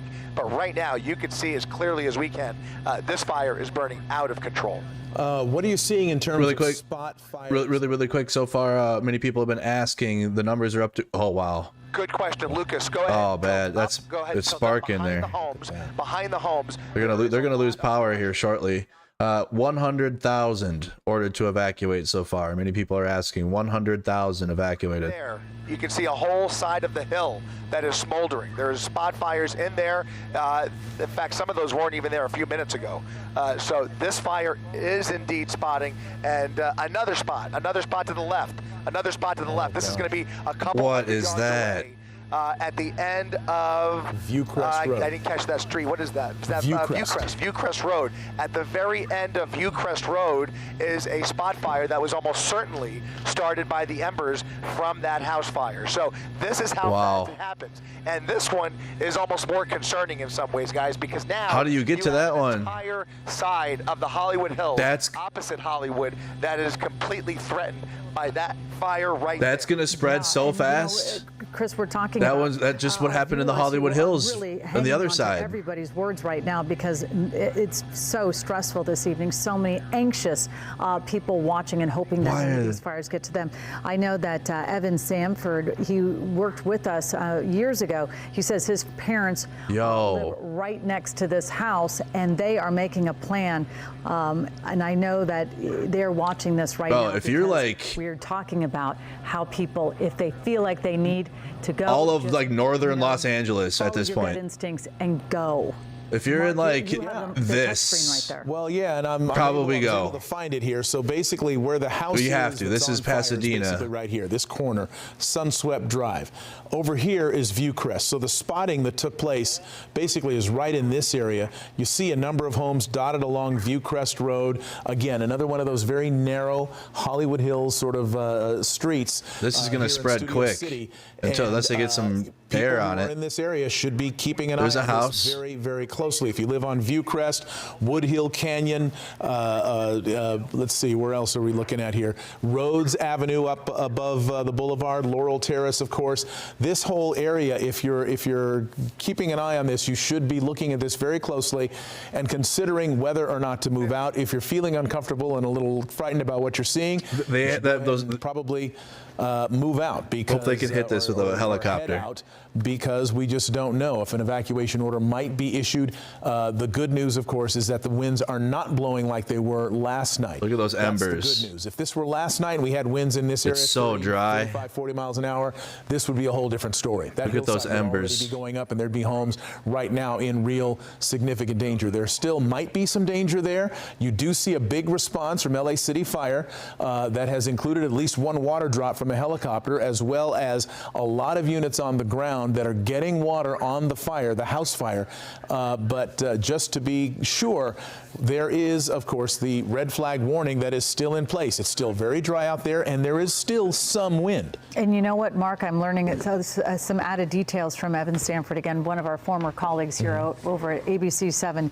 His parents live there, and he says they also have his 95-year-old grandmother with them because her power never came back from Sherman Oaks from yesterday. Her power was turned off. So there are a lot of people who are struggling right now. You see people need help, and if you do not have your power and it's been shut off, this can be extremely We're literally watching that fire spread. Very nerve-wracking. But again, the good thing is you can stream our newscasts on your phone if you do lose power, so you can at least see where these fires are located. And Chris, excellent job by you seeing this, and then you saw the other spot fire. So this, what a tense situation right here for the residents here in Studio City.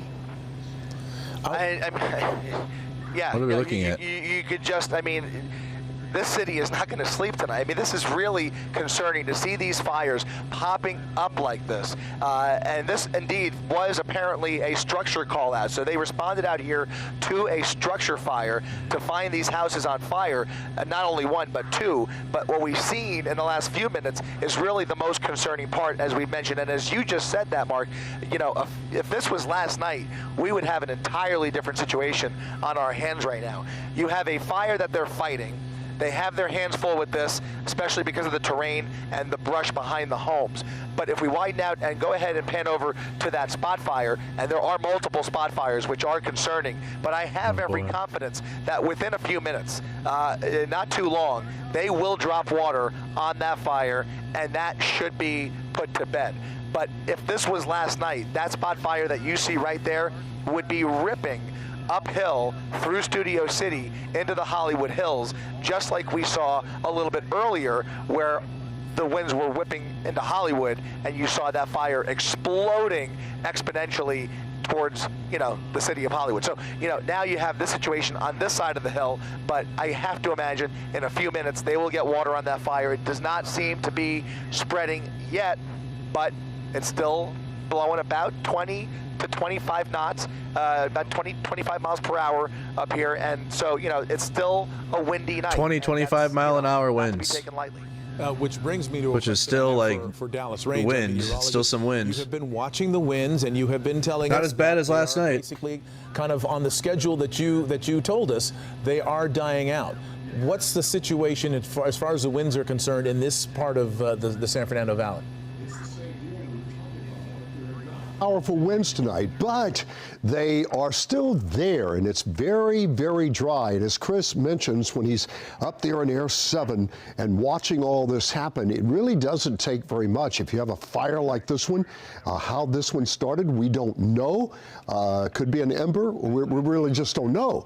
But the winds are blowing 15 to occasionally 20 miles per hour. We're about to get a new 15 to, here we can listen. Almost. Actually, let's listen to this one. Wind velocities, but it's dry. That's why the red flag warning will remain in effect, and it's very frightening, as Chris mentioned, to see a fire like this, a house fire here in the middle of basically we've been dealing with brush fires happening tonight. And why is that happening?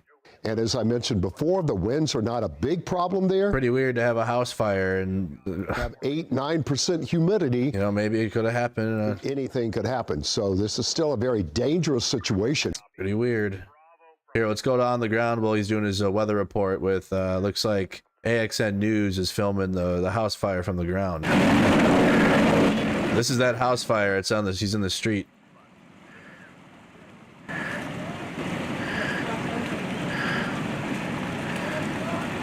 The house collapsed. This is in Studio City.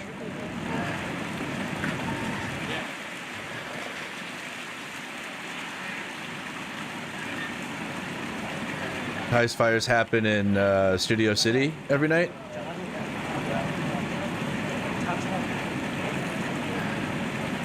Yeah. Half the house is missing.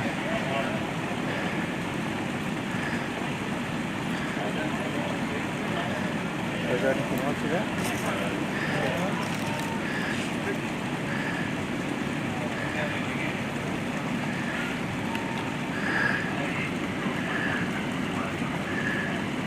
So again, that's the Studio City fire from AXN News on the ground perspective. While we're watching this, let's take a look at the overall picture really quick. While we're waiting for more updates on that. So Palisades fire. Again, let me turn this down just a second. Palisades fire, 15,832 acres. It's still 0% contained. Again, we got these Studio City. This is Studio City. Behind the hills. They're actually like right here, wouldn't it be? Right behind the Hollywood Hills. And then you have the Eaton fire. The Eaton fire, which has devastated Altadena, just whole neighborhoods just wiped out completely in Altadena. And that fire is also 0% contained, 10,600 acres wide. The Hertz fire, that's at 850 acres, 0% contained north of San Fernando. And the Lydia fire is at 348 acres and it's 40% contained. So none of the major fires that you're seeing here are not contained at all, and we're tracking this this new fire here. And this new fire in Studio City. Especially if you know that maybe they don't have power. But that's the overall picture for now until we can get some other video. Phones, and they have those additional chargers that you can buy, those disposable chargers. I've had to buy one at Disneyland before, so I know those do come in handy in the case of an emergency. But again, you're just looking at this, and what a loss for this family and this community, because you see that home right next to it is also destroyed. Yeah, and you know what's helpful too? You know, when you live in a neighborhood, a lot of people, it's kind of legendary that people in LA don't talk to each other, don't talk to their neighbors. Really? It's time to start. And if you don't want to necessarily go up, bang on somebody's door or whatever, there are, you can start a chat group. You can start a text group or a text chain. Haven't we been hearing that? People in LA hate each other, huh? WhatsApp group, and it's been so helpful. Right. We have one right now. I was able to kind of get something out to the text chain in my neighborhood, and so letting people know that this is happening. News is like, how about we start liking each other? Things that have been going on throughout the last 24 hours, and it's helpful because people offer tips. People say, hey, this person might be alone. You should use the apps though, at least. I'm here to offer help. It just helps everybody kind of support each other. And remember last night we were speaking with Dr. Lucy Jones, and she said in the last year she formed a community, and she said it's not necessarily because you're really helping each other, it's feeling connected to each other. Okay, while they're doing that, the Sun Swept fire is now on the Watch Duty app. So there's a phone app that you should get. It's called Watch Duty. I'm not no sponsor or anything for the stream. They just was recommended. This was Los Angeles residents turned to Watch Duty app for rapid wildfire updates. So while you're watching the stream, this might be a good app, or especially if you're in California and you're in Southern California, this seems to be an app you should download. If anything, just to track this fire, but maybe a tool you could keep for future fires. How can they do it better? What can they do differently when fighting a fire? This is one of those community things where it's like, you know what? Maybe I should go. It's on PC as well. And just get to know them, just in case this were to happen, because it really is. I already have helpful. one And fire we map, but heard I'll try last it. night on one of the live shots that Leanne Suter was in, the person said they received a picture on their WhatsApp to alert them to evacuate their house. I got to pay for it. Their house. I know. Well, for those of you who are maybe just joining us or who want an update on this situation that is it's on PC, but I don't know how it works. That is in Studio City. This is a new fire that erupted. Apparently it was a call out because of a house fire, but given the situation and the conditions in which we are all dealing with right now, you've got the very dry winds and the very dry conditions. There has been spotting and the danger that this will spread to other homes. That's why we are over it right now. Chris Christie is there. This is in Studio City, just about a half mile or so south of the intersection of Ventura Boulevard and Whitsett Avenue. For those who live in that area or familiar with that area. Sun swept. This is a different area. That's what it's called. Where the other fires have been taking place. There was a fire in the Hollywood Hills, elsewhere in the Hollywood Hills near Runyon Canyon Park and I got the app up now. What was it? Nichols Canyon. Nichols Canyon, right. It's hard to keep it all straight. That I was know. earlier, and they're doing There's better with that one. there's that other, there it goes. Crazy night. Hey, look at that. You just saw the water drop. Mark. We just saw it go right over on the other side on Studio Oh, it City. hit a big part of it. That's that separate fire we were watching spread. You anticipated you would see these water drops, you would see the air assault happening, and we just saw it. So they're calling it sun swept. Exactly. That's going to be one more drop, and that one's going to be finished. But thankfully, they've got the luxury of not nearly as bad of winds as we were dealing with earlier. But still. Okay, let's check that again really quick. I'm going to turn up the scanner a little bit. So we have this Watch Duty map now. Sun swept fire. They do have it marked. They also have the evacuation warnings for the Sunset fire in the Hollywood Hills. A little bit more updated than our 3D map. You see, maybe it's updated. I missed it. Oh, there we go. Now there's an update on our map. Okay. Big map update just came through. Big map update. So here's the Sunset Fire evacuation warning zone. It's our big 3D map. Yeah, open this up here. Evacuation warning zone next to the Sunset Fire, but you also have another one that should pop up soon. There's the evacuation warning zone. This is also changed. Certain warning zones, certain zones that aren't under evacuation warning. Could just be a glitch too. Let me make sure it's fully loaded. Let me make sure it's just not fully loaded there. Nope, it is sectioned off like that now. Okay, full 3D map update completely. Which again, the Palisades here at 15,832 acres wide is still at 0% though. That hasn't changed. So the containment still hasn't changed there for the Eaton fire. We're taking a look at this. That's at 10,600 acres. Some of the evacuation warning zones and orders are changed around, depending on where you're at. But still containment is at 0%. And then the Hearst fire is at 0% contained, but 850 acres. And that's what the evacuation warning zones are. You also have evacuation warning zone by the Lydia fire, which the Lydia fire is at 349 acres at 40% contained. And that's what we got going on. So we did have a 3D map update to go with what we're looking at here.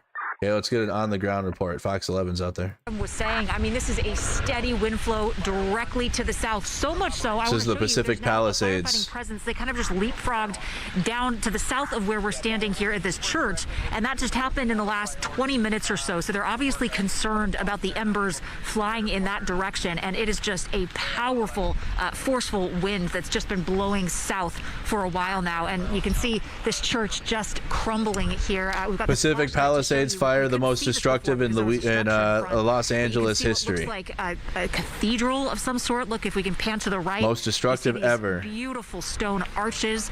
This was a very large church. It's the Community United Methodist Church of the Pacific Palisades. And I mean, look at the destruction here. We just heard what sounded like a very large concrete wall collapsing. It sounded like a big boom. Didn't sound like an explosion like some of the gas canisters that we've been hearing explode for the last 24 hours. This was different. This was like a wall falling down. And then over here, we just saw the last beam, the last standing beam, that just collapsed a couple of minutes ago. So when we got here, this was, I mean, it looked like a structure. It looked like there was something here, and now it's just gone. This fire is just left to kind of just burn itself out. There's nothing left to do, especially with these winds just kicking it up. And I want to show you again, just kind of setting the scene for what we're talking about here. You look over here, we've got this sign, join us for the Christmas season. A couple of days ago, this was a place of worship. This was a place of joy. They were celebrating the holiday season here. And now there's absolutely nothing left. And we're just seeing scene after scene after scene like this here in the Pacific Palisades. That fire is the worst. It was the first one to start, and it's still the worst. The Eaton fire, it looks like a lot of the areas of the Eaton fire are dying down, and they're able to attack that one a little better. The firefighters are. You're wondering this is the Sunset fire. It's just behind the Hollywood Hills. We don't have any further details on that yet. Looking on the Watch Duty app and then my 3D map, not seeing any changes around that yet. Yeah, I'm not seeing any changes around that there. A little bit better. Sunset fire. Maps updating as we speak. Okay, we'll maybe give that a little bit of time. Maybe they're updating it in the background right now, so we might have some fresh information on it soon. Back in the Hollywood Hills. You're practically looking straight up because this is obviously a steep hill where we are right now. You actually see a firefighter. You're in Northridge. Light too much on him, but working on putting out some of those hot spots on this fire. It's not raging at the moment. You barely see flames here and there. There's obviously hot spots and embers that are kind of coming off some of the trees and some of the wood here, but it's not as bad as it certainly once was when the fire first started. Some of the fire crews here, when they say they got here, it was raging, even from where we're standing right now. But with the assistance of the aerial attack and obviously the crews that have been on the ground for quite some time, they have made really good progress. I want to just give you a sense of where we are. Obviously, we didn't hike all the way up to Mulholland. We're just a little bit above the Waddles Mansion, which is kind of at the beginning, the lower part of the canyon itself, maybe 100, 200 feet from there. Those are where the homes are. Obviously, that's where the concern is as this fire was working its way down Runyon Canyon. But it seems as though, as you see here, and he's doing a great job, right? Because all these little hot spots. Studio City's right here. As he's spraying them. They got guys on the ground all along this line here, this kind of walkway, and they've been putting out the hot spots, and we've barely been able to see much of the actual flames here. So good news when it comes to these Sunset Fire. Of course, we're never out of the woods when it comes to these fires until they get true containment and a lot of these flames out. But at the moment, especially where we were an hour or 2 hours ago, we have made great progress. They have made great progress. I'm just standing here. But they seem to, the work is doing well at the moment, and they seem to have a... Okay, they're playing old footage. It doesn't look like that now. That's the Hollywood fire. It doesn't look like that. I hate when they do that. Back to Pacific Palisades. We're seeing here, just... Yeah, what up, Brandon? Brandon Mitchell in chat. No idea what it is. You don't know if it was a house or a business, what kind of structure it was. It's just devastating and just incredible to watch. We've been watching this church burn beam by beam, just crumble. These walls are collapsing. It's just, I just have no words for this. Well, they did have a chopper up. They don't now. Something out of a movie. Yeah, and Chelsea, I didn't know if you had known that about Elon Musk. I was going to bring that up with you. I just showed that to Marla. Yes, you've gone viral. We appreciate that he's watching, and his 211 million followers on X are now watching Chelsea Edwards' report as well. But let's talk about what Starlink is. Basically, that's I'd rather jump off my deck, honestly. Let's go back to ABC 7. People were trying to just get out of this area, not knowing in a video how far game it would come down the canyon and potentially into those neighborhoods. Thank goodness it has not come to that point, and they seem to got a handle of it here as we speak in the canyon itself, because as you mentioned, it is tightly packed there, apartment buildings, homes, and if that fire got that far, who knows where it would spread. So they've done a really good job, and we've seen the aerial attack pretty consistently over the last couple hours. You probably can't hear it, but off in the distance, the chainsaws going as well. There are 50, 60, maybe 70 folks on the ground as well. They had the aerial attack, so they seem to have made good progress and good control on this fire. Certainly a little bit of good news in what has been a rough last couple of days. Yeah. Let's take a look at the studio. What's it refer? What was it called? One more time. The Studio City fire, because AXN News is still on the ground. He's still out there. The other cameras have left it.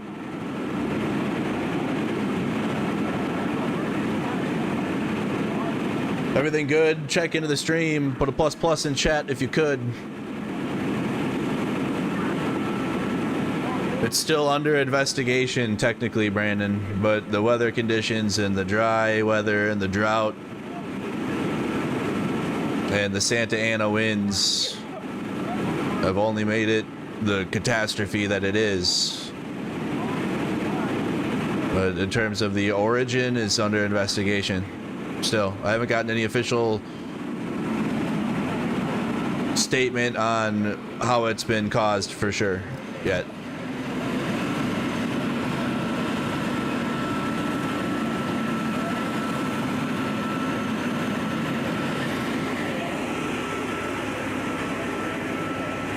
You're saying the wind's picking up where you're at again?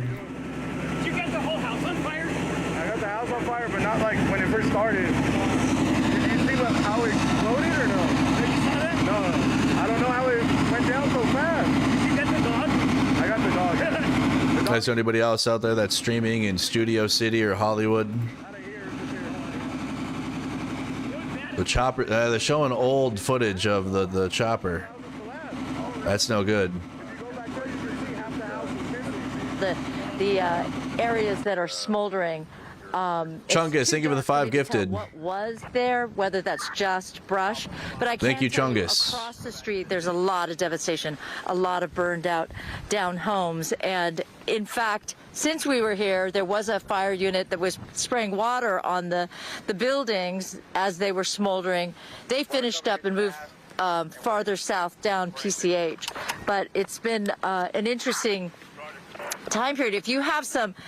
The video that I sent in, which isn't far from where we are now. All right, we're going to take a break from Fox, go over back to the Skycam. It seems like NBC has it now. What we covered. It looks like they trade off. They take turns using it. How this started, what sparked this, where it came from, but this is not related to what was happening on the other side of the hills. Is it? It's not? And again, I think it bears repeating here, Colleen, that this fire burning near Laurel Canyon, Mulholland, Coldwater Canyon, Ventura Boulevard, those would be a pretty strange coincidence, wouldn't it? Should get set for what we're calling a potential evacuation. You know, they're being advised here to monitor local newscasts, LAFD social media. Again, evacuation preparation, info. Just be ready, be set, and be ready to go. Because we have seen how some people in chat are theorizing this is someone trying to take advantage of. What a way to try to do that, though, because you just burned down your neighbor's house too. Right, if that's what you're guessing, why this house fire started, because not just that one house went down, it's 2 of them. As Melissa pointed out, even a small gust is enough to fuel hotspots spotting ahead here. Again, this is what we believe to be a 4-story structure here. Julia Deng live over in News Chopper 4, and we pulled up, what would you say, 20, 25 minutes ago. And when you rounded sort of the canyon there, boom, there it was. And, you know, though it's still engulfed now, we can say, or at least I will say, it looks slightly better. But the firefight here continues. I would agree. It looks slightly better than what we saw when we first pulled up. Certainly better than when that first structure was fully engulfed. The trouble now is, will this spread to adjacent structures? That one on the left, that is still burning out of control. But if this spreads to the right, if this spreads to the north of Sunswept Drive, where those fire trucks are now stationed at the ready, this could be a very long night here in Studio City, a devastating night. But for now, this does look better. We're seeing more smoke than fire. We're seeing light smoke. Dad's gone live on YouTube. Can we check that, mods? ANX is out there. AXN, actually. This property near the northern edge, it looks to me like things might be heating up here. Yep, AXN is on the ground here. Jump from that home to the left of my screen over to the right-hand side. There's a house here that's several stories that could also go down. But firefighters now standing here shooting water from that property onto this first structure. And looking at the number of engines on this narrow street, you have to think to yourself, if in fact residents there wanted to get out at this point. It's a tough ask. Okay, let's rotate around. Hey, looks like their time with the helicopter. No, back. Here it is. Firefighters tonight, and Melissa can chime in once again on this. Actually, let's go to AXN, but can we check that? Mod, someone's recommending a streamer. But here is AXN News, who's at the scene on the ground. Horror paranormal, you probably know me from that. Oh, yeah? Have you heard of Golden State Haunts? No. Or Creepy AF? I don't know. What is that? Horror and paranormal stuff. Like a YouTube channel or something? YouTube and Prime. Okay. You run that? There's some... Golden State Haunts is mine. I'm the host of Creepy AF. Creepy AF? Okay. Who's that? AXN's like, okay, bro. I don't care. Like, what do you want? Dad's Gone Live is a channel name. AXN's like, bro, I'm working. Get away. So that's a separate house? I would be so annoyed. There's two separate houses, yeah. And there might be another one up the way that burned down. Okay. Okay. So he's on the ground with the fire. Oh, better camera a little bit too, slightly.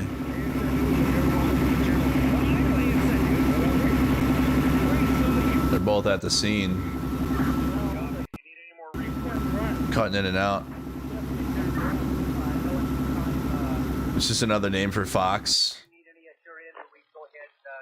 Okay, let's go back to, we'll keep Dad's Gone Live there, but let's go back to AXN because he's got a solid connection. Keith is in New York filming celebrities right now. Oh, yeah, Keith.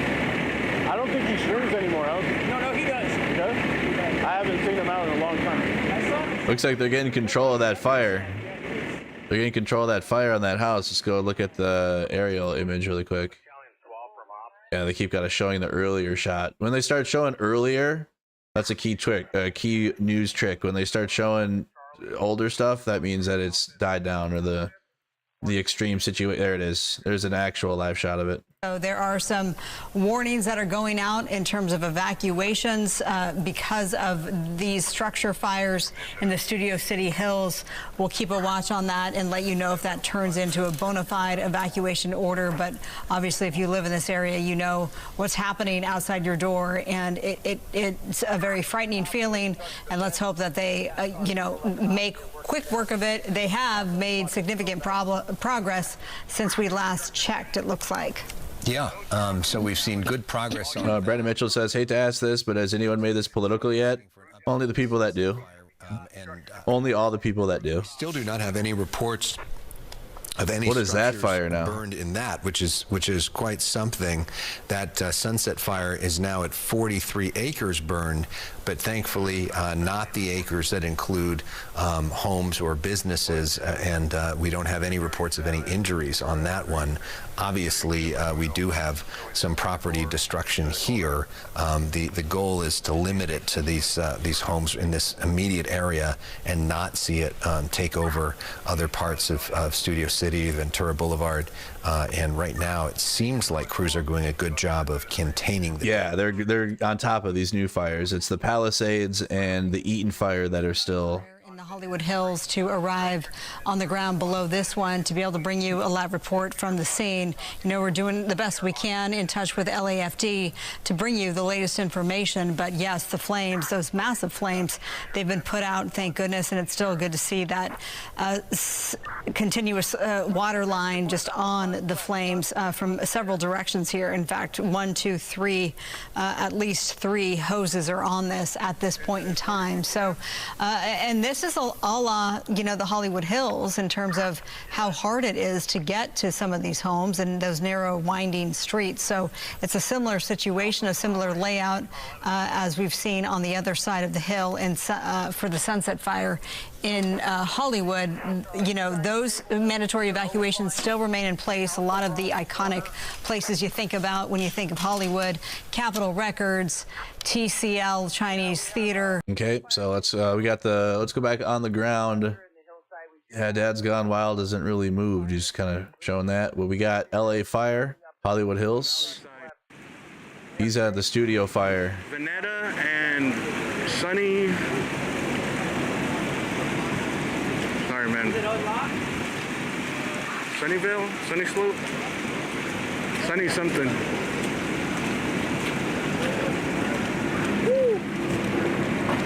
Saying where he was. Sunnyvale.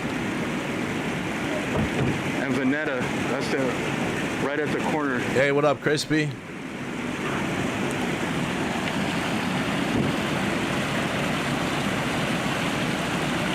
Hey, appreciate that, Bone Mama.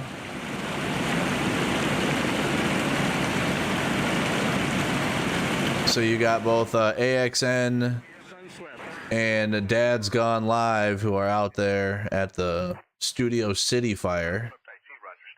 Julia, where's the focus on this right now?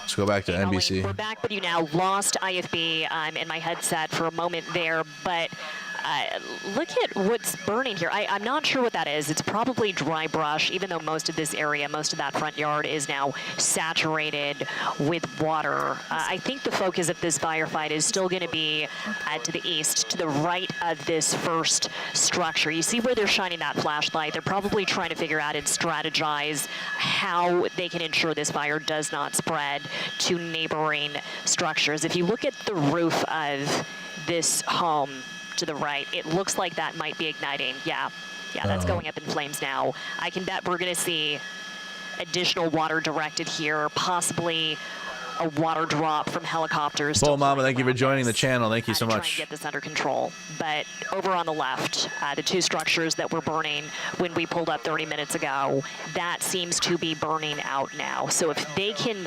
surround and drown this and stop flare-ups like the one we're seeing right now, they're hitting it with water. To the right of your screen, this could be under control in a healthy amount of time. That is good to know. It is 10 o'clock. It is Wednesday night. Oh, we got midnight my time, 10 p.m. California. Wildfires are still going, so let's get a full check on what the hell is happening out here in Southern California. There, well, wow, the Lydia fire that's growing. The evacuation area is going. So honestly, we got five major fire areas right now. Okay, with the Palisades fire, the Sunset fire, which is also including that house fire in Studio City. Okay, but too early to tell if was a one-off, house fire, if it's connected to all the other fires that are happening, which that's could be the embers that have traveled. Who knows? Okay, so that fire, you got the Eaton fire, which is at 10,600 acres, 0% contained. Okay, but that is still going. It looks like the map updated. They were adjusting some of it, but we got the full update with the map. The Hearst fire, we had 855 acres. 10% of it has been contained now. So 10% of the Hearst fire has been contained. And then this Lydia fire, which is around Acton, just south of Acton, is at 348 acres, 40% contained. So of all of the fires taking place, the only ones contained is being contained is the Hearst fire, which again 10%, and then Lydia fire at 40%, and that is the 5 major fires, which again, this Palisades fire is the one that started first, and it's of all of them that would be probably the worst fire if you're like which one is the most devastating at this time. This Eaton fire ripped through Antonieta and absolutely tore through neighborhoods, which again is north of Pasadena, California, in Southern California. This is what we're looking at. We also have the NASA firms map. You guys can see all the major fires that are on the map. You can be seen from outer space, from the satellite, the Palisades, Antonieta, from the Eaton map, the Eaton fire, and also here the Hearst fire, which are all seen from outer space. So that's the overall situation right now of all the fires, all 5 major fires. Let's see what's going on in Palisades. And that is the area Palisades. of concern as the flame and the embers and the sparks go up and come out of the side of this house, and they could approach the home next door. And so we've talked about so much loss. 15,800 acres at 0% containment still. Here through the home, let's come around here. We can see the glow through the plants here, and there are still trees and plants up between these 2 homes, and a house that somehow survived might become the latest victim here in Pacific Palisades. It is just a really scary sight. That one keeps, I don't know if we can swing around. keeps moving. The other side, but there. And there's wind there too. It's pretty windy. And that continues all the way down into the village proper and all the way down in basically every direction. This entire neighborhood has been decimated. There are very few homes left standing in about a mile circle here in the village, and it is just a nasty, gnarly scene, and unfortunate because there was a sign of hope that this random house, there are spotted random homes that did survive and did not burn, that this one still might go. You thought you made it 24 hours, it had not burned, it had not caught fire, and this home is still not out of the woods just yet. It's just incredible the amount of devastation and the bad luck that you could make it this far and still find yourself at risk, because this fire just continues to cause so much heartache and so many problems, guys. Yeah, it certainly does. Jory, thank you. Speaking of heartache, we know Josh Haskell. He grew up in this area. Okay, ABC7 looking around for, we got Dad's Gone Live. Who's out there? Looks like the police are moving. This was the area that they, in Studio City, they just had to put a house fire out. Look how much water used. It's like a flood. Let's go to AXN. Not hearing any audio from either of them. No audio on either stream. That's kind of different, huh? Oh, if they both cut their audio out, both muted their stream. Yeah. Both of their streams don't have audio. What happened? Maybe they're chatting. Oh, they're chatting. They're talking with each other. Okay. Plotting. Seeing where they're going to go next, probably. Multiple Studio City homes catch fire. That's B-roll footage.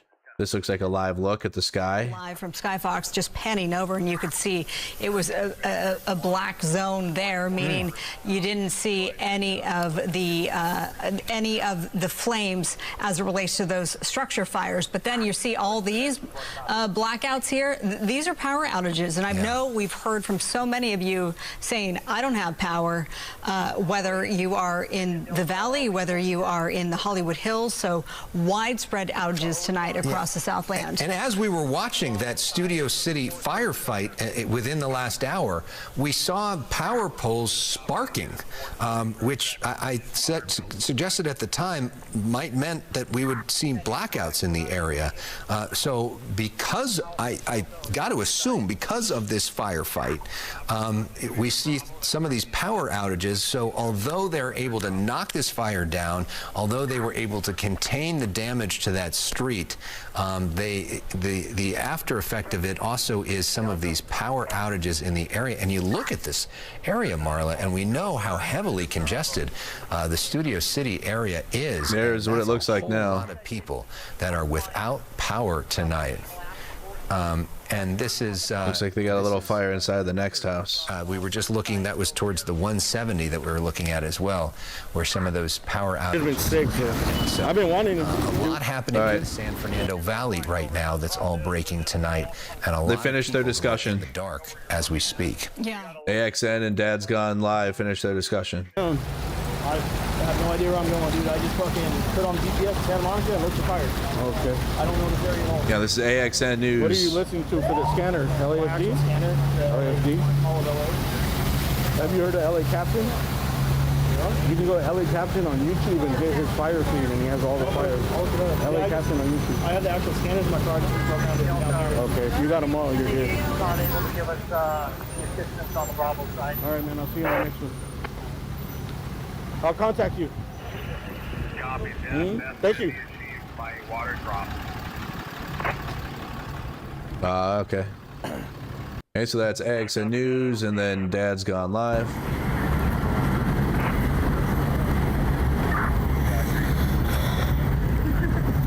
Bo Mama says thanks to the mods for all your efforts. GG's to the mods. Chat saying Dad's Gone Live is from Bakersfield.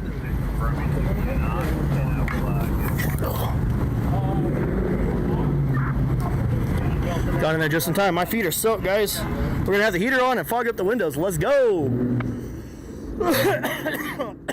Need it. So I want to give a big shout out to this lady down here. I actually asked her if I could park my car here, and she gave me permission. This is her private parking lot that no one's supposed to park in. And she actually gave it, like I said, she gave us special permission. Hey, shout out to that lady. Okay, so she's got her whole respirator off, whole mask off. Hold of and try to This is in Altadena. Quite frankly, it was too late. So as we look around, it looks like a battleground here. You see an engine going by right there on one of the main streets. That's Altadena Drive. But I really find it difficult to put into words just how barren it is here and how lacking in hope it is to see scorched earth, scorched trees, something that used to be somebody's beautiful home containing all of their memories just destroyed right down to the dirt, down to the dust. And it really does hit you right in the heart to think about what this will mean to some family who will try to put their life back together once they're allowed back in to try to assess what the next steps are. Now, earlier this afternoon, I spoke to a woman. She had evacuated overnight. She was happy to come home and still find her home standing today, but she expressed a great deal of empathy for her neighbors who were not so fortunate. Let's listen. Yeah, that was earlier in the day. Looking for live. We're up here with 26. They're showing before and after. Battling that fire right now, and they have their work cut out for them. Michelle Fisher has been there. She was there. Neighborhood, and in a few seconds, this is what it looked like before the fire. Now you're going to see it wipe across. This is what happens before after the fire. You can see this community really just almost obliterated by the flames. That happened, this was yesterday, and we're going to take another look at a different part of the Eaton fire in just a moment. More water. It's in East Altadena Drive, and you can see this is again the before aerial shot. You can see the homes there, they're pretty close together, and then in a moment you're going to see it slide over. You're going to see what the destruction looks like now. You can see again, that's when we're talking about whole neighborhoods have been destroyed. And that's why when our journalists are going out in these fires that they've been covered for the last couple of days, they're heartbroken because. Yep, so that's the before and after on the images. Along Pacific Coast Highway. So Palisades is heading towards Malibu. All right, well, we're talking about the Hollywood Hills fire that was new, right? It was a newer fire. This Palisades fire is heading in the direction of Malibu. We got evacuation warnings there, but it continues to head right along the Pacific Coast Highway. Malibu is under warning, but here we can see some fire there. And that's thanks in part to firefighters, right, who jump into action when they see flames threatening one property. They make sure to try to put out hotspots at the adjacent homes, and that's what we're seeing happen right now. As you mentioned, the acreage for this, more than 15,800. The incident commander saying that number is expected to increase in the morning due to more accurate mapping, and of course the sunrise in the morning will help with that mapping. Okay, cut out a little bit there. Okay, she's cutting out. What do we got here? Wildfire burning Pacific Palisades. Palisades. Sorry, it's been a long stream. Blah, blah, blah, blah. And that one's cutting out too. All right, we're all losing connections. All right, so again, that's Darcia Phillips. All the connections are dropping. In the Palisades, she talked about how a Starbucks at that location there is gone, and we talk about other longtime stores and locations and landmarks within that city are now gone. I believe she showed us earlier there was a Ralph's that she had taken pictures of earlier, and then when she returned not that long after. Current California time is 10:12 in the morning. Most interesting about her report. Sorry, wow. It has been a long stream. It is 12:12 a.m. my time, January 9th, but it is 10:12 p.m. California time, still on January 8th. So 10:12 p.m. California time, 12:12 a.m. my time here in Minnesota. It's the worst thing he's ever seen in his All LA USD schools, so all public schools are closed today. Also heard from Beverly Hills Unified.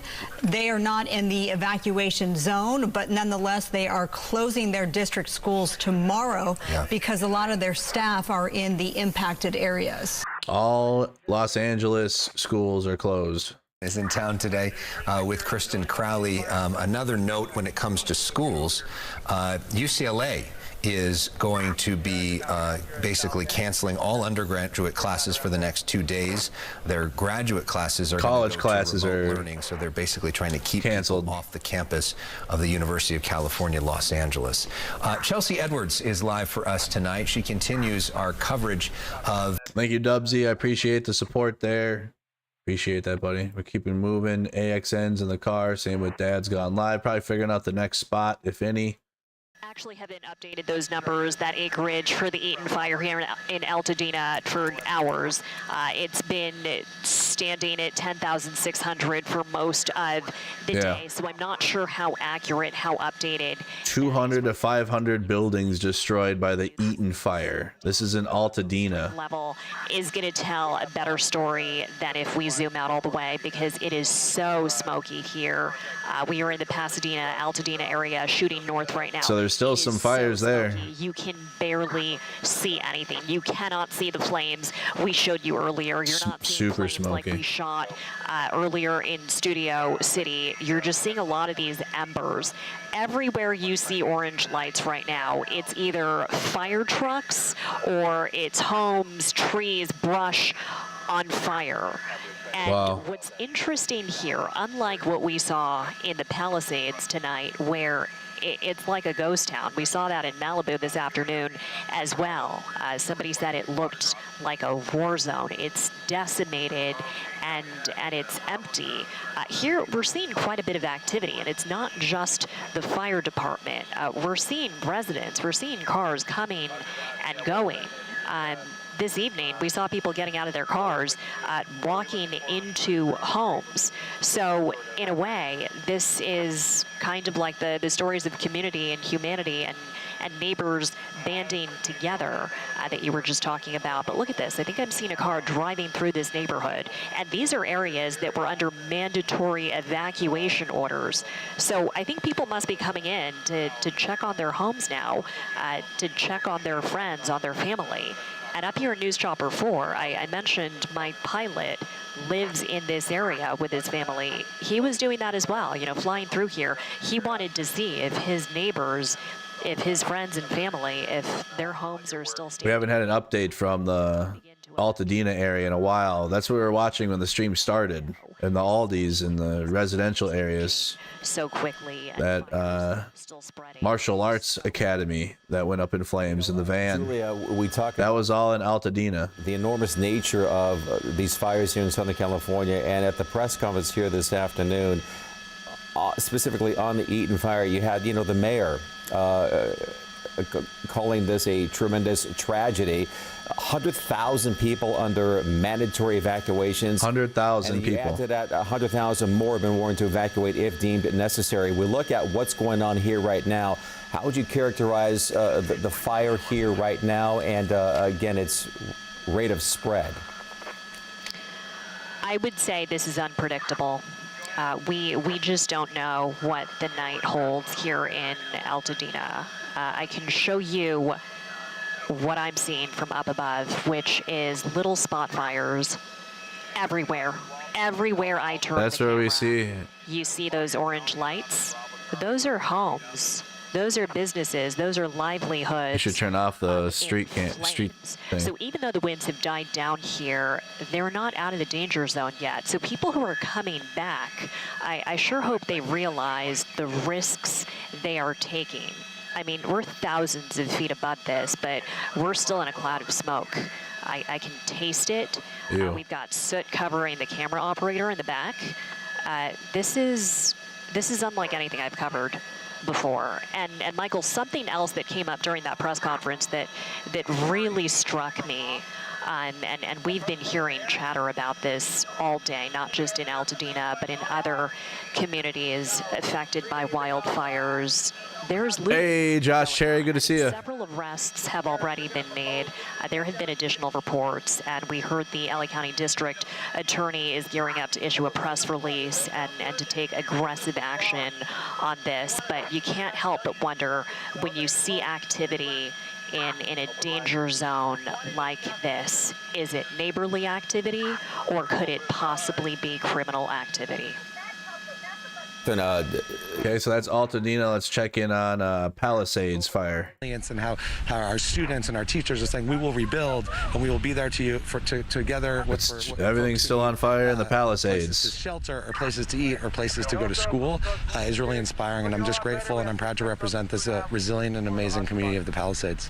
Nick, thank you so much for joining us. Please get out of the smoke. Get some goggles on. It's so intense. Stay safe as well, and I hope all our watchers are staying safe and also following those evacuation orders. And making sure up-to-date information. We'll be making an announcement by 4 o'clock tomorrow for schools on Friday, so please stay tuned. All right, perfect. Thanks. Nick, thank you so much. Stay safe. We really appreciate you. Oh, you just heard it. That was such a chance encounter. You know, we've been standing across from this elementary school for the last several hours. The physical outside of it, the facade is still intact. We didn't even know that that had been destroyed. That is a loss inside Pali Elementary that we are standing right in front of, because the walls are still standing on the outside. That's part of the issue with having still windy. No lights. It's still, look at how windy it is still in the Palisades. You really can only see what you're able to physically light up in front of you. Heading towards Malibu. From the glows of fires like this behind us. So, you know, we're able to see the outside of that building, but we're not able to see the destruction anywhere around it. We obviously got here in the dark, so I'm sure you're able to see it when you're standing here. We've been watching this church burn bit by bit. This is the Community United Methodist Church, the Pacific Palisades. When we got here, there was an actual structure here in the front. Gone. We've watched the beams collapse. We heard a wall collapse. Just utterly devastating. And these winds continue to just fly down south. They're all going south. It's all moving south now. Very strong. They've been moving those embers. For a little while, we had a big firefighter presence just south of where we're standing. I assume that was to kind of leapfrog and to get ahead of where these embers are flying. They've now moved on to something else. And this is obviously dying down. There's really not a lot left here to burn. This is just a total loss, completely gutted. Right, but as you can still see, there's wind here. There's more wind here than in the other locations. There's more wind there than on the Eaton fire, for example, but it's still just like smoke everywhere and everything's smoldering. About this, if there is, and that was water drops began just after 10 o'clock this morning, and that has been the saving grace. The sort of the. So again, if you just started tuning in and you're like, what the hell is even happening? What is this? There are. Well, there were about 5 major fires right now. And right now we're looking at the Palisades fire, which is where she's standing. That's where she is here on Fox. She's at the Palisades fire. And then this sky camera the sky camera that NBC just had on. I can't back up. But they were just in the sky there in the Eaton fire, which is over here in Altadena, which is just devastated, and that's where you're seeing all the imagery here of all the fires that are still existing, like smoldering smoke. You can't even see anything. So that's the Eaton fire. Oh, hold on. Okay, they're hearing from celebrities. Okay. So the Eaton fire, but then you also have the Hearst fire. The Hearst fire, which right now is at 855 acres and it's 10% contained. And then the Lydia fire, which is 348 acres at 40% contained. Right now, the Eaton fire itself is still not contained, 0%.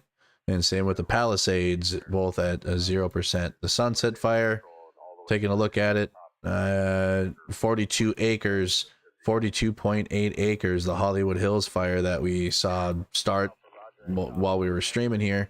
Not sure how much containment, but it seems pretty contained based upon what we were watching from a distance. I don't know who else we have on the ground here. This is live in Altadena right now. People have evacuated, and the homes that are destroyed, it's smoky there's still. no one protecting them. Smoke So we everywhere. see a lot of the officers driving through the neighborhood, making sure there are not looters, making sure there are not people trying to come in and take advantage of a vulnerable situation. But you can also tell by this shot here at how dark it is. The power is still out to this area. The street lights are out, and we've also seen a lot of downed power lines. So when Sean and I were driving through, we had to be very careful. A lot of these roads were closed. Even though the power lines have been de-energized, you still want to be very careful.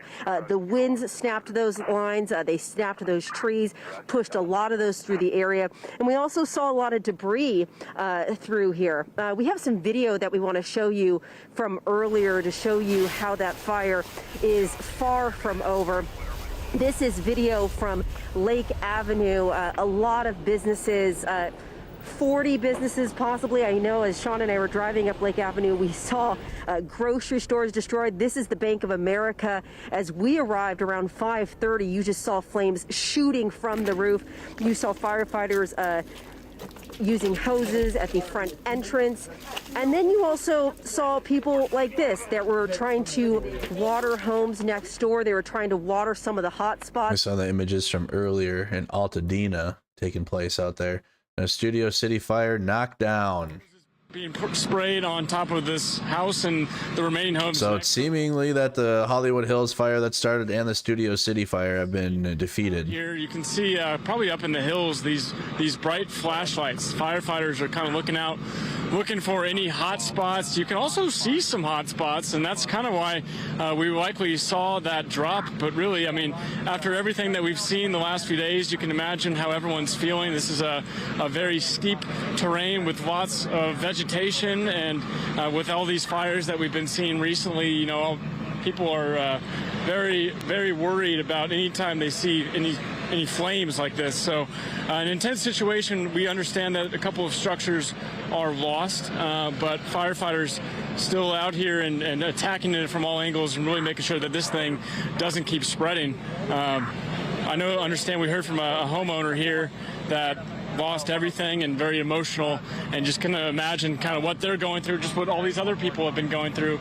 This is just the third fire that I've been to today, hopping around different parts of the area, and just this is what we've been going through the last couple days, and it's pretty intense. Go ahead and send it back to you. Matthew, my question to you is about that and your travels. You just came from over the hill, the Sunset Fire in Hollywood Hills. Talk to us about the gridlock. I imagine that it was difficult to get around. That was stressful, though. Hey, they turned a stressful situation and made it happen, though. Because the fire department and their resources are stretched massive. Like, look at they're stretched in this whole area. All the firefighting and aerial resourcing. Look at the amount of space. All those fires here are here. Here's a easier to look at map. And they made it happen for the Hollywood fire. And made sure it didn't get to the residential areas. Would have been bad. It would have went to Hollywood Boulevard or even beyond. That was earlier. We watched that live earlier today. We tried speaking with a resident nearby, and they didn't want to talk, but we don't know a cause yet. It doesn't seem like it would be related to the one in Hollywood, though. I mean, the way the wind's blowing, that wouldn't really make sense. But Yeah, I mean, going back to that, the firefighters, you can just, the flashlights out here looking for any hot spots. They're definitely taking this seriously, and we did see that helicopter make a drop probably about 5 minutes ago. So can expect more of that probably going into tonight, as this thing's still very hot and caused one home to collapse. Yeah, and that was live on our air, in fact. Okay, well, we're glad that you made it safely. Matthew Seedorf on the ground for us in Studio City. Thank you so much. From there, we go to Pacific Palisades, now considered the most destructive fire in the history of L.A. City. Fox 11's History of L.A. with more. Ed. That one's still going towards Malibu. We are in Malibu, just across the line, because it seems like the Palisades fire doing its dirty work now in Malibu, those flying, burning embers. We are just on the north side, the west side, if you will, of Topanga Canyon, Pacific Coast Highway here, 18,000 block, 1, 2, 3. 6, 7 of these beach cottages, garages burning up in flames the last hour. Fire captain from one of the engines, engine 45, telling me from LA County, the firefighters have moved in here because we're across the line in Malibu. Saying about an hour and a half ago they had a fire on the other side of Topanga, setting up, as we've been seeing certainly last night, a sea of those burning embers, and it lit this section on fire, and they've been dealing with it. And you can see some of those embers burning up, flying off the top of that roof there, as they still have some active flames inside. The embers picking up, but fortunately they're flying in to the left of your screen, which means they're flying to the south. They're flying over the ocean, sand, the beaches on the other side of these homes and cottages. But look at the firefighter down at the bottom of that white structure, that two-story structure. That's something we did not see all of yesterday in all of my travels through the Palisades. A charged line, firefighters with water hitting the hot spots, attacking the fire, and that was a big contention in that disaster in the Palisades. Jiu-Jitsu is live, says in your chat for 10 minutes if anyone has any questions that live near Palisades. The mayor making her first comments about this devastating fire, and even the top of LA. Hope you're staying safe. Jiu-Jitsu is life. They say about why the firefighters had no water in that massive firefight 24 hours ago. Listen. We're still continuing working very closely. Okay, and we listened to this whole press conference earlier. Home collapsed in Studio City fire. This is home. Especially for our wildlife, but you never know what's going to happen, because when we have the rain that we have last year, and now we have these fires, there's fuel to burn. Tell me about how you learned about this fire. You and I were talking about that. You thought, okay, we're out of the woods here as far as this wind event is. I've had friends and relatives call me all day, and I'm like, oh, we're fine. We're far away from the fire. And then I heard on the news that it was like hitting Laurel Canyon. My partner called me. I came home, and it still seemed okay, and then all of a sudden I heard 6 fire trucks go up the hill. I heard 1 fire truck go up the hill. I looked out the window, it's another one. I'm like, oh shit.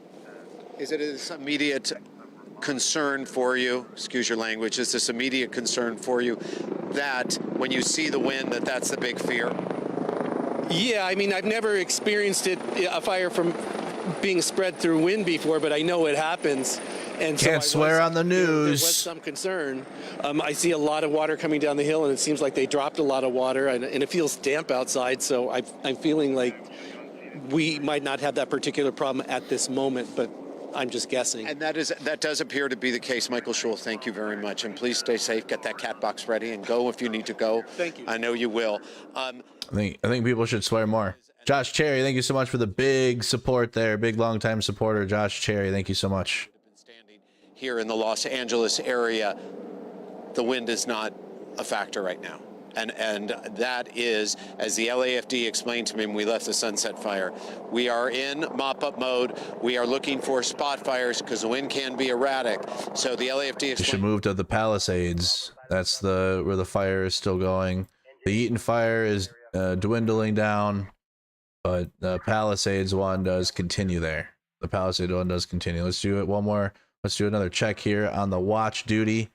Okay, nothing new that we don't know yet. Let's go to the incident map. Palisades, again, 15,832 acres. Eaton is at 10,600 acres. No containment on either fire at this time. No containment on either of those. Sunset, 43 acres, but no report on any type of containment, even though we watched it get contained, so maybe it just didn't get updated. Same with the Eaton fire. I'm sure there's some containment by now, because we saw an aerial footage and there's just smoldering still within the neighborhoods, but we just don't have an updated official official report yet, but that Palisades fire is still blazing on its way towards Malibu from what I've been able to see. The Hearst fire is at 10% contained. Lydia fire is at 40% contained, and that is the 5 major fires that we have going on right now in Southern California. Plus, there was more during the daytime that came and went. They've been quelled, but that is the 5. Again, Palisades, Eaton, Hearst, Lydia, and Sunset fires. That Sunset fire being the Hollywood one. In the hills and Pacific Palisades, where we were just over there. We just left from Palisades Drive, where we saw many homes engulfed in flames. And when you go up in those hills, you can see not only the damage from yesterday and today, but the fire that is still going on tonight. We saw several different fires spread throughout the neighborhoods there in the Palisades, caught on fire. And while we're seeing a lot of fire personnel, we're not seeing them focus on those homes that are on fire. We're seeing them focus their energy on the homes that they can still save. Take a look at what we just saw from up in the hills.